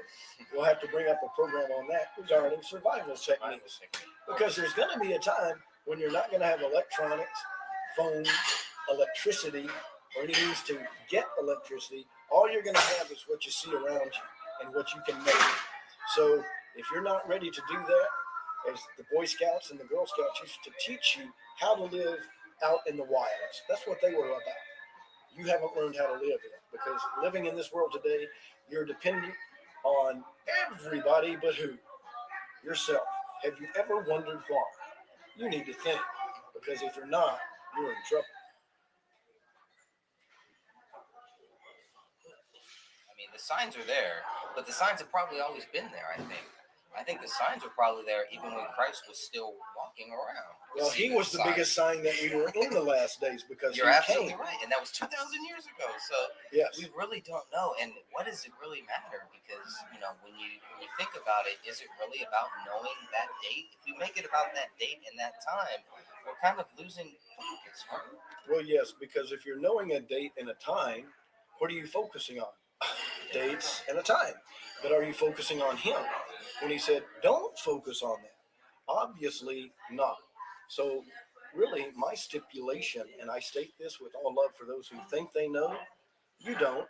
You got to look at Amos 5 on that, and you better read it carefully. But Amos 5 states that is not a day to be promoting or talking about. He does not look forward to the day, neither do we, who are his people. We look forward to salvation and proclaiming it. We don't look forward to the day in which humanity becomes extinct. That's a serious day, and it's not a day of rejoicing. Why do people speculate on this? Why do they even go that far? I mean, what is the benefit of a Christian doing that? What do we gain from that? I mean, is it really possible to do it out of love? In the appearance of, yes. They do not know what they are doing. And I state that very nicely. Do you think most of them are sincere? Do you think they really? Yes, they really, I think they really believe what they are talking about. And they think that it's in the Word written down by the Creator himself. They think they have found the inside track to the last day. And that they have been given special revelation by the Spirit to proclaim to everybody, this is it, this is it. It's like hidden knowledge. Everybody wants this hidden knowledge. They want, all of this knowledge that nobody else has. But I mean, what God has given us, what Christ has given us, should be all the knowledge that we need. I mean, even that is hard to understand. But not only that, he put a warning that says, do not do this. Yeah. It's not only that it's not there. He said the times are and the seasons are not put in your power to know. They are with my Father. That he didn't know. That's right. He said it's with my Father. In other words, he's waiting for the sign that he is to come. He's still waiting. He doesn't know. But then people will point to Revelations, I think it is, where they say that you will know the signs. You will know the signs. I don't know where it is, but somewhere in the New Testament it says that. That you will see when his time to come is like near. That. Yeah. Yes, you will. But that's based on events happening, and you reading it from the Word and go, oh, there But it you is. see that now, and you've probably seen that. I mean, you I could see say a lot of it plagues, now. Plagues. You saw that a long time ago. What, 400 or 500 years ago? Well, maybe the first 3 trumpets have already sounded. Hard to say. I mean, and but somebody it's a is lot teaching. Of speculation. Yeah, and it's just a lot of it's neither here nor there, because we're just guessing on these things, and we're trying to build up a following to our own view instead of trying to build up a following towards Jesus Christ, towards our Father. Well, that's the problem. Some people just want followers because they want to eat and they want a house and they want some land and they want to be comfortable. But some people are fleecing the flock. There's some people that already have that and then do this too. And they're the ones who are spending their money. Those ones that are the believers. They Those who are making the money are the deceivers. That's how I see it. It's pretty simple. We're just saying thoughts here. This is And the thing about it is, if I've got to pay you to get information from the Word, well, yes, it says that the ox eats from the grain, from the grind. However, it doesn't mean you drive a Rolls Royce and you live in the most expensive house with 40 rooms and an air-conditioned dog house and a gold-plated bathtub with diamond-encrusted glasses. That is not the message. Those who preach prosperity, it's a lie. So with apologies for those who appreciate the fact that maybe you've come to the truth under the prosperity preachers, but that's not the gospel of Yahushua HaMashiach, the Master. That is not his message, and that is not his way, and that is not the way of salvation. Because when the rich young ruler came to him, he said, "Oh, yeah, you got it all. Sell all that you have and give it to the poor, and then come, follow me." And the young man went away sad because he had many possessions. And he said, "How hard it is for the rich to come into the kingdom of God. It is easier for a rope to go through an eye of a needle, or a camel through the eye of the needle, as they say. It's easier for that than a rich man, because a rich man is self-sufficient. Yeah. What does he need God for? But then I've got everything I need. Every except poor his man, soul. every poor man wants to please Christ, so they think, okay, well then I'll just give everything that I have. I'll give that. You know, 'cause he wasn't talking about the poor man, but what I saw what I saw before, on, and after May 21st, 2001. May 21st. What about that? What are you talking That about? was when somebody said that the world was going to end.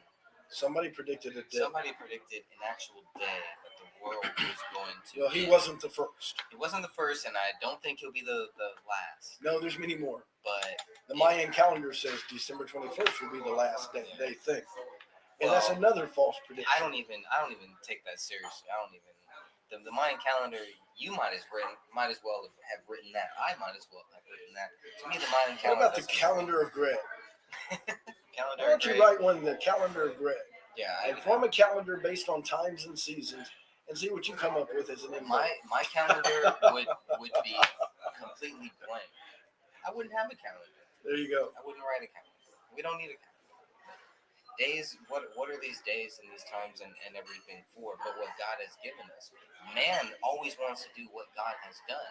Man takes God's time zones and God's seasons and makes it his own. Or covers it up. And now we make laws to actually change those time zones. Well, to you know what? To go back to the actual calendar and the way they measure time is different than we do today. But don't you think that there is a reason? You know, we don't need these time zones. I mean, now in this world, yes, we do, because we're bound by these We see that we things. have these things that measure precise time, and each time zone must fit the day and hour that it is in. Right. So therefore, they make zones of time. However, the farmer out there who's farming doesn't say, "Oh, it's 6:01. I need to go." At the sun. He looks at the weather. He looks at the ground. He looks goes at the by soil. nature. What you see. How is the soil ready now?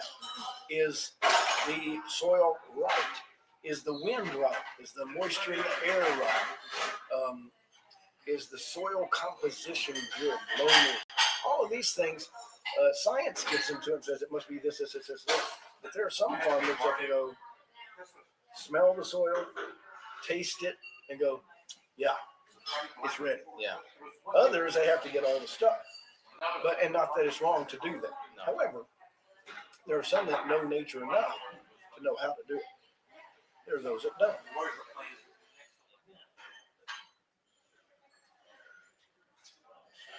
That's the whole thing. If you don't know that the devil is ultimately the one that we're fighting to stop or to slow down, or just fighting against these evil things, the devil is the one that we are fighting. What are the tools that he uses? That he uses them all. He Okay. uses you. He uses lies, obscuring things, making it seem true, making it seem plausible, or the best pathway. It's got to be this way, because he uses thinking processes. He uses the fleshly, worldly thing. For example, if he wants to tempt you with a pretty girl, he doesn't just throw one at you. He wants to make it pleasing to you. So he wants to make her what you like, and with an intellect that you can engage, and that is involved in, "Oh wow, I'm into end times and truth too," and he'll package it prettily, and it fits in with your morals, right, and your ideas, but with one little twist. She wants you to, "Let's get a little closer and do this and check that." Draw you in subtly. That's the way he does. He draws you in with not things you don't know, but do know and work with. And he tries to work within that. Right. And the only way to fight that is with God, is with Christ, is to read your Bible. Don't trust man. Don't trust what people are saying. Don't trust us. Don't trust my interpretation of the Bible, Walter's interpretation of the Bible. Or what we say here. Don't trust anybody. Verify. Trust. Reagan said it. Trust the word. But when you're with people, trust, but verify. Know before you go. As I told him when I was training him, I did, and met him at the job. Go with what you know. If you don't know it, you can't go. That's true.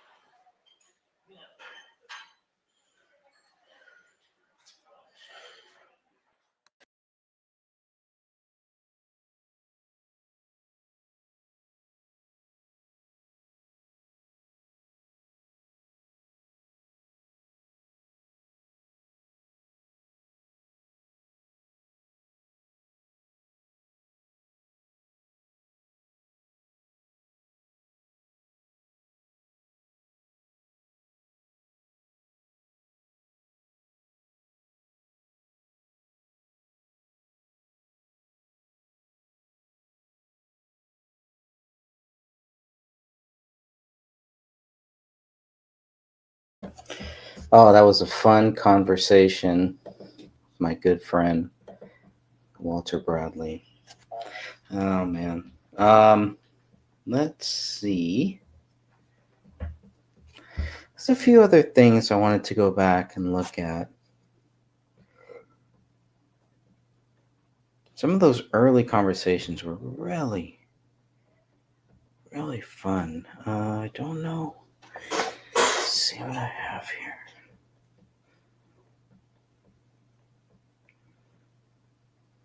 Oh, the Nephilim. That was a good one. Charlie Sheen. Charlie Sheen. That was a good one. That was fun. That dude was off his rocker. Let's see.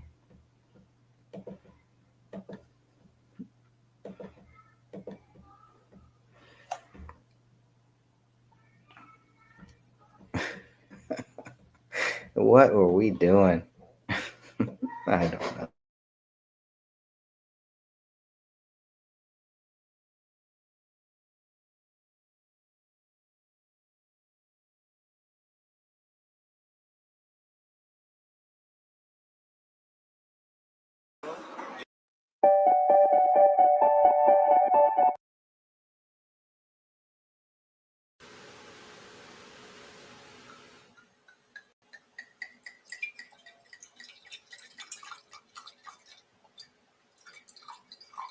I'm from Texas, and I like barbecue with good wine. There may be a beer occasionally. I don't drink much, but I drink more like wine. Used to drink scotch, and I can talk scotch and tell you some good ones. But I would say do not over imbibe. I do not advocate drinking to get drunk or to buzz your brain. Drink to enjoy it and then stop. That's the appropriate form. That's the difference with wines. That's what you usually do with them. You know? It's more when you're with family and friends and being together. Shots. You know what I mean? People take shots. I don't. But I don't wine either. is more of a social thing. It's a conversational drink. Because with some drinks you drink, you don't conversate. Yeah, I would like to see a show called Shots and Cheese, and I'd like to see how sober they could be. I think somebody will come up with that show. Shots and Cheese. Yeah, you know who would do that show very well? I don't know. He was in this show, and I think his dad would probably not like hear you saying that because he would do it. 2.5 Men, somebody comes to him, and there's a sheen to this. Charlie Sheen. Oh wow, Charlie! If you want, we can do a show together and do Shots and Cheese, and we'll do the scotch. Love it. Charlie is a good guy too, and we appreciate you. And if you want to do Shots and Cheese, as long as it's dealing with good scotch, you, Charlie, and me. I think Charlie would go. I would go for wine. I have a feeling the real Charlie Sheen likes wine over hard alcohol. That's just my personal opinion. It's interesting because now I understand that. Charlie But, Sheen. one thing I'm sure he's gotten clean, and I appreciate that. You did a very good job back in that time. Your Berkeley days were kind of roughhousing, and I remember walking through your neighborhood and hearing the music, and I thought, wow, that guy's a party animal. And yeah, you were a beast. You were like the wolf of Berkeley. You know, Sheen Sheen was very, very brave back in 2005. Oh yeah. 2006, he was actually speaking out against September 11th. I mean, he was talking about. Because he's like me. He knows what happened.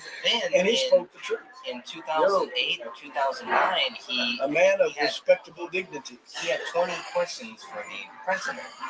And I'm sure he answered all of none of them. He answered none of them. But those things led to him having problems in the workplace, which we've all had. Of course, the arms of Obama don't hug everybody. The arms of Obama are very long. And he told Charlie, "No, you can't." But Charlie said, "Yes, I can." And Charlie defied the odds. We're with you. Yes, wine and cheese. You have a Sheen that's worth looking upon. Absolutely. A good Sheen. Take care. And your dad. I observe and like him too. And you're great actors. And I appreciate all your movies. And let's just say that his dad is going to be in the new Spider-Man movie coming out. Congratulations, Mr. Sheen. You deserve it. You deserve it. Good job. And I like a lot of people in Hollywood. Even Clint Eastwood. I like Clint Eastwood. He was a good guy. Didn't drink, doesn't smoke. A wise man. Raised his family well. Dirty Harry. Yeah, but he's cleaner than dirty. And I appreciate you, sir. And I've met you, and I enjoyed the time. Hey, thanks a lot. Appreciate it. We talked about submarine.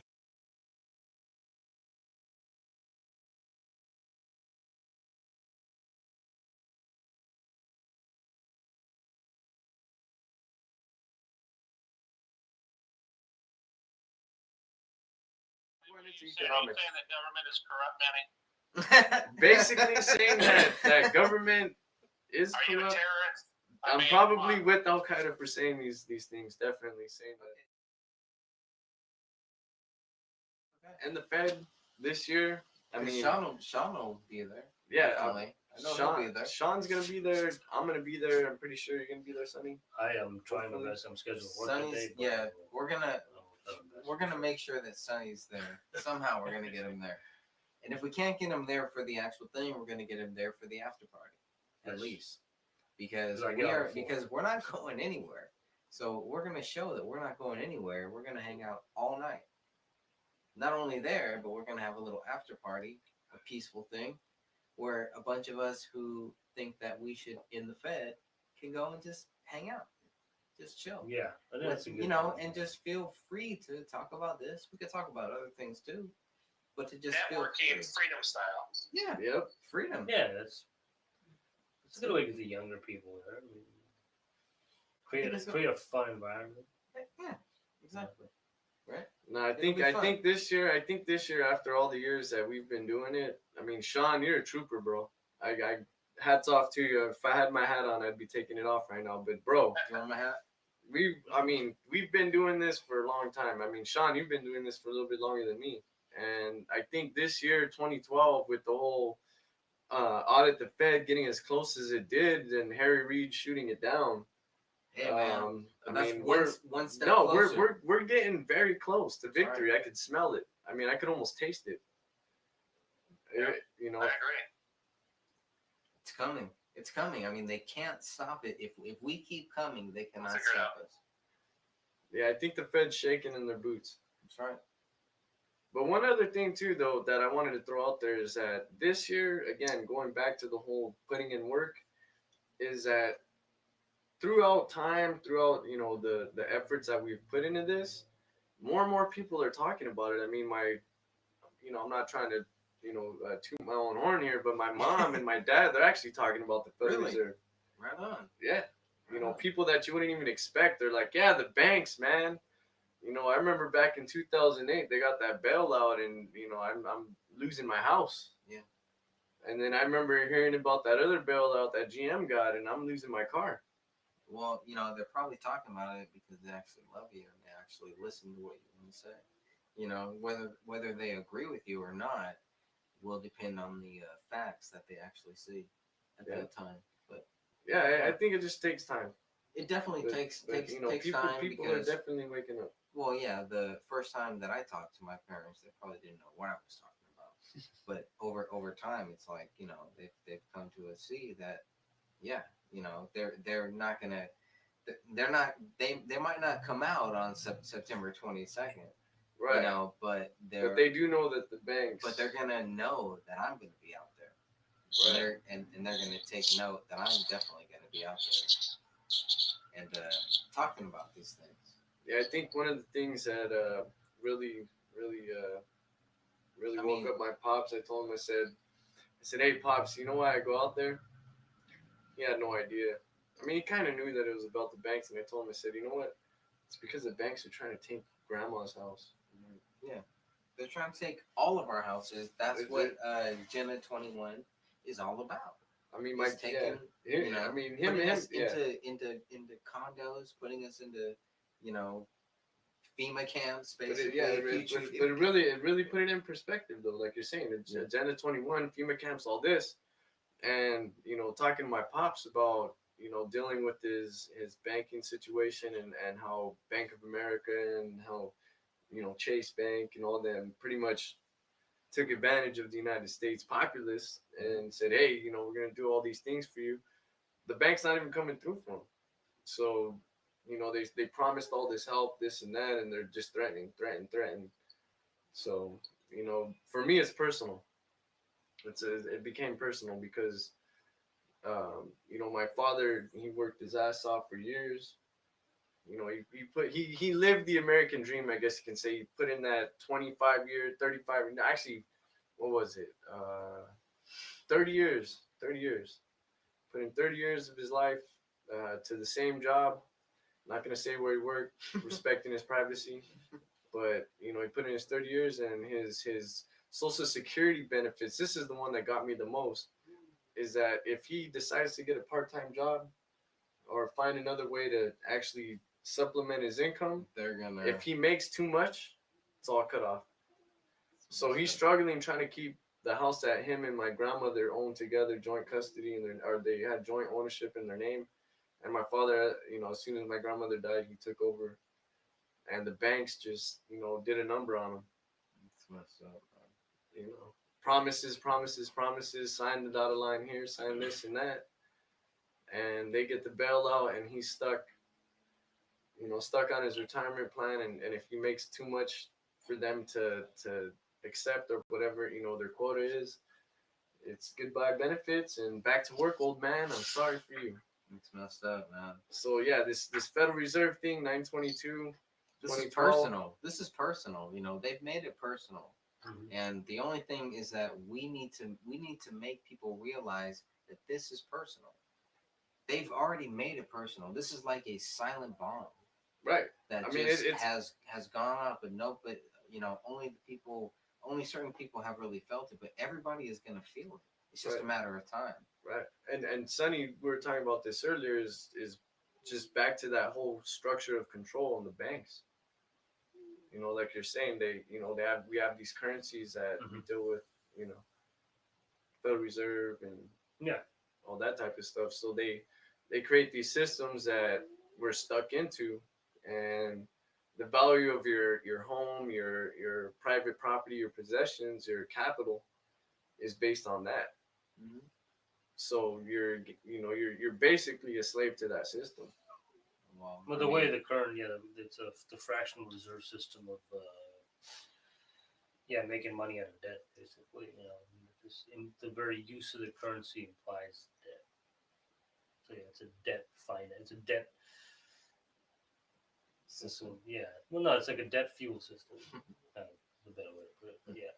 So basically, the more people that go into debt, the more people that paying in these programs, the system thrives. The system they use that debt to eventually create more money, deflating it more, devaluing the interest. Devaluing the interest of it.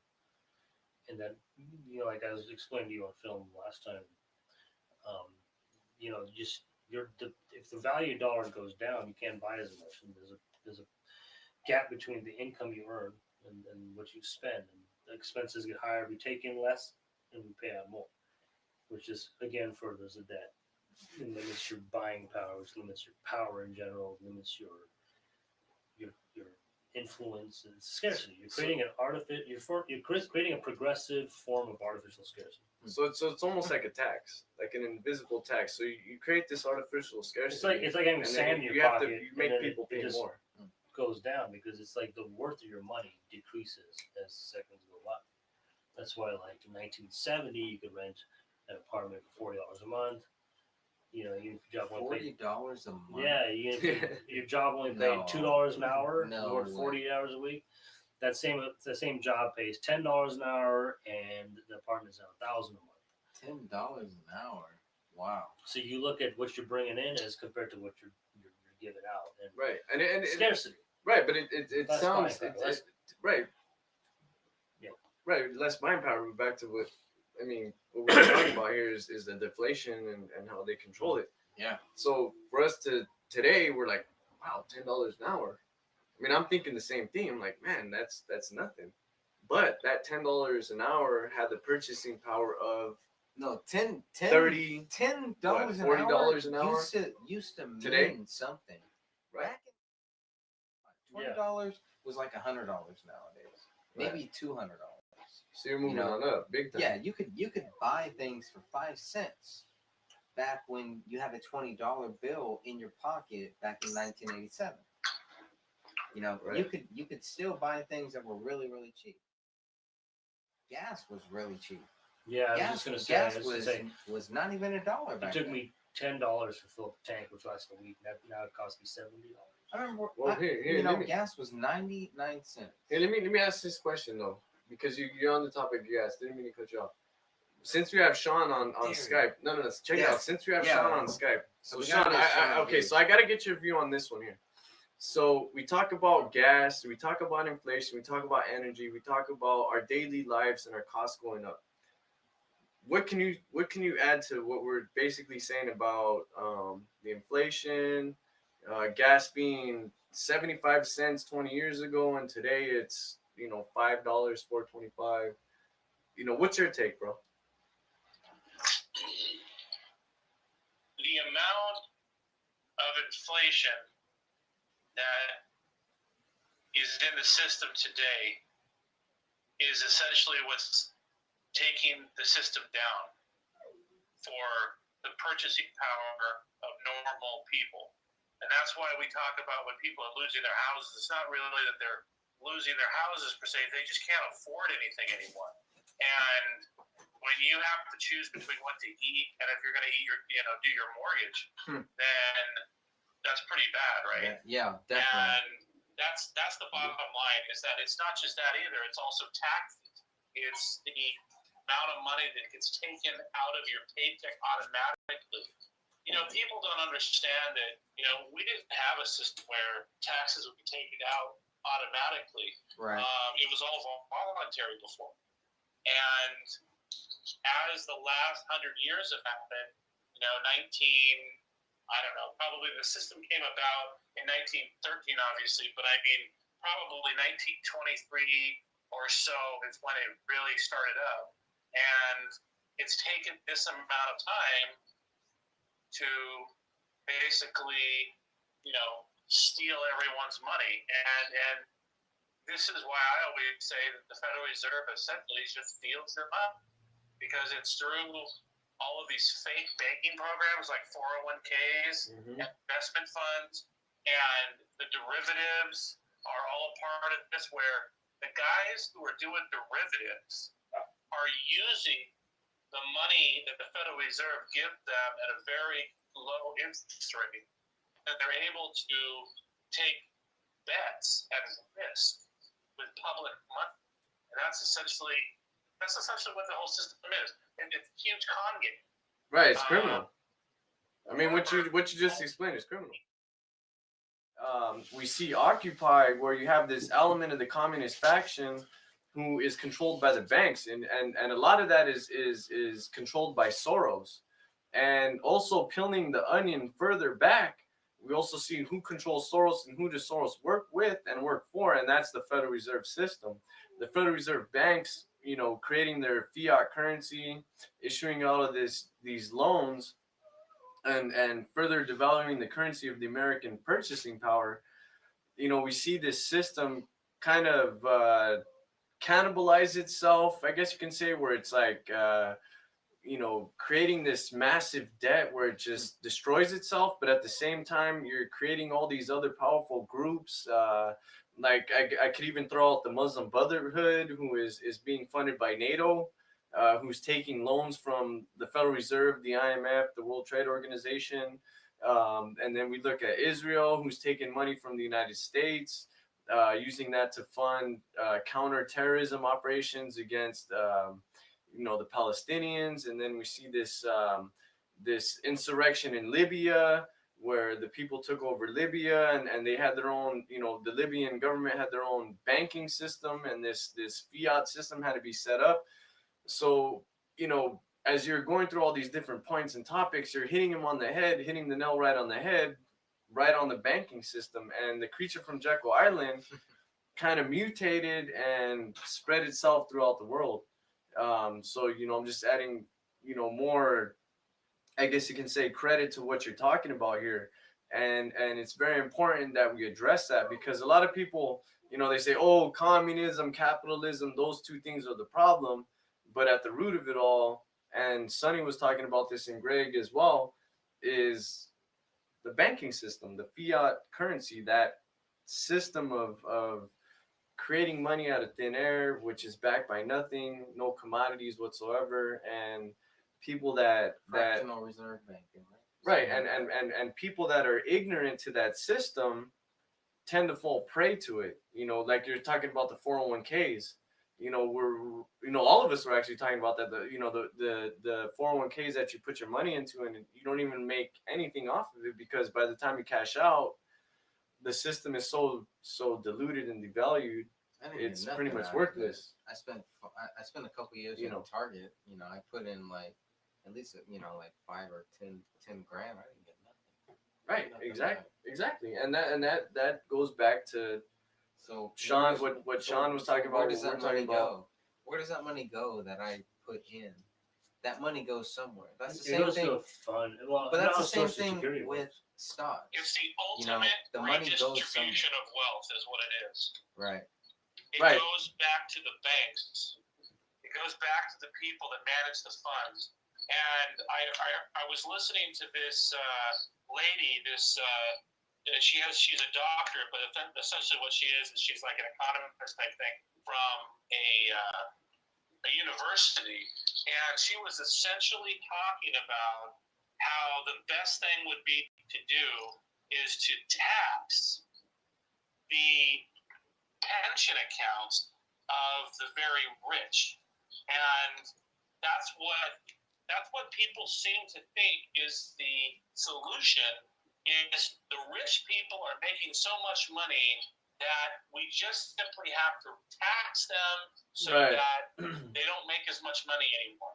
Right. And what they don't understand is that who's the rich people that they're trying to talk about? Right, exactly. They don't even know who that is. It actually comes down to it. They're talking about rich people who are making over like $150,000 a year. But they're like it's $150,000. Right. Let's say $5 and $10 million. Sean. These are the rich people. Right, Sean. Could I pause you for a second just to add to what you're saying? But that's at the 1%. Right. What the average, I guess you can say, idiot or the average Joe or whatever you want to call him thinks someone rich is someone that makes over 150K and less than let's say 50 million, because we all know. Let me just add this to the whole caveat here, is that the quote unquote elite, the Illuminati, I guess you can quote it as, make over what, 200 million, 500 million. So if you're not even in that bracket, in the billions.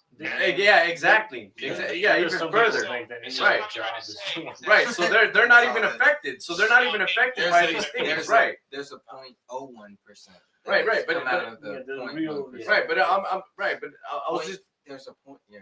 No, you're right. You're right on the point. The 0.01% is the billionaires, like Sean threw out, and that the 1%, the actual 1%, is the people that make what, $1 million up to 50 million, and the 0.001% makes 100 million plus. Once you make 100 million, you're in the club. I mean, Maddie, not even that. I mean, the 0.01% people, we're talking about these rich banking Right. people, the ones that are basically taking all of the tax-free foundation money Right. and shielding it from taxes. These are people making billions of dollars a year. Right, that's the real rich. Those are the real rich people. They're, yeah. Unfortunately, those people will never be touched because if they ever thought that people would come after their money, they would kill people. Okay, they would go out and they would physically make sure that never happened. So that's why that they got in bed with the government is a way that it's absolutely it's never going to happen that these tax-free foundations and the ultra rich, these guys like people always rail on Warren Buffett. I'm not exactly sure Right. if he's part of this, but guys like he is definitely a part of this. Guys like Soros, even guys like the Koch brothers, they try to stay under the radar, but they're still they still manipulate people for their own purposes, and but it's really the guys at the very top. Right. I mean, you take somebody like Larry Summer, or you take somebody like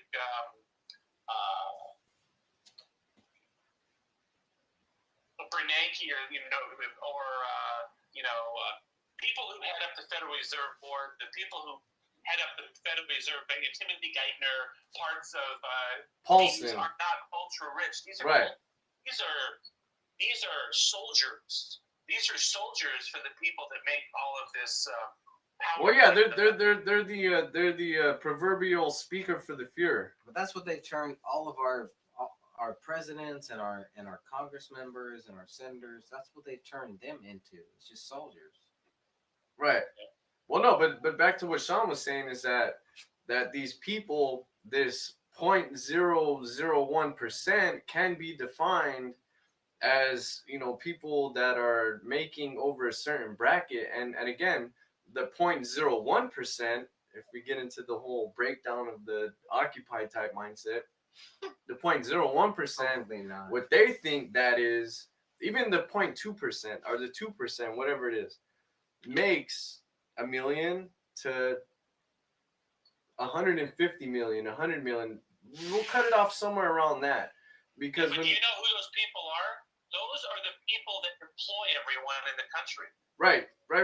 So exactly. You can't tax those people. If there's anybody in this country that should not be taxed, it should be the them. people that make jobs for people. Right, exactly. So let me add this to the whole, again, this whole caveat of information just being blasted here, is that the people that are in that 0.1% bracket, the 2%, whatever you want to call it, the 1 million to 50 million, they're the ones that are giving jobs. And that 0.01%, the bankers, the Warburgs, the Rockefellers, the Rothschilds, the Astors, the people that are spoken about in the creature from Jekyll Island, they're the ones that are exploiting that 1%.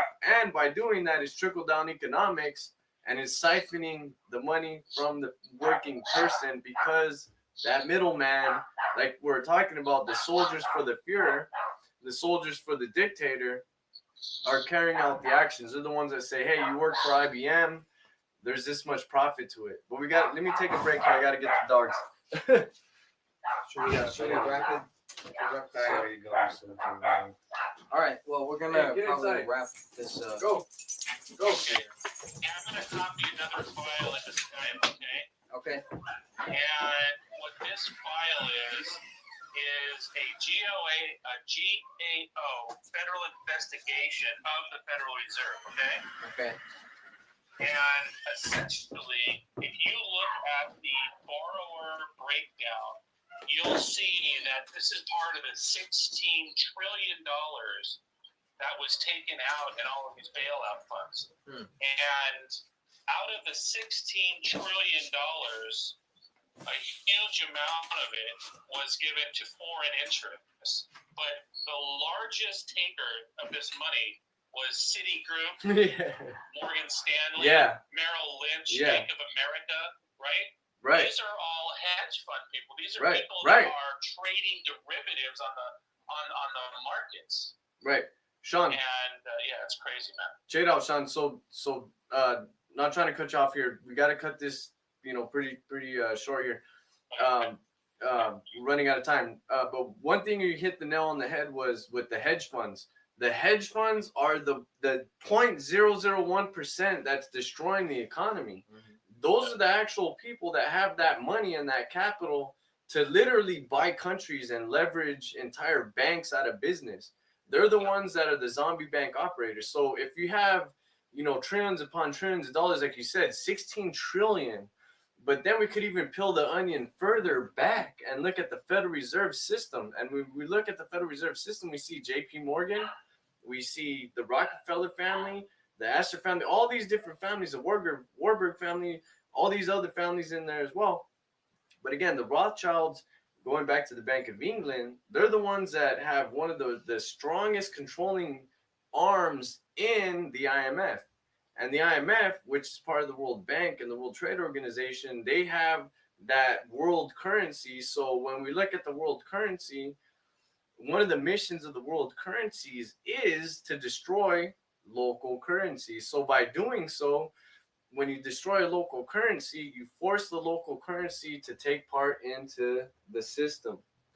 So again, it all goes back to that whole banking structure, the whole creature from Jekyll Island mutating and spreading its disease and its mutation throughout the entire planet. So so that that's one of the things that.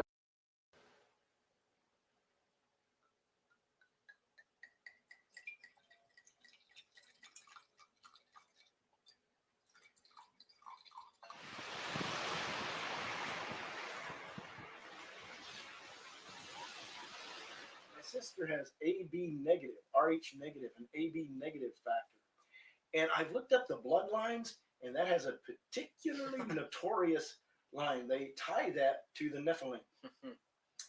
And I went, what? I never saw that till recently. So we have to look that up. Okay. I have to, because my sister being in the order of the Nephilim, that's scary. Could be her blood is Nephilimic. And I wouldn't imagine her to be a Nephilim. She's short. She's quite very intelligent, though. She's all right. She's a pharmacist. She's a teacher and a sociologist, psychologist. Yeah, that's 4 different things, and she's good at all of that. Yeah. Well, that would mean God's gonna judge the Nephilim just like us. So. Yep. Here we go. They're already judged. Hello, this is Walter Bradley, and of course you recognize my boss, the great conquistador Greg Fernandez Jr. And we're all about the truth. Excuse me for that. It's kind of like Ed McMahon to Johnny Carson. And here's Greg. But anyway, getting back to the truth now. I've discovered, he hadn't discovered it yet.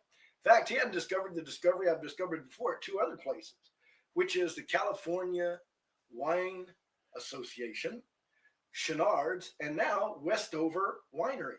See, I'm doing all the footwork, and I get to have all the fun of checking out these places, and I get to tell Greg how great it was. And I get to be Greg tortured by is hearing about these great stories. And not only and did not it so great, I got a hand-signed bottle of port out of the cask. Ridiculous. Tell me what you missed where's out. mine? Where's my bottle? I get nothing. Well, it ain't this bottle, that's for sure. But anyway, at Westover, they were great. Look them up on the internet. Westover, just like you hear it. And that's where by Westover. It's right next to Chenard's, right down Palomares. Oh, you go to Chenard's, it's the next winery down the street. Sounds like we barely could do 100 yards away. Wine hopping or something. Go from one winery to the next. Hey, we're wine walking when they're that close. You don't have to hop anywhere. So, Westover, I joined their cow club, and I'm part of the herd. And they send me a couple of wines, and you have to do it for 3 quarters, and then you can cancel. But you get the opportunity of getting 2 wines that they will send out to you. You can call, kind of work it out. And it's about $40, they say. So, plus, hey, they do parties. They have gatherings. They're willing to do weddings, business. Give them a call at Westover Wineries. Look them up on the internet. and you're going to find a great winery in a great location that's far away but nearby. Isn't that the best? This is personally signed.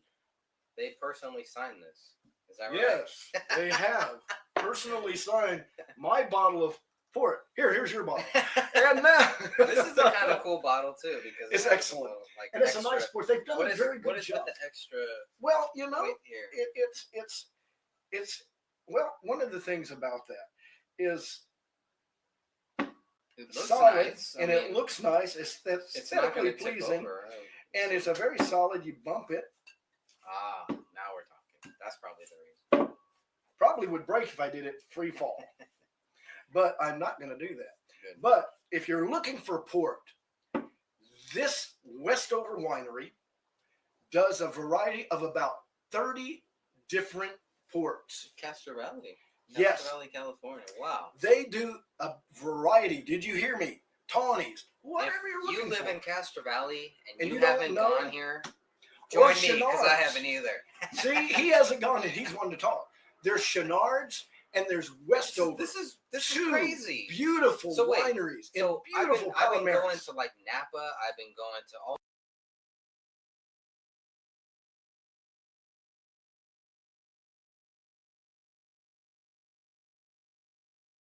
All right, so here's what I was talking about in terms of the organizational structure of how I see We Are Change. Starting in New York, of course. But we're just going to start off with We Are Change as a whole. So when I say a whole, I'm going to just literally draw a circle. And the reason why I'm drawing a circle is because there's going to be other relationships with other groups. And I'm just going to use this as basically like a platform to demonstrate the differences in the groups of We Are Change. So I guess I could start with We Are Change as a whole.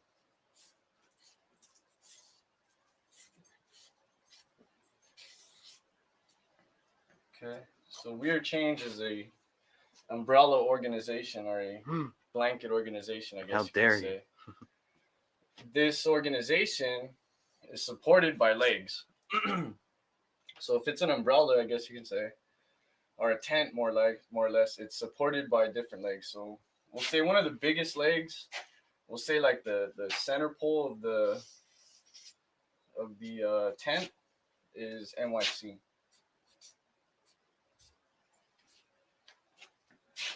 New York City. So We Are Change New York City is the parent organization, the founding organization. Dan Wallace founded the group 2006, 2005, around that time. Luke Rudowski was also involved with the group's foundings. There's also a few other members. And that aside, the group means? Oh, We Are Change? Oh, yeah, so might as well write that out.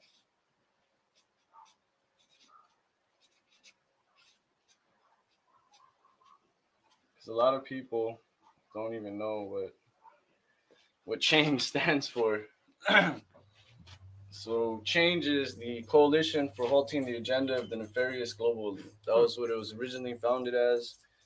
And to this day, we stand to keep the name and explain to others what it actually stands for. We're out to stop the nefarious global elite. And if you're not sure who that is, I guess I can put it in somewhere on the outside, someone who we're going against, and that's the New World Order. I guess I should have did this instead. I should have put that as their symbol instead of a circle.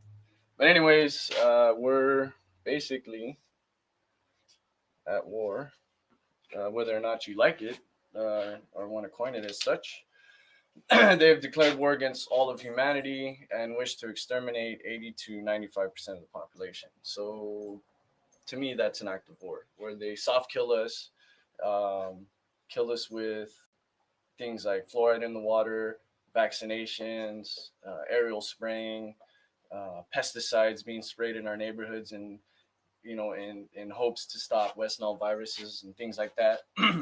The pharmaceutical industry is killing us and poisoning us through their prescription meds. We see tenfold, as far as deaths compared to deaths from illicit drugs. I mean, prescription drugs kill far more many people than illicit drugs, and that's one of their tools. So in order for us to do what we do, we expose who they are. And the way they declare war on us, or the way they wage war on us, is through death and destruction, where we wage war against them through creativity, constructive thinking, and working together with our fellow human. Because we believe that we're all together as one species. There's no black, white, red, yellow, brown. It's just human race. We're not, these race colors that the New World Order wants us to be put into, these little boxes. So we're a multiracial, I guess you can say, human freedom movement, where we believe that 9/11 was definitely a, well, some say an inside job. Others saying it was poorly handled as far as the investigation, and it needs to be investigated again. So those are some of the things that we stand for. So back to the whole tent or umbrella, or however you want to coin it. The center of the organization, again, is New York. And we also have groups, spread out throughout the whole United States, I guess you can say. Actually, throughout the entire planet. We Are Change is also global now. Actually, it's been global for a few years now. There's We Are Change chapters in Melbourne, Sydney, London, Copenhagen, parts of Malaysia, the Philippines, you name it. There's probably a We Are Change chapter there. In the United States, We Are Change is all over the United States. So, I'll break this down, and then I'll show you how everything kind of just ties in. So, international groups. So those are like the international We Are Changes. Like I could throw in Mexico, Canada, since those are our neighbors. Britain, other parts of Europe. There's so many to name. And then we also have, and then local. Some of these things are gonna like intermesh and mix together, but I'm basically just breaking down like a little pinwheel of the different groups. So with We Are Change, we have the international, local, and then we have state groups, and then national. I guess We Are Change USA. I don't know, it's like all the groups working together. We Are Change International is like different groups that are not from the United States. And then you have local groups that work together. So like in our area, we have SF, and then East Bay, and then San Jose. What's the other one that just sprouted out? Was that San Rafael? Santa Rosa is trying to get started. Hopefully. And yeah. Okay, so state. A couple of people tried to start it. I'm not too sure where it's at. But they had We Are Change NorCal and We Are Change SoCal. So I don't know how that would work. I'm assuming that We Are Change NorCal is groups that are from Northern California working together, and SoCal groups from the southern part of the state working together. This sprung up on Facebook, so I really haven't had a chance to follow it or even see it. In fact, I don't even think it's there anymore. But there was a We Are Change NorCal that existed. I believe it was ran out of a guy from We Are Change Chico.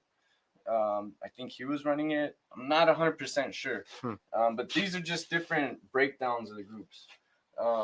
And then we also have the national. So basically the national is like whatever nation, has a chapter, has chapters. USA has them, Canada, Australia.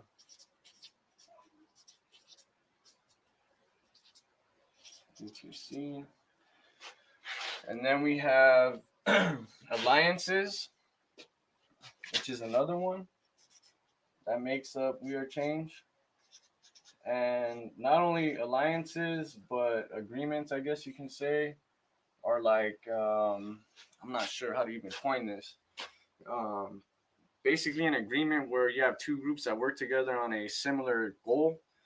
We've seen We Are Change work with groups, whether or not you agree with them or disagree with them, left or right, what have you.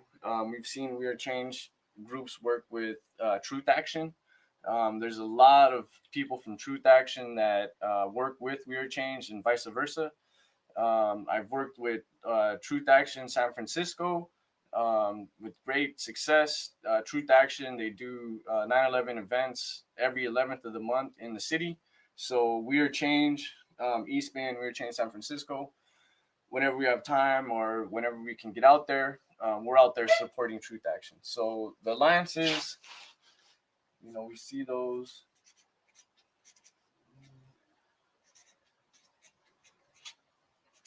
And then we also see, I wouldn't call them alliances, but I would guess you would call it support from political figures like Cynthia McKinney. She's quoted as saying, We Are Change is great. She's met with and worked with some of the We Are Change members from New York, pushing for a new investigation into 9/11. So there's alliances such as that as well. So we have this broad network and broad web of ways we're attacking the New World Order and working with other groups. So Truth Action, alliances, people.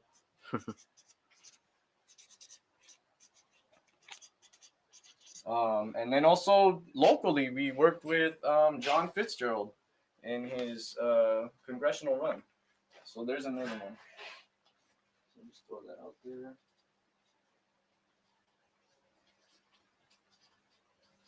Okay.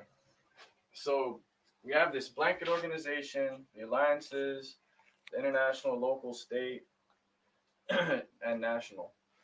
And in the last section here, I'm going to leave this one open and elaborate once again, just going around and explaining how the groups on a local level work to fight this New World Order, but then it just trickles kind of like this order out of chaos effect where it just trickles towards one goal. So in the blanket down here, we have the goals. So again, back to this elaboration on all these different sections here. So we start off in the local level. Each one of these groups has their own agenda, but the agenda of each group is based off of the principles of We Are Change New York, which is the parent organization. So We Are Change San Francisco in 2009 felt very passionate about working on an anti-vaccine campaign. We Are Change East Bay wanted to work on something else. So the two groups, though they're We Are Change, were working on two different projects, both attacking the New World Order. So the goals, though they may be different, they still kind of channel into this entity that we're, or channel towards this entity we're going against. So Illuminati, New World Order, whatever you want to call it, they call it a bunch of different things, the Luciferians, the Satanists, whatever, crazy people, atheists. Nothing against people that are atheists, but these are just things that the New World Order calls themselves. So back to the local. So we have the goals. So the goals of We Are Change as a whole, one of them is to raise money for the firefighters and victims.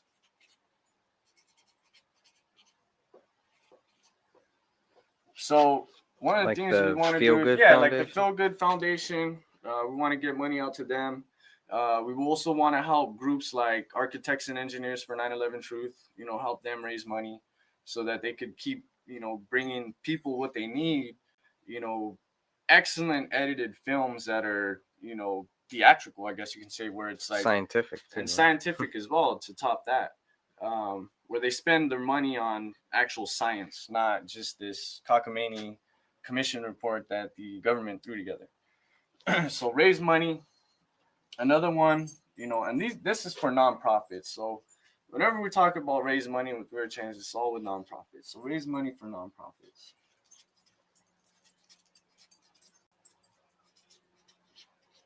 that actually go to the nonprofit. Right. And when we talk about nonprofits, we want to be careful as to who we give our money to. We've seen things that the American Red Cross has done with the money, especially like during Katrina and all that. I don't want to get into it, but just be aware who's getting what. So, follow the money. And another one of our goals is to raise awareness. So, what's so important about raising awareness, and why is that so important for We Are Change? Well, in order for us to halt the agenda of the nefarious global elite, we have to explain what it is. And if people have no idea what the nefarious global elite are up to, it's up to our job, because the mainstream media, the news, the lie vision, and the prostitutes are not going to give us what we need to know. So it's up to us as people who work for this change against them. We have to step out there and raise awareness. So one of the things that we do when we raise awareness is we'll confront people, ask them some serious questions, see if whether or not they're lying, see if we could get guilt by omission, I guess you can say, where they, they're confronted with a serious question and they either refuse to answer it, or their actions, their body language speaks louder than what they actually said. Those are the types of things that we do to raise awareness of, what's going on. Another thing that we do as well to raise awareness is we work with our alliances, with groups like Truth Action. We even work from time to time, and I know I'm going to get a lot of flack for this, but World Can't Wait. They're anti-torture, anti-Gitmo. They want to shut it down. I've personally and other members of Your Change have helped them pass out information flyers, pamphlets. We've also confronted some of the people that World Can't Wait confronted. So these alliances kind of just, work themselves out, and it helps raise that awareness. So the goals, the raising of awareness, the national, state, local, and the international all ties in to the main organization and to the main objective, which is to halt the agenda of the nefarious global elite. So basically, where I'm going to end this at now is at the final part on the goals. And the final section on the goals is individual goals, is what each We Are Change chapter works on. And by doing that, it's the idea that keeps moving, not the individual. Because what We Are Change, what we do as members of We Are Change, and what we would like to see is the information get out there, have people spread that out on their own way, their own method, have their own battle plan, and not work under this single, order from headquarters, where it's just a single idea from headquarters. It's up to you to get that information out to the people. So, again, individual,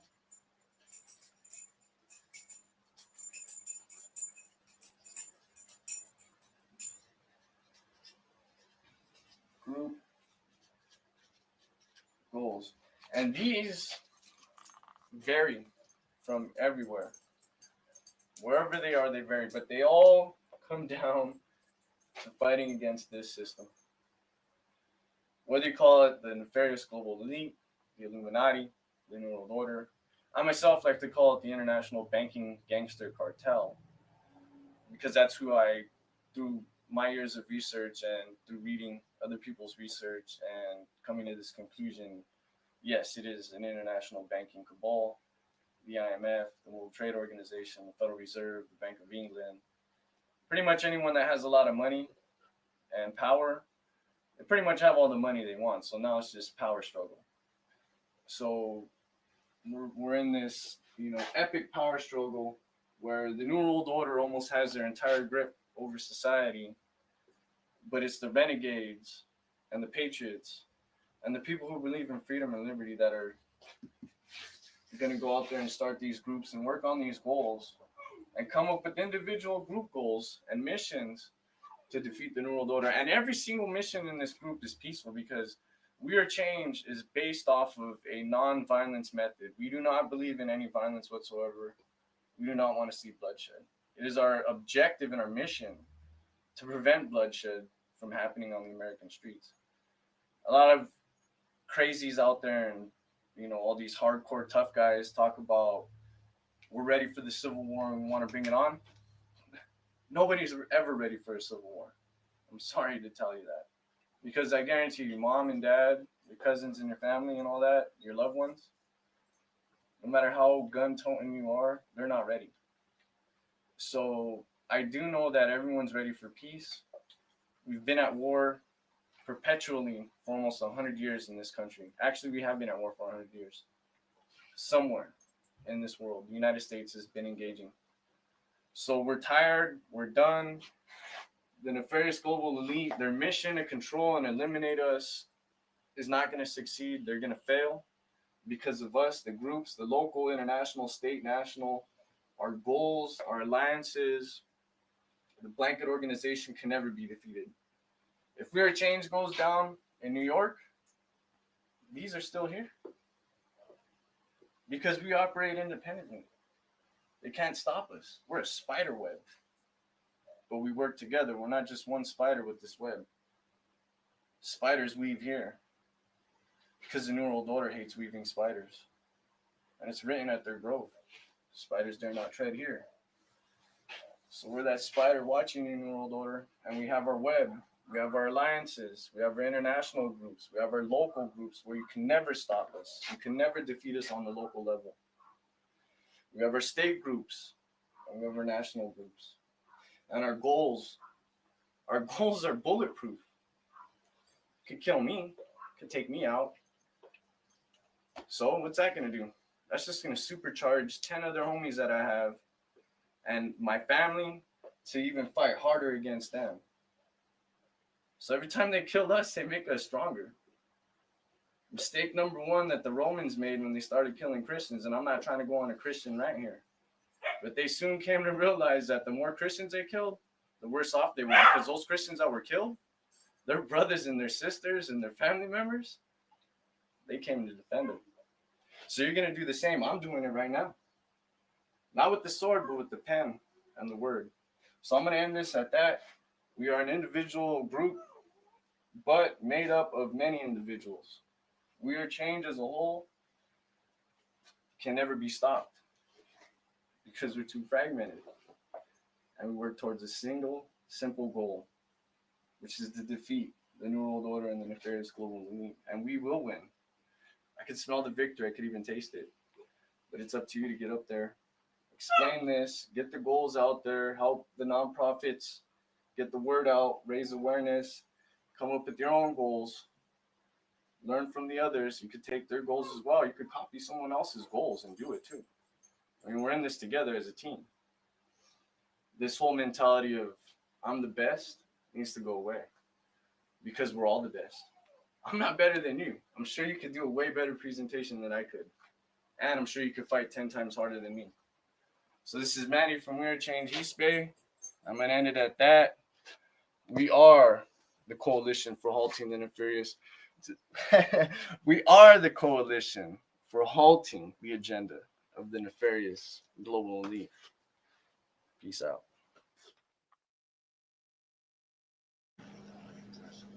Here we are, my friends, and it's time to discuss the future of We Are Change East Bay and We Are Change San Francisco, because we do want to merge the two groups. It's pretty much one group anyway. It started out as one group, so not too much wrong with going back to one group.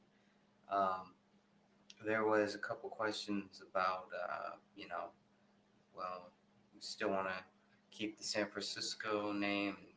I personally like the East Bay name and all that. So, but really, we're all just one group. So We Are Change Bay Area under We Are Change. I think it's a great idea. I don't see anything wrong with it.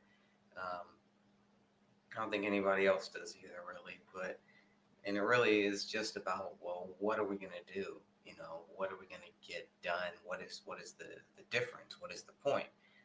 Well, that's up to all of us. You know, I'm going to continue doing as much as I possibly can. And I know a lot of other people are going to continue to do as much as they can too. So we're all just one big happy family here. And like any family, you know, we don't all go down the same path. We don't always work together. Sometimes we do separate things. I have a lot of separate projects that I do outside of We Are Change. But I've created a strong bond with some of these people, and these people have become more than friends. It is family. It is a tight knit group, and I'm sure that every We Are Change group has their kind of core or their kind of, you know, network of people that they associate with and they hang out with or they do some activism with. So the purpose of We Are Change Bay Area is just to make We Are Change stronger, to continue the mission for a new investigation into September 11th, 2001 and what happened that day. It's still very important to a lot of us, and we're not going anywhere. We're not just going to stop talking about September 11th because nobody wants to hear about it. I'm sorry. But what I've found is that as time goes on, more and more people do want to hear about it, and they do at least understand where we're coming from. So I think over the years, the 9/11 Truth Movement has articulated themselves in such a way that it has become well, okay, we know it's an inside job. Okay, what about this theory? What about that theory? What about this? What about that? So that's a huge victory. I mean, that's a big victory for all of us in this movement, whatever you want to call it. I really don't like labels, so it's hard for me to just call it the Truth Movement or call it the 9/11 movement. You know, call it whatever you want. I have my own things that I would call it privately. You know, I call it God's work, basically. So take that for whatever it's worth, I guess. But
Billions for the bankers, debts for the people.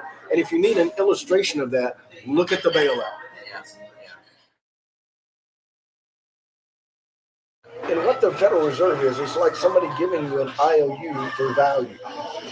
The full faith, this is good for all debts, public and private.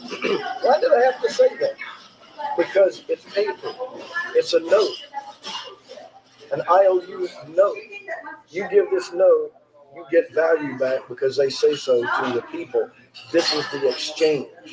Because the government has given over the control of the money and the assets of the United States. They take the gold, the land, they run it, they rule it, Right. and they give you that. People need to understand how we got there, how we got to Well, it was in 1913, and Warburg's, and it was one of the greatest shams. And Woodrow Wilson said, "I have destroyed my country." It's unconstitutional at the highest level of our government. It's actually high treason. It is high treason. And believe me, you who are in Congress are in high treason of the Constitution. And some The of them Supreme Court. they might not even know what they're. Oh, if they get in there, they realize that this is a very bad situation. See, because when they get there, they don't work for us anymore. Remember the 3-city flag, the 3-star flag, the 3 city states. Once they're in Washington, D.C., Pete Stark got defeated. I voted against him, and he lost. Pete Stark lost. Everybody goes, ooh. Yeah, well, yeah, he was. But Dianne Feinstein won. She's Yes. worse than any of them. You know? Well, and it's not that Pete Stark lost. This gentleman who was elected is not going to change anything. Money is very cheap to make. This is by Sheldon Emery. And whoever does the creating of money in a nation can make a tremendous profit. Builders work hard to make a profit of 5% above their cost to build a house. Automakers sell their cars for 1 to 2% above the cost to manufacture it, and is considered good business. But money manufacturers no limit on their profits, since a few cents will print a $1 or a $10,000 bill. I mean, and that's very simple. You take the materials it takes to make the bill, or let's just say a contract, like your mortgage. Let's do that. Here it is. All of a sudden, you want a house. You're qualified. You're greatly qualified. And they say, oh, great, you're qualified to get in debt. So we'll be glad to put you in debt. Come on in. You're qualified to be my slave. Exactly. It is slavery. And then what happens is they create money from nothing because there's no bills, no value, no gold, How no can they nothing. do that? How can they create money from that? Because they're the Federal Reserve. What they do are they credit your account with this number. They say this has 100,000. So we gave them that power. Yes. Well, why didn't we just do that ourselves and save ourselves a lot of time and trouble? Because the bankers control it. The bankers are the ones who have debt. Now here's how it works out. They have assets, and they say we will lend you based on our assets. We'll give you this, but they don't have enough assets to back all their lending. They just tell you we're in control. We've got it. You've got this, and the value that they have is your house. So when you don't pay, they take it back and make another profit. They just keep making money. It's you that lose. But that's the reality. They create money of nothing. In other words, they keep the illusion of value, and then they take real assets to back it, which is your home, your car, or whatever you own, and it's theirs. And believe me, they own America by this very thing, because most of America's in debt up to the high heavens, really, not up to their eyeballs or head, to the high heavens. That means they're owned and that they're a slave to the Federal Reserve. Americans living in what is called the richest nation on earth seem always to be short of money. Wives are working in unprecedented numbers. Husbands hope for overtime hours to earn more or take part-time job evenings and weekends. Children look for odd jobs for spending money. The family climbs into debt and gets higher and higher. And psychologists say one of the biggest causes of family quarrels and breakups is arguments over money. Mom, Dad, right? Much of this trouble can be traced to our present debt money system. Pastor Sheldon Emery, in the book Billions for the Bankers, Debts for the People. This is the truth. This is breaking up families. Well, no, The it's Federal destroying. Reserve is destroying. Yes, and that's part of the deal too, is they break down the family to introduce alternate lifestyles that will destroy the fabric of a nation and make it more malleable to, well, if you do that, as long as you're not hurting anybody, you can do that. And you'll have to pay for it. Nobody has a problem with it, right? And as long as they pay their taxes and pay their money, they're fine. And this is the world we're going into. And pretty soon, if you believe the law of the King of Kings and of the Word, you're going to be in what? Opposition to the way, the best way, the more governmental right way.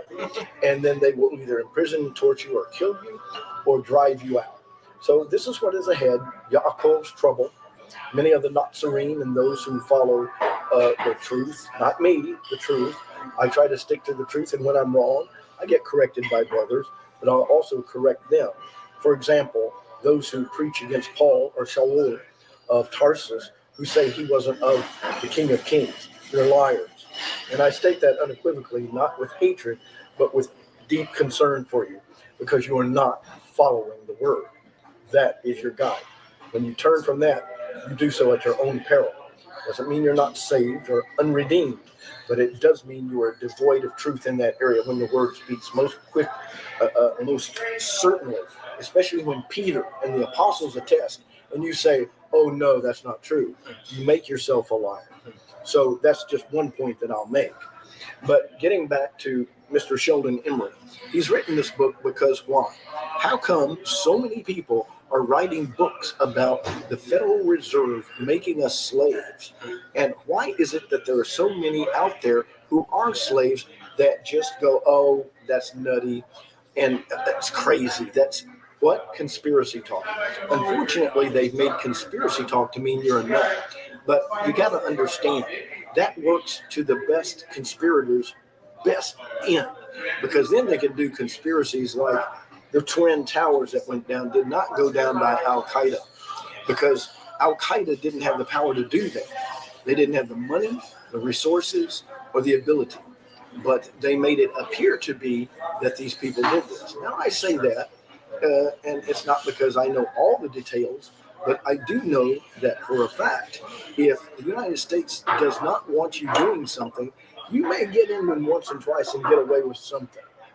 But generally, it's due to tie-ins with certain hidden departments within the government, because not all of our government is against us.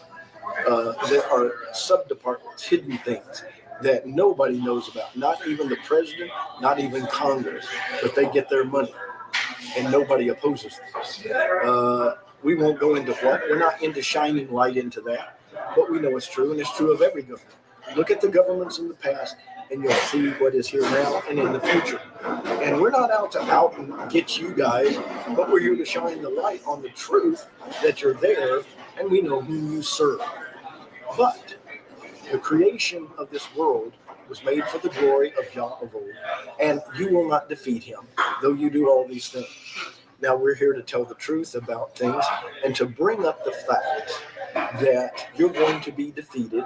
You know it, we know it, and we'll have to suffer until you are put in your place. So until that time, enjoy your power, because it soon will evaporate.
I don't know if that's why I'm here. Oh, okay, that's why we're in that sense. Okay. That's why the country is is tightening their belts, is looking twice at their pocketbooks, they're not going on that extra vacation this year, Not only that, they're losing their houses.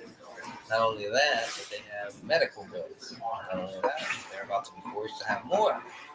Not only that, but the wages are dropping, gas prices are going up, and food is becoming a GMO haven. And Fukushima is still burning. I haven't heard any reports that Fukushima has stopped burning. I'm sure they make that mainstream news. See, everything's fine.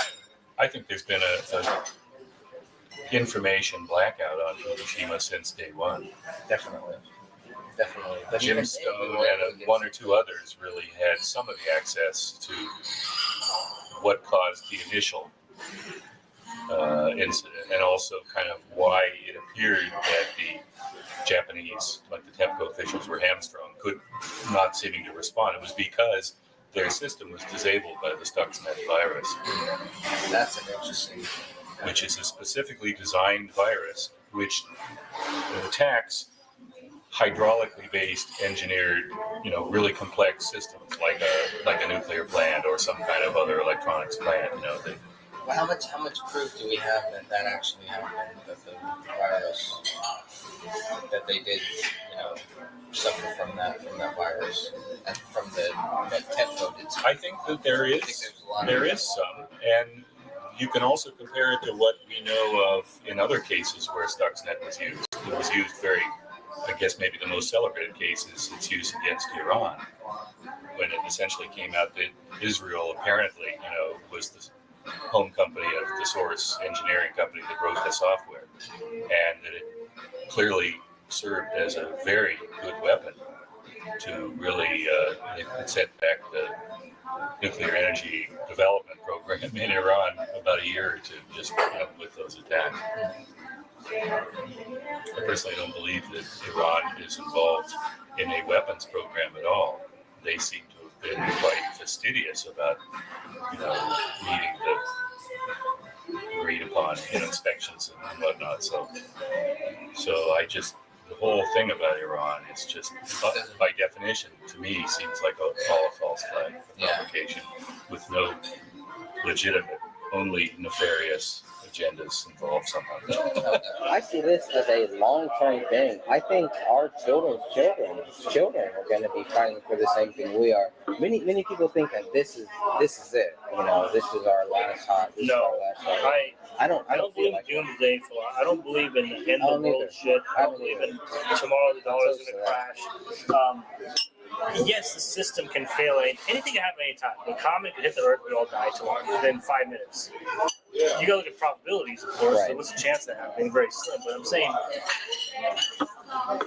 most likely scenario is things are gonna progress the way they are forever.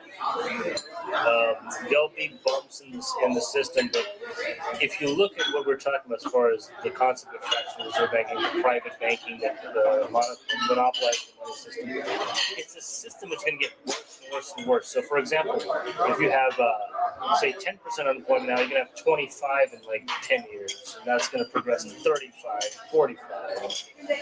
You're paying $1,200 a month in rent for a one-bedroom in the ghetto. Oh well, 10 years from now, you're gonna be paying $2,000. You're making an average of $15 an hour, and all you're gonna be making an average of $12 an hour. You see how the system progresses into getting worse if you don't do anything. That's the reality. That's the reality. Obesity is at 30%. Is going to be at 45% tax. I don't know, whatever social ills out there. Cancer is 50% chance to get cancer is going to be 75%.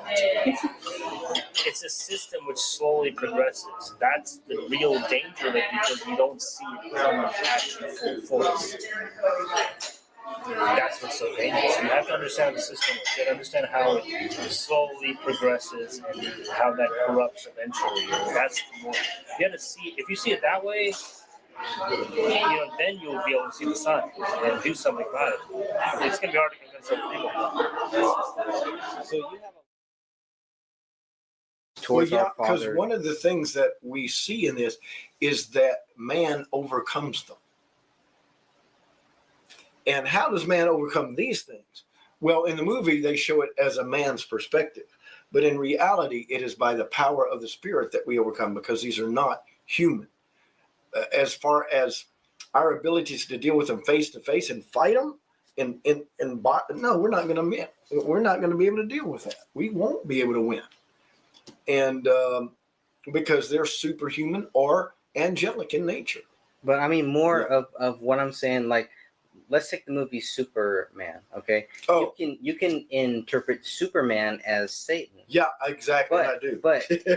But you could also, from my point of view, you could interpret Superman as Jesus Christ, a person who sacrificed himself for the whole world, which is what Christ. Well, he was the true Superman. Well, Christ is also telling us that we have to, we should sacrifice ourselves, not, in a different way or whatever, not obviously the same way he did, but we are each appointed our path, right? And our sacrifices are going to be whatever they are. So, and the ultimate would be to die for them. So, in that view, you could also substitute Superman as a follower of Jesus Christ. So, I mean, that is twisting things. That is twisting things. And I want to be careful with that. So is Superman. So is Superman saying that, that what it's I would say satanic is you have to understand that he is being guided by, even though he's going his way to rectify the world the way he sees it. As you know, sometimes Superman, because every time Superman does that, it goes bad.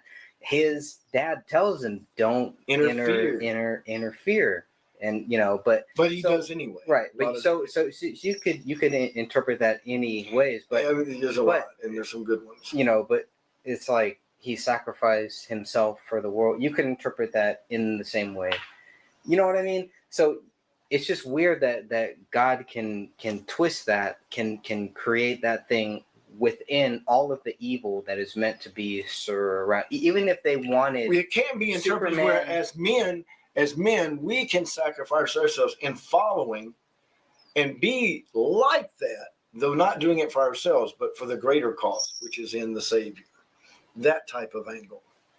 It seems like it's, it was somebody from another planet. Okay, obviously, that's not true. It's not real. But somebody from somewhere else who came from the Father, who had a very now that is the master. So they could have twisted a lot of things like that, but it's just funny how, like, if you really wanted to, you could also twist it the same way that they twist it from a satanic point. You could twist it from a Christian point or from a pro-scriptural point.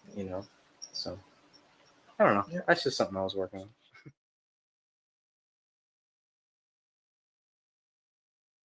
The whole thing with the Chick-fil-A. Right. Like that. There was a small, the small arms UN treaty and all that to take the guns away. But what was everybody talking about? And this is even for the conservatives. I'm slamming the conservatives alike with this. I'm gonna go support, a chicken company, and it's, and they're like, oh, well, I'm gonna show that, I support this, and then they go and eat poison. It's like, it's biblically, isn't that a sin? I mean, if your body's your temple, you're supposed to be taking care of your body. You're not supposed to go eat shit that's been, it's got MSG and what was the other chemical that's in there? It's not the healthiest stuff to eat. Oh no, so, definitely not. No. I mean, it's kind of like, okay, well, you're showing, and the line in the sand is a cool thing and all.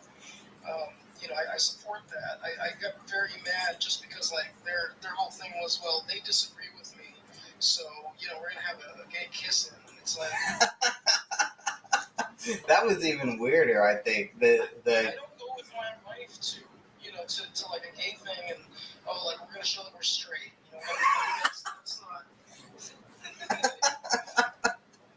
Yeah, we're gonna make a point. Right. Right, exactly, man. It's like, who cares? All right, if they want to do that, all right, whatever. I mean, people just, man. He has an opinion, so I'm gonna have a kiss. Come on, grow up, people. Right. A kissing. I mean, that's just whatever. I don't see what the point is. I don't see what that's gonna do. But hey, if that's their freedom. My freedom is to not like that. I don't have to say that that's a good thing. That doesn't make me bad because I don't want to see that. I don't want to see two straight people kissing, really.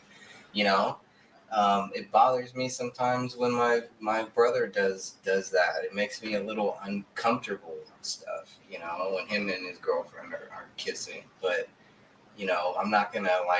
I'm not gonna protest it or whatever. I mean, there's just so many more things that we have to be talking about. There's just so many more so many things that are going on, man. I mean, where do you start? I mean, if you're not starting with this global government, then you're missing a big part of the whole picture. I know people that don't want to talk about it. Well, if you don't want to talk about it, you're missing the most important thing. And if you don't think that there is a global government, all you have to do is look at the UN. That is the mainstream global government. That's where you're going to find certain things, and that's where you can start. It doesn't end there, but it definitely it could start there if somebody is only going to say, well, show me where. Well, okay, I will show you, but you have to be willing to really look at it and not just say, well, I'm not going to go there. Well, if you're not going to go there, then of course you're not going to see where I'm coming from. You're not going to come to the same conclusion that I'm coming to, because you're not willing to look at the same facts that I'm looking at.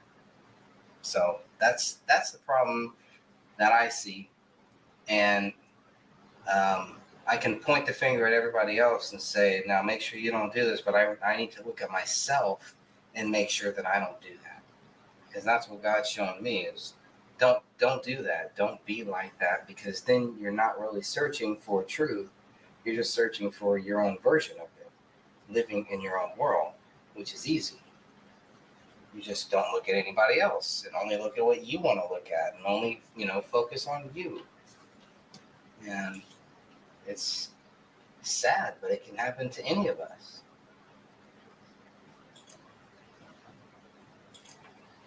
But it makes me feel good to know that there's so many great people out there, just like you, my brother. You. All of this. I know. I'm probably in the worst area over here. My reception is crap, but that's okay. Well, we're certainly glad that with this terrible reception that Verizon, AT&T, T-Mobile, and all that have put all these, bodily toxic cell towers all over the freaking place. Thank you for that infrastructure. We didn't have enough wireless radiation and all that. No. Any other good headlines?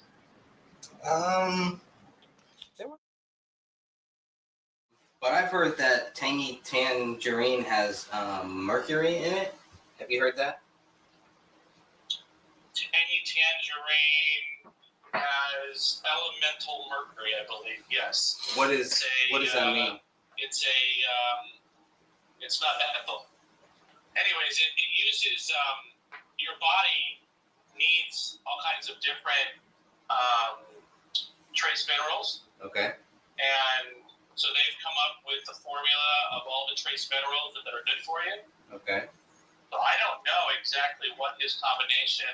I mean, it's on the side of his. It's on the side of the canister. You can actually find all the trace minerals on the side of the canister. Right, which is probably why it was so easy to say that. But I don't know.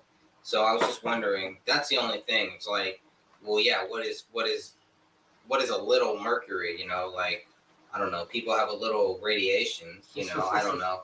So it was just one of those questions that I think we should be looking at too. Absolutely.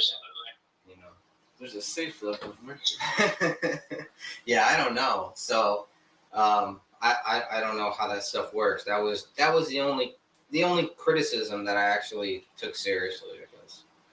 Oh, well, yeah. I mean, there's some people who, you know, say they stay away from all kinds of different chemicals and stuff like that, but probably because they've heard that individual chemicals by themselves cause damage.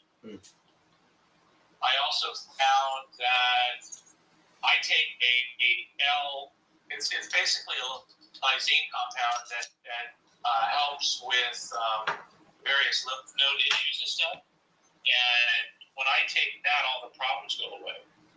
So, and that particular substance is found in what you would normally consider cancerous sweeteners and stuff like that. I'm trying to remember the actual name of the lysine compound, but the difference is that when you have an organic compound that's naturally occurring, it's different than the one that's produced chemically. I do encourage you to vote, but I want you to realize that all the voting you did in 2008, look at results. You know, if the car was broken and you sent Obama to fix it and he told you he was the mechanic to get it done, what is available now? Can you drive the car? Can you drive the car? Mitt Romney is in there saying, I'm a better mechanic. But one thing we both need to note about the mechanics is their strategy to repair what they say is broken. What I have noticed since Kennedy, John F. Kennedy, he was the one that instituted and brought real change. He brought real muscle to the task of being the president. They did not like that he did not follow the line. They killed him because of this. The usurper, he was a usurper. And Martin Luther King, another, stirring up dissent that they did not want. They executed them both. The brother of John S. Kennedy, Robert, gunned down. He was a usurper, not going to follow the line. Well, what does that say about both our candidates now? Do they follow a line? Were they handpicked because of this? Do you notice that the Republicans and Democrats come up with who they want to present for you to vote for? They're in control of your decision by the fact of who they give you. You may think that all the candidates are just choosing to throw their hat in the ring, but there's a definite direction they want the parties to go to get the candidate they want. Our elections are not exactly stellar, clean elections that we think they are, and that we go out to these other nations to make sure they're as clean as ours. Actually, I believe personally that we go out to affect the election to the outcome we want as a government in every nation. And if we don't like a leader, we may infer that they should step down or will take action. Look at Libya and Muammar Gaddafi. We can look at many different people. Look at the Arab uprising and the Egyptian uprising and the uprising we see now in Syria. Were these people just all of a sudden upset at their leader? No. These people were stirred up, and we can see that the Americans have a definite interest in who gets in place, and there's a purpose. Why? Well, it's for their purposes and to go a direction which they don't tell us. Why is President Obama out there telling Muammar Gaddafi, step down? Why did we have the problem in Egypt? Do we want to be at war? 90% of Americans don't want to go to war. So why are we at war? We voted in a Congress and a president to end the war, but the war is not ended, and there's more war on the horizon. Obama took the Peace Prize, but he has been the most warring president I have ever seen in office. And one of the things I must concede is, really, is it the president that's leading? Is it really Congress that's leading? Because we vote them in to do our representative government from our local communities, and we say no more to this, and they keep doing it, and they tell you they're going to Congress to do it. Are they not lying to you? What Obama said he would do, has he done according to his word? A man's character is based on his word. What is the character of our government? Do you think about it? Do you care about what he says, and then you vote him in, and then what he does? Do you stand up to them and call them out when they don't do it? I have not seen it. Some do. Some write, some call. But we need to send a message to Congress because they're not getting it. They don't hear you. And if they can't hear you, they're not going to move at all. And most of you are too distracted to care enough to really give anything other more than walking down Tuesday voting and saying, I did my part. And that's where it goes for you. But those who are activists who stay involved get the most done. Believe me, the special interests have PACs, political action committees, working every day. Are you working every day, checking them out, making notes, and making your voice be known other than election day every 4 years? Because that's all I see. So if you're a sleeping donkey, nobody cares to ride you. Be a stallion. Be involved in your government. Start telling people what you expect according to what's the law to be done. We don't go by the Constitution, and it's your fault and my fault if it's not done. Because we are commanded in that Constitution to rise up and overthrow a government that does not really stand for the people. That's what it said. That's why we are to be armed militias and have National Guard in each state, that if the feds go too far, we contain them. Now, I'm not advocating revolution, but what I am saying is this government living up to the Constitution. Between you and I think we both know that they have failed. And not only that, that they are lying to us, because Washington, D.C. is a city-state like the Vatican and owes nothing to the American people. Once you vote him in office, he's already separate from you. He will not do what he promised. They will not let him do what he promised because he works for the Federal Reserve. Have you gotten your information? Have you checked? Look up all of these things. Check with us on Heart Talk or any of the views that we have here, the men's view.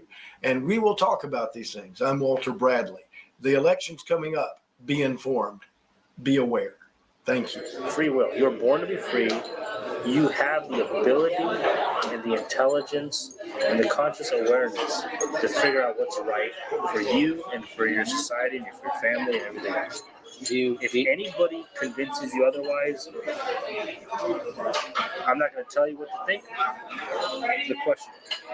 That's why free will means you going out and figuring out and learning why not to do something or to do something. Free will is using your brain to figure out what's right and what's wrong, what's good for you and what's not good for you. If they tell you without explaining to you, they are, because free will is you using your brain. That's free will. You thinking is free. You exercising something is free. You experimenting something is free. You have to know for yourself what's right and wrong. You're gonna make mistakes. You're gonna fall down. You're gonna get hurt. And if you don't learn along the way, you just trust somebody's opinion or distorted concept of the facts, and it's not 100% accurate, you're in trouble. That's all I'm saying. I mean Satan. This does not mean that I worship Satan. The snake, your S and the snake on your head? It does not mean anything like that. I grew up watching Superman. How dare you represent Illuminati with their beanie? Here's another snake here. Yeah, I laughed when someone said that the snake behind me is 666. Do you understand what that means? I will make you understand, and then you will follow me. Fuck off. Fuck you. I'm not your fucking follower. I'm not trying to build followers. We're not here to make followers. We're here to make leaders. That's why I joined We Are Change, to make leaders. Yep, you out there, each and every one of you is a leader. Everybody doing their own thing is the worst thing that we could do to help the NWO. You know, they don't like the fact that we're out there doing our own thing, yet working for the same cause. They fear independence. They fear it. And they hate it. But we love it. So they can hate it. We'll love it. Let's see what wins. Does hate win? Or No, does freedom love win? will prevail. Freedom has prevailed. Mm-hmm. How's everybody doing out there? This is Manny from We Are Change East Bay on this little quick book review. Here we go. We got the SAS Survival Guide. You can find it at your local survival store, military surplus. Pretty sure you can find it somewhere on the internet. This book right here is packed with knowledge and it can fit right in your pocket. Not only that, it can fit in your pack. It can fit wherever you can put it. Leave it in your car, leave it at your house. Not a good idea. Always take it with you. Things small. Something like this could be inconspicuous as your cell phone. This book right here, again, this is Manny from We Are Change East Bay. Just wanted to show it to you. SAS Survival Guide for any climate and any situation. Over 1 million copies sold worldwide. It's got to be good, right? Check you guys later. But you mentioned Kennedy, and I think very important to do more research on JFK Jr.'s assassination. He was clearly assassinated. Evidentiary tributaries point to George W. Bush and Jeb Bush being at that airport. You know, they knew that kind of plane very well. Experienced pilots of private planes of that type. JFK Jr. was a prudent and very skilled. That whole thing, you know. George W. Bush was reported to have gone missing for a very crucial 3 to 5 day period of time, right in the middle of his ultimately successful campaign for president, you know, in late 1999 when that happened. But George magazine, you know, let it out. The editor and founder, John F. Kennedy Jr., made it clear, among other things, that he wanted to do a little bit more looking into his father and maybe also his uncles too, because I think Chappaquiddick too, Ted Kennedy was poisoned. Yeah. They knew he liked to drink and they poisoned him. I think they gave him like some kind of real powerful psychedelic drugs or something, and such that he simply couldn't come back and, you know, handle it that night because he was just too screwed up, you know. He was lucky enough just to get back and save his own ass, you know. But that girl died. Yeah, she could have been dead already. Who knows? Yeah. This is something that is not going to go away. It's not going anywhere. I almost got run over by on accident once, and I went. Oh yeah, about 2003 or 4. You told us about it. Yeah, and it was a guy that just happened to be a head of security for this local Bay Area security, and he was in the far lane over from me. And I was carrying a cup of coffee and reading the paper, just like I normally do on Saturday morning going to work when I work the Saturday morning shift. And as I was walking, I went, oh, just traffic. And I thought, well, look, see what's happening. And the truck was about from here to the stove there, coming at me, and I went, huh? I just let go of the paper, and he just missed me by that much. And then he goes, oh, I fell asleep. He jumped out. He wasn't injured, and he jumped out and said, oh, I fell asleep. I went, are you okay, dude? And he knocked down the pole, and it fell right by me. I thought, and I thought, and I was thinking to myself, no. Don't think that. But the thing about it that struck me was he didn't seem like he was, you know, when you fall asleep at the wheel and hit, you're kind of like, huh? What? You don't come jumping out going, and I went, he wasn't that asleep then. And I thought, that's kind of odd.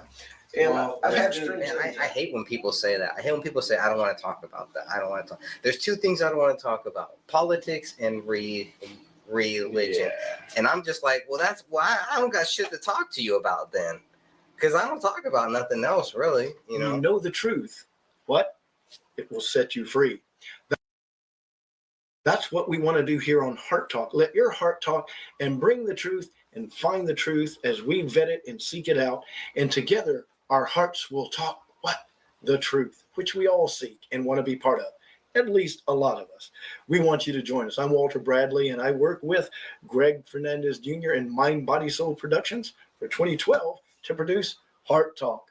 Join us and let your heart talk and hear the truth. What is that whole rivalry between the Chinese and the Japanese? What's all that about? Well, China is the Middle Kingdom and is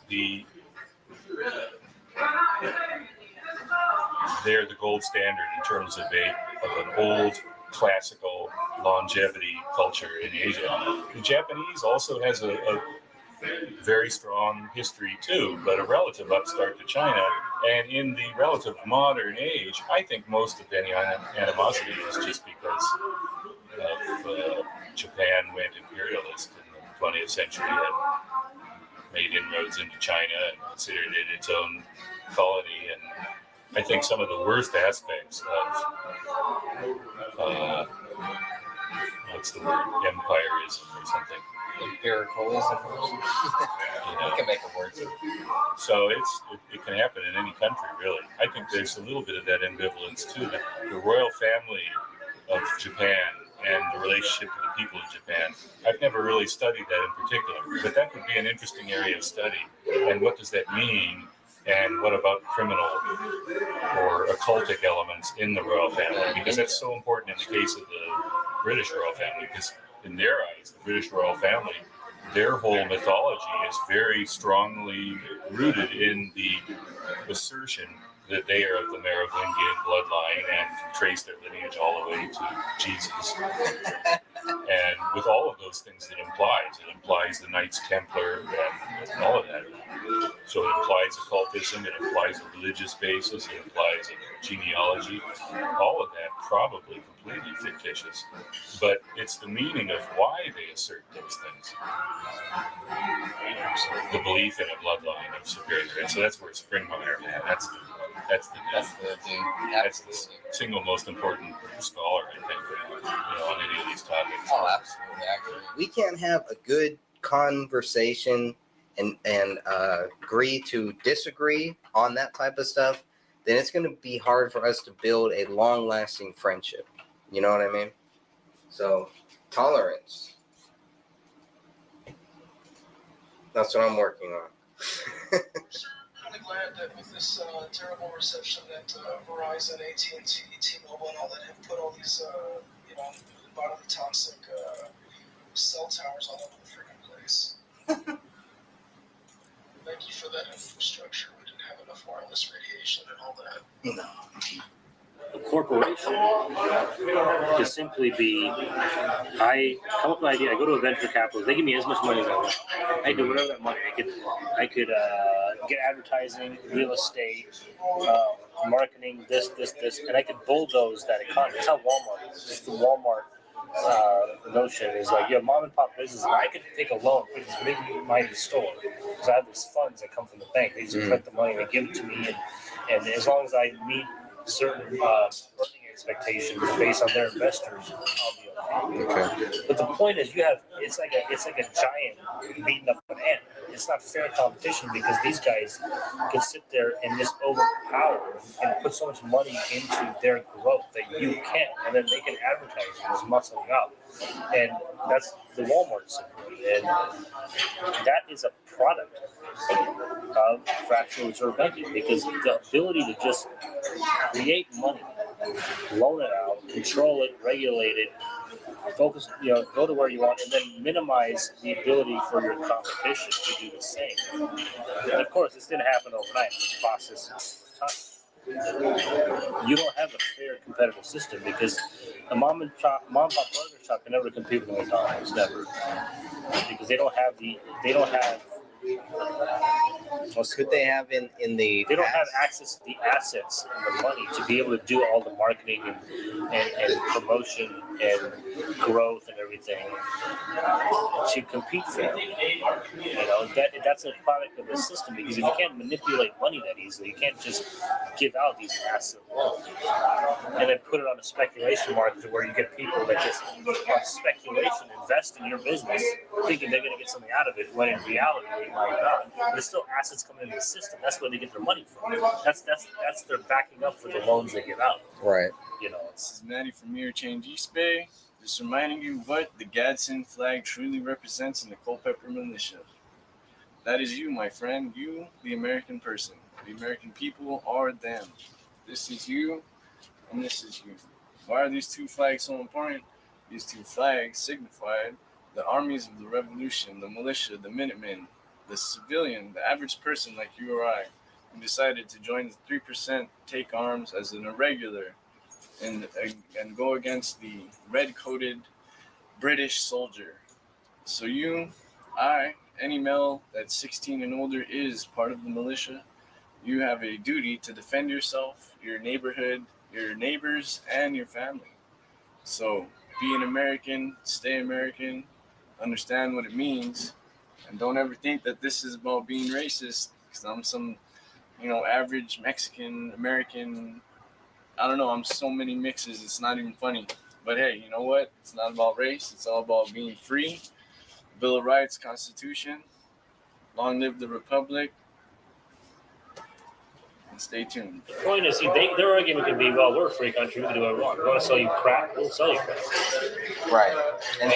But maybe then the people needed to make something where they said, well, if you're going to do that, then we're going to have to make sure that you label it properly. Yeah, but see, they can label all they want. What the reason why people are not eating the crap anymore is because they know what it does to your body. See, they've been labeling for years. They've been warning you for years. And people are like, they don't care. It's I don't know, but when they know, I didn't know. But when they know how it affects you. Yeah. When you actually break it down and see how it affects you, and then see how it affects the people you know, right. That's when you go, oh shit. For example, we've always known fast food is bad. Junk food is bad. We just didn't know how. We didn't know how serious. And then when it actually broke it down to how it affects you, and then pointed out the health problems you have because of it. And then they also see some fear. What might happen, what might not happen, to your personal interests, your personal desires. When it hits you there, that's when you start going, no more. Everything that you learn about, it has to be personal. Like what we're talking about with this this proposition here, the Prop 37. I'm not even talking about the proposition, but this whole concept of eating organic. You could sit there and support a law and just say, well, they should put organic on the shelf. They should ban this and put that. But see, now you're just asking the government to have more power. Why don't you make the decision yourself and say, I'm not going to eat this, I'm going to eat that. The market forces will eventually cause this by you making the decision to do it. So it goes back to personal choices. It goes back to you as an individual, making the right choices to work. It will spread like wildfire. And all of a sudden, everybody will collectively, just by their own personal actions, cripple the system without making any laws or anything. Manny from We Are Change East Bay bringing you an important message. For those of you that don't even know what We Are Change stands for, We Are Change is actually the coalition to halt the agenda of the nefarious global elite. We Are Change is founded back in 2006 by Luke Rudowski and Dan Wallace and several other 9/11 truthers from New York. They all had family, relatives, or somehow or some way were tied to the World Trade Center. These people started the organization by questioning the official story and confronting all these politicians and high-level government officials and asking them why things are as they are. You can see several videos of Luke Rudowski confronting Zbigniew Brzezinski and a few other powerful people, Henry Kissinger, John Rockefeller, and a few others. There's groups all around the globe. kind of turned into a wildfire as soon as it went viral on the internet. It's because of people like you, the viewer, and people like Luke Rudowski, who decided to start the group. So the group itself is more of a group of people working towards an ideal. And the ideal is to halt the agenda of the nefarious global elite. If we let the New World Order go to where they want to go, which is extermination of a very high percentage of humanity, we're all in a damned, very, very bad situation. So, as fighters of the resistance, as being members of the humanity, I guess you can say, against the nefarious global elite, we stand here firm, we stand here strong. It's up to you to get off your lazy ass. I did. I stopped watching TV and cut back on baseball and football. I'm still wearing my Raiders hat. But, you know, missed a few games last season. Had to go out to protest with the different protests that were going on. So, hey, it's a republic, and in order for us to keep it, we have to participate. So once again, this is Manny with Weird Change East Bay, and I'm out. Bruce Lee is still relevant today. He's still there. Very because relevant. there's I read something this there, really man. great article about him recently too. I hadn't realized he'd had such a San Francisco. I think he even lived in like Oakland or Alameda. Yeah, he's a beautiful building. Yeah. He had a dojo. One of his dojos was like right over there. Wow. Right in Chinatown, Yeah. Oakland. Yeah. It's a great Chinatown. But they said that he actually lived up on the Yeah. top or something. Yeah. But yeah, he was Oakland bound mostly, and San Francisco too. Very interesting. And, you know, he upset the traditional order, you know, because he had a way of fusing elements from key disciplines and putting it together with athleticism that nobody had ever put together with before. Really interesting. It's amazing. Handsome guy, and he would have been a big acting star too. He's mentioned in Fritz Springmeier's book that it might have been a ritualistic killing or something, but there was always stories about his great-grandfather did something, made some, he got cursed, basically. And ever since Some then, interaction with one of the triad. Yeah. Did something wrong to the wrong people. So, I don't know. And then they've killed every first male ever since, pretty much. You're never gonna know if you don't experience pain and pleasure. If you don't know what's right, if you haven't learned your lessons, you're not gonna know. You know, you can't enforce something on somebody else when it is an absolute truth. And there's no way you can prove that it is. You have to give people the opportunity to figure that out for themselves. The concept of freedom. You were born to be free. I don't care what any religion tells you, what any political system tells you. You are born to be free. You are by nature free. You are, according to the laws of nature, a free organism, conscious spirit, individual, whatever you want to call it. And it is your job to figure out your conscious ability to figure out what's right or wrong. You cannot enforce anything on people if they don't understand what it is. The problem with society today is they make you think you're stupid and you're pathetic, and that you need their laws and their experts and their systems to function as an individual. Because unless it's perfect, unless it is guaranteed 100% perfect, it's never gonna. It's not necessarily guaranteed to be right. People are either going to wake up or they're going to be forever locked in their zombie-like state, I guess you call it. The real zombies, not this Miami bath salt guy. No, that was weird. Yeah, what was the latest? So they had... now it's not bath salt. Well, see, they haven't ruled it out yet. I came across a few articles. But no, go on with what you're saying, because I came across that one as well, where they said it wasn't bath salt, so... You want me to do one? Yeah. I don't know what to do. Well, what am I going to say? I'm fucking pissed off. Just say July 28th, or June 28th, death of the Constitution. Healthcare reform.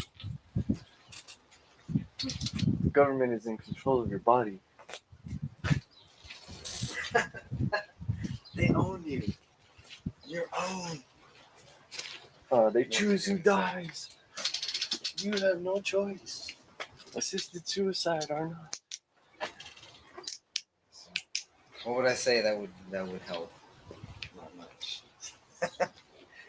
I'm Get just the word out. too angry sometimes, you know. There you I'm go. really angry about this shit. So, Anger is good and bad. Especially if you're in a game. I look at it as a game, dude. I'm at war. In fact, it is a game, I actually. mean, I look at this shit against the Illuminati as a game. This shit to me is fun. Why is it fun?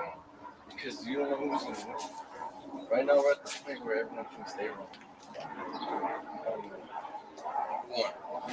We won. Yep. Cool. Because we never gave up. That's right. Because the only way they can really win is if they control your mind. That's the only way. And if they can control your mind and fucking influence every single aspect of your life, and make you do what they want you to do, it's over. So that's what I'm saying. You won. Yeah. Already by spiritual default. Because we don't give in. I mean, you know. Not that we fight with the prez who has their backs every step of the way. So let the Dems keep telling you that Team Trump will end America as we know it.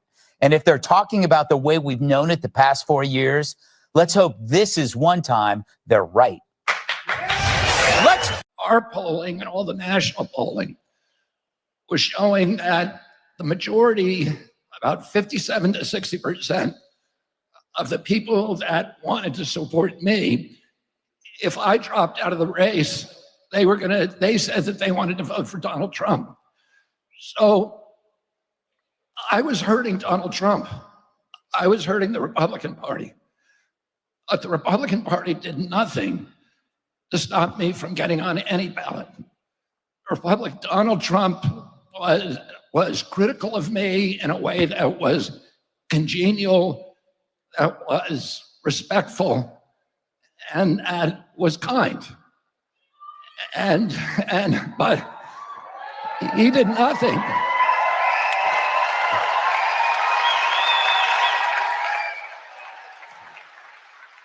Meanwhile, the Democratic Party spent tens of millions of dollars to defame me, to publish perjuries against me, to publish fake news against me, to marginalize me, to make me look like a crazy person. And they spent tens of millions of more dollars to get me to make sure I could not get on those state ballots. All the pundits from the beginning said, he will never get on the state ballots, but we did it despite those tens of millions of dollars and attorneys to sue us in all the states to make sure we couldn't get on. The Democratic Party sued me to keep me off the state here in Michigan, off the ballot.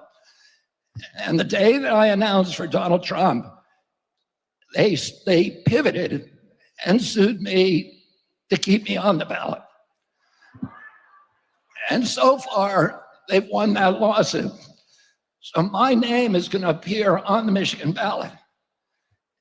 But I don't want you to vote for me. I want you to vote for Donald J. Trump.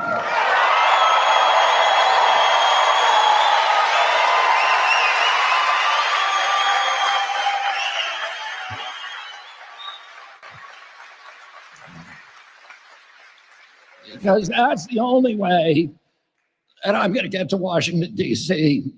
and do all the things to help end the war, to end the chronic disease epidemic, to end the censorship, to end the surveillance, and all the other things that I entered this race to do. What is the plan to do about the food healthcare industry and getting the artificial foods banned in our urban communities that have less access to organic whole foods? So Bobby Kennedy, right? Everybody likes Bobby Kennedy. And he's so big into the health food and women things, everything. He wants to do things in the environment. And he endorsed me. First time a Kennedy's ever endorsed a Republican. Maybe it's going to be the last, but I doubt it. And he's a great guy. He would be so perfect. He doesn't like artificial foods, and he doesn't like pesticides and all the stuff they put on them. And if you listen to him for 10 minutes, I mean, he says other countries that don't do anything are healthier than us, okay? We're not that healthy, to put it mildly. So no artificial foods. We don't want to. We have plenty of food. The food isn't our problem. And our farmers are great. And our farmers aren't allowed to do their job. You know, our farmers did great 4 years ago, they were doing just about the best they've ever done. They're not doing well at all now. We're not going to have artificial foods. We don't want artificial foods. We want healthy foods. And a lot of things are going to be going. Now, I'll tell you, I'm going to have Bobby Kennedy involved in it. He's a great guy. And even the way when I mentioned his name, all you guys, and you're tough cookies. You know, you wouldn't think, sometimes you'd say, maybe you wouldn't like a guy like Bobby. But he's a person that talks more about food and health than anything else. So I think that's cool. So we'll get it taken care of. You'll be healthier in 4 years from now than you are now, and you look very healthy to me. And after we pressure Mike Bloomberg to give more money, we will break $10 million. $10 million. Everyone look at Michael Bloomberg and tell him he should give more money. $10 million is pretty impressive. You know what I mean? I mean, granted, it could get you a studio apartment in Manhattan, which seems, you know, expensive, especially considering you can get a mayor for 2 business class flights. Oh, did I break I didn't think we had borders anymore. By the way, RFK Jr. is here. Welcome, sir. RFK Jr. He, of course, is going to make America, he's part of the MAGA, Make America Healthy Again, right? I don't know if he's seen what Donald Trump eats, but Donald Trump eats like, well, me and the Cardinal, okay? I want to also congratulate somebody's going to make us all healthy. RFK Jr., we love you. I don't see him. He's campaigning all over the place. He's campaigning. You're all over. Hello, you both. Nice to see you both. You're doing a good job. He's a great guy, too. He really is. He's going to make us a healthier place. We're going to let him go wild for a little while. Then I'm going to have to maybe rein him back. Because he's got some pretty wild ideas, but most of them are really good, I think. He's a good man, and he believes the environment, the healthy people. He wants healthy people. He wants healthy food, and he's going to do it. He's going to have a big chance to do it because we do need that. You said RFK Jr. Oh, he's going to be a part of it. You know, he had a big impact because he's very much into women's health, and he's very much into the environment, which a lot of people like. People really like him. He looked good last night. He's in very good shape. Yeah, he is in good shape. I saw the pictures of him with the whole thing. And you don't take your shirt off and bench press if you're not in good shape. Oh, it's pretty Hey, good. so you got a question? I do it. Would you like me to do it? I would like you to do that. It seems.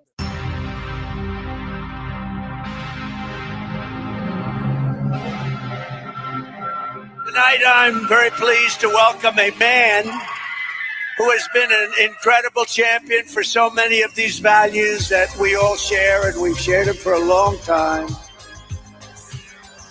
I don't think too many of you people have heard of him. He's very low-key. He's a very low-key person, but he's highly respected. He is a great person. I've known him for so long. For the past 16 months, Robert F. Kennedy Jr.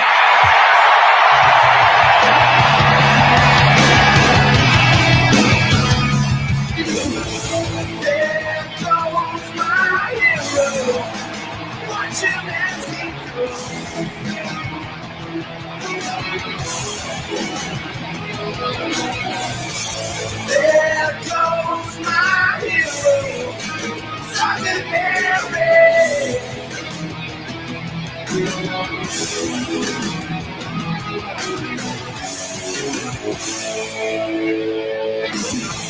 There goes my hero.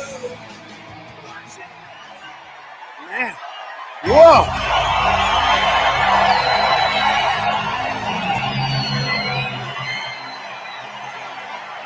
And he deserves it.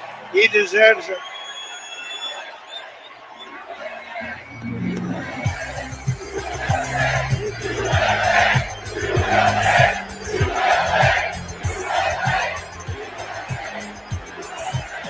For the past 16 months, Bobby has run an extraordinary campaign for President of the United States. I know, because he also went after me a couple of times. I didn't like it. And I mean this sincerely. Had he been allowed to enter the Democrat primary, he would have easily beaten Joe Biden, but they wouldn't let him in. They put up rules. I've never seen rules like you had to have 65% of the vote in order to run, little things like that.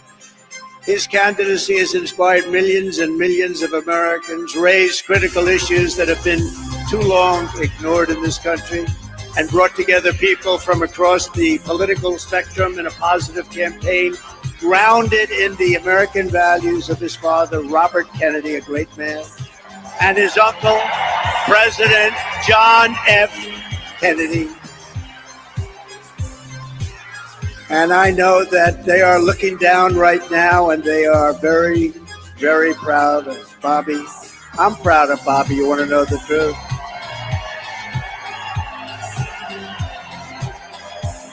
And I also want to salute Bobby's decades of work as an advocate for the health of our families and our children. Nobody's done more.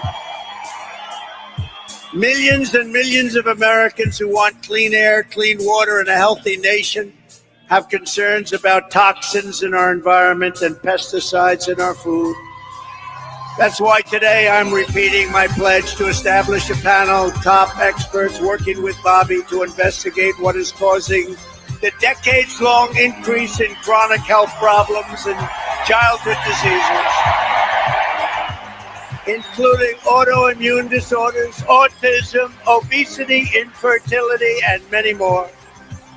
We want every child in America to grow up and to live a long and healthy life. Thank you. Thank you, President Trump.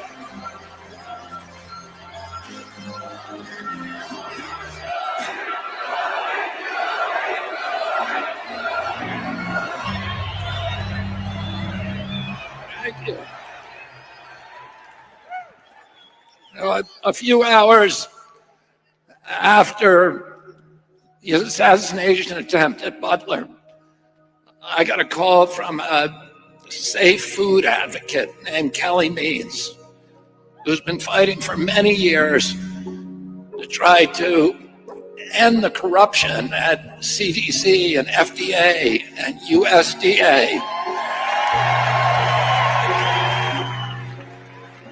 And these institutions, these regulatory agencies, are actually run by the big food processing companies, the big ag and the chemical companies that they're supposed to regulate. And he said to me that he'd been advising me for many years and on my campaign.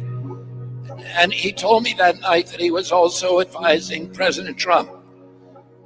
And he asked if I would talk to President Trump. And I said, of course.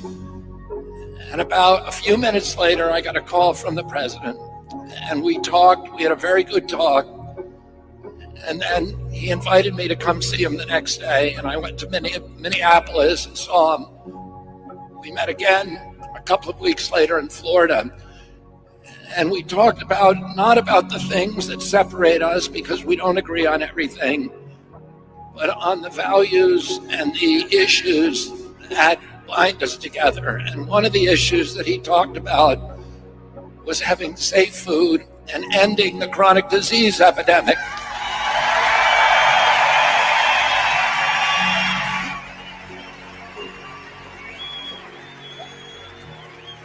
Our children are now the unhealthiest, sickest children in the world.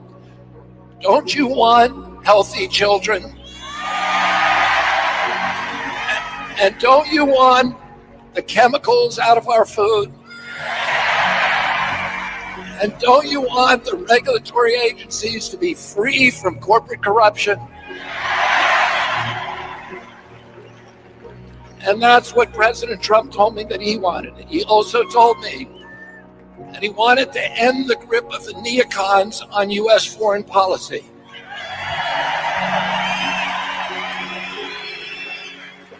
He said he didn't want any more $200 billion wars in Ukraine, that we could use that money back here in the United States.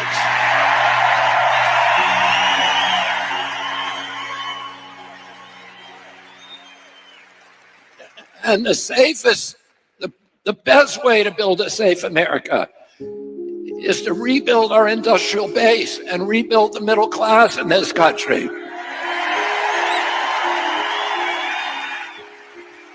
And don't you want a president who's going to get us out of the wars and who's going to rebuild the middle class in this country?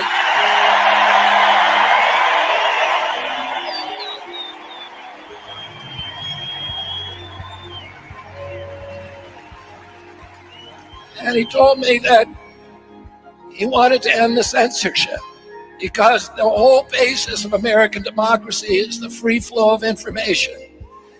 And we know that a government that can silence its opponents has license for any kind of atrocity. And can you think of any time that you can look back in history and say that the people who were censoring were the good guys? They're always the bad guys, because it's always the first step down that slippery slope to totalitarianism.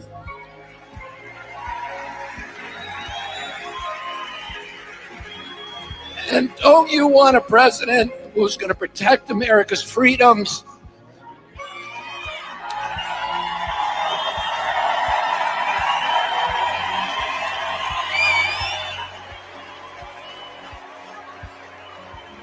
And who is going to protect us against totalitarianism?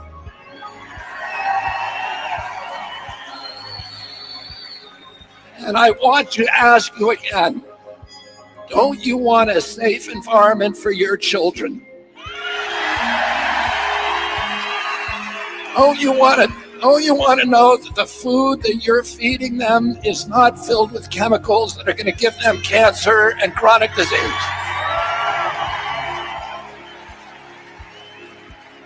And don't you want a president that's going to make America healthy again? Thank you all very, very much, and God bless you, and God bless America.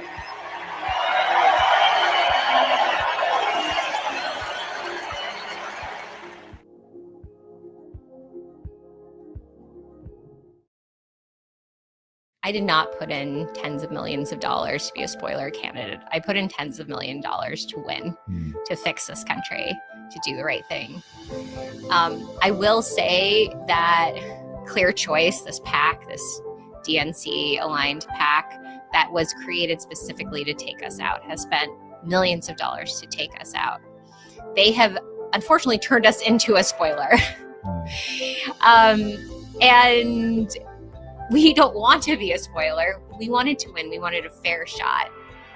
The DNC made that impossible for us. They have banned us, shadow banned us, kept us off stages, manipulated polls, used lawfare against us, sued us in every possible state. They've even planted insiders into our campaign to disrupt it and to create actual legal issues for us. I mean, the extent by which the sabotage they've unleashed upon us, it's mind-blowing. I mean, we're still learning new ways that they have sabotaged us. I still would love to see in the last 80 days of this election some miracle play out where we get a chance to debate. I don't think they're going to let us. And, you know, given this, I think we are taking a very serious look at making sure that the people that have corrupted our fair and free democracy do not end up in office in November.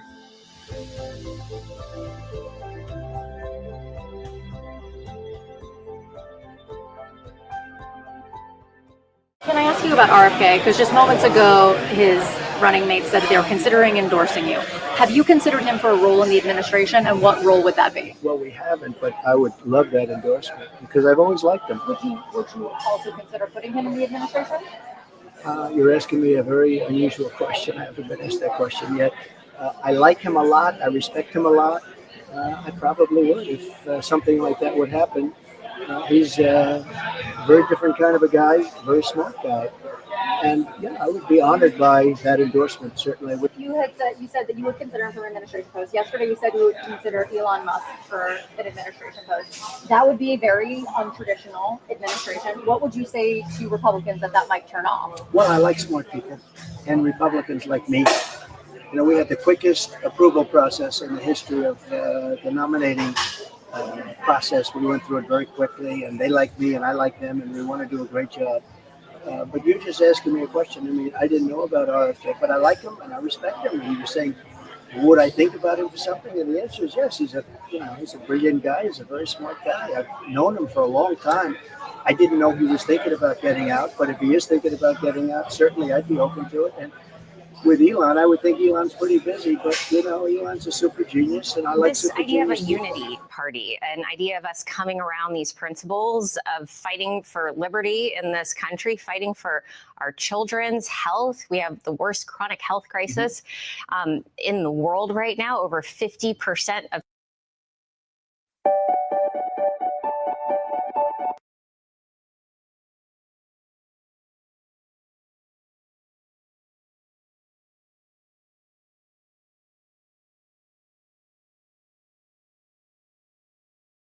Because some people might say that Alex Jones had a meltdown, Well, that's what they said the same thing about Charlie Sheen. But I was there, we were watching. People don't understand the time. It wasn't a meltdown.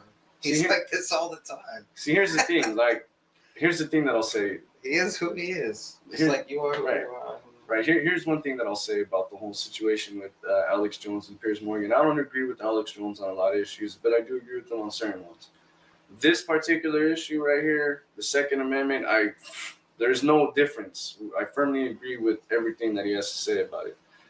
In terms of him getting mad at a former British citizen, in fact, if I'm not mistaken, Piers, I think it's Pierre. is actually French, still British. He's not even a full American citizen. So for him to come here and criticize our Constitution and him not even being a citizen, that's like, if someone from Mexico came here and started bad-mouthing guns, saying that we should make them illegal. But they don't want to talk about our Constitution. They want to keep that out of it. Of course.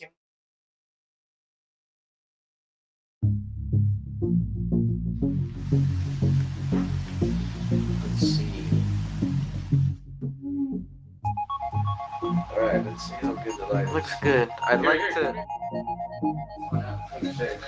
Because I haven't been on Facebook.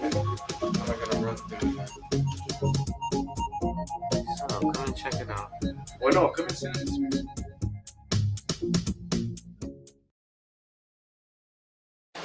What are we gonna talk about? Like Alex Jones and how Piers Morgan is a freaking douchebag?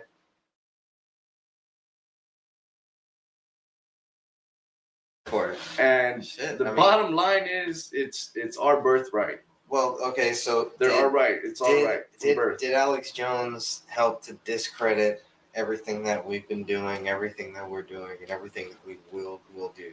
Okay, me being a harsh critic of Alex Jones, in a way, yes.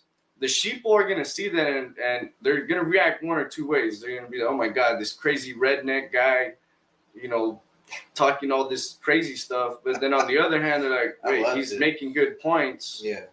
And okay, he's hitting the top right on the head. But then there's that other third tip where you have the people that adamantly hate him with all their heart, and they're going to use that as more ammo to destroy him. So it's like a multifaceted attack here. It seems like a waste of time to me. Right. To attack Alex Jones, in my view, and to be on his nuts and support him hardcore is a waste of time. Either way you go, it's like Alex Jones is Alex Jones. It's the message and what he's talking about. See, I could go to other sites like Jack Blood, what's his name, Colbert Report, or not Colbert. That other dude. Drudge Report. Well, yeah, Drudge Report. You know what I'm saying? There's a lot of different outlets out there. Report's good too. Corbett Report. That's the one I was thinking. But anyways, there's a lot of good media. Yeah, Dr. Stam on Teeth, Liberty Tree Radio, all them. They all have different But his points of views, and all they're doing site is not about Alex Jones. That's the whole thing. The focus is not on what Alex Jones is doing. Well, The- however the people perceive focus is about what is happening, and making sure that people get those facts that they wouldn't get from our mainstream media. And so we can't have this alternative fucking battle to see who is the top truther or who's at the top of the food chain, shit like that. Right. Man. So let me we got a real cause here. I mean, we got real problems here. Let me just say You know? this. It's easier to argue and infight than it is to actually take on the enemy, because when we take on the New World Order, they try to ignore us and we don't hear any feedback. So when we start arguing and infighting within our groups, we hear feedback instantly. So it's like, oh, I get my gratification for talking shit.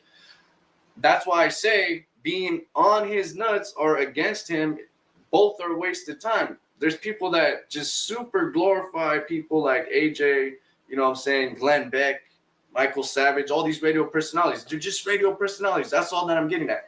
But AJ is creditable.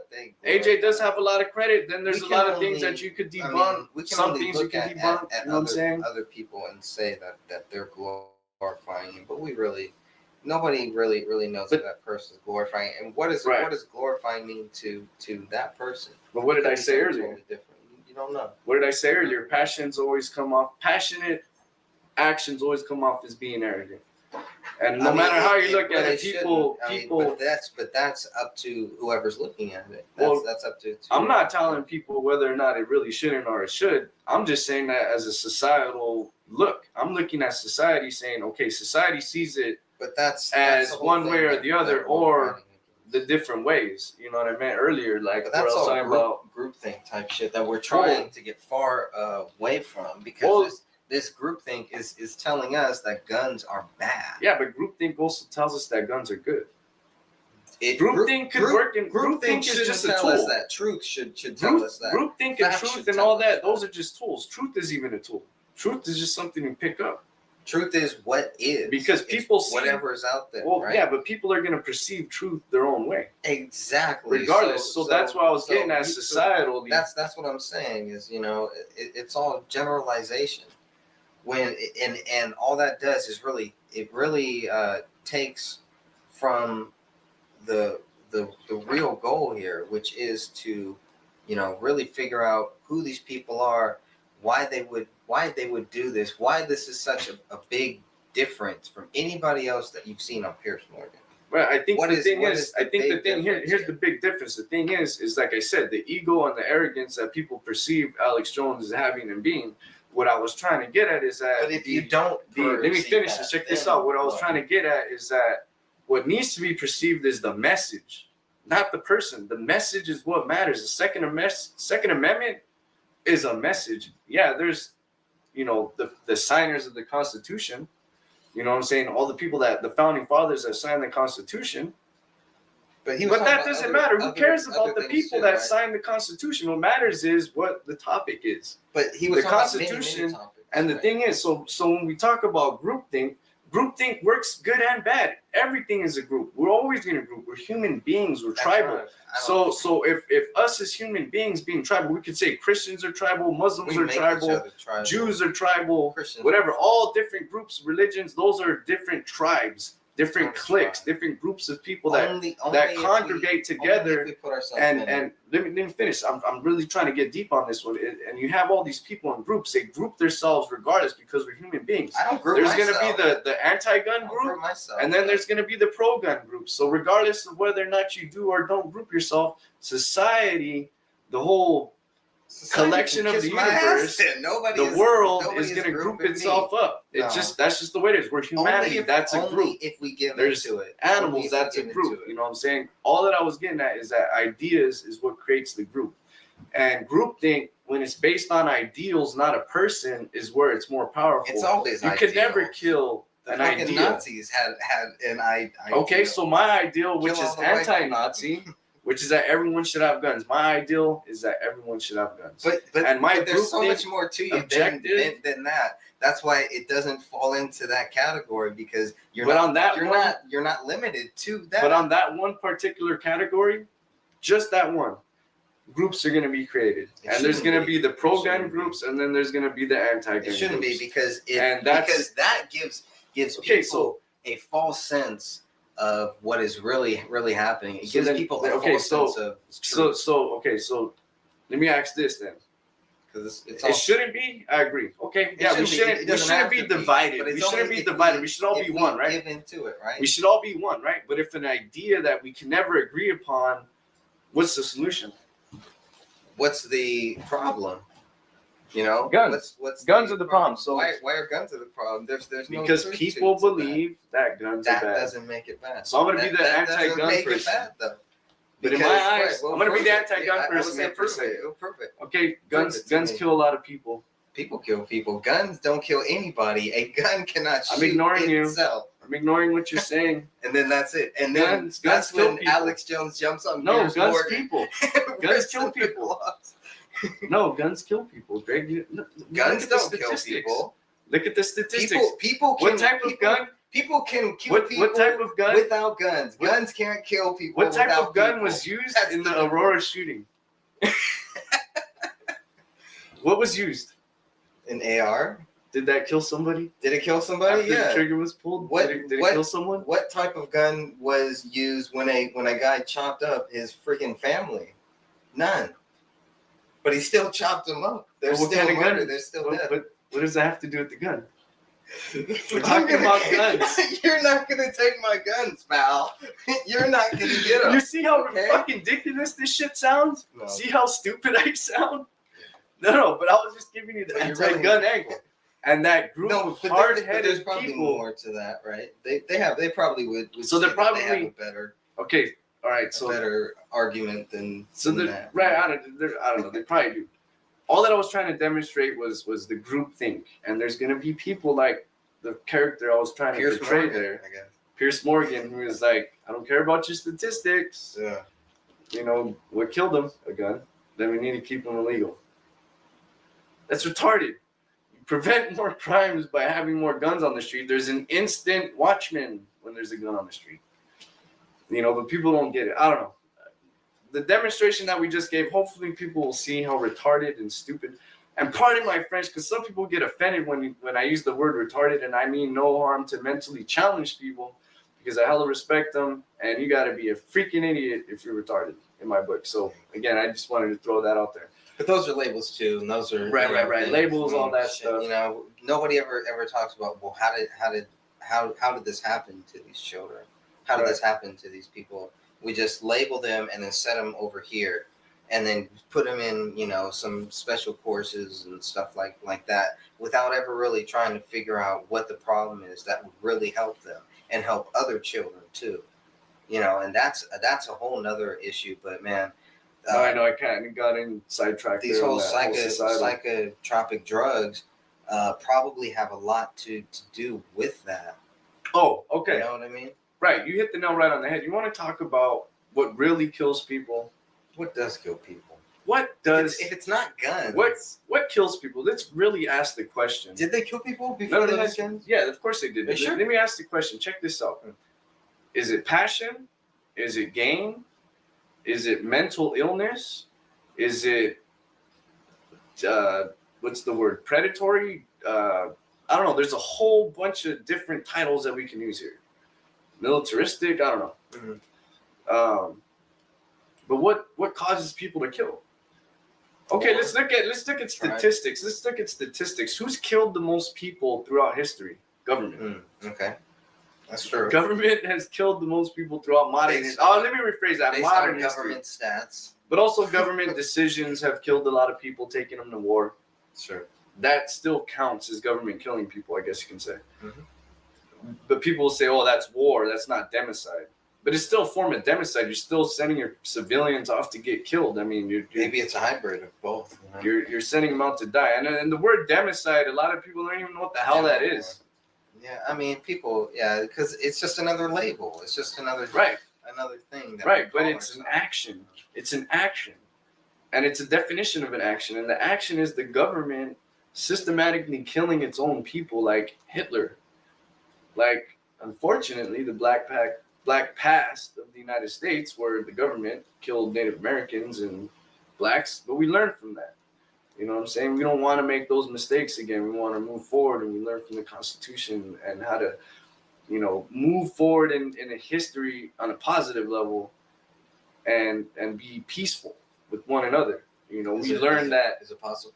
Yeah, and that's the thing. So the whole group think, back to the group think of the Constitution, those constitutionalists, I guess you can call them. That's what they tend to call people that believe in the Bill of Rights. Is that we just want freedom. We really just want freedom. Like your group, okay, there's the true left-right paradigm, and a lot of people don't even know what that is. Everyone think, the left-right paradigm is socialism versus fascism and blah blah blah. No. That's the high school programmed American indoctrination system teaching. What it truly is freedom at its absolute, which can be ugly, because if you have the freedom to kill and murder, that's all bad. That's absolute anarchy. But then on the other side of that scale, you have absolute oligarchy, which is basically total control over everything, and you have a small group of people that control everything, or you have a democracy that controls everything. Because oligarchy can be in the form of either a single leader, a council of people, or everyone votes on it. 51% of the populace says, brown-skinned people like me need to be executed and eliminated, and that's what would mob will win. So that's oligarchy again. Okay. But then on the other side, on the absolute anarchy side, governments have no control whatsoever over the people, and the people have absolute control over themselves, which can be kind of double-edged sword, I guess you can say.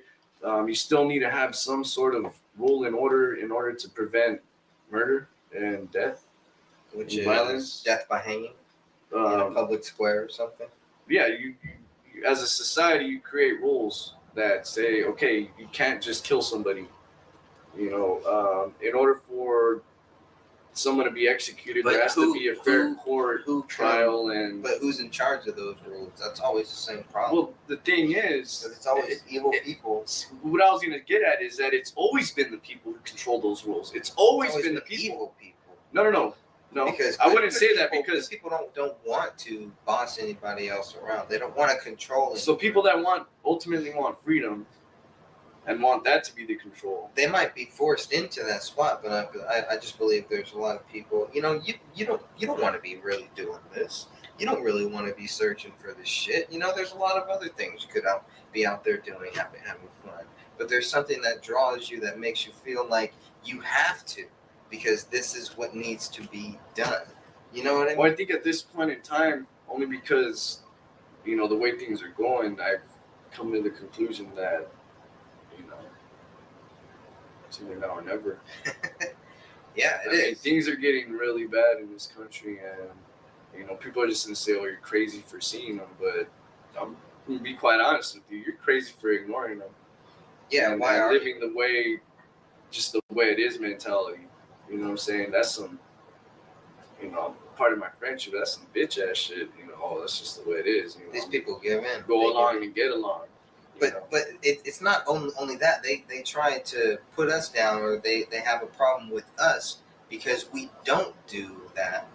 That type of groupthink, as you would call it, is something that's really bothering me, because if people don't want to be looking for this stuff, they don't want to be searching these things, that's fine. But why are they trying to make it hard for me? Why are they trying to intimidate me into not looking into this stuff, or into just watching whatever? I can't even go to any baseball games with my own dad now, because if they search me, I will not let them search me. I think the why is not put your hands on me. You know what I'm saying? I think I've got to that point, man. Okay, so I think the whys are very hard for people to understand. So here's my understanding, and there, again, it just goes back. Oh, you're crazy. That's not the way it works, and you're conspiracy theorists, blah blah blah. Come to the conclusion that over the past 2,000 years of human history, at the most recent end of that 2,000-year stretch, yeah, there's been a lot of tyranny and oligarchy and all this stuff going back and forth. I mean, yeah, there's just so much stuff going on. But as of recent, we've seen these cycles of freedom and oligarchy and freedom and oligarchy and freedom and oligarchy and kind of a mixture of both and a stabilized system. But now we're at this point where the system is somewhat stabilized. You know, there's some highlights, some good points in it. People were successful in the free market economy, and there was a lot of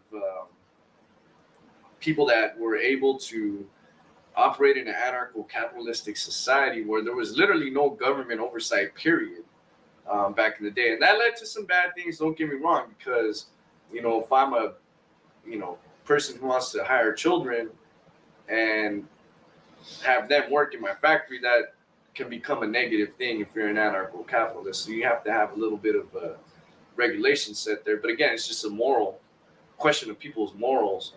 But with that aside, basically what I was trying to get at is that with the way the change from oligarchy to freedom is, there has to be a balance. You can't just have one or the other. So with the absolute freedom in an anarchy society, I could say, yeah, I want to have slaves. You know, hey, there's no rule against this. But then again, you're creating a rule saying that, yeah, I own you now. So it kind of goes back into oligarchy. So you have to have that balance. It's a big maze of crap. You know what I'm saying? You have to have freedom, and freedom to some people is you know, freedom. It's just liberty and freedom. Yeah. You know, when you talk about government, you can classify absolute freedom as being almost a state of anarchy because there's no government. I would like to see somebody try to make something better than our Constitution. I don't think that anybody could. Well, maybe we can. Maybe we can. I think there is Constitution 2.0. Reboot and restore the republic. We need a reboot. We need a big well, that's what I mean. reboot. What I mean is this: if we want to go back to version 1, yeah, let's go back to version 1. Still keep the freedoms, but make more safeguards that guard and protect liberty. Not things that remove those safeguards, but things that actually instill them. Well, we got to make a constitutional amendment. Got to get rid of these fucking super Congress people. Well, no, where you have things like that. There's a lot to get rid of. I agree with that to a degree. The super Congress thing, the term limits, all that. But let me just say this fundamental thing here. The bottom line is this: the Constitution. Again, it's a finger pointing thing. It tells us the rights that we have. The founders may have not seen all the rights that we have now and that we should have. They didn't know anything about internet freedom. They didn't know anything about video cameras and all this. They just said the press. And that meant the press, a device that you use to press and make copies of something with the stamp. It was a press. That's what they meant by the press. Freedom of speech, that was the ability to talk and say whatever you want. So they didn't really envision all the freedoms that we see today. So we tried to redefine press and say, oh yeah, press is anything. But then again, we get lawyers speak, and the English language being as, I guess you could say, as deceptive as it is. I mean, it's one of the most messed up languages. It's like 5 definitions for the same word. Like congress actually means sex. Like congress is sex. You know what I'm saying? So like the English language is, I'm not criticizing it, saying that it's bad and we shouldn't use it. I'm just saying that there's a lot of ways it could be perverted and used against us. You know, like thou shalt not kill and thou shalt not murder. It's like 2 different things. You know what I mean? People debate that forever. But going back to what I was saying and the whole topics of the language and the way it's used is that the Constitution, the language I was using, the Constitution was the language of 1787.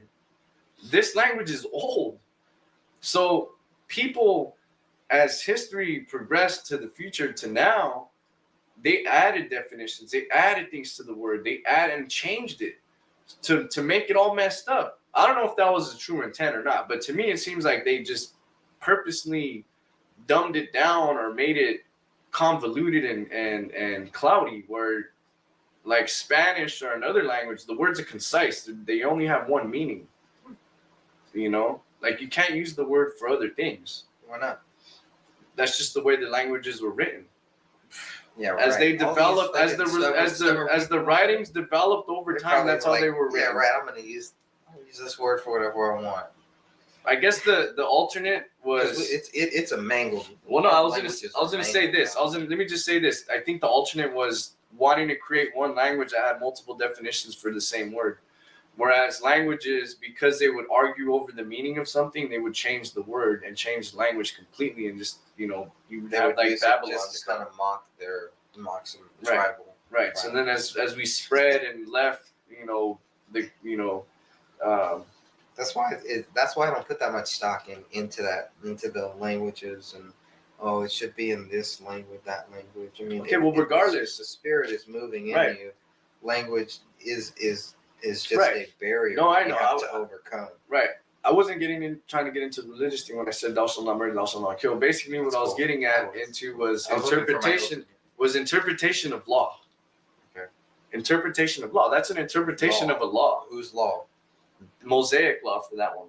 That's Mosaic law, and also Islamic law, because Islamic law, they believe in the 10 Commandments. So, again, going back to society, like I was saying, societally, we tend to group ourselves. Oh, we believe in these laws. Oh, we believe in these rights. So, our group, the biggest group that should exist, in my view, is the freedom group, the liberty group, the people that don't want the government in their everyday lives, the people that don't want the government in their business, the people that want to be able to say, hey, Greg, I think I could sell you something and I don't think I should pay taxes. And I think you're right. Or how about this? Oh, I think I can hire you and I don't think you should pay taxes, but you can work with me and I'll pay you way more because I don't have to pay this tyrannical government taxes that we don't even see one red cent. I mean, come on, look at our roads, look at our infrastructure. Our country's destroyed, and we're paying like record high taxes. Who's getting all that money? The Federal Reserve. The British? Partially, yeah. All the way back. Bank of England. Yes, it's that one Rothschild, New World Order, Bank of England, They Crown couldn't of get our England, guns the Vatican, yet, but they'll Circle. take our money.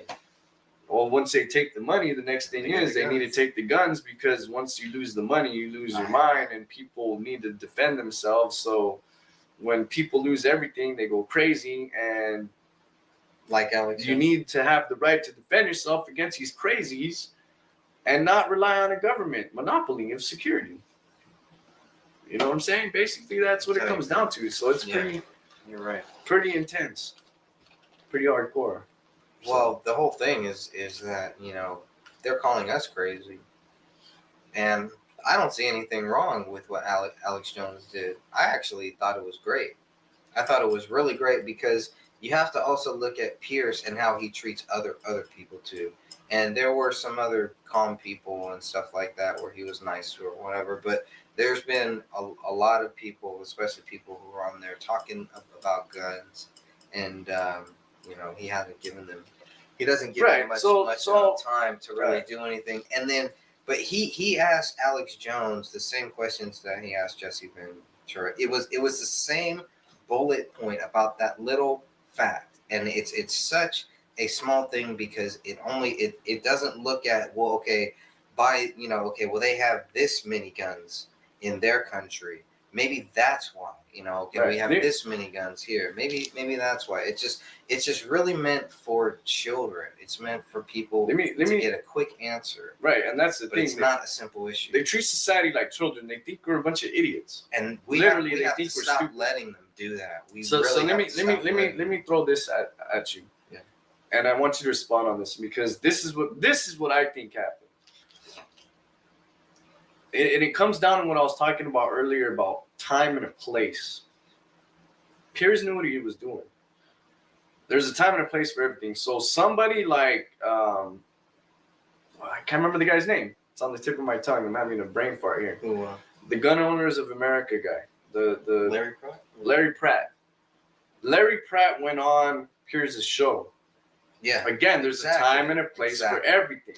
So basically, the psychological warfare aspect of it, the time was to put Larry Pratt in his place and make him look like a complete idiot and be on this moral high ground of, well, I'm the British news anchor here in the United States. And I'm going to talk like this and make you look like a complete buffoon. You are a dumb man, Mr. Pratt.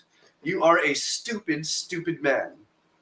That's how he acted at that time. That was the time and the place that he needed to be like that. Now with Alex Jones, what he was hoping, Alex, because he knew that Pratt would be proper, have a debate, and be polite, and you throw facts at him and never explode like AJ did. It was so weird how what they Piers AJ was didn't explode. what Piers was trying to do was get Alex Jones to explode and act a buffoon and act a fool, which he did in the eyes of many in society. Let me finish. Societally, a lot of, I mean, come on. I've showed the video to people at work already. I've already showed the video to people at work, and they're like, "Oh, he acted a fool." But then they look at it and think about like, "Oh yeah, he was really right on point." They're not looking because they at don't the know who Alex context, Jones right, is. right. So he's crashing their paradigm and They don't like know who destroying their Piers train of Morgan thought. And like, oh shit, like fuck this guy. Dude, I'm telling you, that's what Alex Jones You know what I'm does. saying? That's what happens. People what's get good. the paradigm crash We and can, like, we fuck can- this guy. We can walk around and yell at people, telling them to wake up. Alex Jones is showing us how to wake people up. Is to get people not talking about all this stuff. So Regardless, that, you know, I mean, he is right. really And like I good said, at getting people at just getting people juiced up for truth. You know, whether they think that he's full of crap or not, that's just going to make them want to prove him wrong harder. That's just going to make them look at what's really happening with guns more. I mean, it's a win-win because he does because motivate it's people to do not stuff, about which Alex is a good Jones. thing, right? It can never be about Alex Jones. Once you make it about him, or you make it about Manny, or you make it about any one person, man, you're already screwing yourself because now you're losing focus. So what it sounds You like know what I'm you're saying? arguing is that when you demonize somebody or get on their nuts, it's basically bad. Well, I mean, basically, it's a waste of time. The idea, yeah, the person's cool, but the idea is what matters. The ideas, it's the ideas. That's what I'm saying. The ideas are key.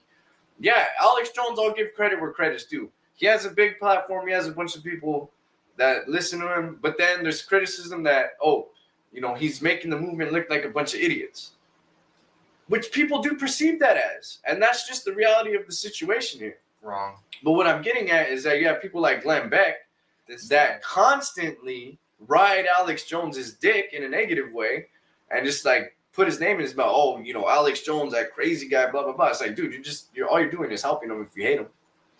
You know what I'm saying? So if you hate somebody, don't criticize them, because the more you criticize them and keep that name in your mouth, the more publicity you're giving them. Because in the movie, Beck is a dude, if I'm not mistaken, it was in the... Glenn Beck is garbage, bro. Okay, go ahead. I mean, there was actually a point in my life where I actually watched his show and was like, wait, this guy's talking about the Constitution. And like, he tricked me into like following the Jews go for a little bit. And then it was like, oh shit, nah, this guy's straight bullshit. You feel me? I didn't even waste my time with this. I mean, but everybody's getting mad at Alex Jones because he wasn't calm. But it's like, why should Alex Jones be calm just because other people want to be calm, you know? I mean, if you want somebody calm, there's a lot of calm people out there, but do we all have to be like that? Can we raise our voices? You know, do we all have to go by these rules and be nice to the people that are trying to kill us? That's also kind of weird too. How do you be nice to them? I mean, I don't know. But it's also like it takes away from the overall message, which is guns, which is our rights, man, that we're losing. Well, it's one thing to be nice, and it's another thing to be passionate. I think if you become passionate, it comes off as either arrogant or abrasive. So people that come off passionate tend to be seen as what I just said, something negative. So I think it's important for us in the movement, the liberty movement, to kind of keep our cool, even though there's times where I'll rant and rave and get all crazy. We do have to have discretion, because it's all about timing. Yeah. The time and the place, where are you? What time is it? And what, how should you be acting? Well, how do you find that timing? I mean, how do you? It's in your gut. You know, Ultimately, I think it comes down to it. There's no script to life. It's just, you're in the moment, you're in the situation, you act a certain way. Sometimes we learn from experience, I think. Also through, seeing ourselves. trying to self-reflect, I guess, if you may, trying to see what you've done in the past, where you were, and build upon that rather than just continue to move forward into the past and not really look at yourself. People that don't do that, they tend to go down this path of just destruction, self-destruction, I guess you can say, because they don't really see where they're headed and what they're doing to themselves.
Is very well done, and it looks legal that way. It looks, but making it a mandate, they'll get what we can agree on. As you hear them talking, well, we can all agree.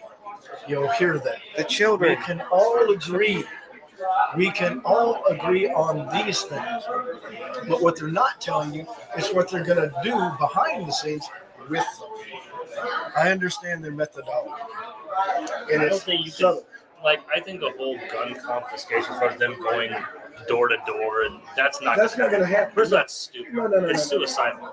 That would be like. But they did it. They've done it. Well, they might do it to some people. They do it to drug. What if there's a big quake here? You think That they do would be it? going like jumping in with a bunch of pit bulls with pliers, going, I'm going to pull their teeth around this and go at it. You can't. What I think is going to happen is they're psychologically going to condition the public to not want to own guns, and for those people who do own them, yes, they'll They're do going to things make like him look like the illegal move by the newspaper of publishing. That was a criminal act that the newspaper published lawful gun owners with licenses to conceal carry for good reason, because if you conceal carry, you have to put forth reason, you have to be trained.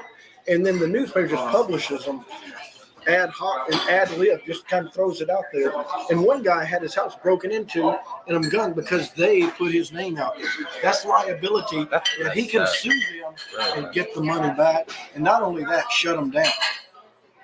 It was totally irresponsible. Whoever did that is not thinking. They're we should publish his address and say he's a publisher that publishes people's addresses arbitrarily on a whim based on politispeak. Yeah, but that's fighting fire with fire. We can't do that. We're not doing We're not that. going I'm to do not that. doing that. I'm saying that would be the response if we Of course. fought them according to their ways. Unfortunately, we realize how stupid that really is, and would never do something so stupid. Is that this is how it works in Oakland right after that shooting happened. I think 200 people turned in their fire. This is Oakland, where the police do not respond to burglaries. Those people need guns. I don't need a gun. They probably got paid. I live in a safe environment. And so do I. I mean, even right here, this is a safe environment. And even without a gun, I could hurt somebody. I mean, I have certain things I learned in the military. And I'm not Mr. Tough. I'm not going around saying, come and bring it on. No, I'm not an idiot. It's just I know certain things that will protect me. And if I have to, I can kill. But that's not what I'm thinking in my mind. Oh, I want to kill that dude. Oh, look how I want to. That's not a normal mind. That's how young kids are thinking today. Well, there is a thug, the ancient thug, is that the type of mentality where they're out to impress people with how bad they are. It's an impressionary so that they can set turf. When you do something like that, you're putting forth your manhood and your power. And some of them are pretty good at it. My son can do that very well.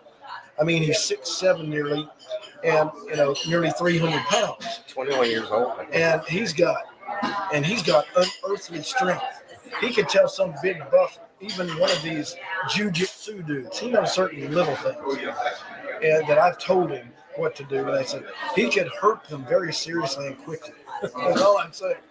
But he's not Mr. Macho. He's a kickback. But he did this little thing that I'm not proud of, in which he was watching out for this young lady in her business, and there was a certain dispute, and he just picked the guy up, pretty big guy, one-handed, and put him up against the wall and said, is that really necessary? The guy agreed that it wasn't, however that happened. And he told me about it, and I go, don't do that anymore. And he listened to me. But the reality is most kids, and even those who are in gangs, don't understand they're not all powerful. Some of them understand this and vet their actions based on certain areas and certain people they target. They look for weakness. They look for areas where they can get. And I hate it when police officers get on the television and tell us to be victims. Be a good victim. I think that's the most heinous thing, because criminals look at that and go, ooh. They go up to businesses and say, don't take $100 bills. That's illegal for them to say that. because it's vetted legal tender. And if it's legal tender, it's illegal for them to say that. So I cannot tell you, don't take the money. If they told me that, I would tell them, no, you be here. I'm taking the money. I can't refuse legal tender. You have to make it safe where I can do business. That's what you're for. And you will do your job, or I will do mine. That's the thing with the laws in general. Like you said, it creates the victim mentality, and in the mentality that you are defenseless. Yes, You know, it's it's like in the give LA it up, riots. give up the wall. It's like in the LA riots. Don't fight them. What logic says to do is defend your wife, defend your community. They're telling you give up your community, and that's why crime increases. Is that very mentality? Well, my whole take on it is the whole purpose of gun control is so you, as a citizen, will rely on the system to protect you. The police, the military. Isn't that the way it is? Yes, you you're know, right. That's instead what of I'm you saying. having the ability to do things on your own, whether it's self-defense, whether it's hunting and fishing, whether it's whatever it is, they don't want you to learn to rely on yourself and your family and your friends That's for exactly. anything. They want you to rely on the system, and the police is the system. Why do you think that is? Why do you think? Because it's dependency. It's, you know, you especially in the urban areas. Well, this is a bigger thing based on your book, even that you put out, which was what was the name of that book? We need to put that out there. Vegetarian agenda. The vegetarian agenda. It's all a huge move to put people. That's why they put fluoride in the water. This is a big thing. And what they're really doing is making it like a big welfare state. No, it's not totally welfare. But in Brave New World, they want a world kind of like that. Everybody in step. And they want to eradicate the thinkers because that upsets their plans. And they do it sometimes by encouraging them to take a stand. There's lots of ways of doing that. And like us, when they do something, they get people to react. That's what they want to do because they want to identify the groups. And then they have a contingency for each group already in place. They just have to get the group to show themselves. And that's one of the things where I rejected Greg in joining his group and doing anything at time. I knew what they wanted. And there's a lot of them that don't go public that are throughout the United States. And the United States, those who are wanting this, hate it because they're people that are subtly in the wings waiting for them to do something. And they are within the military, they're within every branch of government, just like their agents, they're everywhere. And they don't know what they're dealing with. They think they do. And when it breaks forth, it's going to be like bedlam and chaos, and they're going to go, oh my, what's this? And then they'll have a contingency for that. But my thought on this is in agreement with you is that they are making us dependent. That is why if you go in and say, oh no, I don't need electricity, I don't need sewage, I've got a self-composting toilet, I'm generating my own power. And all of a sudden, they get where they say, no, you've got to do this. They will force you to do something. And one of the things that I have noted about the building of houses, they're not secure. Not one house in this United States. The ancients would have said, what are they building all these summer cottages for? Because that's all they are. You can kick the door and it falls open. The windows, there's no security in them whatsoever. And if you talk to anybody who's a movie star, they don't live in houses like that. Or if they do, they ensconce around it security. We live in the most unsecure, that if a nation were to come in here and march and take over, they wouldn't have to go in the house to look for it. All they got to do is go, brrr, and everybody in that house would be dead. That's simple. They're not secure. A shooter outside, a stray bullet comes through, That's why you go to Oakland or any inner city, you see people getting shot through their windows, and you see bullet holes in doors and walls. And there is no security. Is that a secure place to put my family? No, that's why I got in apartment complexes, hopefully on the second floor to the back. Because bullets, if they're coming up, will avoid at the back, it'll be higher. It'll catch you in the beginnings. You got to think. And Americans have been hoodwinked in buying homes to, it's all about location, location, location. Not the quality of the home that you're being built and that it's secure. And it comes from the 19th century when they built homes out of wood. You know, it was hard to get anything else. But if you notice, most mansions of the wealthy are built of what? Stone. Or, you know, not Well, a lot of it paste. here is they make homes because of earthquakes. Exactly. But the thing is that if you But go you to can any build- older neighborhood, they're all brick. They're all brick buildings. Yeah, but the thing is, even a brick or stone structure can be made secure from earthquakes with materials and how you build them. And, you know, and they don't build houses that way. They won't build them according to good structure and wise things. Why? Because it keeps people working and keeps jobs in the industries and industries. They stay intact for decades. You go down East 14, take a right, go to those older neighborhoods and say, those houses, those neighborhoods are almost 100 years old, and they're nice. They're beautiful, well-structured homes. And they were And they're not expensive homes. They're actually one of the cheapest neighborhoods in the Bay Area, but they look nice. And they're well built. Now, I did see a home up in Oakland, right off of Redwood Road, going up to Skyline. I went in and just looked when he was building it, and it was one man building the whole house because he wanted to build a house. He said, everything's done. And I looked at everything. He was a craftsman, and even the stairs were built oak banister, stepped, interlaced, perfectly tight. Everything built solid, built for earthquakes, built on a hill, foundation tight. And I thought, whoa, I'd love to own this home. It's an art. It's an art. It's a work of art. Yes. So they're every piece, indoors, outdoors, everything. But the problem is builders today are not building homes. They're throwing together tract houses. And even if they're building a neighborhood or whatever, they're slapstick. And I mean literally, they're slapping sticks and pasteboard up. And they're put them up in 3 months. My house in Las Vegas was put up in 3 months. Wow. And you could see the walls where they like the drywall was off kilter and Really? Exactly. You could tell it was put together like It's called slapstick, and that's not just the comedian slapstick. It's just throwing something together and going, here you go, you got a house. But it's not a home. It's not a place where I would feel secure no more than I would say I can trust my police department since they're telling me, oh, when they come up, just give them everything and just, you know, that means that I'm open target and that if someone's with me, I'm making them open. Now, as I state in one of the posts that I did today, sometimes you're caught and there ain't no way you're going to win. You have to yield. There's times to yield. But by the fact that they say a citizen can't carry a gun, a legal citizen, that means the criminals are going to carry, they carry. And in any system or country or area where there's a freedom for the legal and constitutionally supported populace can carry guns, just like that man did in that Vegas strip where he was in a little restaurant and two men came in with shotguns going, hey, we're big, we're bad, we're here.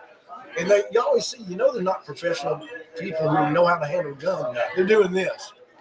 They're just doing effect. Especially with the high caliber, it's a powerful caliber weapon.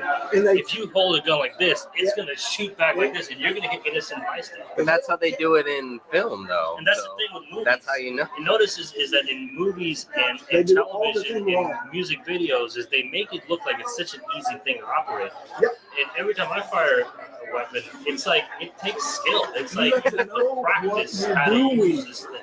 And, you know, even to get a gun to work, you don't buy a brand new gun and go out and go, okay, I'm ready. You have to fire at least 300 rounds to get that thing settled in. That's a lot.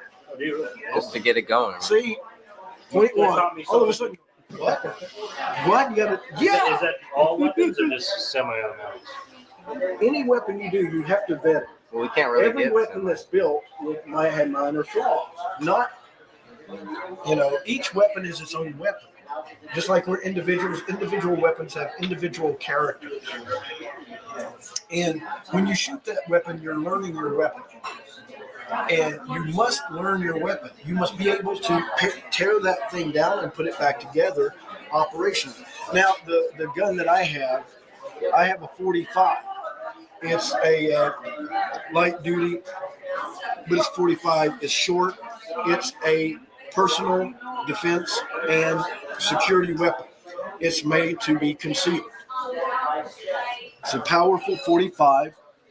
And I'm not going to discuss the gun. I'm not going to pump up a gun right now, especially in this current atmosphere. Oh. But out of respect for those who have maybe lost lives, I am respectful. I'm a respectful gun owner, and I'm not out there to kill people. And neither does taking my guns away make you safer. Well, then make sure that you don't. You outlaw guns, just like in Prohibition, they outlawed alcohol. Did it make crime less? Did it make drunkenness less? No. It made it to where the prices went up and it went underground. Anytime you have something like that, it goes underground, it becomes more dangerous because there are criminal elements that will take advantage of that for profiteering. That have guns that are probably untraceable. Exactly. Then guns are untraceable and death is much more prevalent. And you have to depend on the police, who are overstretched now, as they say. And even if they bring in foreign troops, you cannot loose 40,000 hyenas and chase them down with a couple of pit bulls and go, we'll catch them, we'll surround them and take control. Well, that's what the gun issue is about. Let me just ask both of you this. Let's start with you. Let me just ask you, about do you think that we need stronger gun legislation in this country, in this nation, or in this state? Like in what regards? Just to that guns will save lives if there's more, just to keep the crazies from getting guns, things like that. Well, the crazies are gonna get guns regardless. People that want something are gonna get it. They're gonna do what they can to get it. It's the people that are the law-abiding people that mean well. They're the ones that are gonna sit there and say, "I want to be a good person and not own gun." It's a psychological thing. They want to make the concept of gun ownership a bad thing. That the very concept of owning a firearm is something bad and something wrong. Once you convince the public of that, a lot of them are going to fall for it. The problem is you got to change the mentality of what it means to own a firearm, and it doesn't help in the media and in entertainment that the concept of gun ownership is only criminals have guns, and drug dealers and thugs, and people in the military have guns. The concept of gun ownership is about self-defense and self-preservation and independence. That's what it's about. It has nothing to do with. It doesn't have to do with sportsmanship. It doesn't. It's actually the reason why it's in the Constitution is because back in the 18th century, it was about forming militias and making sure government and is not protecting the government from invasion, which we're still susceptible to today. And one of the things that they don't tell you about the Constitution is every male who is a lawful free citizen is to have a stash of ammunition and weapons, automatic style. That's like now. law, right? It is a law by the Constitution for forming militias when the government is overwhelmed in their But that wouldn't work for felons, though. And our government can be overwhelmed. We are powerful, yes. We are not invincible. Believe it. We are. They call us the most powerful nation in the world. We are like Rome. Rome was the most powerful nation in the world. They had the most trained, efficient, and equipped force in the world. If you look at some of the ancient technology they had, they were prepared. Each soldier was trained to maintain 6 square, I think it was yards of area, and they had the phalanx. It was where they would shield up, cover themselves from arrows, and they were strong, and they would incorporate, yes, but they would incorporate these techniques to overcome the adversary from a position of inferiority to overcome superior forces. Well, they were prepared. Now, my point being is that our nation cannot depend on our military alone, and the governments that think know that it is possible, like in World War II, you're overwhelmed by a massive, well-mechanized, well-oiled machine. They don't have to be big. They can be like Alexander and just slaughter people with 40,000. They're defeating million-man armies. Ooh, could that happen in the United States? Absolutely. And the thing is, it happened in Vietnam. And you look at the ancient book of war that they talk about. That is the way to wage a war today. And that's the war that would be waged in the United States. There are many. Well, like in Ho Chi Minh in Vietnam, there was an ancient Chinese war general who said, you don't need a big superior force. You just minor forces with minor strikes hit in there. And I forgot his name. I'll have to look it up and bring it up. Yes. I forgot the name. It's the art of war. Good. Yes. And the thing is, the Japanese said it in World War II. They said, if we invade and take over America, there would be a gun behind every blade of grass. And they did not in a couple years. For that. But that's why they might be here. Well, the thing about it is, and the realities that we're facing today is they're trying to make the public think weapons and guns are killing more people than anything else. The fact of the matter is, and if you check the facts versus the rhetoric of guns, gun deaths are declining. And what the media is doing is it's just like the noisy wheel or the noisy anything gets the oil. And they're just making a bunch of noise. A minority that speaks loud enough may overcome a majority. And what is really happening is they're circumventing common intelligent thought and trying to replace it with emotion and charge it with the wow, shock and awe factor. And unfortunately, that doesn't lend to thought. And Congress, as you see this new Congress, we're going to